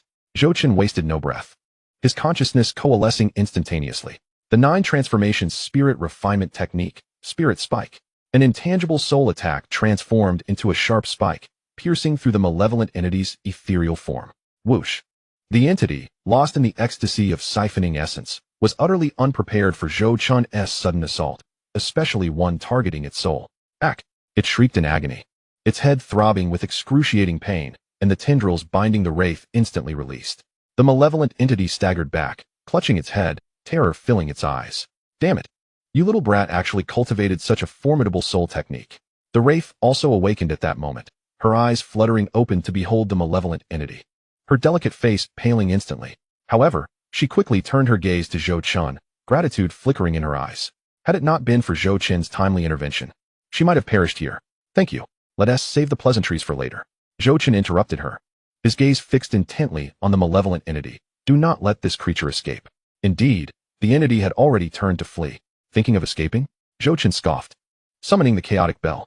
Time-space prison. The battered bell expanded instantaneously, morphing into a colossal bell that enveloped the malevolent entity within. Space was thoroughly sealed, and the entity was trapped inside the chaotic bell, crashing against the bell walls in a frenzy. "Let me out! Damn you, let me out!" it roared, exerting all its strength against the bell walls, but it could not budge an inch. "You cannot kill me." The malevolent entity abruptly ceased its attacks, grinning menacingly. "I am immortal and indestructible. Even if you can find me, what of it? Once your spiritual energy is depleted, I shall emerge unscathed." "Is that so?" Zhou Chen did not respond to the entity's taunts, merely raising his right hand. Azure Lotus Sword Song, Azure Lotus Bloom. A brilliant sword light descended from the heavens, cleaving towards the malevolent entity. The terrifying intent of slaughter erupted violently, the sword light embodying the power to annihilate, rending the void with fissures. Boom. The sword light struck the malevolent entity, instantly bisecting it with a clean cut. However, remarkably, the entity's body bizarrely healed in an instant, returning to its original state. Chapter 283, Mockery at Full Capacity, the King of Survival emerges. "Haha, did you see that? You cannot harm me at all." The malevolent entity laughed triumphantly, its eyes filled with disdain. "And, do you think you possess the power to injure beings like us? Accept your fate." Zhou Chen frowned slightly. Indeed, while the Azure Lotus Sword Song was powerful, it seemed ineffective against this immortal malevolent entity. "Why so silent, boy?" The entity continued to mock. "Have you resigned yourself to your fate? Or is it difficult to admit your own impotence?" "Is it?" Zhou Chen suddenly chuckled. The entity's heart raced, a sense of foreboding washing over it. In the next moment, Zhou Chen raised his left hand. A pale azure flame flickered in his palm. And the instant this flame appeared, the very fabric of space began to warp, exuding a terrifying aura that threatened to incinerate all. "Primordial true fire. Why you possess such a terrifying exotic flame?" The malevolent entity's eyes widened in terror, its voice turning shrill. "Exotic flames are among the most tyrannical fires in existence, specifically designed to vanquish all malevolence, let alone Zhou Chen's primordial true fire, which harmonized many powerful exotic flames. And no, this cannot be." The entity shook its head frantically, unwilling to accept the reality before it. "Is it so hard to admit your own impotence?" Zhou Chen said nonchalantly, flicking his fingers. The primordial true fire soared into the chaotic bell, instantly adhering to the malevolent entity. "Ah!" The entity shrieked in torment, its body writhing violently in the flames. Its once proud immortal form was utterly defenseless against the primordial true fire. Skin began to melt and flesh evaporate. "I was wrong. Please spare me." The malevolent entity began to plead, its voice thick with fear. "I can offer you treasures. I can reveal many secrets." Zhou Chen remained expressionless, continuing to command the flames. The entity attempted to utter more, but the power of the primordial true fire intensified, rendering it incapable of forming coherent words. "Ah!" The final scream rang out as the malevolent entity's body was completely reduced to ashes, leaving not a trace behind. Zhou Chen retracted the chaotic bell and the primordial true fire, exhaling a sigh of relief. Finally resolved, he turned to glance at the wraith, only to find her staring at him, awe etched across her face. "You." The wraith opened her mouth, seemingly wanting to say something but unsure how to articulate it. Though her strength was formidable, having reached the 5th tier of the Emperor realm and her knowledge extensive, even she had doubted her ability to defeat the malevolent entity. The immortal body of an external malevolent entity was notoriously difficult to contend with, unless one possessed specialized means. It was nearly impossible to slay. Yet this Zhou Chen had effortlessly reduced the entity to ashes. "You are not Feng Biao, are you?" The wraith scrutinized Zhou Chen, her voice steady. Zhou Chen's heart sank. Had he been exposed? "I do not understand what you are saying." He maintained a calm facade, feigning ignorance. "Feng Biao is the scion of the heavenly star's sacred land. I have seen him once." The wraith shook her head. "Though he is indeed talented, he pales in comparison to your prowess. Furthermore," she paused before continuing, "the level of soul attack you just displayed, along with that exotic flame, are not within Feng Biao's capabilities." Zhou Chen fell silent. This woman observed acutely. It would not be easy to deceive her. "Very well." With a sudden sigh, Wang Liang remarked, "Everyone harbors secrets. I do not wish to pry." However, she turned to Zhou Chen and earnestly said, "Thank you for your timely intervention. Had you not discerned the true nature of that malevolent spirit, I fear my essence would have been drained. This favor, I, Wang Liang, shall remember." Zhou Chen exhaled in relief. It appeared that the woman was perceptive enough not to delve deeper. It was merely a trifling act, unworthy of concern. "No." Wang Liang shook her head. "How could one not repay a life-saving grace? Once we depart from this ancient secret realm, should you require assistance, do not hesitate to seek me." With that, she retrieved a violet jade pendant from her storage ring and handed it to Zhou Chen. "This is the token of my Tianji clan. Bearing this pendant allows you to find me within the clan and receive 1 instance of aid. Zhou Chen accepted the pendant, feeling its warm and smooth texture. The token of the Tianji clan? What an unexpected boon. I am most grateful, he replied, stowing the pendant in his storage ring. At that moment, the entire starry chessboard began to tremble violently, as countless stars collapsed and transformed into a myriad of luminous points. This is not good. The space is on the verge of collapsing. Wang Liang's expression shifted dramatically. Zhou Chen also sensed the abnormality. The very fabric of space was in disarray, with cracks in the void spreading incessantly. Boom. In the next instant, the starry expanse shattered completely. Both were engulfed by an immense force, swept into the chaotic currents of the void, spinning uncontrollably. When Zhou Chen finally opened his eyes again, he found himself back in the Demon Ceiling Valley. The chessboard that once occupied the altar had vanished, replaced by an ancient teleportation array, its intricate patterns flickering with a faint glow. What is this? Zhou Chen furrowed his brow. Before he could fully comprehend the situation, the teleportation array erupted with blinding light, consuming him entirely. In the blink of an eye, Zhou Chen found himself in an unfamiliar valley. The air was thick with spiritual energy, and exotic flowers and herbs flourished everywhere. Clearly a treasure trove within the ancient secret realm. After ensuring he was unharmed, Zhou Chen began to survey his surroundings. Wang Liang was nowhere to be seen, likely transported elsewhere. Perhaps it was for the best, as it spared him from further complications. Just as he prepared to leave, his consciousness detected something ahead. A figure was swiftly moving 100 feet away. Dressed in a blue robe, the person was tall and slender, exuding a restrained aura. Evidently at the 4th level of the Emperor Realm. Zhou Chen narrowed his eyes, instinctively activating his opportunity panel. Name, Gu Jiafeng. Realm, 4th level of Emperor Realm. Fate, the Child of Destiny, Gold. Longevity body, Gold. Fate description, a longevity being with a lifespan of 1,000,000 years, living a low-profile life and never seeking the spotlight. Halting at the 8th level of True Immortal Realm. Recent opportunity 1. 1 day later, within the depths of the ancient Forbidden Land, he will obtain a Supreme Grade Sun Emperor Bone from the Wei Wu Ruins. Recent opportunity 2. Half a month later, in the depths of the ancient Forbidden Land, he will acquire a Supreme Grade Song Hai Ming Pearl from the Buddha Spirit Tower. Zhou Chen was momentarily taken aback. Another Child of Destiny. And a dual gold fate at that. How fortunate. Yet, judging by the fate description, this individual seemed to be a survivalist king. Having lived for 1,000,000 years, yet only reaching the 8th level of True Immortal Realm, his growth rate was quite slow. Intriguing. A smirk crept upon Zhou Chen's lips. Since fate had brought them together, he could not let this opportunity slip away. With a flick of his mind, he expended a binding slot to bind Gu Jiafeng. Binding successful. The host can view Gu Jiafeng's opportunity panel at any time, regardless of distance. Chapter 284. The Survivalist King Flees, the Sun Emperor Bone. Zhou Chen nodded in satisfaction. Now, even if Gu Jiafeng fled to the ends of the earth, he would always know where to find his opportunities. Just as Zhou Chen completed the binding, Gu Jiafeng suddenly halted. He spun around, his gaze locking onto Zhou Chen's position with precision. Their eyes met in the air. Gu Jiafeng's pupils constricted, and his expression turned grave. Terrifying. Utterly dangerous. I must flee. Though the man before him appeared to be only at the 3rd level of the Emperor Realm, Gu Jiafeng's instincts screamed at him to escape immediately. Without a moment's hesitation, he turned and vanished in a flash of azure light, disappearing at the valley's end. Zhou Chen watched the retreating figure with a hint of exasperation. This fellow was remarkably decisive, not uttering a word before making his escape. His vigilance was unparalleled. No wonder he had survived for 1,000,000 years. However, Zhou Chen had no intention of pursuing him. After all, he had already bound him. The man's opportunities could not elude him. Glancing at the information on the panel, he noted, 1 day later, Wei Wu Ruins, Sun Emperor Bone. Wei Wu Ruins, Zhou Chen mused, stroking his chin. The name sounded promising. A Supreme Grade Sun Emperor Bone. If he could intercept it, it might trigger a 10,000-fold critical hit. With that thought, Zhou Chen wasted no time and immediately set off towards the Wei Wu Ruins. According to the opportunity panel, the Wei Wu Ruins lay approximately 3,000 miles deep within the ancient Forbidden Land. Zhou Chen employed his movement technique, racing at full speed.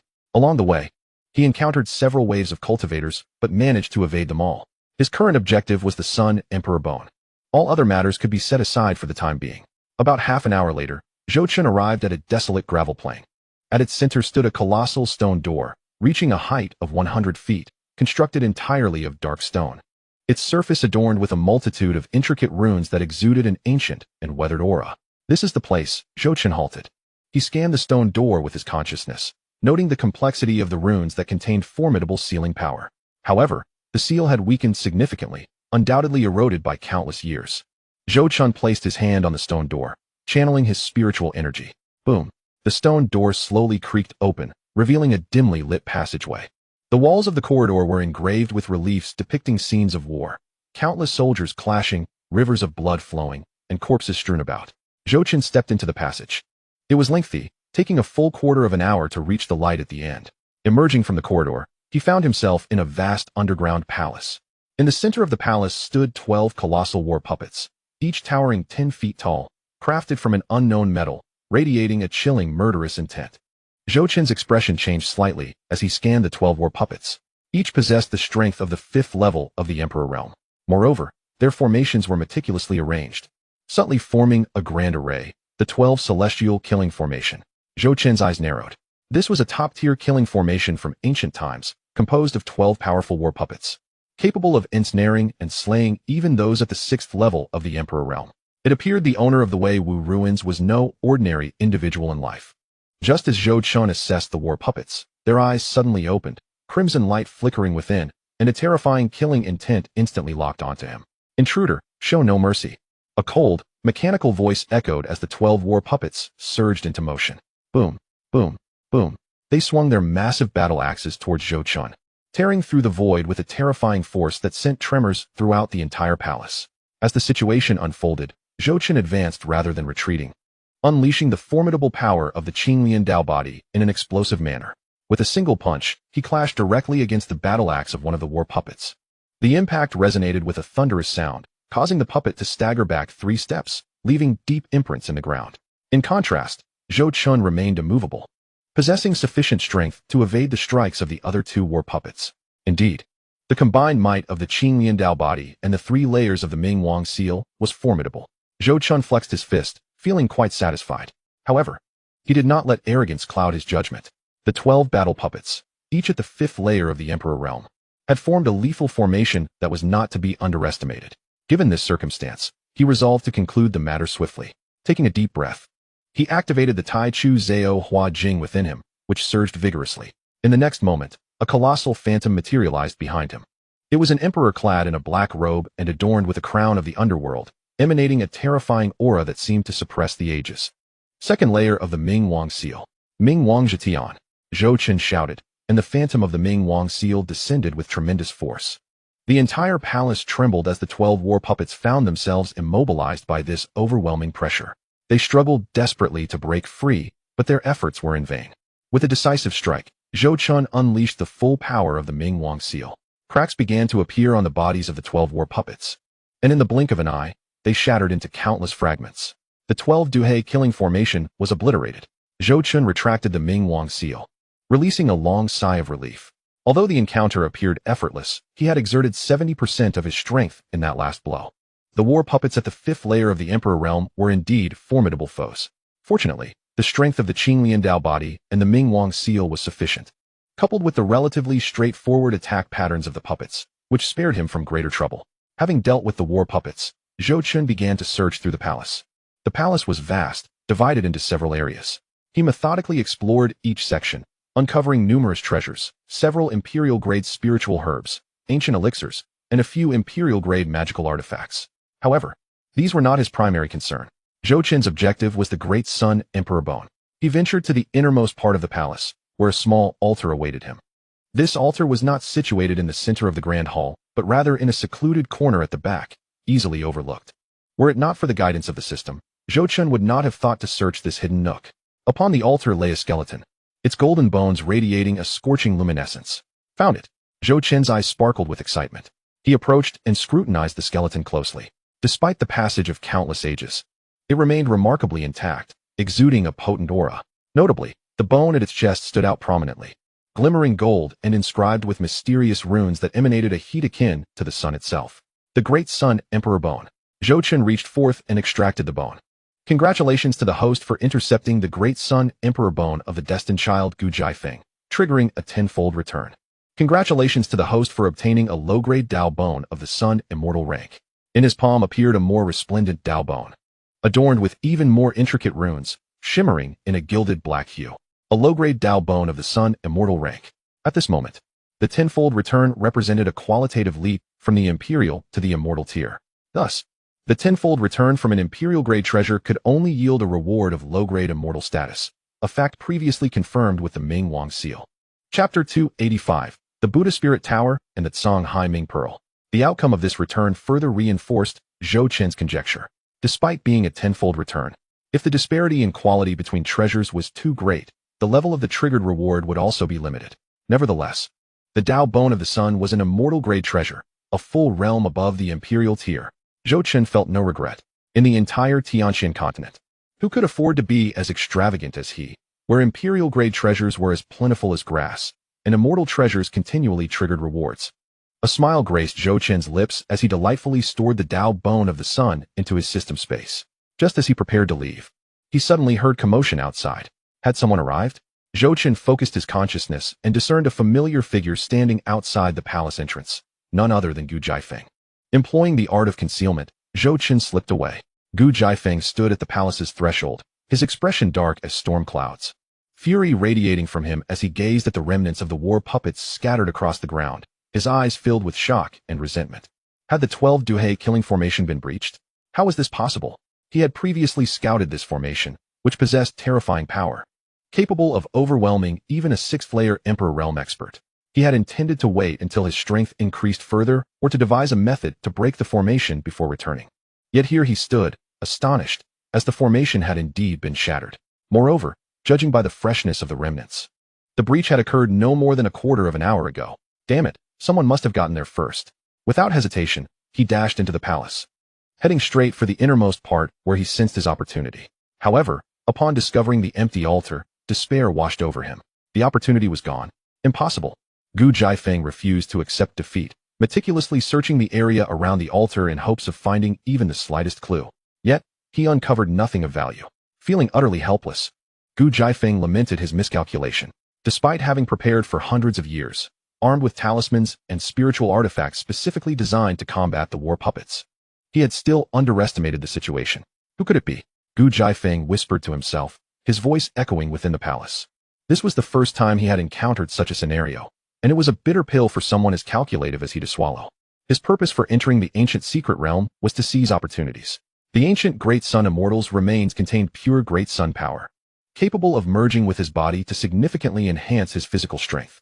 This would greatly benefit his longevity Dao body, allowing for further evolution of his physique. Yet now, the cooked duck had flown away. A sense of targeted unease crept into Gu Jiafeng's heart, prompting him to swiftly erase any traces and exit the Grand Hall. After leaving the Wei Wu ruins, Zhou Qin found a secluded spot to begin refining the Dao Bone of the Sun. A low-grade immortal treasure was not easily refined. He seated himself cross-legged, placing the Dao Bone before him and activating the Tai Chu Zhao Hua Jing. A torrent of spiritual energy surged from within him, enveloping the Dao Bone. The bone began to glow, emanating an intense heat. Zhou Qin could sense the terrifying energy contained within the bone, the power of the Great Sun, scorching, domineering, and capable of annihilating all. For an ordinary cultivator, mere contact with this force would result in instant incineration. Yet Zhou Qin was different. His Qinglian Dao body could encompass all, allowing him to refine and absorb even the most ferocious of powers. As minutes turned into hours, the energy of the Dao Bone was steadily absorbed by Zhou Qin, merging with his skeletal structure. He could feel his bones undergoing a transformation, becoming increasingly resilient and powerful. Notably, the bones in his chest absorbed the most Great Sun energy, subtly radiating a golden glow. 3 days later, Zhou Qin opened his eyes, a golden light flashing within them. With a resounding crack, the bones throughout his body echoed with a symphony of sounds. The Dao Bone of the Sun had been completely refined. Zhou Qin stood up, stretching his body and feeling an unparalleled surge of strength coursing through him. At present, his physical prowess has increased by at least 30% compared to before. The Underworld King seal has seamlessly ascended to the 4th tier. More importantly, the bones in his chest have undergone a complete metamorphosis, now imbued with the formidable power of the Great Sun. In future battles, he can harness this strength, which promises to be overwhelmingly potent. Indeed, his realm has also risen to the 4th tier of the Emperor stage. Zhou Qin nodded in satisfaction. This significant enhancement through interception is remarkable. It appears that in the future, he must continue to intercept the Chosen One. for the effort expended in thwarting countless lesser beings pales in comparison to the opportunity presented by a single chosen one. Outside the Wei Wu ruins, Zhou Chen once more opened the system panel to review Gu Jiafeng's opportunity panel. Recent opportunity. In half a month. Acquire the Emperor-grade superior Tsang Hai Ming Zhu at the Buddha Spirit Tower deep within the ancient Forbidden Land. Disregarding the less significant opportunities, he resolved to preemptively intercept Gu Jiafeng's chance to avoid protracted complications. The Buddha Spirit Tower, located at the deepest part of the ancient Forbidden Land, is a remnant of the ancient Buddhist sect, and Zhou Chen could only follow the directions indicated on the opportunity panel. 2 hours later, Zhou Chen arrived in a region enveloped in a radiant Buddha light. The sky here shimmered with a soft golden hue, and the air resonated with an almost imperceptible sound of sacred chants, imparting a sense of tranquility and peace. Not far ahead, a majestic 9-story Buddha tower stood tall. The entire structure gleamed in gold, its surface etched with countless Buddhist scriptures that emanated a vast aura of spiritual power. This was indeed the place. Zhou Chen did not rush forward, but instead used his divine sense to survey the surroundings. After confirming the absence of other cultivators, he proceeded towards the tower. The tower's door was tightly shut, adorned with a massive swastika symbol. Zhou Chen placed his hand upon the door, channeling his spiritual energy into it. However, the symbol remained unyielding, clearly indicating a restrictive barrier. A Buddhist restriction? Zhou Chen frowned. He summoned the chaos bell. Time-space prison. The battered little bell instantly magnified, enveloping the entire Buddha tower. The chaos bell swiftly severed the flow of spiritual energy, while the power of time and space continuously permeated into the tower, rendering the Buddhist restrictions as fragile as paper. Crack. The symbols on the tower's door shattered, and the entrance slowly creaked open. The chaos bell proved most effective. Zhou Chen retracted the bell and strode confidently into the tower. The first level of the tower was a vast Buddha hall, dominated by a colossal statue of Buddha towering 10 zhang high. Zhou Chen paid no heed to the Buddhist artifacts within, making his way directly to the upper levels where the Tsang Hai Ming Zhu awaited.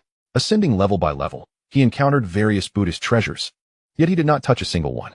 According to the system's warning, disturbing any Buddhist artifact would trigger the teleportation mechanism of the Buddha Spirit Tower, causing the Tsang Hai Ming Zhu to be randomly transported to an unknown location. Although these treasures were commendable, they paled in comparison to the Tsang Hai Ming Zhu.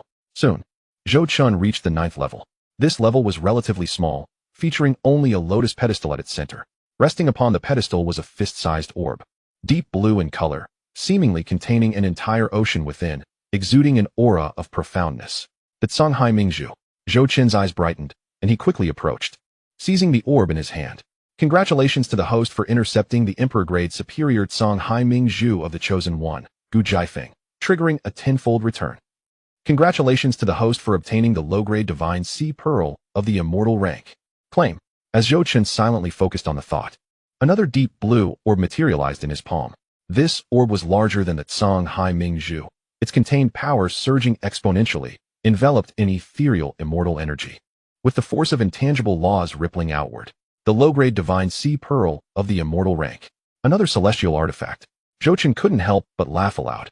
This was the legendary Divine Sea Pearl, possessing the terrifying ability to stabilize sea domains and reinforce spatial integrity.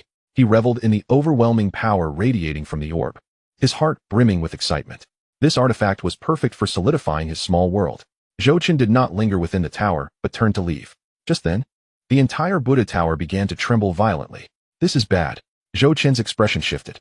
With the Tsang Hai Ming Zhu removed, the tower had lost its core support and was starting to collapse. Xianxia. He transformed into a beam of golden light, swiftly darting out of the tower.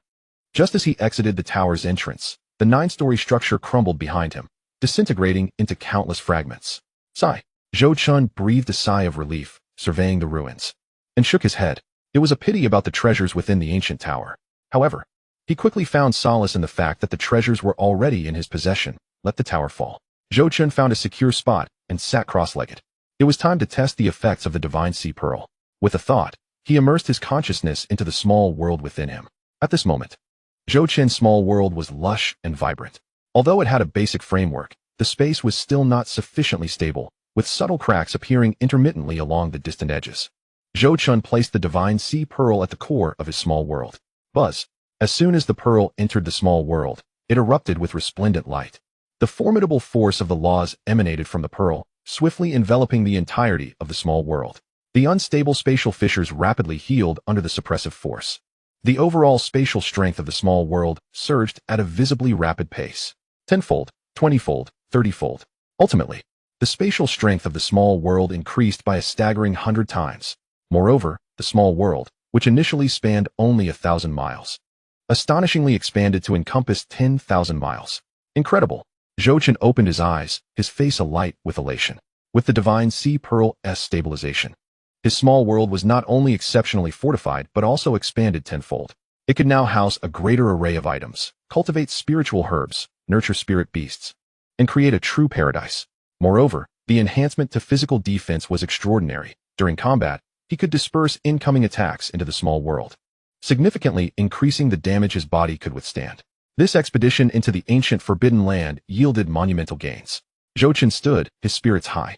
Not only had he acquired the Great Sun Dao Bone and the Divine Sea Pearl, two celestial artifacts, but he had also bound himself to Gu Jiafeng, the Chosen One, ensuring a steady stream of opportunities in the future. 3 months flew by in a blink. Deep within the ancient Forbidden Land, a series of teleportation arrays illuminated, transporting the cultivators within to the nearest exits.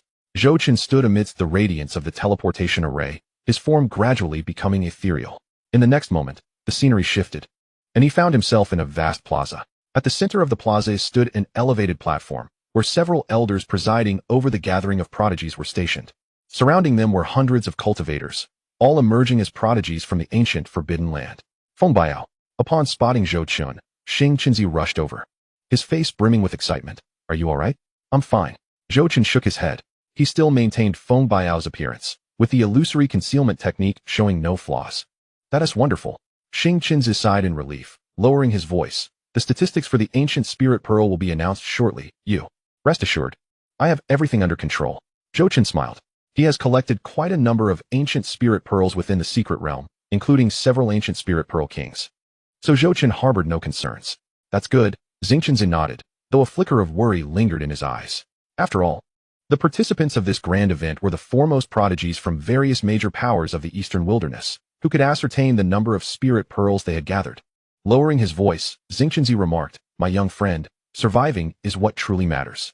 This secret realm is fraught with peril, and many talents have perished. Rankings are of little consequence. Noticing Zhou expression of disdain, Xianxia ceased his pretense and inquired solemnly, Young friend, how have your gains fared? Do you possess confidence? It's acceptable. Zhou replied nonchalantly, choosing not to indulge the old man as curiosity. A glimmer of curiosity flashed through Xianxia's eyes, but he refrained from pressing further. Everyone harbors secrets. He did not wish to meddle. Just do your utmost. There is no need to force it. Xianxia chuckled, patting Zhou shoulder. In any case, you represent our celestial star's sacred land in this competition, which fulfills our agreement. Zhou nodded in tacit agreement, remaining silent. At that moment, the light of the teleportation array gradually dimmed, and no one else emerged from it. All cultivators had gathered. Those who survived or managed to reach the teleportation point in time congregated in the central square of the prodigy city. As for the others, who could say? It was widely accepted that they had perished in the secret realm due to ill fortune. The square was teeming with people, densely packed. In addition to the competing prodigies, there were elders and heads of various factions, alongside countless spectators. On the elevated platform, Long Yin, the host of the event, had taken his position. Distinguished guests. Long Yin began, his voice resonating throughout the venue. The trial of the ancient secret realm has concluded. We shall now proceed to the ranking evaluation. The rules are simple. The number of ancient spirit pearls collected will determine the standings. Each ancient spirit pearl counts as 1 point, while each ancient spirit pearl king counts as 100 points. The individual with the highest score will be crowned the champion of this prodigy gathering. As his words fell, a stir erupted throughout the square. Let us begin. Starting from the 100th position, Long Yin gestured, and a luminous screen unfurled in the air, displaying the real-time rankings. Cultivators began to present their collected ancient spirit pearls to the steward responsible for tallying the scores. Tianjin Sect, Li Xiaoao, 32 ancient spirit pearls. Winner, Ing Xiong. 41 ancient spirit pearls. Jiang Clan, Jiang Tianxing, 56 ancient spirit pearls. Names flashed across the luminous screen, with rankings continuously updated. Zhou stood amidst the crowd, patiently awaiting his turn. However, he did not see Gu Jiafeng's name and couldn't help but lament. Indeed, the king of survival never revealed himself to the public. He then scanned the area but did not spot Qianling's figure. It seemed she had departed alone, Zhou Qin mused. Members of the Myriad Beasts clan were not originally on the list of competitors. Their participation was solely to acquire ancient Spirit Pearl Kings. The Spirit Pearl Kings Zhou Qin had given Xianling were enough to incite envy among the other Myriad Beasts clan members, making her departure entirely predictable. Chapter 287. Overwhelming Superiority, slapping Jiang Minjiao's face. Soon, the rankings reached the top 10. Jiang Clan, Jiang Minjiao. The steward called out loudly.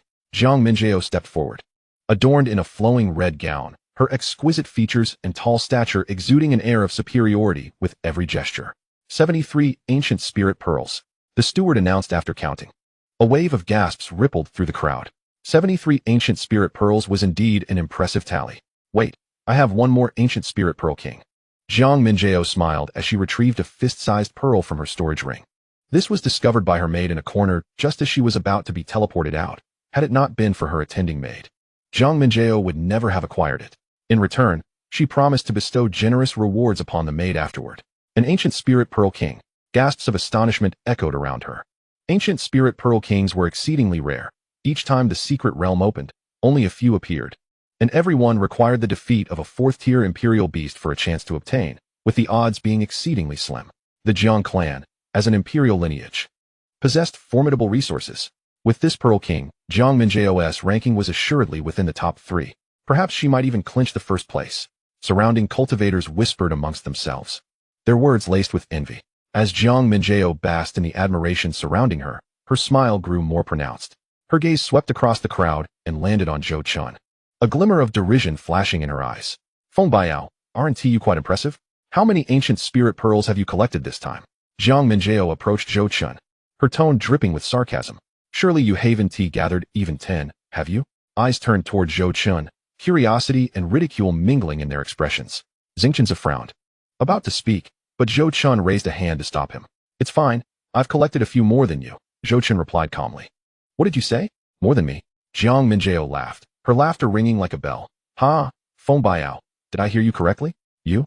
Don't make me laugh. She turned to the surrounding cultivators. Did you all hear that? He claims he has more ancient spirit pearls than I do. Ha!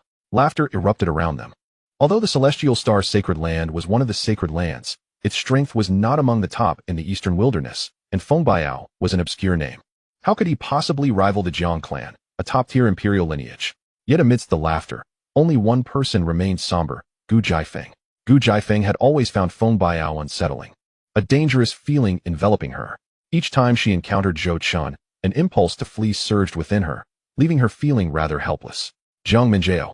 Total score of 173 points. Currently in first place. The steward declared. Jiang Minjiao strutted back to her position, pride radiating from her. Next, Celestial Star Sacred Land. Feng Baiao. The steward called. Zhou Qin stepped forward, and the gazes of the crowd shifted towards him, most filled with curiosity or amusement. Feng Baiao. Present your ancient spirit pearls, the steward said with a smile. Zhou Qin nodded and retrieved a single ancient spirit pearl from his storage ring. 1. Jiang Minjiao scoffed. I told you. How could the Celestial Star Sacred Land achieve anything remarkable? Wait, Zhou Qin said, producing another pearl. 2. Jiang Minjiao shook her head, still too few. Zhou Qin disregarded her, continuing to draw forth more. 3, 5, 10, 20. Before long, the ground before Zhou Qin was piled high with ancient spirit pearls. The laughter around him gradually faded, replaced by an astonishing silence. 100, 200, 300. The stewardess' voice began to tremble. 500 ancient spirit pearls. What? Jiang Minjiao's complexion shifted dramatically. 500? How is that possible? Wait, I also possess ancient spirit pearl kings, Zhou Qin stated calmly. Retrieving 10 more pearls from his storage ring. 10 ancient spirit pearl kings. Gasps of disbelief echoed throughout the venue. 10 ancient spirit pearl kings? Did he scour the entire secret realm for spirit pearl kings? Feng Baiao, total score of 1,500 points. The steward gulped, announcing, currently, not just provisional, but confirmed first place. 1,500 points. This figure is tenfold that of the second place. An overwhelming advantage. A hushed silence enveloped the arena as everyone stared blankly at Zhou Qin, their minds devoid of thought. Is this still a human? Jiang Minjiao stood frozen in place. Her face ashen, her lips trembling, unable to utter a single word. Just moments ago, she had been mocking Zhou Qin, only to be soundly slapped in the face by the stark reality. And such a crushing defeat at that. It's impossible, this cannot be true. Jiang Minjiao muttered to herself, her eyes brimming with resentment. Yet the undeniable facts lay before her, leaving no room for disbelief. Miss Jiang, what was it you just said? Zhou Qin turned to her, feigning ignorance. You. Jiang Minjiao ground her teeth, but ultimately remained silent. She turned on her heel and departed, forsaking even the reward, and left the square in haste. Whispers erupted around her. Jiang Minjiao had been unable to withstand the humiliation. Serves her right. Who told her to mock him so brazenly? The Tianxing sacred land was poised for a resurgence. Xianxia stood amidst the crowd, struggling to suppress the smile, threatening to break forth. He was bubbling with excitement. First place. And such a dominant first. What does this signify? It signifies that the Tianxing sacred land will receive preferential access to the finest resources in the eastern wasteland. Whether it be spirit stones, cultivation techniques, or elixirs, the influx will be substantial. The strength of the Tianxing sacred land is set to experience a meteoric rise. Feng Biao. No, my dear dearest Qingyan. Xianxia approached Zhou Chun, lowering his voice. We are eternally grateful for your immense contributions to the Tianxing sacred land. Zhou Chun nodded, offering no further comment. For him, he had merely fulfilled his agreement with Xianxia. The award ceremony was next. Long Yin announced, the first place will receive a low-grade Imperial-level cultivation technique, a top-grade Imperial-level spirit artifact, and 2 million premium spirit stones. Additionally, access to the Scripture Pavilion in the Talented City, where one can select an additional cultivation technique of their choice.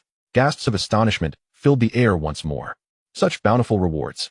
Not only were there techniques and artifacts, but also 2 million premium spirit stones. More importantly, the Scripture Pavilion housed numerous esteemed cultivation techniques, including the legendary Imperial-level techniques. How could anyone not be thrilled? Thank you, esteemed elder, Zhou Qin said, cupping his hands in gratitude. However, he felt no excitement, accepting the rewards with a calm demeanor. This scene, observed by Xianxia, evoked a twinge of envy. Such grand vision, yet alas. He was not a member of the Tianxing sacred land. He scanned the crowd but still did not catch sight of Qianlinger. Sigh. It seems I shall have to wait for another opportunity to see her. Indeed, women only slow down my draw. Zhou Chun withdrew his gaze, no longer dwelling on it, and followed Xianxia off the square. Chapter 288. The Soul Condensing Star Crystal, Essence of the Eternal Bloodline. At the Tianxing sacred land, in the Hall of the Holy Lord, Xianxia stood before Zhou Chun, his face radiant with joy. Dearest Qingyan, it is thanks to you that our Tianxing sacred land can finally hold its head high. Several elders nearby also approached to express their gratitude. Deist Qinglian's prowess is unparalleled. Our Tianxing sacred land is truly blessed. Indeed, securing first place at this grand event allows our Tianxing sacred land to stand tall in the eastern wasteland. Zhou Chun waved his hand dismissively, replying nonchalantly, I merely fulfilled my promise. Nevertheless, a favor is a favor. Xianxia retrieved a palm-sized crystal from his storage ring. The crystal shimmered a delicate lavender hue, with twinkling starlight flowing within, emanating potent waves of spiritual energy. This is the top-grade soul condensing star crystal, capable of significantly enhancing the strength of one's soul. Xianxia handed the crystal to Zhou Chun, saying, This is the last one we possess, originally reserved for the next Holy Lord, but now bestowed upon you, my friend. Zhou Chun raised an eyebrow. A top-grade soul condensing star crystal was indeed a rarity. The enhancement of soul strength had always been a challenging endeavor, and treasures specifically designed for such purposes were even more scarce. This is too precious, Zhou Chun remarked. Not at all, not at all. Xianxia waved his hands repeatedly. In comparison to your kindness, this trifle is nothing. Zhou Chun pondered briefly, sensing that Xianxia was genuine, and ultimately accepted the crystal. Then I shall express my gratitude. It is but my duty, Xianxia replied, his eyes squinting with delight. Zhou Chun bid farewell and returned to the residence assigned to him. It was a secluded courtyard, serene and rich in spiritual energy. Zhou Chun set up a barrier formation around the courtyard, sat cross-legged, and took out the soul-condensing star crystal. The crystal felt warm to the touch, with its internal starlight swirling continuously, exuding a mysterious aura. Let us begin. Zhou Chun closed his eyes and pressed the crystal against his forehead. Buzz. The crystal instantly transformed into a beam of violet light, surging into Zhou Chun's sea of consciousness. Within the sea of consciousness, Zhou Chun's soul was seated in the void, surrounded by a faint golden light. As the violet light flowed in, it began to nourish his soul. Zhou Chun could feel his soul steadily strengthening, becoming denser and more powerful. Time passed minute by minute. 3 hours later, Zhou Chun opened his eyes. A glint of brilliance flashed within, as though his gaze could tear through the very fabric of reality. His soul strength had broken through to the 6th layer of the Imperial Realm. Zhou Chen nodded in satisfaction. His soul strength had previously been at the pinnacle of the 5th layer of the Imperial Realm, but after absorbing the soul condensing star crystal, he had directly ascended to the 6th layer. This meant that when he unleashed soul attacks now, their potency had increased by at least 50%. Excellent. This journey has not been in vain. Zhou Chen stood up, preparing to continue his cultivation when a notification from the system panel caught his attention. Name, Gu Jiafeng.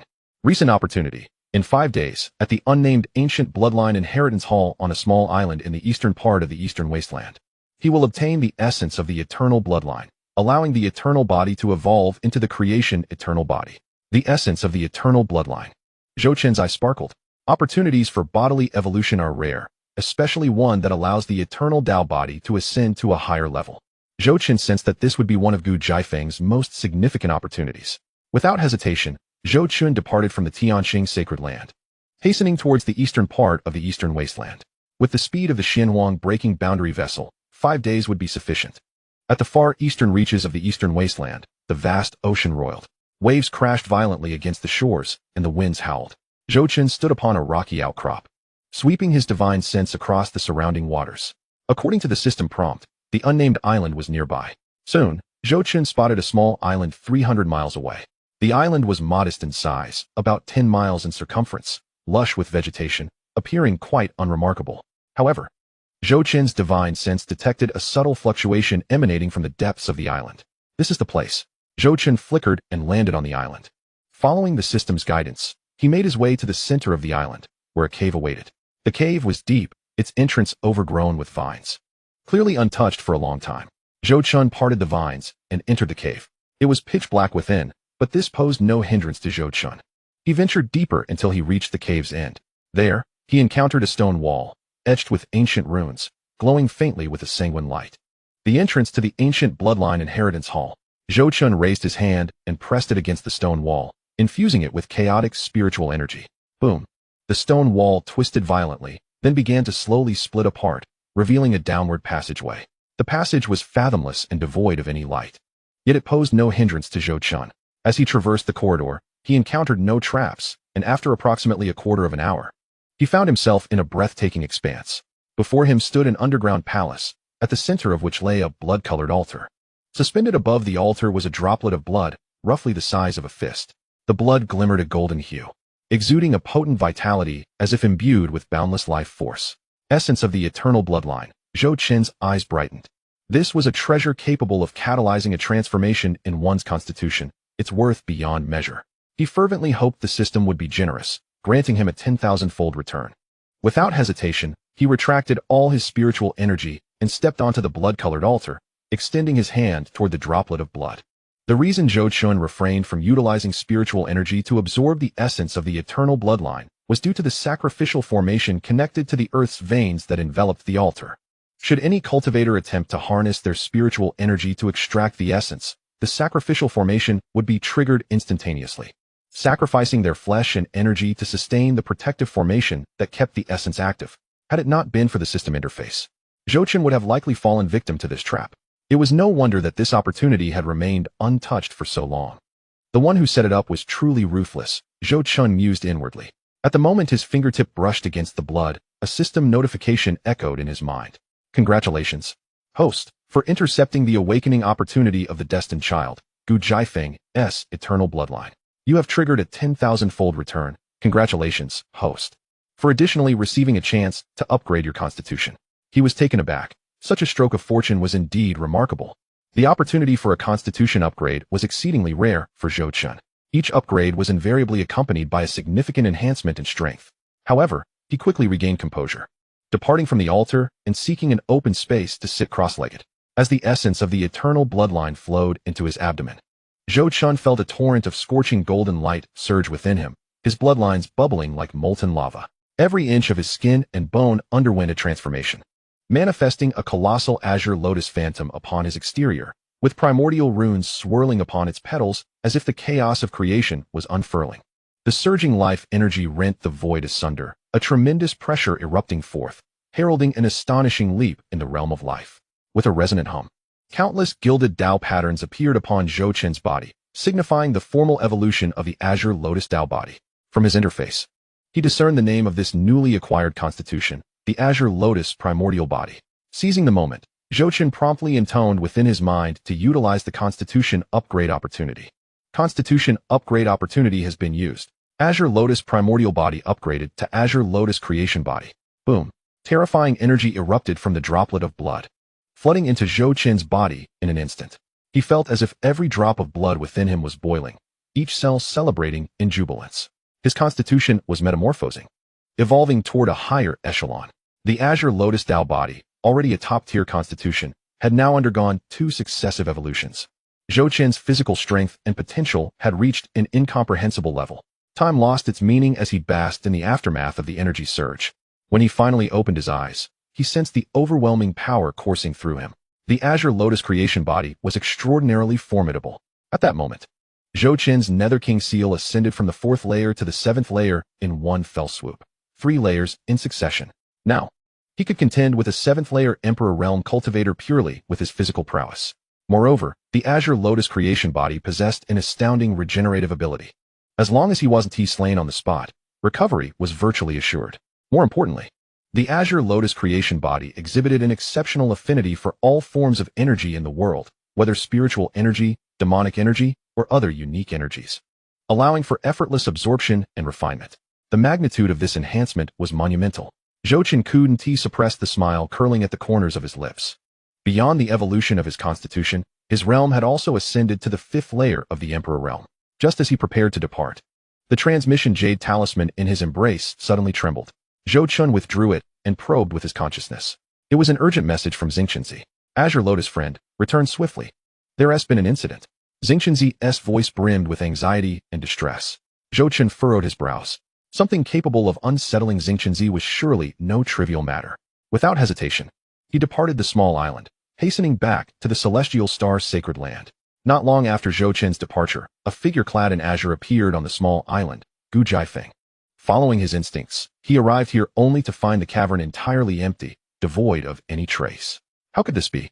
Gu Jiafeng stood within the underground palace, surveying the desolate altar, his expression darkening ominously. He had distinctly sensed that there was a significant opportunity here. Why was there nothing to be found? Moreover, this sensation mirrored his previous experience in the Weiwu ruins. The opportunity had vanished, seized by another. Who could it be? Gu Jiafeng's teeth clenched in frustration. After living for so many years, it was the first time he encountered such a scenario, twice, no less. This bred an intense unease within the typically cautious and meticulous man. Was someone targeting him? Gu Jiafeng shook his head, dismissing the notion. It was improbable. He had always maintained a low profile and never harbored enmity with others. There should be no one plotting against him, merely a coincidence. He took a deep breath, forcing himself to regain composure. Yet, the gnawing sense of unease refused to dissipate. After casting one last glance at the barren altar, he turned and departed the small island. Only Zhou comprehended the profound impact this interception would have on Gu Jiafeng. Although the destiny panel remained golden, his upper limit of strength had plummeted from the 8th layer of the true immortal realm to the 1st layer. Celestial Star Sacred Land. Sacred Master Peak. Zhou pushed open the door, and the sight before him made his pupils constrict. Xianxia lay in bed, drenched in blood, his aura at its most feeble. His legs were grotesquely twisted, clearly broken by force. His right arm hung limply at his side, shattered into several fragments. Most terrifying of all, a deep imprint marred Xianxia's dantian, with nearly all his meridians severed. Zhou approached the bedside, where several elders stood, their faces ashen, eyes filled with fury. Azure Lotus friend, you have arrived. Xianxia managed to open his eyes with great difficulty, his voice weak to the point of being nearly inaudible. Who did this? Zhou tone remained calm, though those familiar with him recognized it as the calm before the tempest. Coughing violently, Xianxia expelled blood from his mouth. Friend, there is no need to pursue this. It is my own affair. Master, one elder could no longer contain himself. We cannot swallow this grievance. Silence, Xianxia bellowed, causing him to wince in pain, prompting another bout of violent coughing. Observing Xianxia's condition, Zhou gaze grew increasingly frigid. Although his relationship with Xianxia was merely transactional, the old man had indeed treated him well. Not only had he gifted him pieces of the chaotic bell, but he had also provided the soul-condensing star crystal without demanding anything in return. Now, seeing him in such a pitiful state, Zhou ire could no longer be contained. Speak. What exactly transpired? Zhou pressed again. Starchild fell silent. acutely aware that further silence would irreparably affront the prodigious youth before him. Saint Lord, do inform the esteemed friend Xianxia. Another elder gritted his teeth. Though our heavenly star's sacred land may lack in strength, we shall not be so easily bullied. Starchild closed his eyes, and after a prolonged pause, finally spoke. The Jiang family of the Eastern Wilderness. Jiang family. Zhou Qin's eyes narrowed slightly. That wretched Jiang Minjiao returned to her clan, weeping and complaining, claiming she was humiliated by the esteemed friend Qing Lian at the prodigy gathering, bringing disgrace upon the Jiang family. An elder exclaimed in fury. An ancient rascal of the Jiang family, at the 7th level of the imperial realm, brazenly stormed into our heavenly star's sacred land, attacking the Saint Lord without a word. We elders attempted to intervene, only to be injured. Another elder clutched his chest, his complexion pale. That old fool's power is overwhelming. We are simply no match for him. He stated this was merely a lesson, warning that if our sacred land dared to retaliate, our entire lineage would be obliterated. Had not Saint Sun Feng Biao fortuitously been absent, our lives would have been in jeopardy. Zhou Chun remained silent, contemplating. The Jiang family truly deserved their reputation as one of the 2 great imperial clans of the Eastern Wilderness, boasting profound heritage and a plethora of formidable figures. An ancient being of the 7th level in the imperial realm was likely not even among their elite warriors, even when they previously pursued him. Only a 4th level imperial realm practitioner was dispatched. It appeared there were facets of the Jiang family, yet unknown to him. My friend, this matter has implicated you. Starchild weakly stated. You need not involve yourself. The Jiang family is not one you can provoke. Indeed, esteemed friend Qing Lian, an elder sighed. The Jiang family is too powerful for us to contend with. Let us regard this as a silent defeat. Zhou Chen spoke not a word, turning to leave the chamber. Friend, Starchild called out, but ultimately fell silent. He understood that although Zhou Chen possessed considerable strength, he was powerless against such a colossal entity as the Jiang family. Chapter 290. The True Feather of the Ice Phoenix. Are there any last words? Outside the chamber, at the Jiang family estate, Zhou Chen stood in the courtyard, gazing up at the sky, a glimmer of cold light flashing in his eyes. Initially, his enmity with Jiang Minjiao had merely been a matter of face at the prodigy gathering. He had not contemplated immediate revenge for the prior pursuit. After all, a gentleman's revenge is best served after a decade. He intended to bide his time, to cultivate in stealth for a few years, and then obliterate them at his leisure. However, now that the Jiang family had come to his doorstep and so brutally assaulted Starchild, they had irrevocably crossed the line within Zhou Chen's heart. Since you seek death, do not blame me. Zhou Chen opened the system panel to examine Jiang Minjiao's fortune information. Name, Jiang Minjiao, Realm, 1st level of the Imperial Realm, Fate, Heavenly Prodigy, Purple, Body of the Ice Phoenix, Purple, Destiny, direct descendant of the Jiang family, extraordinarily gifted. Her life flows smoothly, ultimately halting at the 6th level of the Imperial Realm. Recent opportunity, 3 days hence, in the Jiang family's ancestral land. Within the Yanhuang secret realm, she will acquire the supreme Ice Phoenix True Feather of the Imperial tier, awakening the Ice Phoenix bloodline and significantly enhancing her power. Ice Phoenix True Feather. Zhou Chun's lips curled into a cold smirk. It appeared that Jiang Minjiao not only cried foul upon returning to her clan, but also intended to obtain an opportunity from the ancestral land. Then I shall first collect some interest. Without hesitation, Zhou Chen set off for the Jiang family. The Jiang family was situated in the heart of the Eastern Wilderness, occupying a vast mountain range stretching millions of miles. The entire mountain range was enveloped in powerful formations, preventing outsiders from approaching.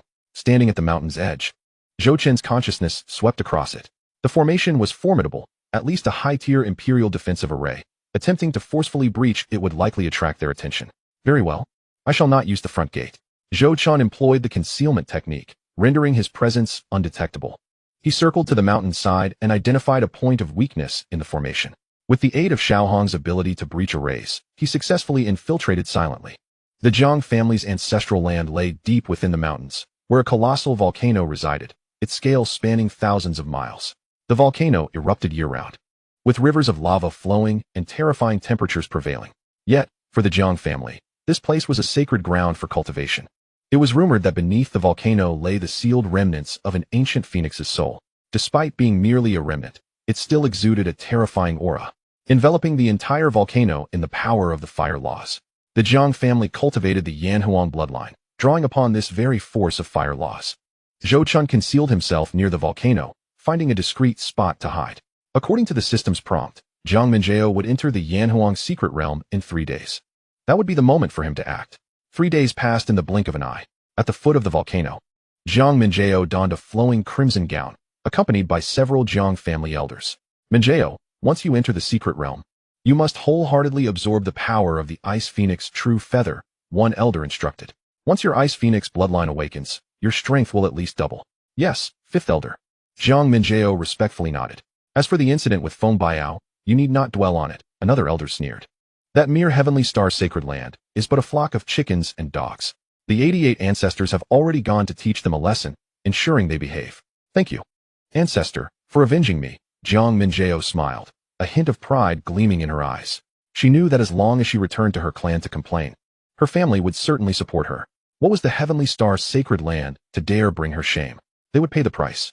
However, she had not anticipated that her request for a mere reprimand of Feng Biao would result in the ancestor severely injuring the Saint Lord of the heavenly star sacred land. This left her feeling somewhat guilty, but before the fifth elder, she could not show any signs of it. All right, let us proceed. The elder waved his hand, opening the entrance to the Yanhuang secret realm. A fiery red portal unfolded in the void, exuding a scorching aura. Jiang Minjao took a deep breath and stepped through the portal. The elder then departed, leaving a mere ordinary disciple to guard it. The portal would remain open until the conclusion of the secret realm. At the very moment she entered, Zhou Qin moved. He employed the concealment technique, silently following Jiang Minjao into the Yanhuang secret realm. Inside the secret realm, magma and flames were omnipresent, and the air constantly warped. Jiang Minjao activated her techniques, a thin protective shield manifesting on her exterior to shield her from the overwhelming heat. Following the path laid out by her family's legacy, she ventured deeper into the core of the secret realm. After approximately 15 minutes, a massive ice coffin emerged before her. At its center floated a pure white ice feather, emanating a silvery glow, the terrifying aura reminiscent of the ancient Ice Phoenix's resurgence. Ice Phoenix True Feather. Jiang Minjao's expression blossomed with delight. Just as she was about to seize the Ice Phoenix True Feather, a figure abruptly appeared before her. Who? Jiang Minjao gasped, retreating immediately. The newcomer was none other than Zhou Chun, still cloaked in Feng Biao's guise. It is you. Jiang Minjao's eyes widened in recognition, her pupils constricting. Feng Biao. This is the Jiang family's ancestral land. How did you come to be here? To collect a bit of interest, Zhou Chun replied nonchalantly, reaching for the Ice Phoenix True Feather. Dream on. Jiang Minjao shouted angrily, unleashing an icy flame palm strike. Yet, Zhou Chun did not even glance her way. With a mere wave of his hand, her palm strike was effortlessly dispersed. An ant at the first level of the Imperial Realm dares to act before me? Zhou Chun sneered, grasping the Ice Phoenix True Feather. Congratulations to the host for obtaining the Imperial Grade Ice Phoenix Feather of the Celestial Beauty, Jiang Minjao, triggering a 10,000-fold return. Congratulations to the host for acquiring the Inferior Grade Nirvana Phoenix Feather. Upon grasping the Nirvana Phoenix Feather, Zhou Chun felt a surge of terrifying flame power pulsating in his palm. This was no ordinary flame. It was the true fire of the Phoenix, imbued with the essence of rebirth through Nirvana. An inferior grade celestial treasure, it far surpassed the imperial grade in potency. Feng Biao, you are merely a minor saint of the Tianxing sacred land. How dare you steal from the Jiang family? Jiang Minjao's countenance turned ashen, her voice trembling with rage. This was pivotal for her bloodline awakening, and now it had been snatched away in the ancestral grounds. How could she justify this to her family? Stealing from your Jiang family? What of it? Does it bear your family name? Zhou Qin turned to her, his gaze frigid. Blame your own lack of foresight for provoking someone you should not have. Reflect on your actions in your next life. Jiang Minjao was taken aback. She had indeed sent the 880 ancestors to teach the Tianxing sacred land a lesson due to Feng Biao's humiliation at the grand event. But how could such a minor establishment provoke her? It did not make sense to her. No, you are not Feng Biao. Who are you really? Jiang Minjao fixed her gaze on Zhou Chun. Who I am is of no consequence, Zhou Chun replied, stowing the Nirvana Phoenix Feather. Do you have any final words? Arrogant. Jiang Minjao laughed bitterly in her fury. Do you think that by killing me, you can escape unscathed? This is the Jiang family's ancestral grounds. If I scream, the elders will come rushing. Then scream, Zhou Chun said, extending his hands in a nonchalant gesture. Chapter 291, Slaying the 880 Ancestor, Xianxia Academy. Then scream, Zhou Chun reiterated, a playful smile adorning his face. Jiang Minjao gritted her teeth, poised to call for help, but found herself unable to summon a sound. What have you done to me? She gasped, clutching her throat in terror, disbelief clouding her eyes. Just a minor technique. Zhou Chun raised his hand, a black light penetrating Jiang Minjao's brow. Spirit Severance Seal. This was a method derived from the King of Hell's seal, capable of controlling one's spirit. Once planted, Her life or death would rest in Zhou Qin's hands. You. Jiang Minjiao felt a strange mark invade her consciousness, her complexion paling instantly. Fear not. I shall not kill you for the time being. Zhou Qin turned and walked toward the secret realm's exit. You still have value. What do you mean? Jiang Minjiao sought to resist, but the spirit's severance seal pulsed, sending a wave of agony through her, forcing her to her knees. Follow me, Zhou Qin ordered, not looking back. Jiang Minjiao clenched her jaw, compelled to trail behind Zhou Qin. She was now under his control. Any resistance would only intensify her suffering. They quickly exited the Flame Phoenix secret realm, arriving at the periphery of the Jiang family's ancestral grounds. This area was about 100 miles from the core of the Jiang family, regarded as the outer limits of the ancestral land. Stop, Zhou Qin halted, turning to Jiang Minjiao. Now call for help. Call for help. Jiang Minjiao was taken aback. Whom should I call? Of course, the 8th ancestor of your Jiang family, Zhou Qin replied calmly. Just say you are in danger and summon him to your aid. Jiang Minjiao's pupils constricted. She finally grasped Zhou Qin's intention. He aimed to draw out the 8th ancestor. Impossible. Jiang Minjiao gritted her teeth. I will not endanger the 8th ancestor. Is that so? Zhou Qin chuckled, his fingers twitching. The spirit's severance seal erupted within her, and Jiang Minjiao screamed, blood seeping from her orifices. I'll say it once more. Call for help. Zhou Qin's voice was icy. Otherwise, you shall experience the sensation of your spirit shattering. Jiang Minjiao trembled, despair evident in her eyes. She understood she had no choice. 8th ancestor, save me. She gritted her teeth, channeling her spiritual power to transmit her plea. The call resonated throughout the entire Jiang family's ancestral grounds. In less than 3 breaths, a terrifying aura surged from deep within the Jiang family. An elderly figure appeared before them in an instant. Clad in gray robes, with hair as white as snow and a face lined with wrinkles, his eyes, however, sparkled with vitality. This was the 8th ancestor of the Jiang family, Jiang Wujing, a superlative powerhouse at the 7th layer of the imperial realm. Minjiao. Jiang Wujing's expression darkened upon seeing Jiang Minjiao's plight. Who harmed you? 8th ancestor, be careful. Jiang Minjiao cried out. Oh, you finally arrived. Zhou Qin turned to face Jiang Wujing, a smile gracing his features. Are you the one who harmed Minjiao? Jiang Wujing glared at Zhou Qin, murderous intent radiating from his eyes. You are the Feng Biao of the Tianxing sacred land. Feng Biao? Zhou Qin chuckled, dispelling the illusion and revealing his true appearance. I apologize, that was merely my disguise. You are the Azure Lotus Sword Master. Jiang Minjiao gasped in realization. She finally recognized Zhou Qin's true identity, the Azure Lotus Sword Master who wreaked havoc in the ancient secret realm. Zhou Qin. Jiang Wujing narrowed his eyes. The one who has slain numerous members of my Jiang family? It seems my reputation precedes me. Zhou Qin stretched his neck. Now that you recognize me, much trouble can be avoided. Boy, you possess audacity.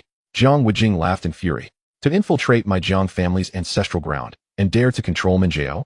Do you truly think the Jiang family is easy prey? Whether we are easy prey or not can be determined by a trial. Zhou Qin raised his hand, the Azure Lotus sword manifesting in his palm. 5th layer of the imperial realm? Jiang Wujing sensed Zhou Qin's cultivation, a mocking smile appearing on his face. With such a meager level, you dare to act insolently before me? Today, I shall show you what it means to be outclassed. He waved his hand, and terrifying flames coalesced into a fire dragon, lunging at Zhou Qin. Flame Dragon Annihilation Palm. The fire dragon scorched the air, distorting all in its wake. This was an imperial-grade superior martial technique of the Jiang family, its power utterly terrifying. Zhou Qin did not evade. Instead, he raised his sword and struck. Azure Lotus Sword Scripture. Azure Lotus Bloom. A brilliant sword light erupted, cleaving the fire dragon in twain. What? Jiang Wujing's expression shifted. He had not anticipated Zhou Qin's strength to be so formidable, effortlessly shattering his Flame Dragon Annihilation Palm with a single strike. Once more, Zhou Qin's figure flickered, appearing before Jiang Wujing in an instant. Azure Lotus Sword Scripture. Azure Lotus opens the heavens. Countless sword energies surged from all directions, slicing toward Jiang Wujing. Jiang Wujing hastily retreated, forming hand seals. Flame Phoenix Shield. A colossal fire phoenix apparition manifested behind him, blocking most of the sword energies. Yet, a few sword strikes still broke through, leaving bloodstains upon him. Damn it! Jiang Wujing wiped the blood from the corner of his mouth, his murderous intent intensifying. You have successfully provoked my ire. Flame Phoenix 9 Heavens. He raised his hands high, terrifying flames coalescing into 9 fire phoenixes that charged at Zhou Qin. Each phoenix possessed the power of a 7th-layer Imperial Realm warrior. Combined, they could annihilate an ordinary 7th-layer powerhouse. Is that all? Zhou Qin scoffed. Activating his creation azure lotus body, countless azure lights erupted from within him, forming a colossal azure lotus. The 9 fire phoenixes collided with the azure lotus, only to be repelled. Is this the power of creation? Jiang Wujing's pupils constricted. How could you possibly possess such power? Take a guess. Zhou Chen ceased his banter, employing the formless immortal shadow to instantaneously appear behind Jiang Wujing. Azure Lotus indestructible slash. A terrifying sword intent gathered at the sword's tip. This strike embodying all of Zhou Chen's might. The celestial lotus body, the perfect slaughtering law, the Pluto seal. These formidable trump cards erupted simultaneously. A sense of impending doom washed over Jiang Wujia, compelling him to frantically channel his spiritual energy in defense. Yet, it was too late. A flash of sword light sliced through the air, and Jiang Wujia's south body froze in place. In the next instant, a line of blood stretched from his forehead to his abdomen. How could this be? Jiang Wujia, in disbelief, lowered his gaze to his own body. A dignified 7th-layer emperor had been slain by a mere 5th-layer junior? This was unfathomable. Yet, there was nothing impossible about it. Zhou Chen sheathed his sword and remarked coolly, "It is time for you to depart." As his words fell, Jiang Wujia's body erupted, transforming into countless wisps of crimson mist. The 7th-layer emperor, the 88th ancestor of the Jiang family, was dead. Thunder rumbled ominously across the sky. Dark clouds gathered, and the world shifted in hue. A rain of blood began to fall, enveloping the ancestral grounds of the Jiang family in a shroud of desolation. The heavens mourned. Such an occurrence could only manifest upon the demise of an emperor-level powerhouse. The 88th ancestor has perished? Jiang Minjiao knelt upon the ground, her eyes filled with despair. She could scarcely believe the scene before her.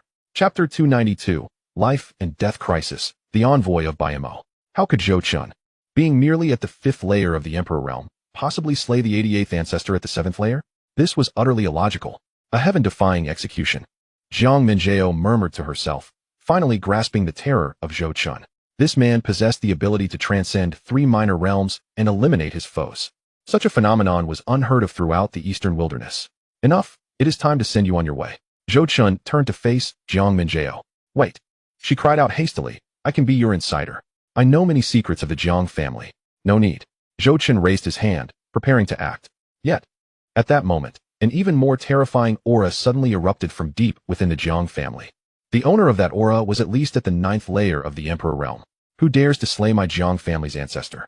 A voice, aged and filled with wrath, reverberated through the heavens. Immediately following, a gigantic hand descended from the sky, aiming to strike Zhou Chen. The hand emanated an overwhelming pressure, adorned with countless flashing runes, containing the power to annihilate the very heavens. This is not good. Zhou Chen's expression shifted. The might of this strike was at least that of a peak 9th layer emperor. Having just slain Jiang Wujia, he had expended the majority of his spiritual energy and could not withstand this blow. Chaos Bell. Zhou Chen summoned the Chaos Bell, attempting to block the impending strike. However, the force of the giant hand was too immense. Although the Chaos Bell absorbed much of the power, a portion still struck Zhou Chen. He coughed up blood, his body hurtling backward, crashing harshly to the ground. Damn it! Wiping the blood from his lips, he lifted his gaze to the sky. There, a venerable elder clad in golden robes hovered, exuding an aura of terror. The 9th ancestor of the Jiang family, Jiang Wuyu, a superpowerhouse at the 9th layer of the Emperor realm. Boy, today you shall undoubtedly meet your demise. Jiang Wuyu sneered, once more summoning his colossal hand to strike Zhou Chen. This time, he held nothing back, intent on obliterating Zhou Chen entirely. Just then, a beam of golden light suddenly descended from the heavens, positioning itself before Zhou Chen. As the light dissipated, a middle-aged man in a white robe emerged. His countenance was handsome, his demeanor refined, yet his eyes sparkled with wisdom. He waved his hand, effortlessly neutralizing Jiang Wuyu's assault. From the Xianxia Academy, the envoy of the Literature Institute, Baiyamo. The middle-aged man turned to Zhou Chen, offering a slight smile. You must be Zhou Chen, correct? Senior, I am. Zhou Chen replied, momentarily stunned. Xianxia Academy? What kind of place is that? Lord Baiyamo. Jiang Wuyu's expression drastically changed. How are you here? Jiang family master. I am well, Baiyamo responded with a smile. I happened to pass through the eastern wilderness and sensed the ominous signs of the heavens mourning. So I came to investigate. I never expected to encounter such an intriguing young man. He regarded Zhou Chen with admiration in his eyes. To reverse slay a 7th layer emperor at the 5th layer is a rare talent, indeed. Envoy Baiyamo, this child has slain my Jiang family's ancestor. This is a blood feud. Jiang Wuyu ground his teeth. I implore you not to interfere. Interfere? Baiyamo shook his head. That will not do. This young man's talent has already met the Academy's admission standards. Zhou Chun, do you wish to join Xianxia Academy? He turned to Zhou Chun. Zhou Chun hesitated for a moment, but quickly regained his composure. Although he was unaware of what Xianxia Academy entailed, it was evidently a force that Jiang Wuyu feared. Moreover, given the current circumstances, not joining would likely lead to his demise. I am willing. Zhou Chun nodded without hesitation. Excellent. Bayamo nodded in satisfaction, retrieving a token from his robe and handing it to Zhou Chun. This is the disciple token of the Academy. From this day forth, you are a disciple of Xianxia Academy. Thank you, Senior. Zhou Chun accepted the token. The token was pristine white, inscribed with the characters for Xianxia, emanating a faint glow. What does this mean, Envoy Bayamo? Jiang Wuyu's face darkened. Does the Academy intend to shelter the murderer of my Jiang family's ancestor? Shelter? Bayamo chuckled. Jiang family master, you are mistaken. The Academy does not shelter anyone. We merely recruit talents. As for the enmity between your Jiang family and Zhou Chun, that is your own affair. However, he shifted his tone. Now that Zhou Chun is a disciple of the Academy, if you wish to kill him, you must seek the Academy's consent. Jiang Wuyu clenched his jaw, his expression fluctuating between rage and contemplation. The Xianxia Academy was a transcendent force on the Tianxian continent, its status even surpassing that of imperial families. Although the Jiang family was an imperial family, they did not dare to easily offend the Academy. Very well.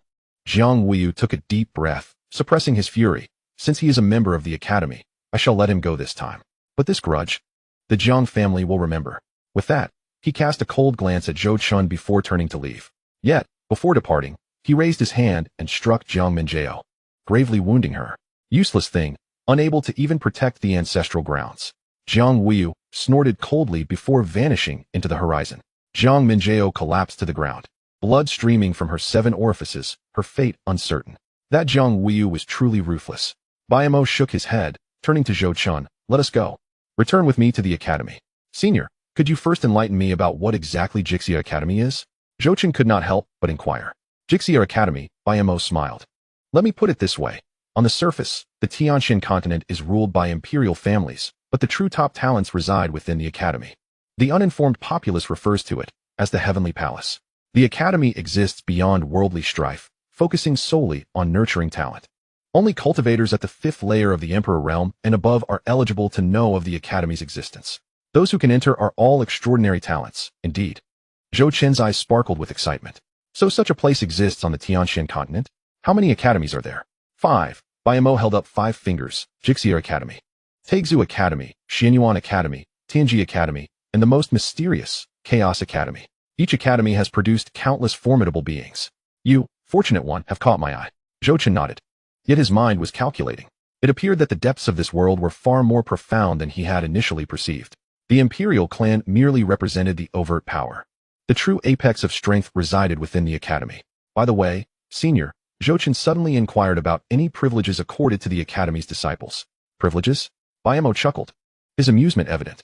Firstly, no faction would dare to act against the disciples of the Academy lightly. Secondly, the Academy boasts the most abundant cultivation resources on the continent. Techniques, spiritual herbs, and magical artifacts. All are at your disposal. Most importantly, the Academy is home to the most distinguished mentors who will impart their knowledge generously, enabling your strength to soar to new heights. Zhou Chun felt a surge of excitement. Joining the Academy indeed seemed to be an excellent choice. However, Bayamo shifted his tone, revealing that competition within the Academy was exceedingly fierce. The weak could be eliminated at any moment. Chapter 293, The Xianxia Academy. 100 schools contend. Although your talent is commendable, you must exert effort in your cultivation to secure your place within the Academy. I understand, Zhou Chen nodded. Competition? He had never feared it. Very well, follow me. Bayamo waved his hand, and a teleportation array materialized beneath their feet. Wait, Senior. Zhou Chen pointed at Jiang Minjiao on the ground. What about her? Oh, her? Bayamo glanced at Jiang Minjiao and smiled, saying, do as you wish. It is of no concern to me. Zhou Chen pondered for a moment, but ultimately decided against killing Jiang Minjiao. After all, the spiritual imprint within her sea of consciousness still remained and might prove useful in the future. Let us depart. With a flash of brilliance, the two vanished, leaving Jiang Minjiao sprawled on the ground, her fate uncertain. Meanwhile, deep within the Jiang family, Jiang Wuyu stood in a grand hall, his expression dark and foreboding. Damn that Xianxia Academy. He slammed his fist onto the table, shattering it into pieces. The death of my 88th brother cannot go unavenged. Yet that boy has already joined the Academy, An elder spoke cautiously. I am aware, Jiang Weiyu interrupted. Though the academy is formidable, it is not without its vulnerabilities. Send word to investigate everything about Qing Lian's sword sovereign, his family, friends, and masters. Leave no stone unturned. I refuse to believe he can hide in the academy for eternity. Understood. The elder respectfully withdrew. Jiang Weiyu gazed out the window at the sky, his eyes brimming with murderous intent. Qing Lian's sword sovereign, just wait. We shall settle this score in due time. As the light of the teleportation array dissipated, Zhou Chen opened his eyes, and the sight before him left him utterly astonished. This was no ordinary sect entrance, but a complete small world. The sky was a clear azure, with fluffy clouds drifting lazily, and sunlight poured down, warm and inviting. In the distance, mountains stretched endlessly, ancient trees reaching for the heavens, and the rich spiritual energy was almost suffocating. No, not suffocating. Zhou Chen took a deep breath. Feeling the spiritual energy within him surge to life. The concentration here was at least 10,000 times that of the outside world. How do you find it? Bayamo smiled. This is the Xianxia Academy, a self-contained small world. Is it not immense? Zhou Chen's consciousness swept over the area, revealing a terrifying expanse. His spiritual awareness could cover a radius of 100,000 miles, yet here, he could not even discern the boundaries. Immense? Bayamo chuckled. This small world spans an area comparable to the size of your sun. What? Zhou Chen gasped in disbelief. The size of the sun? How colossal must that be? In his previous life, he knew that the sun's diameter was approximately 1.39 million kilometers, its volume being 1.3 million times that of Earth. This small world was indeed as large as the sun. This was no longer a small world. It was a complete planet. Do not be overly astonished, Bayamo waved dismissively.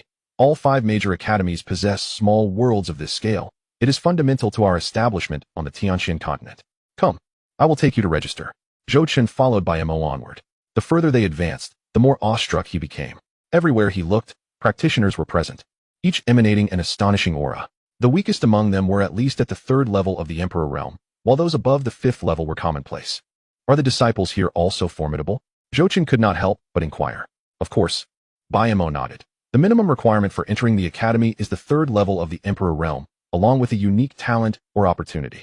Although you are merely at the 5th level, your ability to contend against those at the 7th level demonstrates a combat talent that has already reached the standard of an elite disciple. Elite disciple? Yes. Bayamo explained. Disciples of the academy are categorized into 4 ranks: ordinary disciples, elite disciples, core disciples, and Deizai. Deizai represents the highest rank, enjoying the most abundant resources and privileges, and so on. Throughout the entire Xianxia Academy, there are only 108 Deizai. Zhou Chen nodded, contemplating this hierarchical system within the academy, which seemed exceedingly rigorous.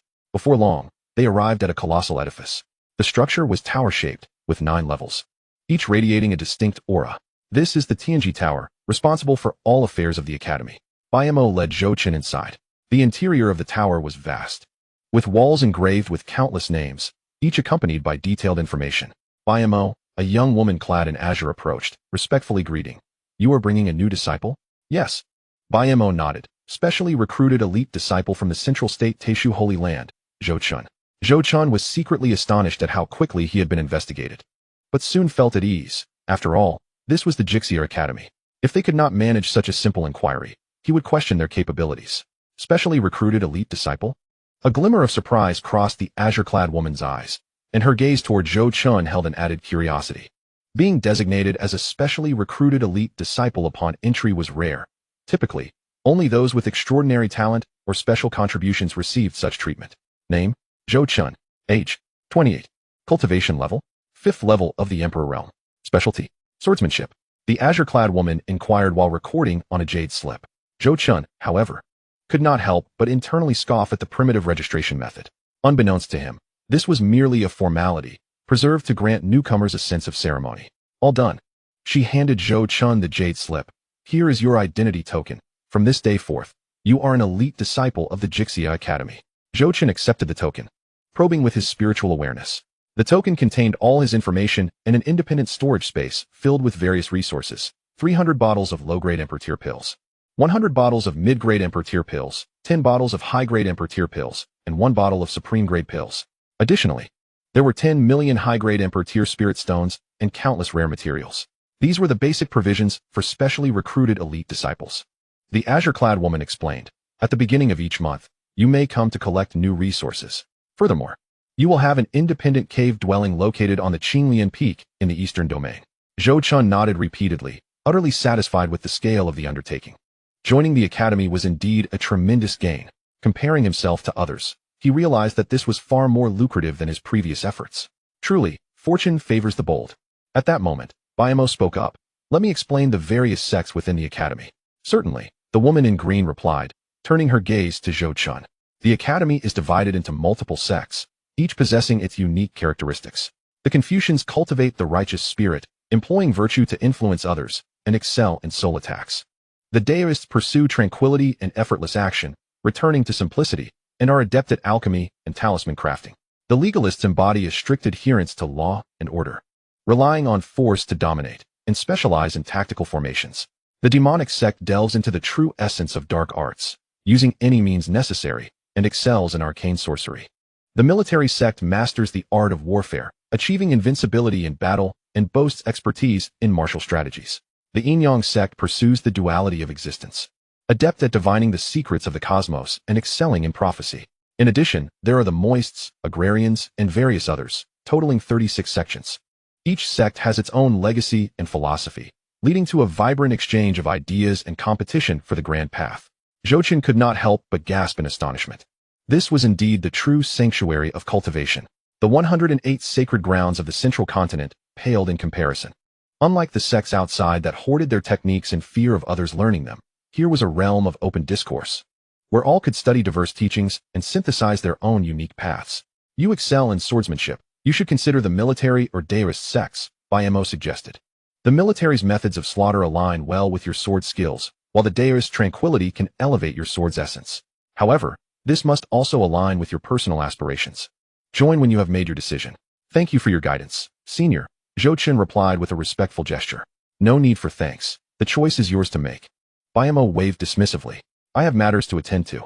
Remember, there will be an elite disciple competition in 1 month. It would be wise to prepare. Elite disciple competition? Zhou Chun inquired. Yes, Biamo affirmed with a nod. It occurs every 3 months, and all elite disciples must participate. Those who rank lower will be demoted to ordinary disciples. The competition is fierce. Tread carefully. With that, he turned and departed. Zhou Chun watched Biamo's retreating figure. Deep in thought, it seemed that the competition within the academy was even more intense than he had anticipated. Senior, may I ask something? Zhou Chun turned to the woman in green. I sense a familiar aura in the spiritual energy here. It resembles the Xianxia blessed land outside. What is the connection to the academy? The Xianxia blessed land? The woman in green paused, then smiled. You refer to that coveted place contested by the major sacred grounds? Indeed. That is merely an outlet for our academy's spiritual energy. What? Zhou Chun's eyes widened in disbelief. Spiritual energy outlet? The woman elaborated. The academy's energy is exceedingly dense. If not regularly released, it could destabilize the microcosm. Thus, we have established several outlets across various regions to expel the excess energy. What is referred to as the Xianxia blessed land is but a fraction of this. Zhou Chun was utterly astounded. He had previously believed the Xianxia blessed land to be an extraordinary treasure, only to discover it was merely an outlet for the academy. What the sacred grounds fought so fiercely for was trivial in the eyes of the academy. Indeed, the woman chuckled. Those imperial clans and sacred grounds are of little consequence to the academy. Even one of our mentors could easily overpower their ancestors. Zhou Chun inhaled deeply, finally comprehending the enormity of the academy's might. No wonder Zhang Weiyu held by Mo in such high regard. The academy's power truly reached extraordinary heights. All right, you may proceed to your cave abode, the woman gestured. The route has been recorded on your token. Simply follow the guidance. Thank you. Zhou Chun bowed in farewell and exited the Tower of Destiny. Following the directions on the token, he soared towards the Azure Lotus Peak in the eastern domain. Along the way, he witnessed countless cultivators engaged in training, combat, and discourse. Each individual radiated determination and desire, driven by an earnest pursuit of the grand path. This was the true sanctuary of cultivation, Zhou Chun mused. After approximately 15 minutes of flight, he arrived at Azure Lotus Peak. The peak was expansive, featuring a secluded cave dwelling nestled halfway up the mountain, surrounded by flourishing azure lotuses. A stone tablet stood at the entrance, inscribed with the 4 characters, Azure Lotus Cave. This is the place. Zhou Chun pushed open the grand door of the cave. The interior was vast, spanning a circumference of 10 miles. It contained training chambers, alchemy rooms, libraries, and herb gardens, everything one could desire. Most astonishingly, a small spiritual vein flowed at the center, continuously supplying spiritual energy. This treatment is simply delightful. Zhou Chun nodded in satisfaction, beginning to arrange the cave. He first visited the library, which was filled with a plethora of techniques, martial arts, and secret arts, ranging from yellow tier to emperor tier, a comprehensive collection. Each tome was exclusive to the academy and could not be taken outside, unseen by the external world. Any single volume could incite a frenzy among the major sacred grounds. Shaking his head, Zhou Chun idly flipped through a few. He then proceeded to the herb garden, where an array of spiritual herbs flourished, from common yellow tier to rare emperor tier. If cultivated well, he would never lack for resources in his cultivation. Zhou Chun contemplated his future. Finally, he arrived at the training chamber, which was spacious with walls adorned with gathering formations that could amplify the spiritual energy concentration tenfold. Now, to stabilize my cultivation, Zhou Chun seated himself in meditation, commencing his training. The recent battle against the 88 ancestors, including Zhang Wujin, had drained much of his reserves. He needed to solidify his foundation to face the elite disciple competition in a month. As Zhou Chun entered a state of deep meditation, discussions regarding him stirred in other corners of the academy. Have you heard? BMO has brought back a specially recruited elite disciple. Specially recruited elite disciple? What is his story? Apparently, he is only at the 5th layer of the Emperor realm, but managed to slay someone at the 7th layer. Wow, that is impressive. I wonder which sect he belongs to. Should we go meet him? We'll see him at the elite disciple competition in a month. We can gauge his strength then. Countless cultivators speculated about Zhou Chun, some with curiosity, others with disdain, and a few eager for a challenge. Yet, Zhou Chun remained oblivious, focused solely on his training and the enhancement of his power.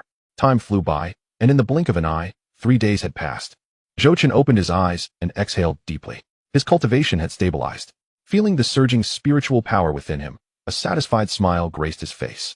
In the academy's rich spiritual environment, his training efficiency was at least 100 times greater than outside.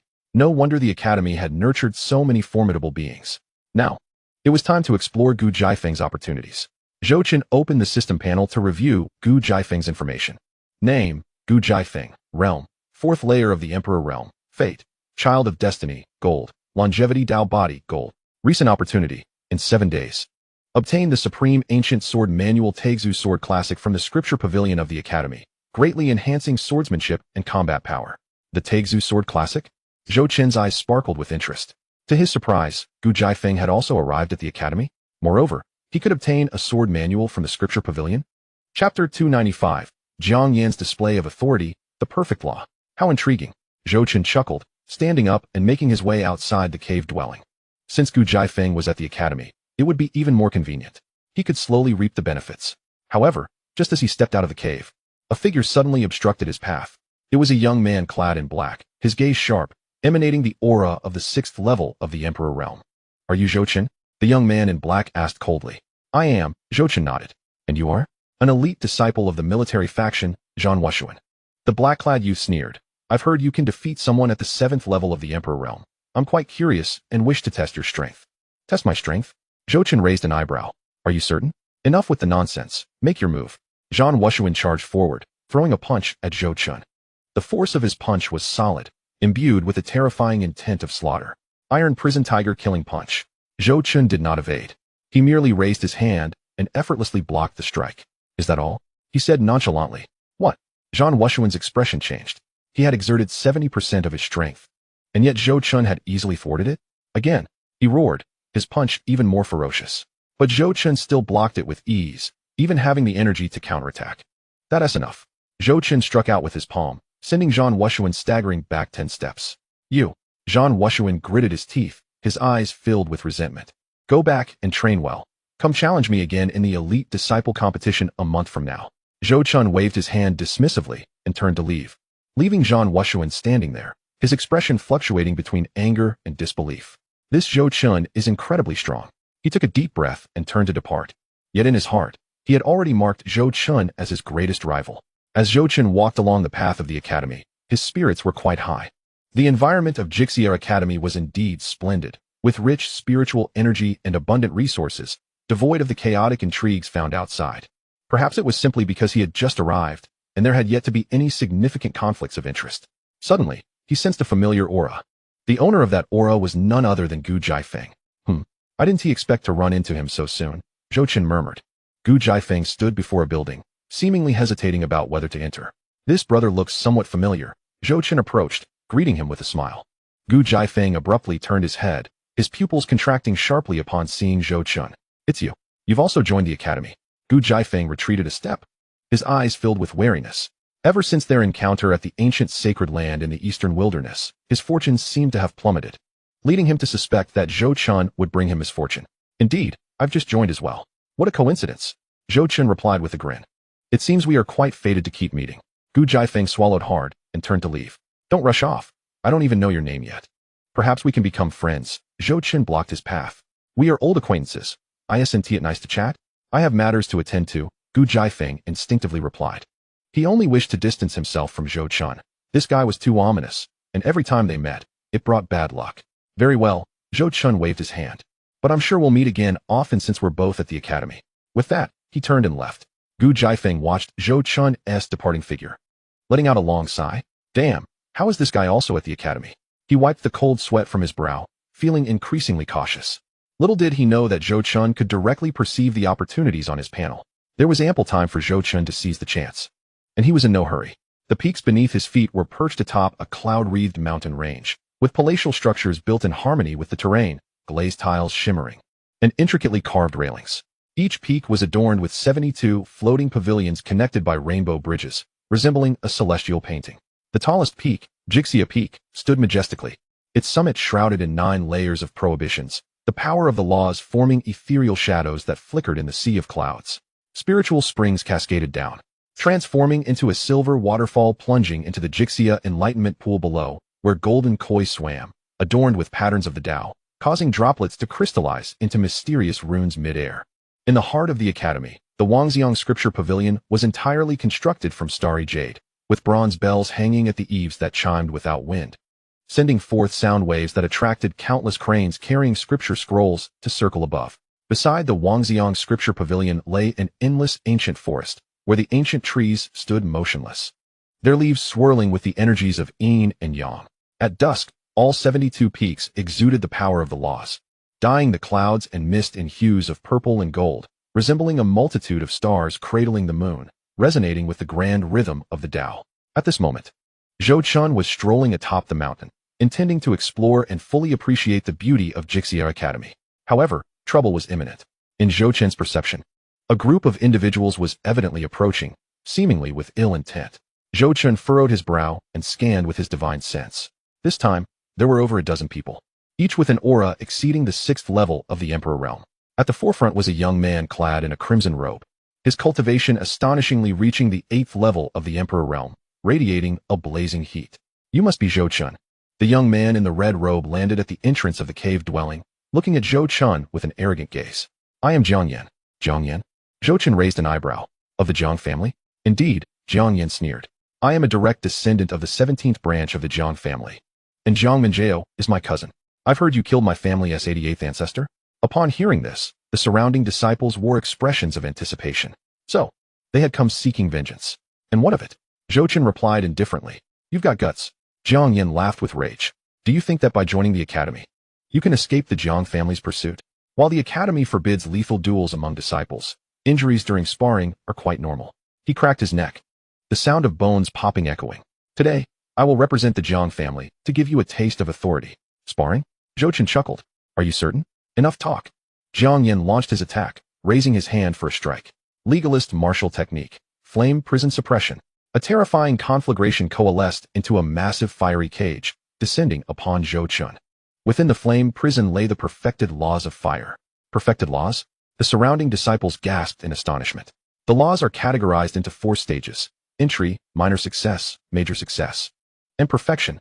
To cultivate the laws of fire to perfection at the 8th level of the Emperor realm is an extraordinarily terrifying talent. It seemed Jiang Yan was genuinely intent on teaching this newcomer a lesson. Deservedly so. Who told him to offend the Jiang family? Chapter 296, Gu Jiafeng's shock, Jiang Wuchen. However, this Zhou Chen is no ordinary individual. His ability to challenge the 7th layer of the Emperor realm undoubtedly signifies formidable strength. While his victory over the 88th ancestor of the Jiang family may be a matter for the outside world, within the confines of the academy, where experts abound, he may not retain such audacity. The crowd buzzed with speculation, eager to witness the extent of Zhou Qin's prowess. Just as the fiery cage was about to envelop him, he made his move. The fourth layer of the Underworld King's seal, the Underworld King's suppression of the world. A colossal black handprint descended from the heavens, crashing directly onto the fiery prison. Within this black imprint lay the power of the perfected laws, not of fire, but of slaughter. Boom. The collision of these two perfected laws erupted with a thunderous roar. The fiery cage shattered, scattering myriad sparks. What? Jiang Yan's countenance shifted drastically. He had exerted 80% of his strength, infusing it with the perfected law of fire, only for Zhou Qin to dismantle it with such ease. The perfected law of slaughter. The disciples surrounding them were left in utter astonishment. The law of slaughter is one of the most arduous to cultivate, requiring countless life and death battles to comprehend. Yet, Zhou Qin had evidently mastered it to perfection. How could this be possible? At such a young age? No. His cultivation was merely at the 5th layer of the Emperor realm. How could he possibly grasp perfected laws? This defies logic. Generally, one must possess at least the 7th layer of the Emperor realm to comprehend perfected laws. Could he be of a special constitution? The crowd murmured. Their gazes towards Zhou Qin transformed. Among them, Gu Jiafeng was also observing the spectacle. Upon witnessing Zhou Qin employ the perfected law of slaughter, he stood frozen in disbelief. This fellow has grown stronger again. Gu Jiafeng's eyes brimmed with resentment. He considered his own talent to be commendable, possessing the longevity Dao body, which grants a lifespan of 1,000,000 years, believing he could gradually become a peerless powerhouse. Yet, each encounter with Zhou Qin made him feel his own talent paled in comparison. This individual not only boasted exceptional strength, but also exhibited a frightening rate of growth. I cannot afford to lag behind.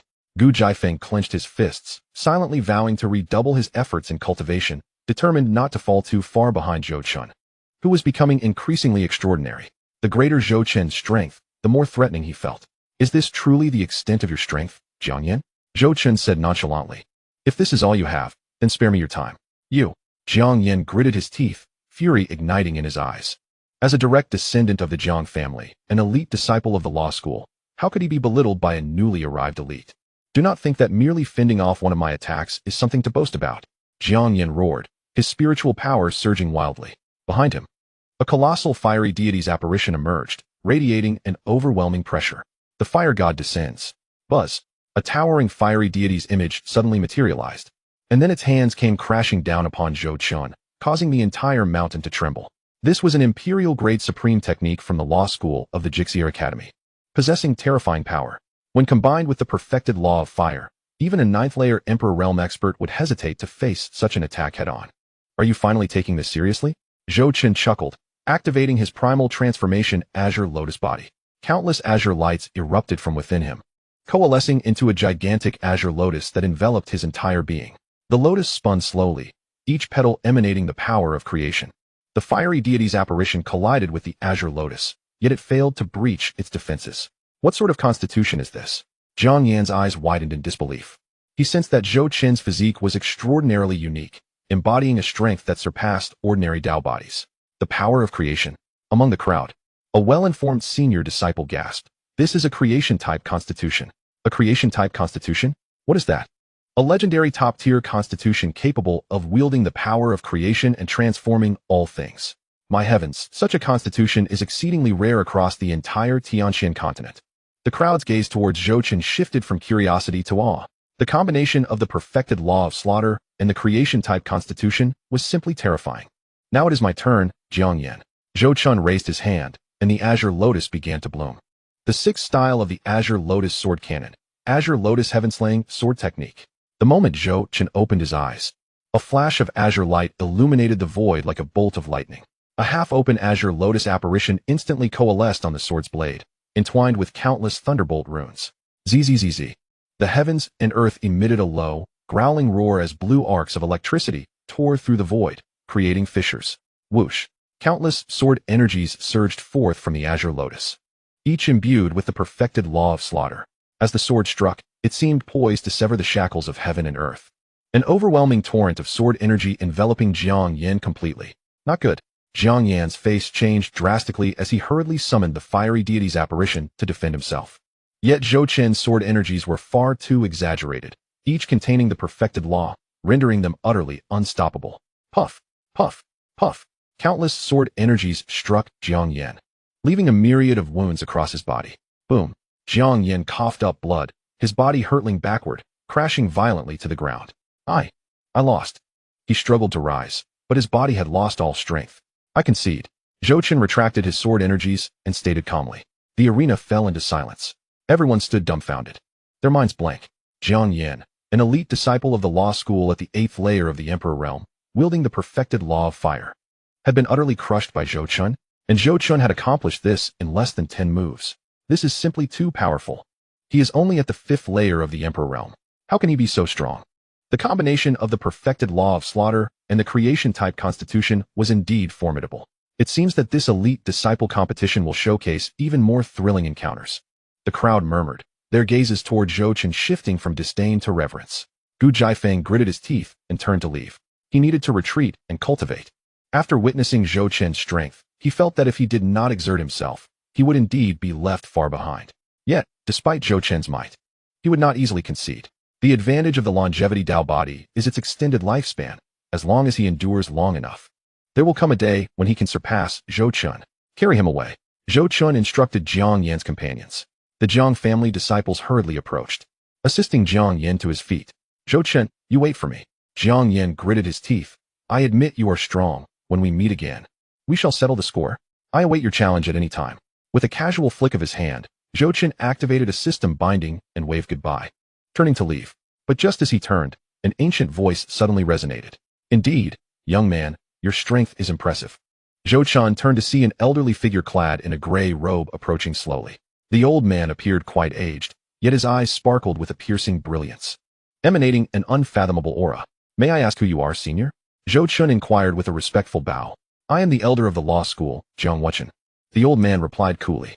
Jiang is a disciple of my clan. Zhou Chen's heart tightened. Jiang Wuchen?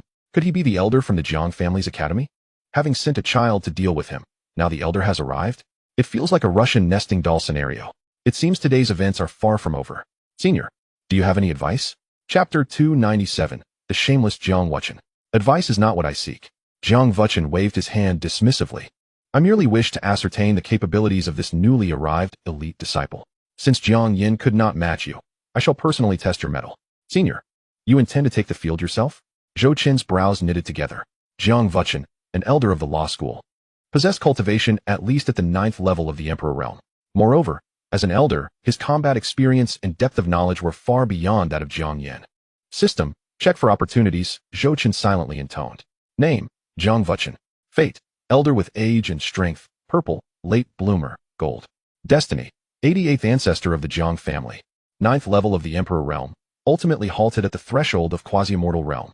Recent opportunities, none. What's the matter? Afraid? Jiang Wuchen chuckled. Rest assured. I shall suppress my cultivation to the 5th level of the Emperor realm to engage you in a fair contest. Since the elder has expressed interest, I shall oblige. Zhou Chen replied, taking a deep breath. He understood that this battle was likely inevitable. The Jiang family clearly intended to instill a sense of intimidation. And if he were to retreat, he would be looked down upon in the academy. Very well, Jiang Wuchen nodded, his aura beginning to retract. Soon, he had suppressed his cultivation to the 5th level of the Emperor realm. Come forth. He raised his hand, gesturing for Zhou Chen to strike first. Zhou Chen did not hesitate and directly unleashed the Azure Lotus Sword Sutra. Azure Lotus blossoms. Countless sword energies imbued with the essence of the law of slaughter surged forth, aimed at Jiang Wuchen. Yet, Jiang Wuchen merely waved his hand, conjuring a wall of fire that thwarted all the sword energies. Too weak, he remarked, shaking his head. Though your sword intent contains the complete law, your techniques are overly simplistic and easily countered. Observe closely. This is the true application of the law's power. Jiang Wuchen raised his hand, and a terrifying flame coalesced into the form of a spear. Flame God Spear slash. The Flame God Spear descended. The power of the law coalescing into an unwavering force, stretching for hundreds of yards, its might tenfold that of Jiang Flame God manifestation. Zhou Chen's expression turned grave, unwilling to underestimate the situation. 5th level of the Underworld King's seal, unmoving Underworld King. Buzz. The phantom of the Underworld King abruptly materialized, its fists firmly blocking the spear. Yet, shortly thereafter, the phantom began to show signs of cracking. Indeed, not simple, a flicker of appreciation flashed in Jiang Wuchen's eyes. To comprehend the complete law at the 5th level of the Emperor realm and possess a creation-type constitution, your talent is commendable. However, alas, your combat experience is insufficient. In a flash, he appeared before Zhou Chun. Flame God Fist. With a single punch, flames coalesced into an imprint that struck Zhou Chun's chest directly. Bang! Zhou Chun was sent flying backward, crashing heavily to the ground and stirring up a dense cloud of dust. As the dust settled, Zhou Chun, having endured the Flame God Fist, remained unscathed, even causing Jiang Vuchen, who was well-versed in the ways of battle, to reveal a look of astonishment. Senior's strength is indeed formidable, Zhou Chun remarked coolly. Although Jiang Vuchen had suppressed his cultivation, his combat experience and skills far surpassed Zhou Chun's. It seemed that to emerge victorious, Zhou Chun would need to unleash his full potential. Azure Lotus Creation Body, Azure Lotus Burial of Heaven, Zhou Chun murmured. The power of creation within him surging wildly. The azure lotus in the void bloomed once more, but this time, each petal contained terrifying energy. Countless murderous intentions coalesced into substance, transforming into a massive sword of slaughter. The blade was etched with the wails of innumerable souls, emanating an aura capable of annihilating all. Oh, Jiang Vuchen's eyes sparkled with interest. How intriguing. You can actually merge the complete law of slaughter with the power of creation? Not bad. This technique has a certain finesse. He raised his hand, and the phantom of the flame god materialized once again. Let me see if this sword of yours can pierce through my flame god spear. Simultaneously, Jiang Vuchen discreetly elevated his cultivation from the 5th to the 8th level of the Emperor realm. Flash. The terrifying law of slaughter descended. The sword energy cleaving through the heavens and earth, causing the entire mountain peak to tremble. The flame god phantom met the sword energy, and the collision of these two forces erupted with cataclysmic might. Boom. The deafening sound shattered the air, creating a massive crater in the mountainside. As the dust cleared, Jiang Vuchen stood unharmed, yet the flame god phantom behind him bore a visible crack. Not bad, Jiang Vuchen nodded. To injure my flame god phantom at the 5th level of the Emperor realm, your strength is indeed impressive, but it is still insufficient. He struck again, this time with even greater speed and strength. Zhou Chun maintained a stoic expression, continuously employing the Underworld King's seal to defend. With the augmentation of his constitution, he had no concerns about depleting his spiritual energy. However, Jiang Vuchen's attacks were too relentless, and a stalemate ensued between them. In the span of nearly 10 breaths, they had exchanged countless blows. Yield, Jiang Vuchen said nonchalantly. Your strength is formidable, but your lack of combat experience renders you my inferior. Just as Zhou Chun was about to respond, a voice resonated from behind him. Elder Jiang, isn't it somewhat unbecoming to bully a newcomer? A young man clad in white approached, a gentle smile gracing his face. And you are? Jiang Vuchen squinted his eyes. Elite disciple of the Dao school, King Fengzi. The white-clad youth replied with a smile. Elder Jiang, with your cultivation at the 8th level of the Emperor realm and your extensive combat experience, it would hardly reflect well to bully a freshly initiated elite disciple, would it? Jiang Vuchen's expression darkened. King Fengzi's words rang true. Although he had suppressed his cultivation, his combat experience had not been diminished, and he had indeed covertly employed the strength of the 8th level of the Emperor realm. Resorting to such tactics to intimidate a newcomer was indeed ignoble.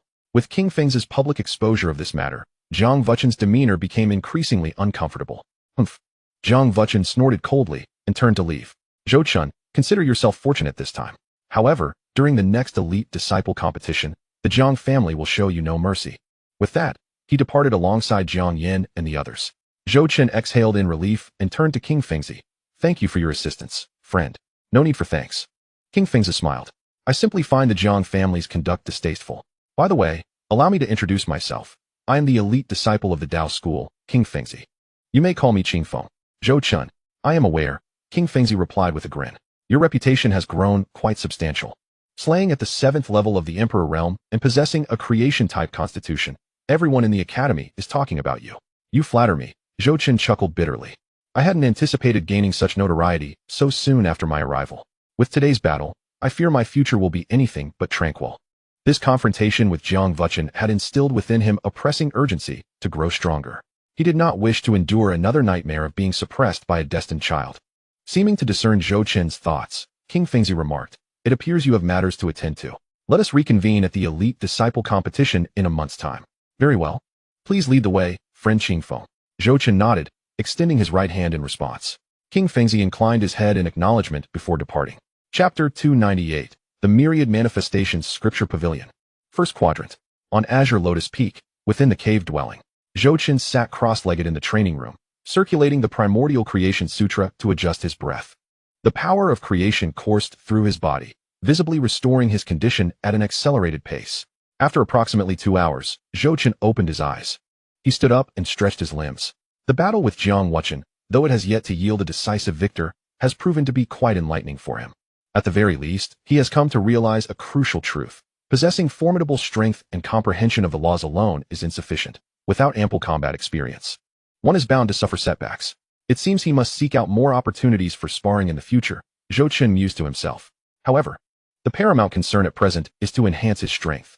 The upcoming elite disciple competition in a month's time necessitates a more robust display of power if he is to withstand the onslaught from the Jiang family. He first decided to pay a visit to the scripture repository. Zhou Chen retrieved his identity token, checking the privileges afforded to elite disciples.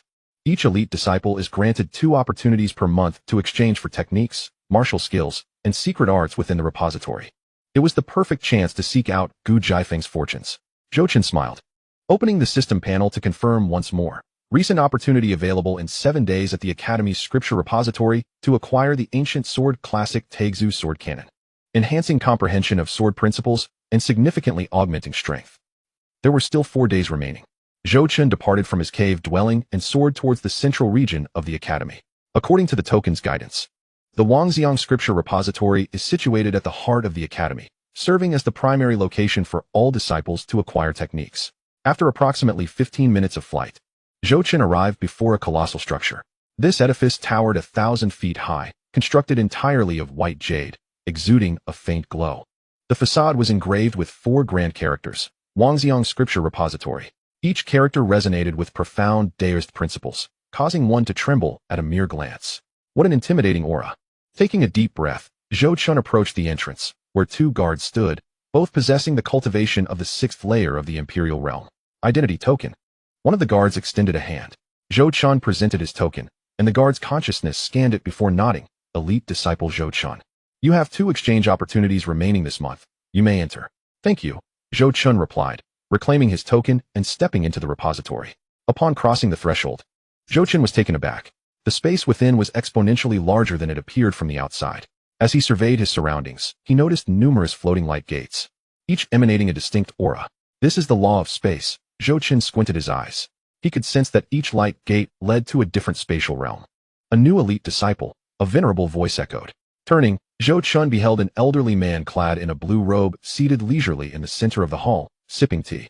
Greetings, senior. Zhou Chen cupped his hands. I am Zhou Chen, newly joined to the Academy. Ah, I am aware, the elder nodded. Your recent exploits have spread throughout the Academy. To reverse slash at the 7th layer of the Imperial Realm, while possessing a physique of transformation, impressive indeed. I am flattered, senior. Zhou Chen replied humbly. Do not be modest. The elder waved his hand. I am Elder Yun, the guardian elder of the scripture repository. You may call me Elder Yun. Elder Yun, Zhou Chen echoed. Yes, Elder Yun set down his teacup. You have come to exchange for techniques, I presume? Indeed, Zhou Chen affirmed. Then allow me to explain the rules. Elder Yun gestured towards the surrounding light gates. The Wangxiang Scripture Repository, as the name implies, houses myriad techniques. This is not a traditional tiered structure. Rather, it comprises 5 distinct quadrants of space. From the 1st quadrant to the 5th, the level of techniques progressively ascends. The 1st quadrant contains techniques ranging from sacred heaven to sacred tears, along with a few imperial tier techniques of various kinds.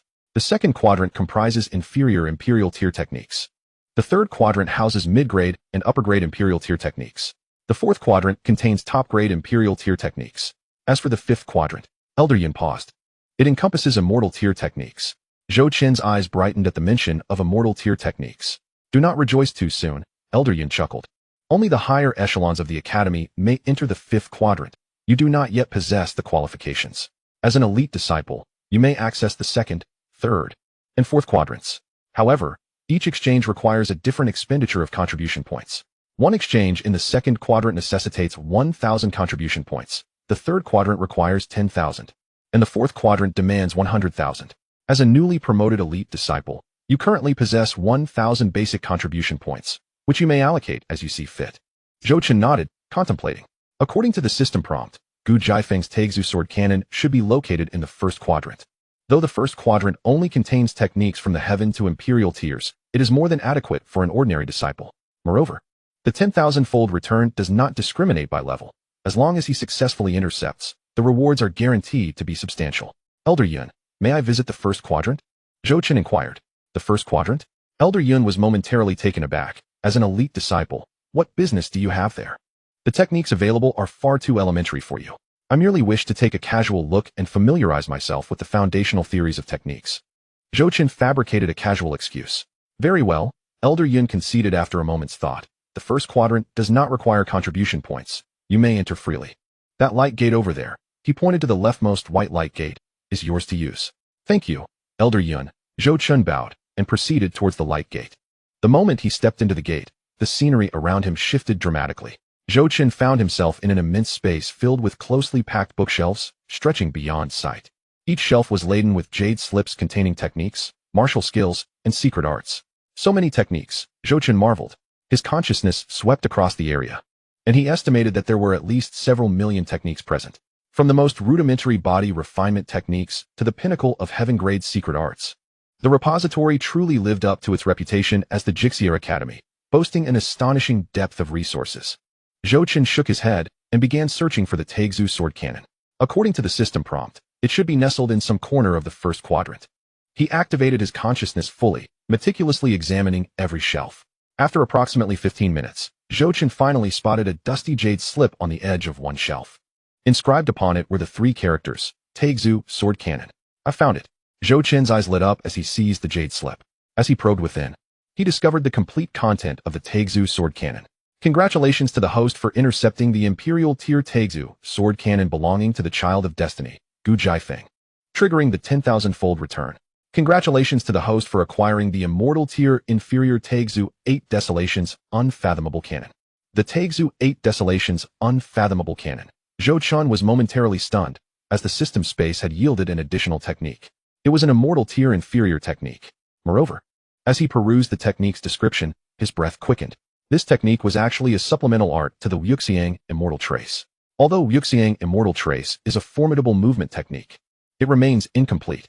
The Taixu 8 Desolations Unfathomable Cannon, however, represents the true core technique, encompassing not only the movement aspect but also methods for cultivating the laws of space. Incredible! Zhou Chen could not contain his laughter. He had initially anticipated merely intercepting a sword cannon, but the 10,000-fold return had directly gifted him an Immortal Tier technique, and one that is central to the laws of space at that. Without hesitation, he resolved to return and commence his cultivation. Zhou Chen did not linger. Turning to leave the first quadrant. Upon re-entering the hall, Elder Yun observed Zhou Chen's emergence with a hint of surprise. So swiftly has one found a suitable cultivation technique. Indeed, I have found it. Zhou Chen nodded. That is good. Elder Yun did not inquire further, gesturing for Zhou Chen to take his leave. Zhou Chen hastened out of the scripture repository, employing the technique of Wuxiang Xianzong, soaring at full speed towards Qinglian Peak. Upon reaching the cave dwelling on Qinglian Peak, Zhou Chen deactivated all the restrictions, ensuring he would not be disturbed. He then sat cross-legged in the training chamber, his consciousness sinking into the jade slip. The contents of the Taixu Bawang Wuxiang Jing gradually unfurled in his mind. This cultivation method is divided into 6 tiers, each replete with profound principles of spatial laws. The first tier is spatial perception. The second, spatial traversal.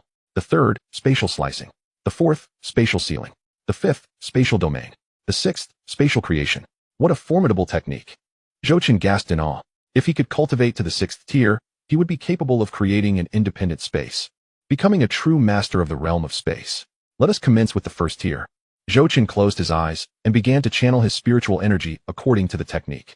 The operational pathway of the Taixu Bawang Wuxiang Jing is exceedingly intricate, requiring the infusion of spiritual energy into 365 specific acupoints, followed by a specific frequency oscillation to perceive the surrounding spatial fluctuations. Zhou Chen cautiously executed the technique. The first attempt failed. The second attempt, likewise, was unsuccessful. The third attempt met with the same fate. Yet Zhou Chen did not succumb to discouragement. Instead, he persevered. He integrated the principles of the Taishu Zhao Hua Jing into his practice, utilizing the power of creation to assist his cultivation. The power of creation can evolve all things, significantly enhancing his understanding of spatial laws. At last, on the 18th attempt, Zhou Chen succeeded. He sensed that the surrounding space was no longer void, but composed of countless intricate spatial lines. These lines interwove to form a stable spatial structure. This is the essence of space. Zhou Chen opened his eyes, a flicker of enlightenment shining within. He raised his hand and gently traced the air. A minuscule rift in space appeared at his fingertip, only to heal instantaneously. Success! Zhou Chun was filled with delight. Although he had merely managed to breach the first layer, his comprehension of spatial laws had ascended by several degrees. Henceforth, when employing Xianxia, both speed and agility would witness a significant enhancement. Next, he proceeded to cultivate the Taixu Sword Classic. Zhou Chun did not pause, continuing his training. Although the system had replaced the Taixu Sword Classic with the Taixu Bawang Yuxiang, the original sword techniques remained preserved within the Jade Slip. The Taixu Sword Classic is an imperial-grade pinnacle sword technique, comprising two forms. The first form is the Taixu Yin-Yang Slash. The second form is the Taixu Bawang Slash. Both sword techniques are remarkably domineering, capable of disregarding space and defenses, directly locking onto the enemy's essence. These two sword techniques perfectly complement the Taixu Bawang Yuxiang. Zhou Chun felt a surge of joy within. He began to train the first form, the Taixu Yin-Yang Slash. The essence of this form lies in merging the radically opposing forces of Yin and Yang, then conveying them through the laws of space to strike directly at the enemy. Zhou Chun drew forth his long sword, commencing the execution of the sword technique. He infused the principles of complete slaughter into the blade, while simultaneously channeling the Taixu Bawang Yuxiang to sense the fluctuations of space. Swish! A sword strike was unleashed. Yet the sword energy did not traverse the air, it vanished instantaneously. The next moment, the sword energy manifested upon a piece of adamantine rock 10 zhang away, cleaving it in twain. Success! Zhou Chun's eyes sparkled with brilliance.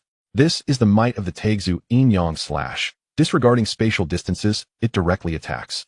If the opponent were a cultivator, this strike could even bypass protective spiritual energy and defensive artifacts, landing squarely upon them. How terrifying! Let us attempt the second form.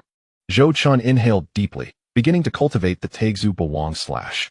This form is even more domineering than the first, requiring the simultaneous manipulation of 8 spatial nodes to create a blocking domain, then unleashing sword energy from 8 directions at once. No matter which direction the enemy attempts to evade, they shall be struck by the sword energy. Zhou Chun focused intently, carefully perceiving the surrounding spatial nodes: front, back, left, right, above, below, upper left, lower right. All 8 nodes were indispensable. He swung his long sword, dividing the sword energy into 8 streams, simultaneously directing them into the 8 nodes. Boom! The 8 streams of sword energy erupted simultaneously, forming a perfect cage of sword energy in the center of the training chamber. The Taixu Bawang Slash, accomplished. Zhou Chun smiled. With these 2 sword techniques, combined with the principles of complete slaughter and the creation of the Qinglian body, his combat prowess had at least doubled. Now, even if he were to encounter Jiang Vuchen again, he would possess the confidence to confront him head-on. The elite disciple competition a month hence was assured. Zhou Chun gripped his long sword, his eyes brimming with fighting spirit. Just then, a sudden knock echoed from outside the cave dwelling. Is Zhou Chun there? It was an unfamiliar voice. Zhou Chun frowned, deactivating the cave's restrictions. At the entrance stood a young man clad in purple, a courteous smile adorning his face. Who are you? I am Xiang, an elite disciple of the Yin-Yang clan. The purple-clad youth replied, cupping his hands in greeting. I have come to pay a visit to Zhou Chun, my esteemed friend. The Yin-Yang clan. Zhou Chun narrowed his eyes. What brings you here? It is as such, Xiang smiled. In 3 days, the Yin-Yang clan will host a discourse conference, inviting elite disciples from various factions to participate. My master specifically instructed me to invite you, Zhou Chun. Might you grace us with your presence? A discourse conference? Zhou Chun's brow furrowed. He sensed something amiss with this invitation. Indeed, Xiang nodded. The discourse conference is held annually, serving as an excellent opportunity for exchanges and sparring among various factions. Moreover, he lowered his voice. I have heard that elite disciples from all major factions will attend, and even elder-level figures will lecture. Wouldn't Zhou Chun be interested in meeting them? Zhou Chun discreetly nodded. That would indeed be fortuitous. He wished to witness the talents of various gifted disciples. Very well, I shall attend, Zhou Chun affirmed. Thank you, my friend, Xiang replied with a smile. 3 days hence, at the hour of Chun, at the Yin-Yang clan's discourse platform, we shall await your esteemed presence. With that, he bowed in farewell and turned to depart. Zhou Chun watched Xiang's retreating figure, his brow furrowing once more. This discourse conference may not be as simple as it seems. However, it mattered not. He would meet force with force and water with earth. With the Taixu Bawang Yuxiang and the Taixu Sword Classic, his strength had undergone a remarkable transformation. Zhou Chun was confident that among his peers, none would prove to be his match. Chapter 300. The Discourse Conference, The Path of Heaven's Interception. 3 days later. The discourse platform of the Yin-Yang clan. It is a colossal platform suspended in mid-air, measuring 1,000 zhang in circumference, entirely paved with black and white jade, forming a grand Taiji pattern. Surrounding the platform, a throng of disciples had gathered to witness the event. Confucianists, Taoists, legalists, demonic practitioners, militarists, elite disciples and Daizai from various schools had all arrived, numbering over 1,000. Zhou Qin stood among the crowd, surveying the discourse platform. Upon it sat a middle-aged man clad in a Yinyang robe, his aura unfathomable. He is the lecturer of the Yinyang clan, Xianxia. Nearby, someone whispered. It is said he has surpassed the 10th level of the imperial realm and is adept in the path of Yinyang deduction, holding a high status in the academy. Zhou Qin nodded, continuing to observe. Xianxia was delivering a sermon, his voice resonant, each utterance imbued with profound philosophical essence. The doctrine of yin and yang is the foundation of the cosmos. From yang springs yin, and from yin arises yang, in an eternal cycle of creation and dissolution. Should a cultivator grasp the principles of yin and yang, they can master life and death, reversing the very fabric of existence. He spoke with eloquence, captivating the audience, who were enraptured by his discourse. Even Zhou Qin could not help but acknowledge that Xianxia was indeed a master of his craft. His understanding of the yin-yang doctrine had reached an extraordinarily profound level. After approximately 15 minutes, Xianxia ceased his discourse and smiled down at the audience. Today's discussion has merely scratched the surface. I wonder what insights you might share? The crowd exchanged glances, none daring to step forward. The brilliance of Xianxia's exposition was overwhelming. Ordinary disciples could hardly engage in such a conversation. Just as the silence lingered, a chilling voice broke through. Then let us invite our newly promoted elite disciple, Zhou Qin, to share his thoughts on the matter. The crowd turned, and it was none other than Jiang Wuchen of the legalist school who spoke, a sardonic smile gracing his face as he fixed his gaze on Zhou Qin. Elder Jiang is indeed correct. Another voice chimed in. Fellow Dairist Zhou has just joined the academy. It would be an opportune moment for us to witness his insights. Indeed, a genius who has slain a 7th-tier emperor. Surely his understanding of the Tao is profound. These individuals were evidently from the Jiang family, deliberately stirring the pot. Zhou Qin regarded Jiang Wuchen with a calm demeanor. It was evident that this discourse was a trap. Jiang Wuchen was intent on making him appear foolish. After such a captivating lecture from Xianxia, being called upon to speak now meant any words he uttered would be subject to comparison. If he faltered, he would be ridiculed. If he excelled, he would be accused of arrogance. Fellow Dairist Zhou, please. Xianxia smiled and gestured for him to proceed. Taking a deep breath, Zhou Qin stepped forward to the podium. Since he could not evade this challenge, he would meet it head-on. He ascended the platform and stood before Xianxia. Esteemed guests. He surveyed the audience, his voice steady. Since Elder Jiang wishes to hear my perspective, I shall now present my humble thoughts. Please proceed. Xianxia nodded. Zhou Qin closed his eyes, the contents of the Teishu Creation Sutra materializing in his mind, alongside all his experiences up to this point, from acquiring the system, seizing various opportunities, to slaying Jiang Wuja and joining the Xianxia Academy. Countless images flashed through his consciousness. He opened his eyes, a glimmer of enlightenment sparking within. I believe, he began slowly, his voice soft, yet resonant throughout the hall, that all laws converge into one, to intercept the creation of heaven and earth, thereby validating the Tao through strength. This declaration sent a ripple of astonishment through the audience. What? To intercept the creation of heaven and earth? How audacious! They murmured, their gazes filled with skepticism. Fellow Dairist Zhou, what do you mean by that? Xianxia frowned. What is meant by intercepting the creation of heaven and earth? Quite simple, Zhou Qin replied nonchalantly. The cycles of heaven and earth operate according to certain constants. The strong live, while the weak perish. This is the law of nature. However, the essence of cultivation is to defy the heavens and alter one's fate. If one dares to defy the heavens, why should they not harness the creation of heaven and earth for their own purposes? Heaven gives birth to all things, yet it is indifferent, treating all as mere fodder. As cultivators, why should we adhere strictly to the established laws? Instead, let us seize the opportunities provided by heaven and earth, claiming the power of creation to validate our paths, breaking free from all constraints. Zhou Qin's voice grew louder, each word imbued with an overwhelming sense of authority. Preposterous. Suddenly, a voice erupted in outrage. A Confucian disciple stood, his face pale with indignation. The Tao of heaven is equitable. How dare you blaspheme it? Confucianism espouses benevolence and the unity of heaven and humanity. He continued, your notion of validating the Tao through strength is nothing short of heretical. Heretical? Zhou Qin chuckled. Then let me ask you, do you require the absorption of heavenly spiritual energy to cultivate? Naturally, the Confucian disciple replied. Isn't that the very act of seizing the creation of heaven and earth? Zhou Qin countered. Heavenly spiritual energy ought to nourish all beings. Yet you absorb it to elevate your own cultivation. How does that differ from what I advocate? The Confucian disciple was rendered speechless. You are twisting logic. Another voice interjected. A core disciple of the Daoist school.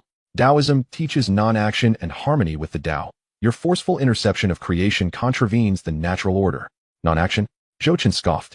Then why do you cultivate it all? If true non-action were practiced, why strive for greater power? Cultivation itself is an action, an endeavor to contend against fate. You speak of non-action, yet your body is quite earnest in its pursuit of resources and strength. Does that not contradict your very words? The Daoist disciple's face flushed. Rendered speechless. Well said. A sudden voice broke through the tension, a disciple of the demonic school. Fellow Daoist Zhou is correct. Cultivation is indeed an act of defiance against the heavens. What benevolence, what non-action. These are merely hollow proclamations. Only strength is the truth. The words of the demonic disciple resonated with a portion of the crowd, yet many opposed. The path of the demonic school is perilous. Zhou Qin is of the same ilk. They murmured. Zhou Qin's theories were deemed dangerously radical, likely to lead to one's downfall. The Xianxia Academy should not harbor such individuals. The audience erupted into chaos, some in support, others in vehement opposition, the debate raging on. Jiang Wuchen gazed upon the scene with a cold smile, satisfaction gleaming in his eyes. His objective had been achieved. Zhou Qin had become the target of scrutiny. Yet, at that moment, a gentle voice interjected. Esteemed guests, let us allow fellow Daoist Zhou to finish his discourse. It was King Fengzi, who rose to his feet, clasping his hands. The Tao discussion is a forum for diverse perspectives. While Zhou Qin's views may be radical, they are not without merit. Let us hear him out before passing judgment. King Fengzi's words brought a semblance of calm to the tumultuous gathering. Thank you, fellow Daoist Qingfeng. Zhou Qin acknowledged with a bow, continuing, you have misunderstood.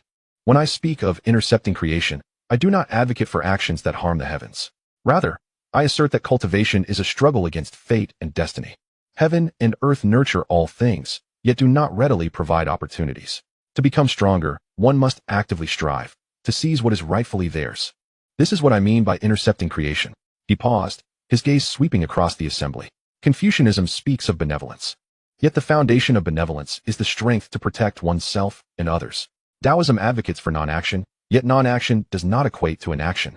It is about aligning with destiny and acting accordingly. Legalism emphasizes law and order, yet it too requires sufficient power to uphold it.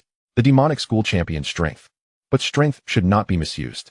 Thus, all laws converge into one. Despite the divergent paths, they ultimately seek validation through strength. Only with formidable power can one safeguard what they cherish and realize their own Tao. Zhou Qin's voice crescendoed, each word radiating unparalleled confidence.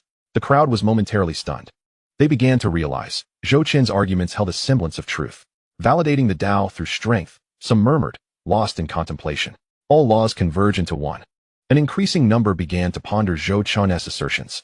Even those who had initially opposed him could not deny the soundness of his logic. Remarkable. Xianxia clapped his hands in approval, exclaiming, Friend Zhou Qin, at such a tender age, you possess such profound insights. I am indeed impressed. Although your theories might be somewhat radical, they undeniably hold merit. Cultivation is inherently a defiance against the heavens, if one does not dare to strive. How can one speak of immortal cultivation? Xianxia's endorsement prompted a shift in the attitudes of many. You are absolutely correct, friend Zhou Qin. We cultivators ought to contend with fate itself. Concepts of benevolence and passivity are merely feeble excuses for weakness. An increasing number of individuals began to rally behind Zhou Qin, particularly the younger disciples, whose eyes sparkled with admiration. What a magnificent name, the path of severing heaven. Someone shouted excitedly. Indeed, the path of severing heaven. Friend Zhou Qin is the severing heaven emperor. A voice, unknown to Zhou Qin, ignited a chorus of resonance. Severing heaven emperor. Severing heaven emperor. Severing heaven emperor. The chant swelled, echoing throughout the debate platform. Zhou Qin stood in stunned silence. Severing heaven emperor? What an absurd title. However, before he could ponder further, a sudden rumble emanated from within him. It was the sound of a bottleneck loosening. This is bad. I am about to break through. Zhou Qin's expression shifted. During the discourse, he had unwittingly entered a state of enlightenment. His comprehension of the great Tao surged dramatically in a fleeting moment. Now, with the enlightenment concluded, the accumulated insights manifested as power, forcefully crashing against the bottleneck. Crack! The bottleneck shattered. A terrifying aura erupted from Zhou Qin's body. Sixth layer of the Emperor realm. The sky darkened abruptly, clouds gathering ominously as thunder rumbled. Such was the phenomenon of heaven and earth, manifesting only upon the breakthrough of significant realms. He actually achieved a breakthrough during the discourse? 6th layer of the Emperor realm. Good heavens! How little time has passed since he ascended from the 5th to the 6th layer. The entire venue was astounded. Achieving enlightenment and breaking through during a debate is an exceedingly rare occurrence, and yet Zhou Qin accomplished it. Severing Heaven Emperor. Severing Heaven Emperor. Severing Heaven Emperor. The cries grew louder. Everyone was captivated by Zhou Qin's performance. Not only was the debate riveting, but the immediate breakthrough showcased his extraordinary talent and fortune. Below the platform, Jiang Vuchen's face turned ashen. He had aimed to humiliate Zhou Qin, yet the latter not only emerged unscathed but shone brilliantly, even earning the formidable title of Severing Heaven Emperor. Damn it! Jiang Vuchen's heart seethed with frustration. This debate was an utter failure. Not only did he fail to suppress Zhou Qin, but he inadvertently amplified his renown. Elder Jiang, you don't seem well, King Fengzi remarked as he approached, smiling. Shall I check your pulse? No need. Jiang Vuchen snapped, waving his sleeve as he departed, leaving King Fengzi shaking his head with a chuckle. This Zhou Qin is intriguing. On the platform, Bai Mo was also in attendance, observing Zhou Qin with eyes full of admiration. What an impressive path of severing heaven. This lad's comprehension surpasses my expectations. No wonder he could achieve enlightenment and break through during the debate. Bai Mo nodded in satisfaction, realizing he had not misjudged Zhou Qin. He truly was a genius. Zhou Qin retracted his aura, stabilizing his newfound cultivation. The power of the 6th layer of the Emperor realm surged within him, imparting an unprecedented sense of strength. Thank you all, he said, cupping his hands in a bow. I humbly present my shortcomings. No need for such modesty. Severing Heaven Emperor. Someone laughed. Today's discourse has greatly benefited us all. Indeed, the path of severing heaven resonates profoundly. We are in awe. The crowd reciprocated with bows. Even those who initially opposed him had to concede that Zhou Qin possessed remarkable abilities. As Zhou Qin descended from the debate platform and returned to the throng, he was instantly encircled by eager disciples, all wishing to befriend the newly minted Severing Heaven Emperor. Friend Zhou Qin, today's discourse has truly opened my eyes. The path of severing heaven is enlightening. Might you have time for a drink with us? Zhou Qin politely declined each invitation, eventually managing to extricate himself. He retreated to a quiet corner and took a deep breath. Finally, tranquility. The earlier debate, while elevating his reputation, had also drained considerable energy. King Fengzi approached, smiling. Friend Zhou Qin, you have achieved fame in today's battle. It was merely luck, Zhou Qin replied, shaking his head. Luck? King Fengzi chuckled. To achieve enlightenment and breakthrough during a discourse is no mere stroke of luck. Your insight is exceedingly rare within the academy. You flatter me, Zhou Qin humbly responded. Though internally, he was strategizing. While this debate had brought him fame, he knew the Jiang family would undoubtedly intensify their pressure against him. No matter. I shall meet force with force and water with earth, Zhou Qin thought, a glimmer of coldness flickering in his eyes. If the Jiang family wishes to play, I shall accompany them to the end. Following the conclusion of the debate, Zhou Qin's reputation spread like wildfire. The imposing title of Severing Heaven Emperor echoed throughout the Xianxia Academy. Have you heard? That new elite disciple Zhou Qin shone brilliantly at the debate. Not only did he propose the path of severing heaven, but he also broke through to the 6th layer of the Emperor realm on the spot. Incredible. Now everyone calls him Severing Heaven Emperor. Countless disciples buzzed with discussions about Zhou Qin, some in admiration, others in jealousy, and some eager to challenge him. Meanwhile, Zhou Qin returned to his cave abode to continue his cultivation. For him, this breakthrough was merely a beginning. In a deeper chamber of the Jiang family, 9th ancestor Jiang Weiyu received a transmission from Jiang Vuchen. Severing Heaven Emperor? He scoffed. A mere boy dares to claim the title of emperor? Relay the order to intensify our surveillance on Zhou Qin. I want to know all of his movements. Additionally, a glint of murderous intent flickered in Jiang Weiyu's eyes as he prepared his trump card. In this elite disciple competition, I will ensure he has no place to bury his remains. Yes, his subordinate respectfully replied before retreating. Jiang Weiyu gazed into the distance, his eyes filled with a chilling malice. Chapter 302, The Fruit of Divine Soul Path, 9 Nether Fiery Calamity. Zhou Qin contemplated the opportunity panel of King Fengzi. With a mere thought, the system panel unfurled before him. He had long noticed that King Fengzi was no ordinary Taoist elite disciple. His ability to establish a foothold in the academy signified exceptional qualities. Moreover, King Fengzi had been quite friendly towards him, assisting him on multiple occasions. Zhou Qin did not intend to usurp King Fengzi's fortunes. He merely wished to ascertain if there might be opportunities for collaboration in the future. Name: King Fengzi. Realm: 9th layer of the Emperor realm. Fate: Clear Wind Dao Body Gold. wind as Dao bone gold, transforming misfortune into good fortune, purple. Recent opportunity, 1 week later. Within the secret realm of the Xianxia Academy, in the sea of heart demons, he will acquire a flame of the 7 emotions and 6 desires, using it to refine his divine soul, dispel heart obstructions, and condense the fruit of the divine soul path. The 7 emotions and 6 desires flame? Zhou Qin's eyes brightened. This is indeed a precious item. The 7 emotions and 6 desires flame, said to be one of the most mystical flames in existence, embodies the 7 emotions and 6 desires of all beings. Utilizing it to refine the divine soul not only significantly enhances its strength, but also dispels heart obstructions, allowing for the condensation of the fruit of the divine soul path. Once the fruit of the divine soul path is condensed, the potency of divine soul attacks would at least double. Without hesitation, Zhou Qin resolved to take action.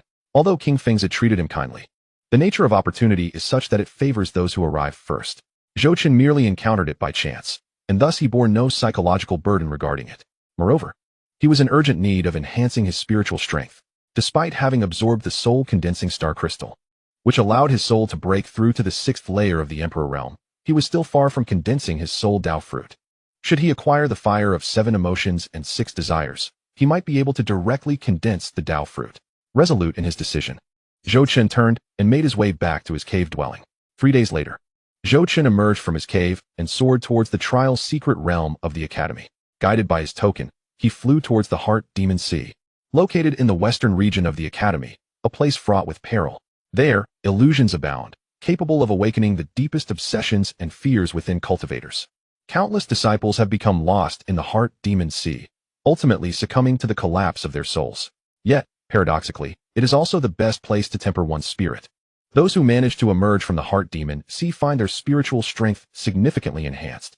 After flying for about half an hour, Zhou Qin arrived at the entrance to the western region.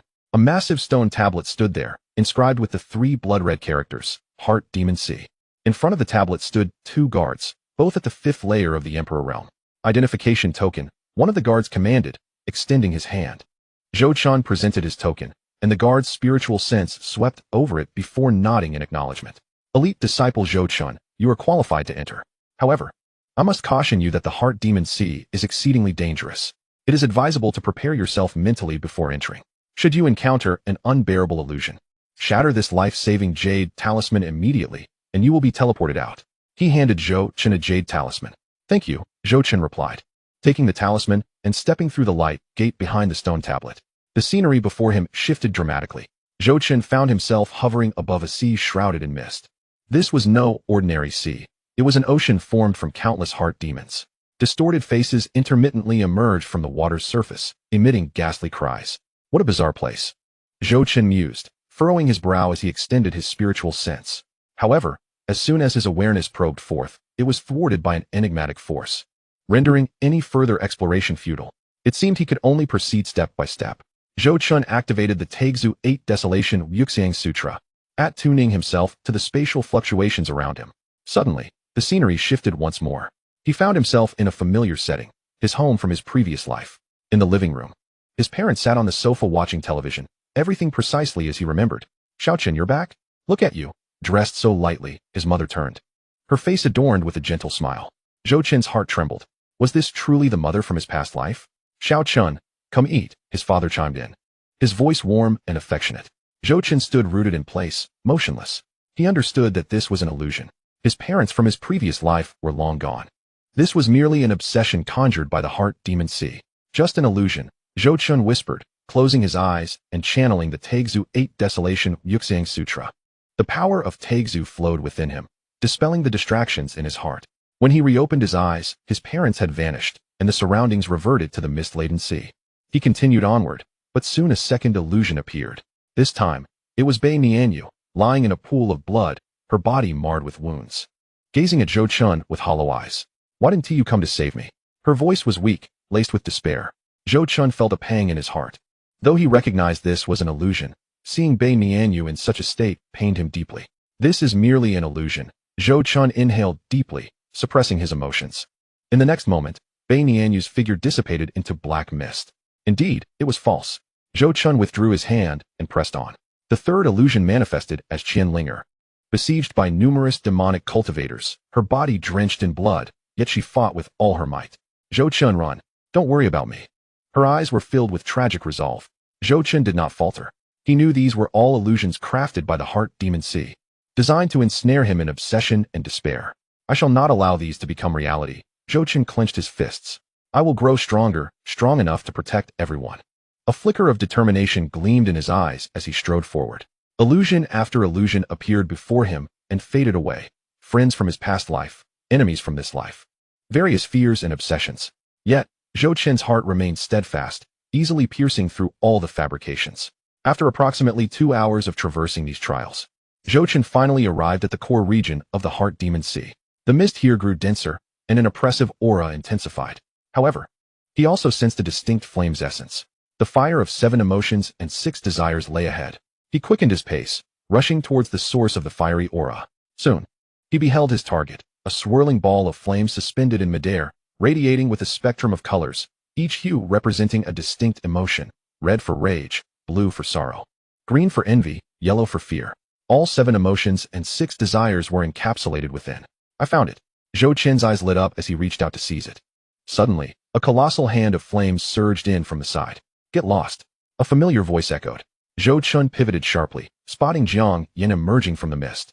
He radiated an intense heat, his cultivation having reached the pinnacle of the 8th layer of the Emperor realm, just a step away from the 9th layer.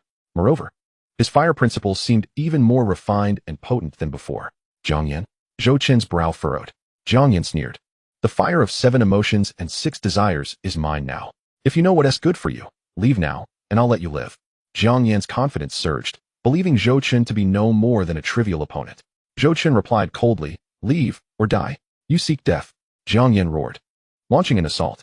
Fiery Phoenix true form. A massive fiery phoenix apparition materialized behind Xianxia, magnitude stronger than before.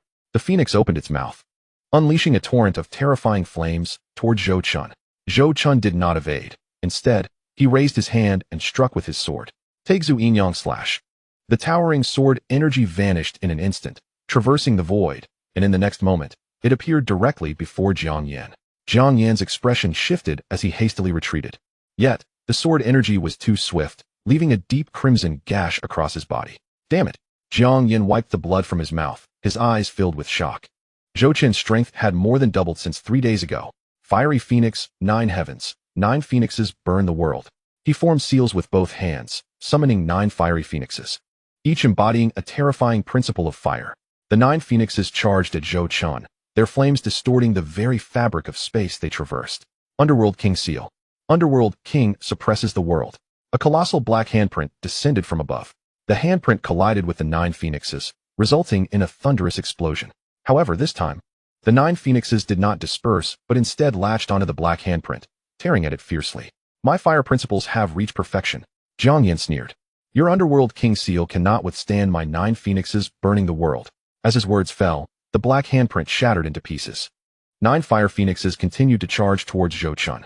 Narrowing his eyes, Zhou Chun activated the Qinglian creation body, and the ethereal manifestation of the King of Hell emerged, standing firm against the 9 fire phoenixes. However, the ferocity of their assault was overwhelming, causing cracks to appear in the King of Hell seal. Xianxia roared in fury, intensifying the onslaught of the fire phoenixes. Is that so? Zhou Chun chuckled, channeling the Tai Su Ba Huang Yuxiang Sutra. Countless spatial nodes materialized around him. Tai Su Ba Huang slash. 8 terrifying streams of sword energy, imbued with the essence of the perfect slaughter law, surged forth simultaneously from 8 directions, targeting Xianxia. Xianxia's expression shifted dramatically, hastily commanding the fire phoenixes to defend. Yet, the 8 sword energies were too swift, each containing the perfect slaughter law and the spatial law, rendering the fire phoenixes utterly incapable of withstanding the onslaught. Thud, thud, thud. The 8 sword energies struck Xianxia simultaneously, leaving behind 8 grievous wounds that exposed bone. I cannot possibly lose. Xianxia spat out a mouthful of blood, his body swaying. Yet he gritted his teeth and refused to fall. Xianxia, you have already lost. Zhou Chun stated coolly. Surrender, and I may spare your life. Never. Xianxia bellowed. Even if I die, I will take you down with me. Suddenly, he ignited his blood essence, his aura surging violently. Fire Phoenix self-detonation. He commanded all the fire phoenixes to charge at Zhou Chun. 9 fire phoenixes detonated simultaneously, engulfing everything in a terrifying blaze. Madman. Zhou Chun's expression changed, swiftly activating the Tai Su Ba Huang Yuxiang Sutra. His figure vanished in an instant, reappearing 10,000 feet away. The residual waves of the explosion swept across, dispelling the surrounding mist. As the dust settled, Jiang Yin had retreated far away, his aura visibly waning. Cough, cough, I still lost. Jiang Yin murmured weakly while controlling his flying shuttle, his eyes filled with unwillingness. He had once considered himself a genius, only to encounter a prodigy like Zhou Chun. Regret welled up within him, realizing he might not stand out in the next elite disciple competition in such a state. Zhou Chun observed Jiang Yan's receding figure, choosing not to pursue. His reluctance to completely annihilate his opponent stemmed not from mercy, but from the prohibition against killing within the Dao Palace. He was uncertain if someone was watching. This was a small world, and true powerhouses could perceive any occurrence within it in an instant. Thus, Zhou Chun did not wish to take the risk. He then turned his attention to the 7 emotions and 6 desires fire. However, just as he did, he suddenly sensed a formidable aura approaching from the distance. The presence belonged to someone at least at the 9th layer of the Imperial realm. Someone is coming? Zhou Chun's brows furrowed. Soon, a figure emerged from the mist. It was an elderly man clad in a blood-red robe, his countenance cold and exuding a terrifying pressure. Boy, hand over the 7 emotions and 6 desires fire. The blood-robed elder rasped, his voice grating. I can spare your life. Why should I? Who do you think you are? Zhou Chun retorted coldly. The blood-robed elder sneered. I am Xue Wuya, an elite disciple of the Demon Clan. Elder of the Demon Clan? Zhou Chun narrowed his eyes. The Academy forbids internal slaughter. Do you dare defy its decrees? Decrees? Xue Wuya laughed heartily. That applies within the Academy. Here, in the Sea of Heart Demons, a place of trials. Even if I were to kill you, no one would know. Moreover, he licked his lips. I am in need of a material to forge a blood puppet, and your body is perfectly suited. Zhou Chun's expression darkened. It seemed that Xue Wuya was not here to seize opportunities, and since he had no enmity with him, it was evident he was a hired hand from the Jiang family. You wish to kill me? Zhou Chun scoffed. Then let us see. He activated the Tai Chu Creation Sutra, unleashing a torrent of creation power. King of Hell Seal, suppress. A massive black handprint descended from the heavens, crashing down upon Xue Wuya. Merely a trick. Xue Wuya raised his hand, and a blood-colored barrier materialized, deflecting the black handprint. A mere ant at the 6th layer of the Imperial realm dares to act presumptuously before me? He scoffed, waving his hand. The sea of blood. A terrifying blood energy coalesced into a vast sea of blood, surging toward Zhou Chun. Zhou Chun's expression grew grave as he activated the Tai Su Ba Huang Yuxiang Sutra. His figure vanished once more, appearing 100 feet away. Yet, the expanse of the blood sea was too vast, quickly enveloping him again. Spatial law? Quite intriguing. Xue Wuya chuckled. But before absolute power, all tricks are futile. Blood Sea Seal. The blood sea suddenly solidified, transforming into a colossal cage that ensnared Zhou Chun within. Zhou Chun furrowed his brows, striking the cage with all his might. Yet, it remained utterly unmoving. Futile. The disparity between the 9th and 6th layers of the Imperial realm is beyond your comprehension, Xue Wuya sneered, approaching the cage. Hand over the 7 emotions and 6 desires fire, and I shall grant you a swift end. Is that so? Zhou Chun suddenly laughed. That remains to be seen. He activated the creation Qinglian body, and the Qinglian reappeared. But this time, there was an additional blue flame at its center. That was the Samadhi True Fire. Samadhi True Fire, ignite. The black flames erupted, instantly incinerating the blood sea cage. Xue Wuya's expression changed drastically. Exotic fire? How could you possess such a fearsome exotic fire? Zhou Chun did not respond. Countless sword energies, ablaze with Samadhi True Fire, surged forth, slicing towards Xue Wuya. Xue Wuya hastily retreated, yet the sword energies were too swift. Several struck him, leaving charred wounds upon his body. Damn it! Xue Wuya gritted his teeth, channeling his blood demon true body. His form began to swell, transforming into a towering blood-colored giant. Blood demon true body, undying and indestructible. He roared, the colossal blood figure hurling a punch towards Zhou Chun. Chapter 304. By Mo appears. Merging with infernal fire. Zhou Chun did not attempt to take the blow. Instead, he utilized the Wuxiang immortal footsteps to evade.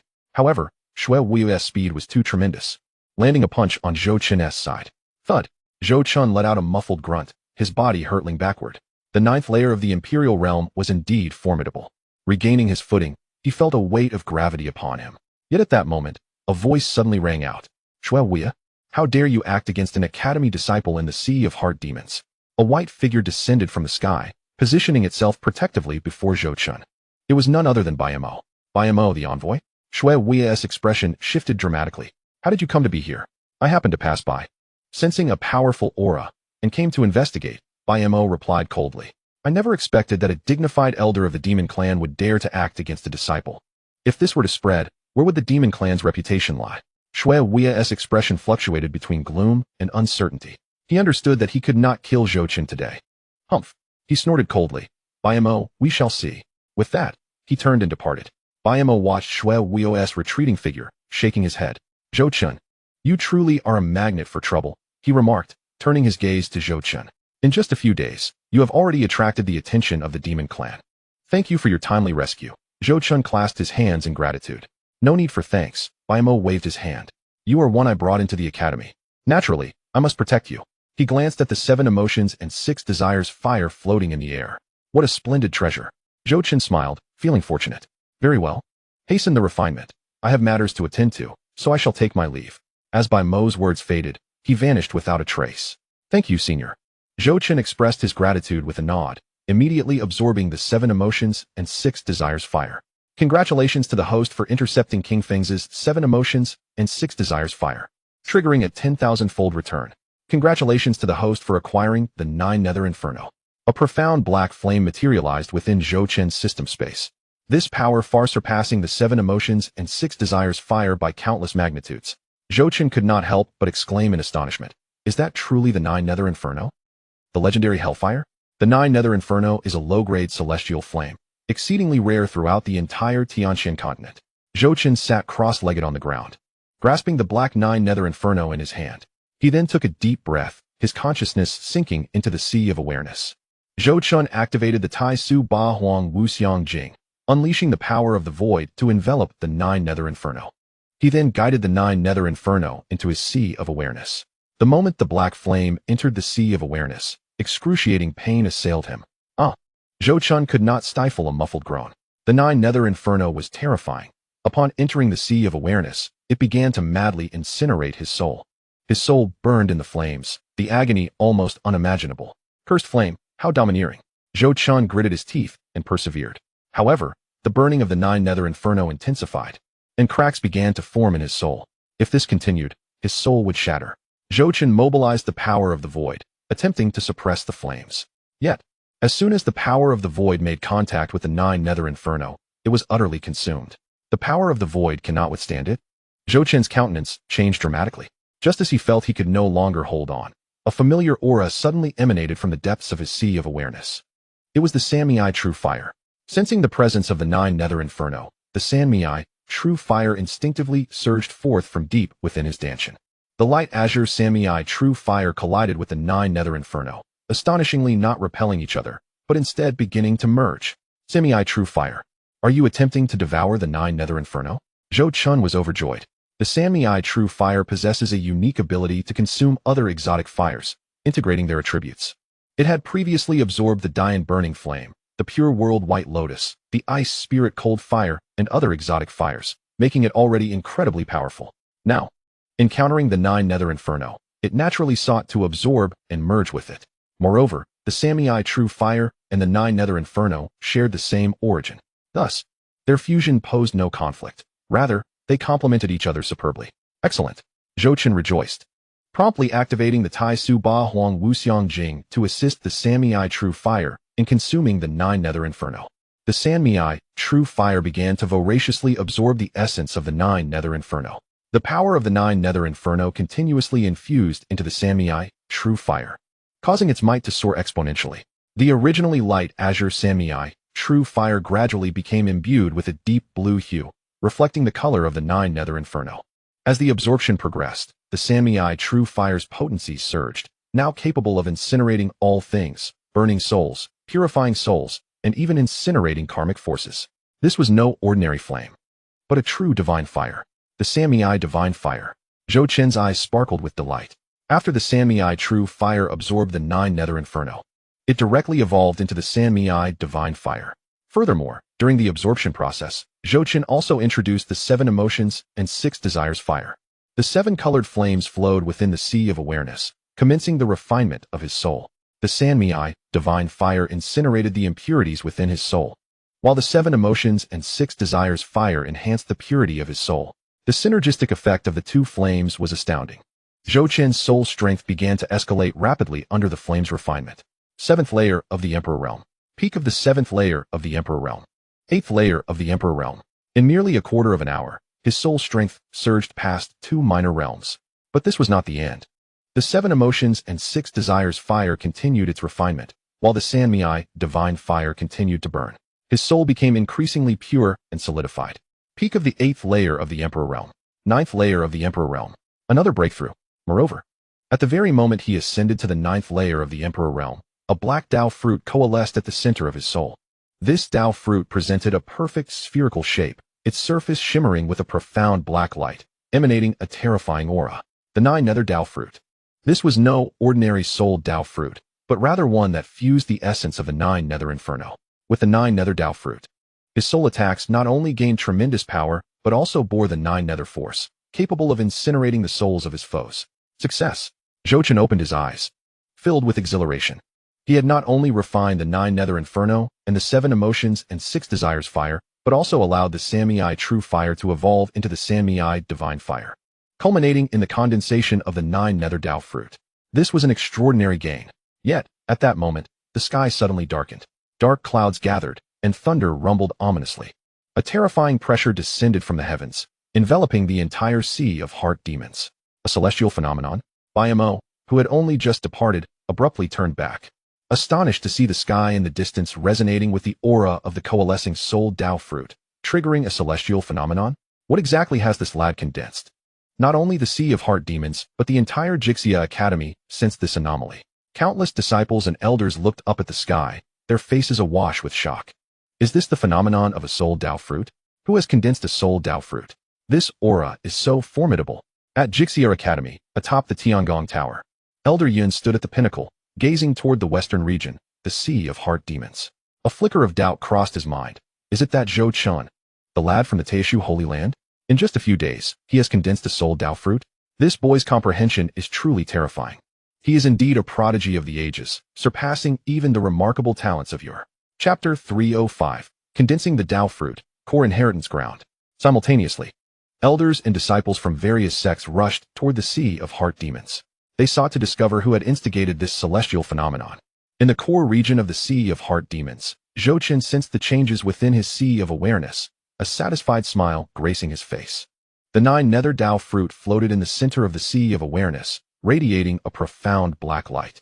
The Xianxia divine fire enveloped the Dao fruit, safeguarding the essence of his soul. Moreover, his soul strength had reached the 9th layer of the Emperor Realm. Now, my soul attack power has at least multiplied tenfold. Zhou Qin clenched his fists. With the enhancement of the 9 Nether Dao fruit, even against a formidable opponent at the 10th layer of the Emperor Realm, I could inflict damage with my soul attacks. He rose to his feet, feeling the surging power within him.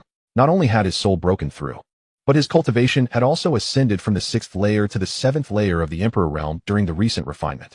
As the celestial phenomenon subsided, Mo gasped in awe. The legendary celestial grade Dao fruit? This lad is truly a prodigy. He shook his head in disbelief.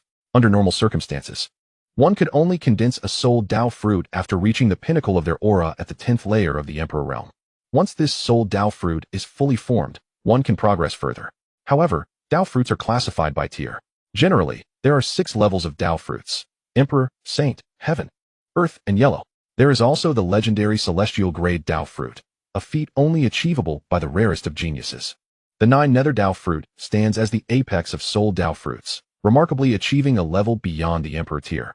The essence of the 9 Nether Dao fruit has been condensed. The attack on the spirit not only boasts terrifying power, but also disregards most spiritual defenses. Such Dao fruit is exceedingly rare throughout the entire Xianxia continent, which explains Mo's astonishment. Shortly thereafter, Mo returned to the location of Zhou Qin, gazing at him with great curiosity. Indeed, it is you who has condensed the Dao fruit of the spirit. Zhou Qin also noticed Mo's presence. Mo smiled and remarked, "By the way, many have come from outside. Elders and disciples from various sects are here, eager to discover who has caused this phenomenon. Would you like to go out and meet them?" "Forget it." Zhou Qin shook his head. "I prefer to keep a low profile." "Haha, you still wish to remain inconspicuous?" Mo laughed heartily. "The entire academy is already aware of your existence. The title of the Celestial Emperor has spread far and wide. Moreover, you just condensed the 9 Nether Dao fruit, triggering a cosmic phenomenon. It's impossible to remain under the radar now. Zhou Chen forced a smile, realizing that his desire for anonymity had once again been thwarted. Well, let's take it one step at a time, he sighed. Following by Mo out of the Sea of Heart Demons. Upon emerging from the Sea of Heart Demons, they were met with a throng of people gathered outside.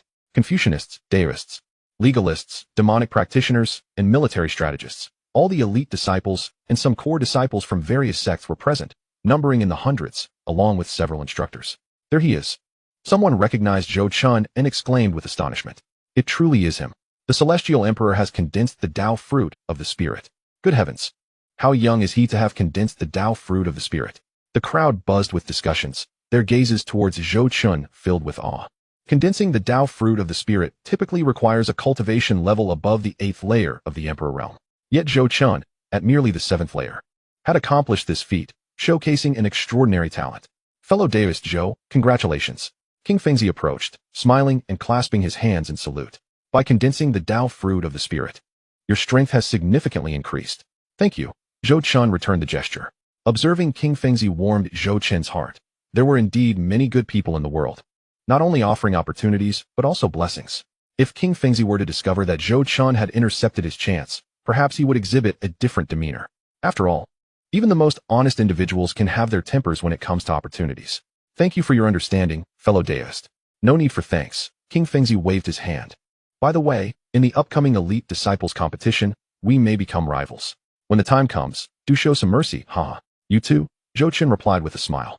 Just then, a chilling voice suddenly rang out. Zhou Chen, do you believe that by condensing the Tao fruit of the Spirit, you can run rampant in the academy? The crowd turned to see a young man clad in black robes, his cold aura revealing that he had reached the 8th layer of the Emperor realm. His eyes filled with murderous intent. Who are you? Zhou Chen narrowed his eyes. I am the Daoist of the demonic sect, Mo Yuking. The young man sneered. I've heard you are quite arrogant. In the Elite Disciples competition, I hope you can showcase your true abilities. I am always ready to accompany you. At any time. Zhou Chen replied nonchalantly. Mo Yuking scoffed and turned to leave. Zhou Chen watched his departing figure, shaking his head. Another fool seeking death. Be cautious, Mo warned. Mo Yuking is no ordinary opponent. His mastery of the demonic arts is profound, and his methods are ruthless. It is said that he practices the demonic sect's forbidden technique. The Emperor-grade supreme blood demon devouring technique, capable of devouring the cultivation and life force of others. Among the younger generation of the demonic sect, his prowess ranks just below that of the chief elite disciple. Zhou Chen nodded, committing this to memory. It seemed the elite disciples competition would be a formidable battle, not only with the Jiang family seeking revenge, but also with the demonic sect looking for trouble. However, he felt indifferent. Zhou Chen was somewhat pleased with his current progress. Within less than a month, he had achieved such significant advancement. The opportunities presented by the Xianxia Academy were indeed unparalleled. With the 7th layer of the Emperor realm, the 9th layer of spiritual strength, the 9 nether Tao fruit, and the 3 mystical divine fire. He felt confident even against those at the 9th layer of the Emperor realm. What are you pondering, Zhou Chen? Mo asked curiously, noticing Zhou Chen lost in thought. Nothing much, just contemplating the Elite Disciples competition. Zhou Chen smiled. All right then, go back and prepare diligently. Mo patted Zhou Chen on the shoulder. The Elite Disciples competition is crucial. It relates to your status in the academy. If you can place in the top 10, you will be promoted to a core disciple. If you secure a top 3 position, additional rewards await. As for the first place, he paused for effect. You will gain the opportunity to enter the core inheritance site of the academy. The core inheritance site? Zhou Chen's eyes brightened. Yes, Mo nodded. It is the most mysterious place within the academy, accessible only to the top-tier geniuses. What lies within, even I do not know. However, it is said that every individual who emerges from the core inheritance site experiences a tremendous surge in strength, with some even breaking through an entire realm. Zhou Chen's heart ignited with fervor. It appeared that securing first place in the Elite Disciples competition was imperative. Thank you, Senior, for the information. No need for thanks. Just prepare well. Mo concluded before turning to leave. Chapter 306. King Feng's Reminder, the Supreme In Thunderpool. Zhou Chen also departed from the entrance of the Sea of Heart Demons, flying towards Qinglian Peak. Along the way, countless disciples pointed and whispered about him. Look, there is the Celestial Emperor. He just condensed the Tao fruit of the Spirit and caused a cosmic phenomenon. Incredible. To condense the Tao fruit at the 7th layer of the Emperor realm is exceedingly rare throughout the entire academy. Zhou Chen paid no heed to their discussions and flew directly back to his cave dwelling. Once he closed the door behind him, he finally breathed a sigh of relief. At last, peace and quiet. He settled down cross-legged in the cultivation chamber, beginning to solidify his cultivation. Although he had successfully broken through to the 7th layer of the Emperor realm, he still needed to solidify his foundation. Moreover, he had to familiarize himself with the abilities of the 9 Nether Dao fruit and the 3 mystical divine fire. Time flew by, and before long, 7 days had passed. During this period, Zhou Chun remained in seclusion, not stepping outside his cave even once. He not only stabilized his cultivation, but also fully mastered the 9 Nether Dao fruit and the 3 mystical divine fire. Now, his strength had increased at least threefold compared to 7 days ago. It is time to emerge. Zhou Chun opened his eyes and stood up. With 23 days remaining until the Elite Disciples competition, he needed to prepare thoroughly to strive for first place. However, just as he was about to exit, the communication jade talisman suddenly vibrated. Zhou Chun picked it up and probed with his consciousness. It contained a message from King Fengzi. Fellow Deist Zhou, do you have a moment? I wish to speak with you. Speak. Zhou Chun furrowed his brow. What could King Fengzi want to discuss? All right, I'm on my way, he replied and left the cave. Following the address left by King Fengzi, Zhou Chun arrived at the Deist region. The environment here was serene, filled with ancient pines and cypress trees, with celestial cranes flying about, presenting a scene reminiscent of a Deist paradise. Zhou Chun approached a bamboo house and knocked on the door. Please enter. King Fengzi's voice came from within. Zhou Chun pushed the door open and stepped inside. The bamboo house was quite simple, containing only a table and several chairs. King Fengzi sat at his table, sipping tea when he noticed Zhou Chun entering. With a smile, he gestured for him to come closer. Zhou, my friend, come, take a seat. Thank you, Zhou Chun replied, settling down as King Fengzi poured him a cup of tea. Taste this. It is the Daoist Enlightenment tea, capable of clearing the mind and sharpening one's resolve, beneficial for cultivation. Zhou Chun raised the cup, taking a gentle sip. The tea flowed smoothly down his throat, instilling a refreshing sensation throughout his being, leaving him feeling remarkably clear-headed. This is exquisite tea, he praised. I'm glad you like it, King Fengzi smiled, but soon his expression turned serious as he fixed his gaze on Zhou Chun. My friend, the reason I sought you today is to discuss a matter of great importance. What is it? Zhou Chun inquired. It pertains to the Jiang family, King Fengzi replied gravely. It appears they will not rest until they have sought vengeance against you. I have learned that they are secretly mobilizing a significant number of disciples, intending to target you during the Elite Disciples competition. Not only will the Jiang family's Deizai launch a full assault against you, but other factions allied with them will also lend their support. You must exercise caution. Zhou Chun nodded, having anticipated this. The Jiang family harbored a deep-seated desire to obliterate him. It was inconceivable they would spare him during the Elite Disciples competition. Thank you for the warning, my friend. All I can say is, we shall meet force with force and shield ourselves from the flood. Your strength is indeed formidable, King Fengzi acknowledged. However, the Jiang family possesses not only might, but also cunning tactics. I have heard that they have summoned their ancestral patriarch to provide protective talismans to the participating Jiang disciples. These talismans can unleash an attack equivalent to the 10th level of the Emperor realm at a critical moment, wielding devastating power. Furthermore, while the Academy forbids the use of external objects, talismans are considered the property of the cultivator, and as long as they do not exceed 3 realms above their own, they are not deemed a violation. 10th level of the Emperor realm? Zhou Chun's brow furrowed. This indeed posed a considerable challenge. Although his strength had increased, enduring an assault of that magnitude would still be perilous. However, you need not fret excessively, King Fengzi continued. Such talismans can only be used once by each individual, and once activated, the user will succumb to a state of weakness. As long as you remain vigilant, it should not pose an insurmountable problem. I understand, Zhou Chun nodded. Thank you for informing me, my friend. No need for thanks, King Fengzi smiled. I merely wish to see no talent wasted. You possess a true heart for the Tao, and your comprehension is exceedingly high. Your future achievements are boundless. It would be a tremendous loss if you were to fall victim to the Jiang family's schemes. Warmth filled Zhou Chun's heart. King Fengzi was indeed a commendable person, taking the time to warn him about his safety. Truly, he was the man who had gifted him the fire of 7 emotions and 6 desires. Your kindness shall not be forgotten, my friend, Zhou Chun said earnestly. Should you ever find yourself in need of assistance, do not hesitate to speak. Haha, I shall remember that, King Fengzi laughed. After engaging in conversation for a while longer, Zhou Chun took his leave. Upon returning to his cave dwelling, he fell into deep contemplation. The Jiang family's preparation of talismans at the 10th level of the Emperor realm indicated that the Elite Disciples competition would be even more perilous than he had anticipated. However, a glint of determination sparked in his eyes. He too had his trump cards, 9 Nether Dao fruit, Samadhi Divine Fire, Taixu 8 Desolation Formless Sutra, and the Qinglian Creation Body. Even when faced with an attack of the 10th level of the Emperor realm, he held confidence in his ability to withstand it. Moreover, Zhou Chen accessed his system panel to review his opportunities. With more than 20 days remaining, he would not remain idle. He focused on one opportunity displayed on the panel, which was not far from Qinglian Peak, merely 3,000 miles away. Name, Gu Jiafeng. Recent opportunity. In 3 days, discover a hidden secret realm within the Xianxia Academy. Inadvertently entering the Emperor-level Supreme Yin Thunder Pool, which harbors pure Yin Thunder power capable of refining the body and enhancing comprehension of the Thunder laws. What a stroke of fortune. Gu Jiafeng truly is a godsend. Zhou Chen couldn't help but exclaim. At the Xianxia Academy, within a secret valley, dark clouds swirled as lightning flashed, the ominous power of Yin Thunder saturating the entire valley. Deep within, a naturally formed spirit pool shimmered in silvery black, with Yin Thunder crackling across its surface, exuding a sense of destruction. This was the Yin Thunder Pool. Zhou Chen stood at the valley's entrance. Feeling the electric energy in the air, his eyes filled with anticipation. The Yin Thunder power could refine his body, and this opportunity might elevate the Wang of the Underworld Seal to new heights. As Zhou Chen stepped into the valley, countless bolts of Yin Thunder surged toward him.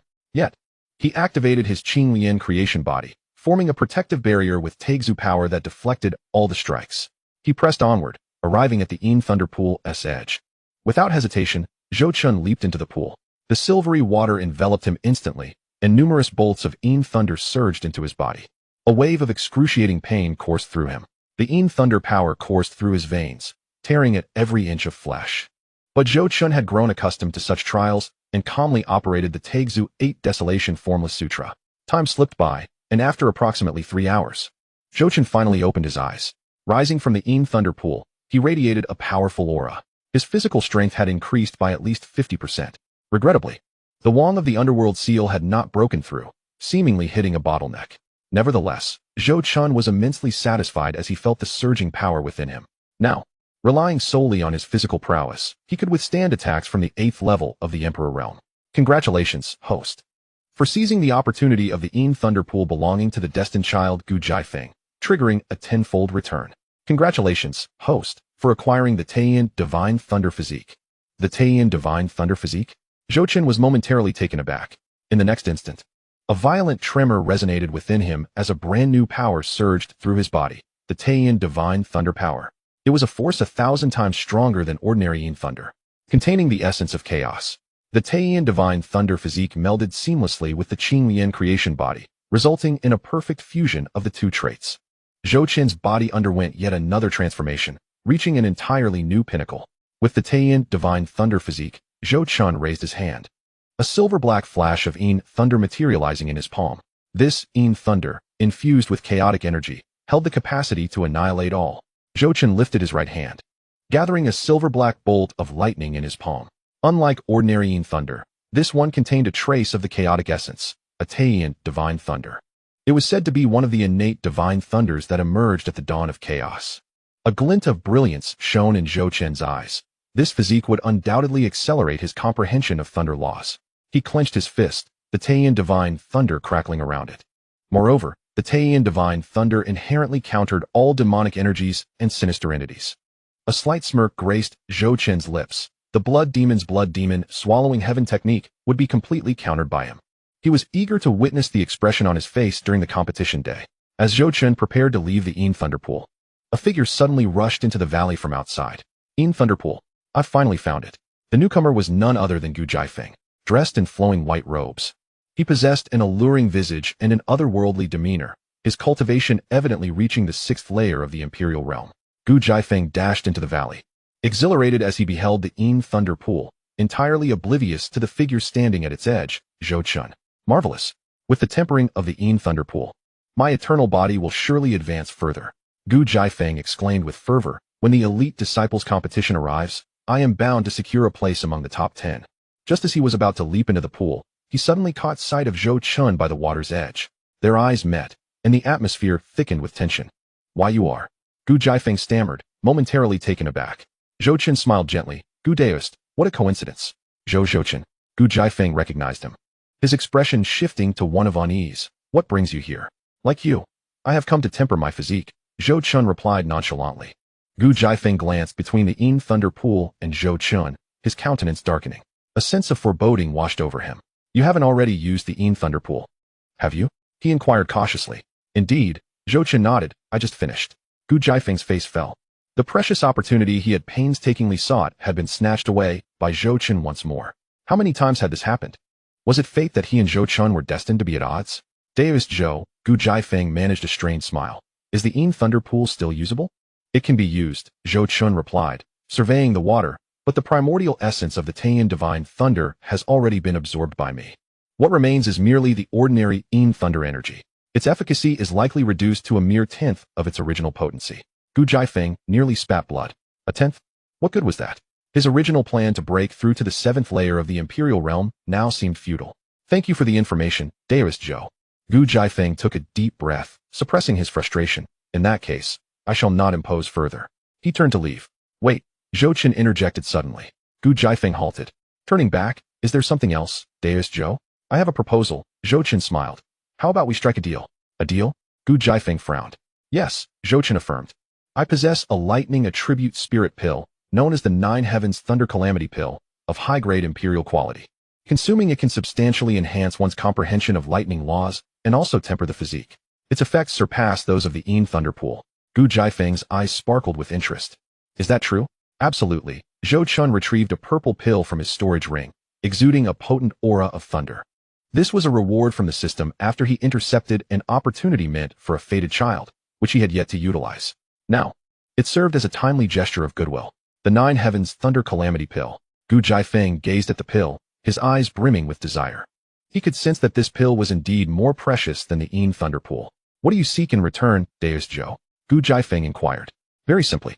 Zhou Chen smiled. I wish to know the specific strategies of the Jiang and Mo clans for the Elite Disciples competition. Gu Jiafeng paused, then realized Zhou Chen's intent. You wish to gain insight into your opponent's trump cards in advance. Precisely, Zhou Chen nodded. You possess extensive connections within the academy, Gu Daoist. Surely you can uncover some insider information? Gu Jiafeng pondered silently for a moment before conceding. Indeed, I can gather some. Then it is settled. Zhou Chen tossed the pill to Gu Jiafeng. In 3 days, provide me with the information. Gu Jiafeng caught the pill, looking at Zhou Chen. Are you not concerned that I might take the pill and renege on the agreement? You won't, Zhou Chen smiled, because you are a wise individual. After a moment of silence, Gu Jiafeng finally nodded. Very well, I shall deliver the information to Qinglian Peak in 3 days. Thank you. Zhou Chen turned and departed the valley. Gu Jiafeng stared at the Nine Heavens Thunder Calamity Pill in his hand, a complex expression adorning his face. This Zhou Chen was indeed a prodigy. He shook his head. Not only is he powerful, but his mind is also astute. Yet, Gu Jiafeng clenched the pill tightly. With this, my strength can ascend to new heights. In the Elite Disciples competition, I must secure a place in the top 10 to gain further opportunities. He sat cross-legged, commencing the refinement of the Nine Heavens Thunder Calamity Pill. The purple lightning energy surged into his body, initiating a transformation. Gu Jiafeng's aura steadily climbed, soon breaking through the bottleneck of the 7th layer of the Imperial Realm. At the Xianxia Academy, the martial arts arena buzzed with excitement. Today marked the day of the Elite Disciples ranking battles. The arena was teeming with spectators, with disciples and instructors from various sects gathering in droves, numbering in the thousands. Chapter 308. With unyielding momentum, confronting Qingfeng. At the center of the arena stood a colossal platform, measuring 1,000 feet in circumference, forged entirely from star iron. Capable of withstanding full-force attacks from those at the 10th layer of the Imperial Realm without sustaining damage. Surrounding the platform were countless luminous screens displaying the information of each participating disciple. Participant, Zhou Chen, Cultivation, 7th layer of the Imperial Realm, Sect, none, record, 0 wins, 0 losses. Participant, Mo Yuking, Cultivation, 8th layer of the Imperial Realm, Sect, Mo Clan, record, 187 wins, 23 losses.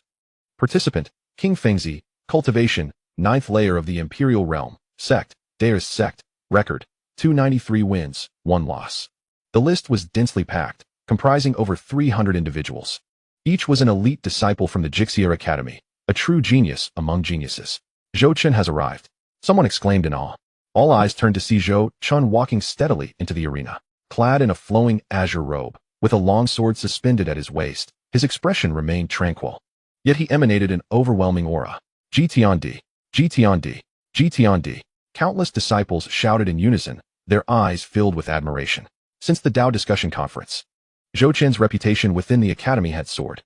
particularly after he condensed the 9 Nether Dao fruit, which triggered a celestial phenomenon, leaving all in awe. Humph.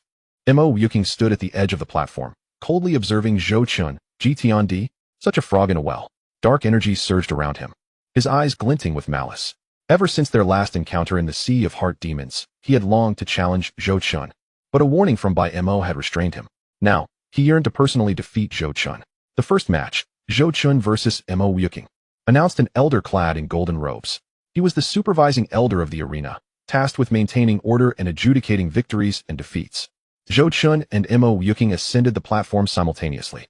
The atmosphere thickened as the two confronted each other. Zhou Chun, are you ready to die? Mo Yuking sneered, the dark energy within him swirling ominously. Blood demon true body. His form began to swell, transforming into a towering blood-red giant, exuding a terrifying aura of dark energy. Blood demon swallowing heaven. The sea of demonic blood. Countless crimson energies coalesced into a vast sea of blood, surging towards Zhou Chun. Within this sea, anguished souls wailed, radiating horrific resentment. It was a scene of sheer terror and carnage. The blood sea, born from the sea of demonic blood, could continuously devour the life force and cultivation of its enemies. With this exchange, Mo Yuking was confident that even the mightiest opponent would be worn down to nothing. The path of the demons, is it? Zhou Chun smiled lightly, raising his hand. Taiyin Divine Thunder. A brilliant silver lightning erupted from his palm, instantly transforming into a tempest of thunder, surging forth to meet the blood sea. The Taiyin Divine Thunder, the purest of all lightning, was specifically designed to counteract all forms of malevolent energy. The sea of blood clashed with the sea of thunder, and in an instant, the blood sea was purged by the lightning, dissipating into black smoke. What? Mo Yuking's expression changed drastically. His blood demon swallowing heaven technique had been effortlessly countered? Impossible. He roared in fury, unleashing his magical prowess once more. The blood demon swallowing heaven technique, 10,000 ghosts devouring hearts. Countless vengeful spirits erupted from his body, surging toward Zhou Chun. Yet, Zhou Chun merely waved his hand with a nonchalant gesture. The Taiyin Divine Thunder purifies the world. A multitude of silver-white lightning bolts descended, and the wailing spirits screamed in agony as they transformed into black smoke and vanished. Impossible. This is Taiyin Divine Thunder. How could you possess such terrifying lightning arts? Mo Yuking gazed incredulously at Zhou Chun. The blood demon swallowing heaven technique he practiced was utterly ineffective against the Taiyin Divine Thunder. Deaf. Zhou Chun, uninterested in further dialogue, raised a finger decisively. Taiyin Divine Thunder suppresses. Boom. Thousands of bolts of lightning struck simultaneously from the heavens, directly hitting Mo Yuking. In the next moment, with a piercing scream, Mo Yuking's true form was shattered by the thunder, his body hurtling backward to crash violently against the edge of the arena. I lost. He spat out a mouthful of blood, his eyes filled with disbelief and resentment. The victor is Zhou Chun, the supervising elder announced. The crowd erupted in astonishment. One strike. He defeated Mo Yuking with a single blow. How formidable. The Celestial Emperor truly deserves his title. Mo Yuking, an 8th-layer emperor, trained in the forbidden techniques of the demon clan, was actually taken down in one move? Whispers filled the air as the onlookers regarded Zhou Chun with profound reverence. Emotionless, Mo Yuking descended from the arena, his expression dazed. Today, he had suffered a complete defeat. The Taiyin Divine Thunder was the nemesis of the demonic path, leaving him with no chance of victory. In the next match, Zhou Chun faced Xianxia, an elite disciple of the Sword Clan. The supervising elder continued to announce. Xianxia ascended the stage, a young man clad in white, a long sword hanging at his waist, his gaze sharp as a blade. Zhou Chun, I have long admired your reputation. Xianxia cupped his hands. I have heard your swordsmanship is exceptionally high. Let us engage in a friendly spar today. Please. Zhou Chun nodded. Just as Xianxia drew his sword, countless sword chi erupted from within him, coalescing in the air into a massive sword, slashing toward Zhou Chun. This strike contained his entire understanding of the sword path, exuding terrifying power. An impressive sword technique. Zhou Chun acknowledged with a nod, a hint of admiration in his eyes. Azure Lotus opens the heavens. Perfected killing principle. In the blink of an eye, Zhou Chun's long sword was nearly unsheathed, a brilliant sword light piercing through the void. Boom. The two sword chi collided, producing a thunderous roar. However, Zhou Chun's swordsmanship was evidently superior, shattering Xianxia's myriad swords returning to the heart. The residual force of the sword chi did not diminish, striking Xianxia. He hurriedly activated his protective spiritual energy to defend, yet was still forced back 10 steps. Such formidable sword path principles. Xianxia's eyes brimmed with shock, and he sincerely admitted, I concede. He then turned and left the platform without a hint of hesitation. The victor is Zhou Chun, the supervising elder announced once more. Subsequently, Zhou Chun engaged in 10 consecutive matches, triumphing in each with a single strike. No matter if it was the strategies of the legalists or the martialists, or even the yin-yang manipulations of the yin-yang school, they were all rendered powerless before Zhou Chun. An overwhelming dominance. An unyielding onslaught. In the next round, Zhou Chun faced Qing Fengzi, the foremost elite disciple of the Daoist school. The supervising elder declared. The entire arena fell silent. Qing Fengzi, the top elite disciple of the Daoist school, was at the 9th layer of the Emperor realm, boasting an impressive record of 293 victories to just 1 defeat, making him one of the Academy's most exceptional talents. This battle would undoubtedly be a pinnacle confrontation among elite disciples. Qing Fengzi walked gracefully onto the stage, a gentle smile adorning his face. Zhou Chun, my friend. We meet again. He cupped his hands. This time, I shall take it seriously. You are too modest, Qing Fengzi. Zhou Chun returned the gesture. Please enlighten me. Then I shall hold nothing back. Qing Fengzi's smile faded, his gaze sharpening. Wind of the clear breeze. His form suddenly vanished, transforming into countless breezes that enveloped the entire arena. Zhou Chun's consciousness swept across, only to find that each wisp of wind carried Qing Fengzi's aura. Could this be a technique of duplication? Zhou Chun observed quietly. No, this is not duplication, but rather the conversion of spiritual energy into wind elements, merging with the world, an essence of the wind principle. With this understanding, Zhou Chun activated the Tai Su Ba Huang Yuxing Sutra, sensing the spatial fluctuations around him. Yet, under the intensity of his 9th layer Emperor realm consciousness, he swiftly pinpointed Qing Fengzi's true position. Tai Su Yin Yang slash. A sword swung forth, and the sword Qi vanished in an instant, reappearing behind Qing Fengzi. Qing Fengzi's countenance shifted, hastily manifesting his form and raising his hand to defend. Dao Extreme Guardian. A massive Taiji pattern emerged, blocking the sword Qi. Spatial principles? A flicker of astonishment crossed Qing Fengzi's eyes. Zhou Chun, you are indeed extraordinary. You are impressive as well. Qing Fengzi. Zhou Chun nodded. However, it is time to conclude this. He summoned the Azure Lotus of Creation, and a colossal Azure Lotus phantom materialized in the void. Tai Su Ba Huang slash. Countless sword Qi erupted from the Azure Lotus, each imbued with the perfected killing principle and spatial principle, apart from Zhou Chun. No one could foresee where the next attack would emerge. Qing Fengzi's expression grew grave as he formed seals with his hands. Clear breeze for 1,000 miles. Countless wind principles coalesced into barriers, layered upon one another, attempting to shield against the sword Qi. Yet, Zhou Chun's sword Qi was overwhelming. Each bolt transcending the spatial continuum without hindrance, its might utterly terrifying. Bang! Bang! The barriers shattered one after another, and the sword Qi ultimately struck Qing Fengzi. He spat out a mouthful of blood, his body flying backward. I concede. He chuckled bitterly. Shaking his head, Zhou Chun's strength has transcended the bounds of the 9th layer of the Emperor realm. I concede. Zhou Chun cupped his hands in acknowledgement. The victor is Zhou Chun, the supervising elder announced, his eyes filled with astonishment. Zhou Chun had actually triumphed over the seasoned 9th layer Emperor Qing Fengzi, appearing almost effortless. This strength is utterly terrifying. Celestial Emperor. Celestial Emperor. Celestial Emperor. The arena erupted with thunderous cheers. Everyone was captivated by Zhou Chun's prowess. Yet, at that moment, a chilling voice rang out. Zhou Chun, do you think this is victory? A young man clad in crimson robes ascended the stage, emanating an overwhelmingly terrifying aura. It was Jiang Yan, the prodigy of the Jiang clan, at the 10th layer of the Emperor realm. Jiang Yan? Zhou Chun narrowed his eyes. Jiang Yan was the foremost talent of the younger generation of the Jiang clan, having reached the 10th layer of the Emperor realm, poised for a breakthrough to an even higher plane at any moment. Zhou Chun, you have slain my Jiang clan's 8th AD ancestor. Today, you shall repay this blood debt with your life. Jiang Yan sneered, his aura surging wildly within him. Complete form of the flame phoenix. A colossal fire phoenix erupted from within him, radiating an aura capable of annihilating the heavens and earth. This was no ordinary flame phoenix. It was the fully realized form, possessing power 100-fold greater than Jiang Yan's. Flame phoenix, 9 heavens. 9 phoenixes devour the world. 9 fire phoenixes manifested simultaneously, each embodying the perfect principles of the fire element. They spiraled through the air, coalescing into a colossal fiery formation that ensnared Zhou Chun within its grasp. Burn! Jiang Yan bellowed, and the 9 fire phoenixes detonated in unison. Concurrently, a talisman slipped from his palm. A single-use attack talisman brimming with the full force of the 10th layer of the Imperial realm. A terrifying inferno engulfed the entire arena, the temperature soaring to alarming heights, warping the very fabric of space. This strike had indeed reached the zenith of the 10th layer of the Imperial realm. Brother Zhou, Xianxia gasped. The onlookers held their breath, anxiously fixated on the arena. Could Zhou Chen possibly survive such a cataclysmic assault? As the smoke dissipated, a massive bronze bell floated serenely in the center of the arena, completely enveloping Zhou Chen. The Chaos Bell. Its surface was etched with ancient runes, emanating an aura of primordial chaos.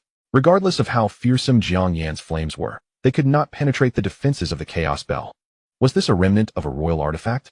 Artifacts of the Imperial grade, also known as royal artifacts, wield immense power even in their incomplete forms.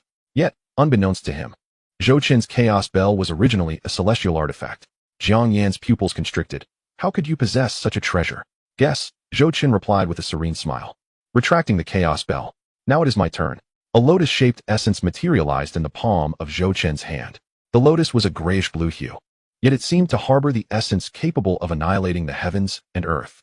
In the next moment, Zhou Chen raised his hand, casting the lotus forth, unleashing the Taiyan divine thunder and the Sanmiai divine fire in a simultaneous eruption. Thunderous fire lotus. Boom, boom. The air was rent with the terrifying sounds of explosions. Silver-white lightning intertwined with black flames, coalescing into a fearsome beam of light that surged towards Jiangyan. His countenance paled, and he hastily summoned all his spiritual energy to defend himself. However, the might of the thunderous fire lotus was overwhelming, shattering his defenses with ease. Boom. Jiangyan was hurled backward, crashing violently against the edge of the arena, his crimson robe charred and blackened. I concede, he gritted his teeth, his eyes filled with resentment. The victor is Zhou Chen, the supervising elder declared, his voice trembling. A profound silence blanketed the arena. Everyone was astonished by the spectacle. Jiangyan, a prodigy among the young elite of the Jiang family, at the pinnacle of the 10th layer of the Imperial realm, had been vanquished by Zhou Chen, and Zhou Chen had done so with a single move. Sky-cutting Emperor, Sky-cutting Emperor, Sky-cutting Emperor. After a brief silence, the entire martial arts arena erupted into deafening cheers. The crowd chanted Zhou Chen's name. Congratulations to Zhou Chen for becoming the chief elite disciple of the Xianxia Academy. The supervising elder proclaimed. From this day forth, Zhou Chen shall enjoy all privileges of the chief elite disciple, including the authority to mobilize certain powers of the academy, access to the top secret intelligence repository, and a qualification to enter the core heritage site of the academy. Zhou Chen nodded, descending the arena at a measured pace. The crowd parted to create a path, their eyes filled with reverence. The title of chief elite disciple represented the highest honor among the academy's elite. Throughout the history of the academy, fewer than 100 individuals had achieved this status at the 7th layer of the Imperial realm. Zhou Chen was now among them. Sky-cutting Emperor, congratulations, Xianxia approached, cupping his hands in salute. Thank you, Zhou Chen replied, returning the gesture. By the way, the privileges of the chief elite disciple are extensive. Make sure to utilize them wisely.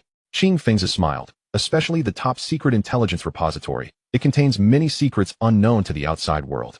I will, Zhou Chen nodded, eager to explore some information regarding the realms above the Imperial level and clues about the Chaos Bell.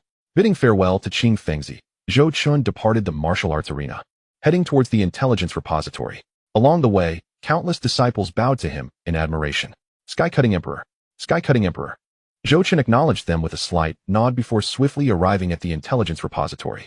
The repository, located in the core area of the academy, was a grand edifice constructed entirely of black mysterious iron, exuding an aura of enigma.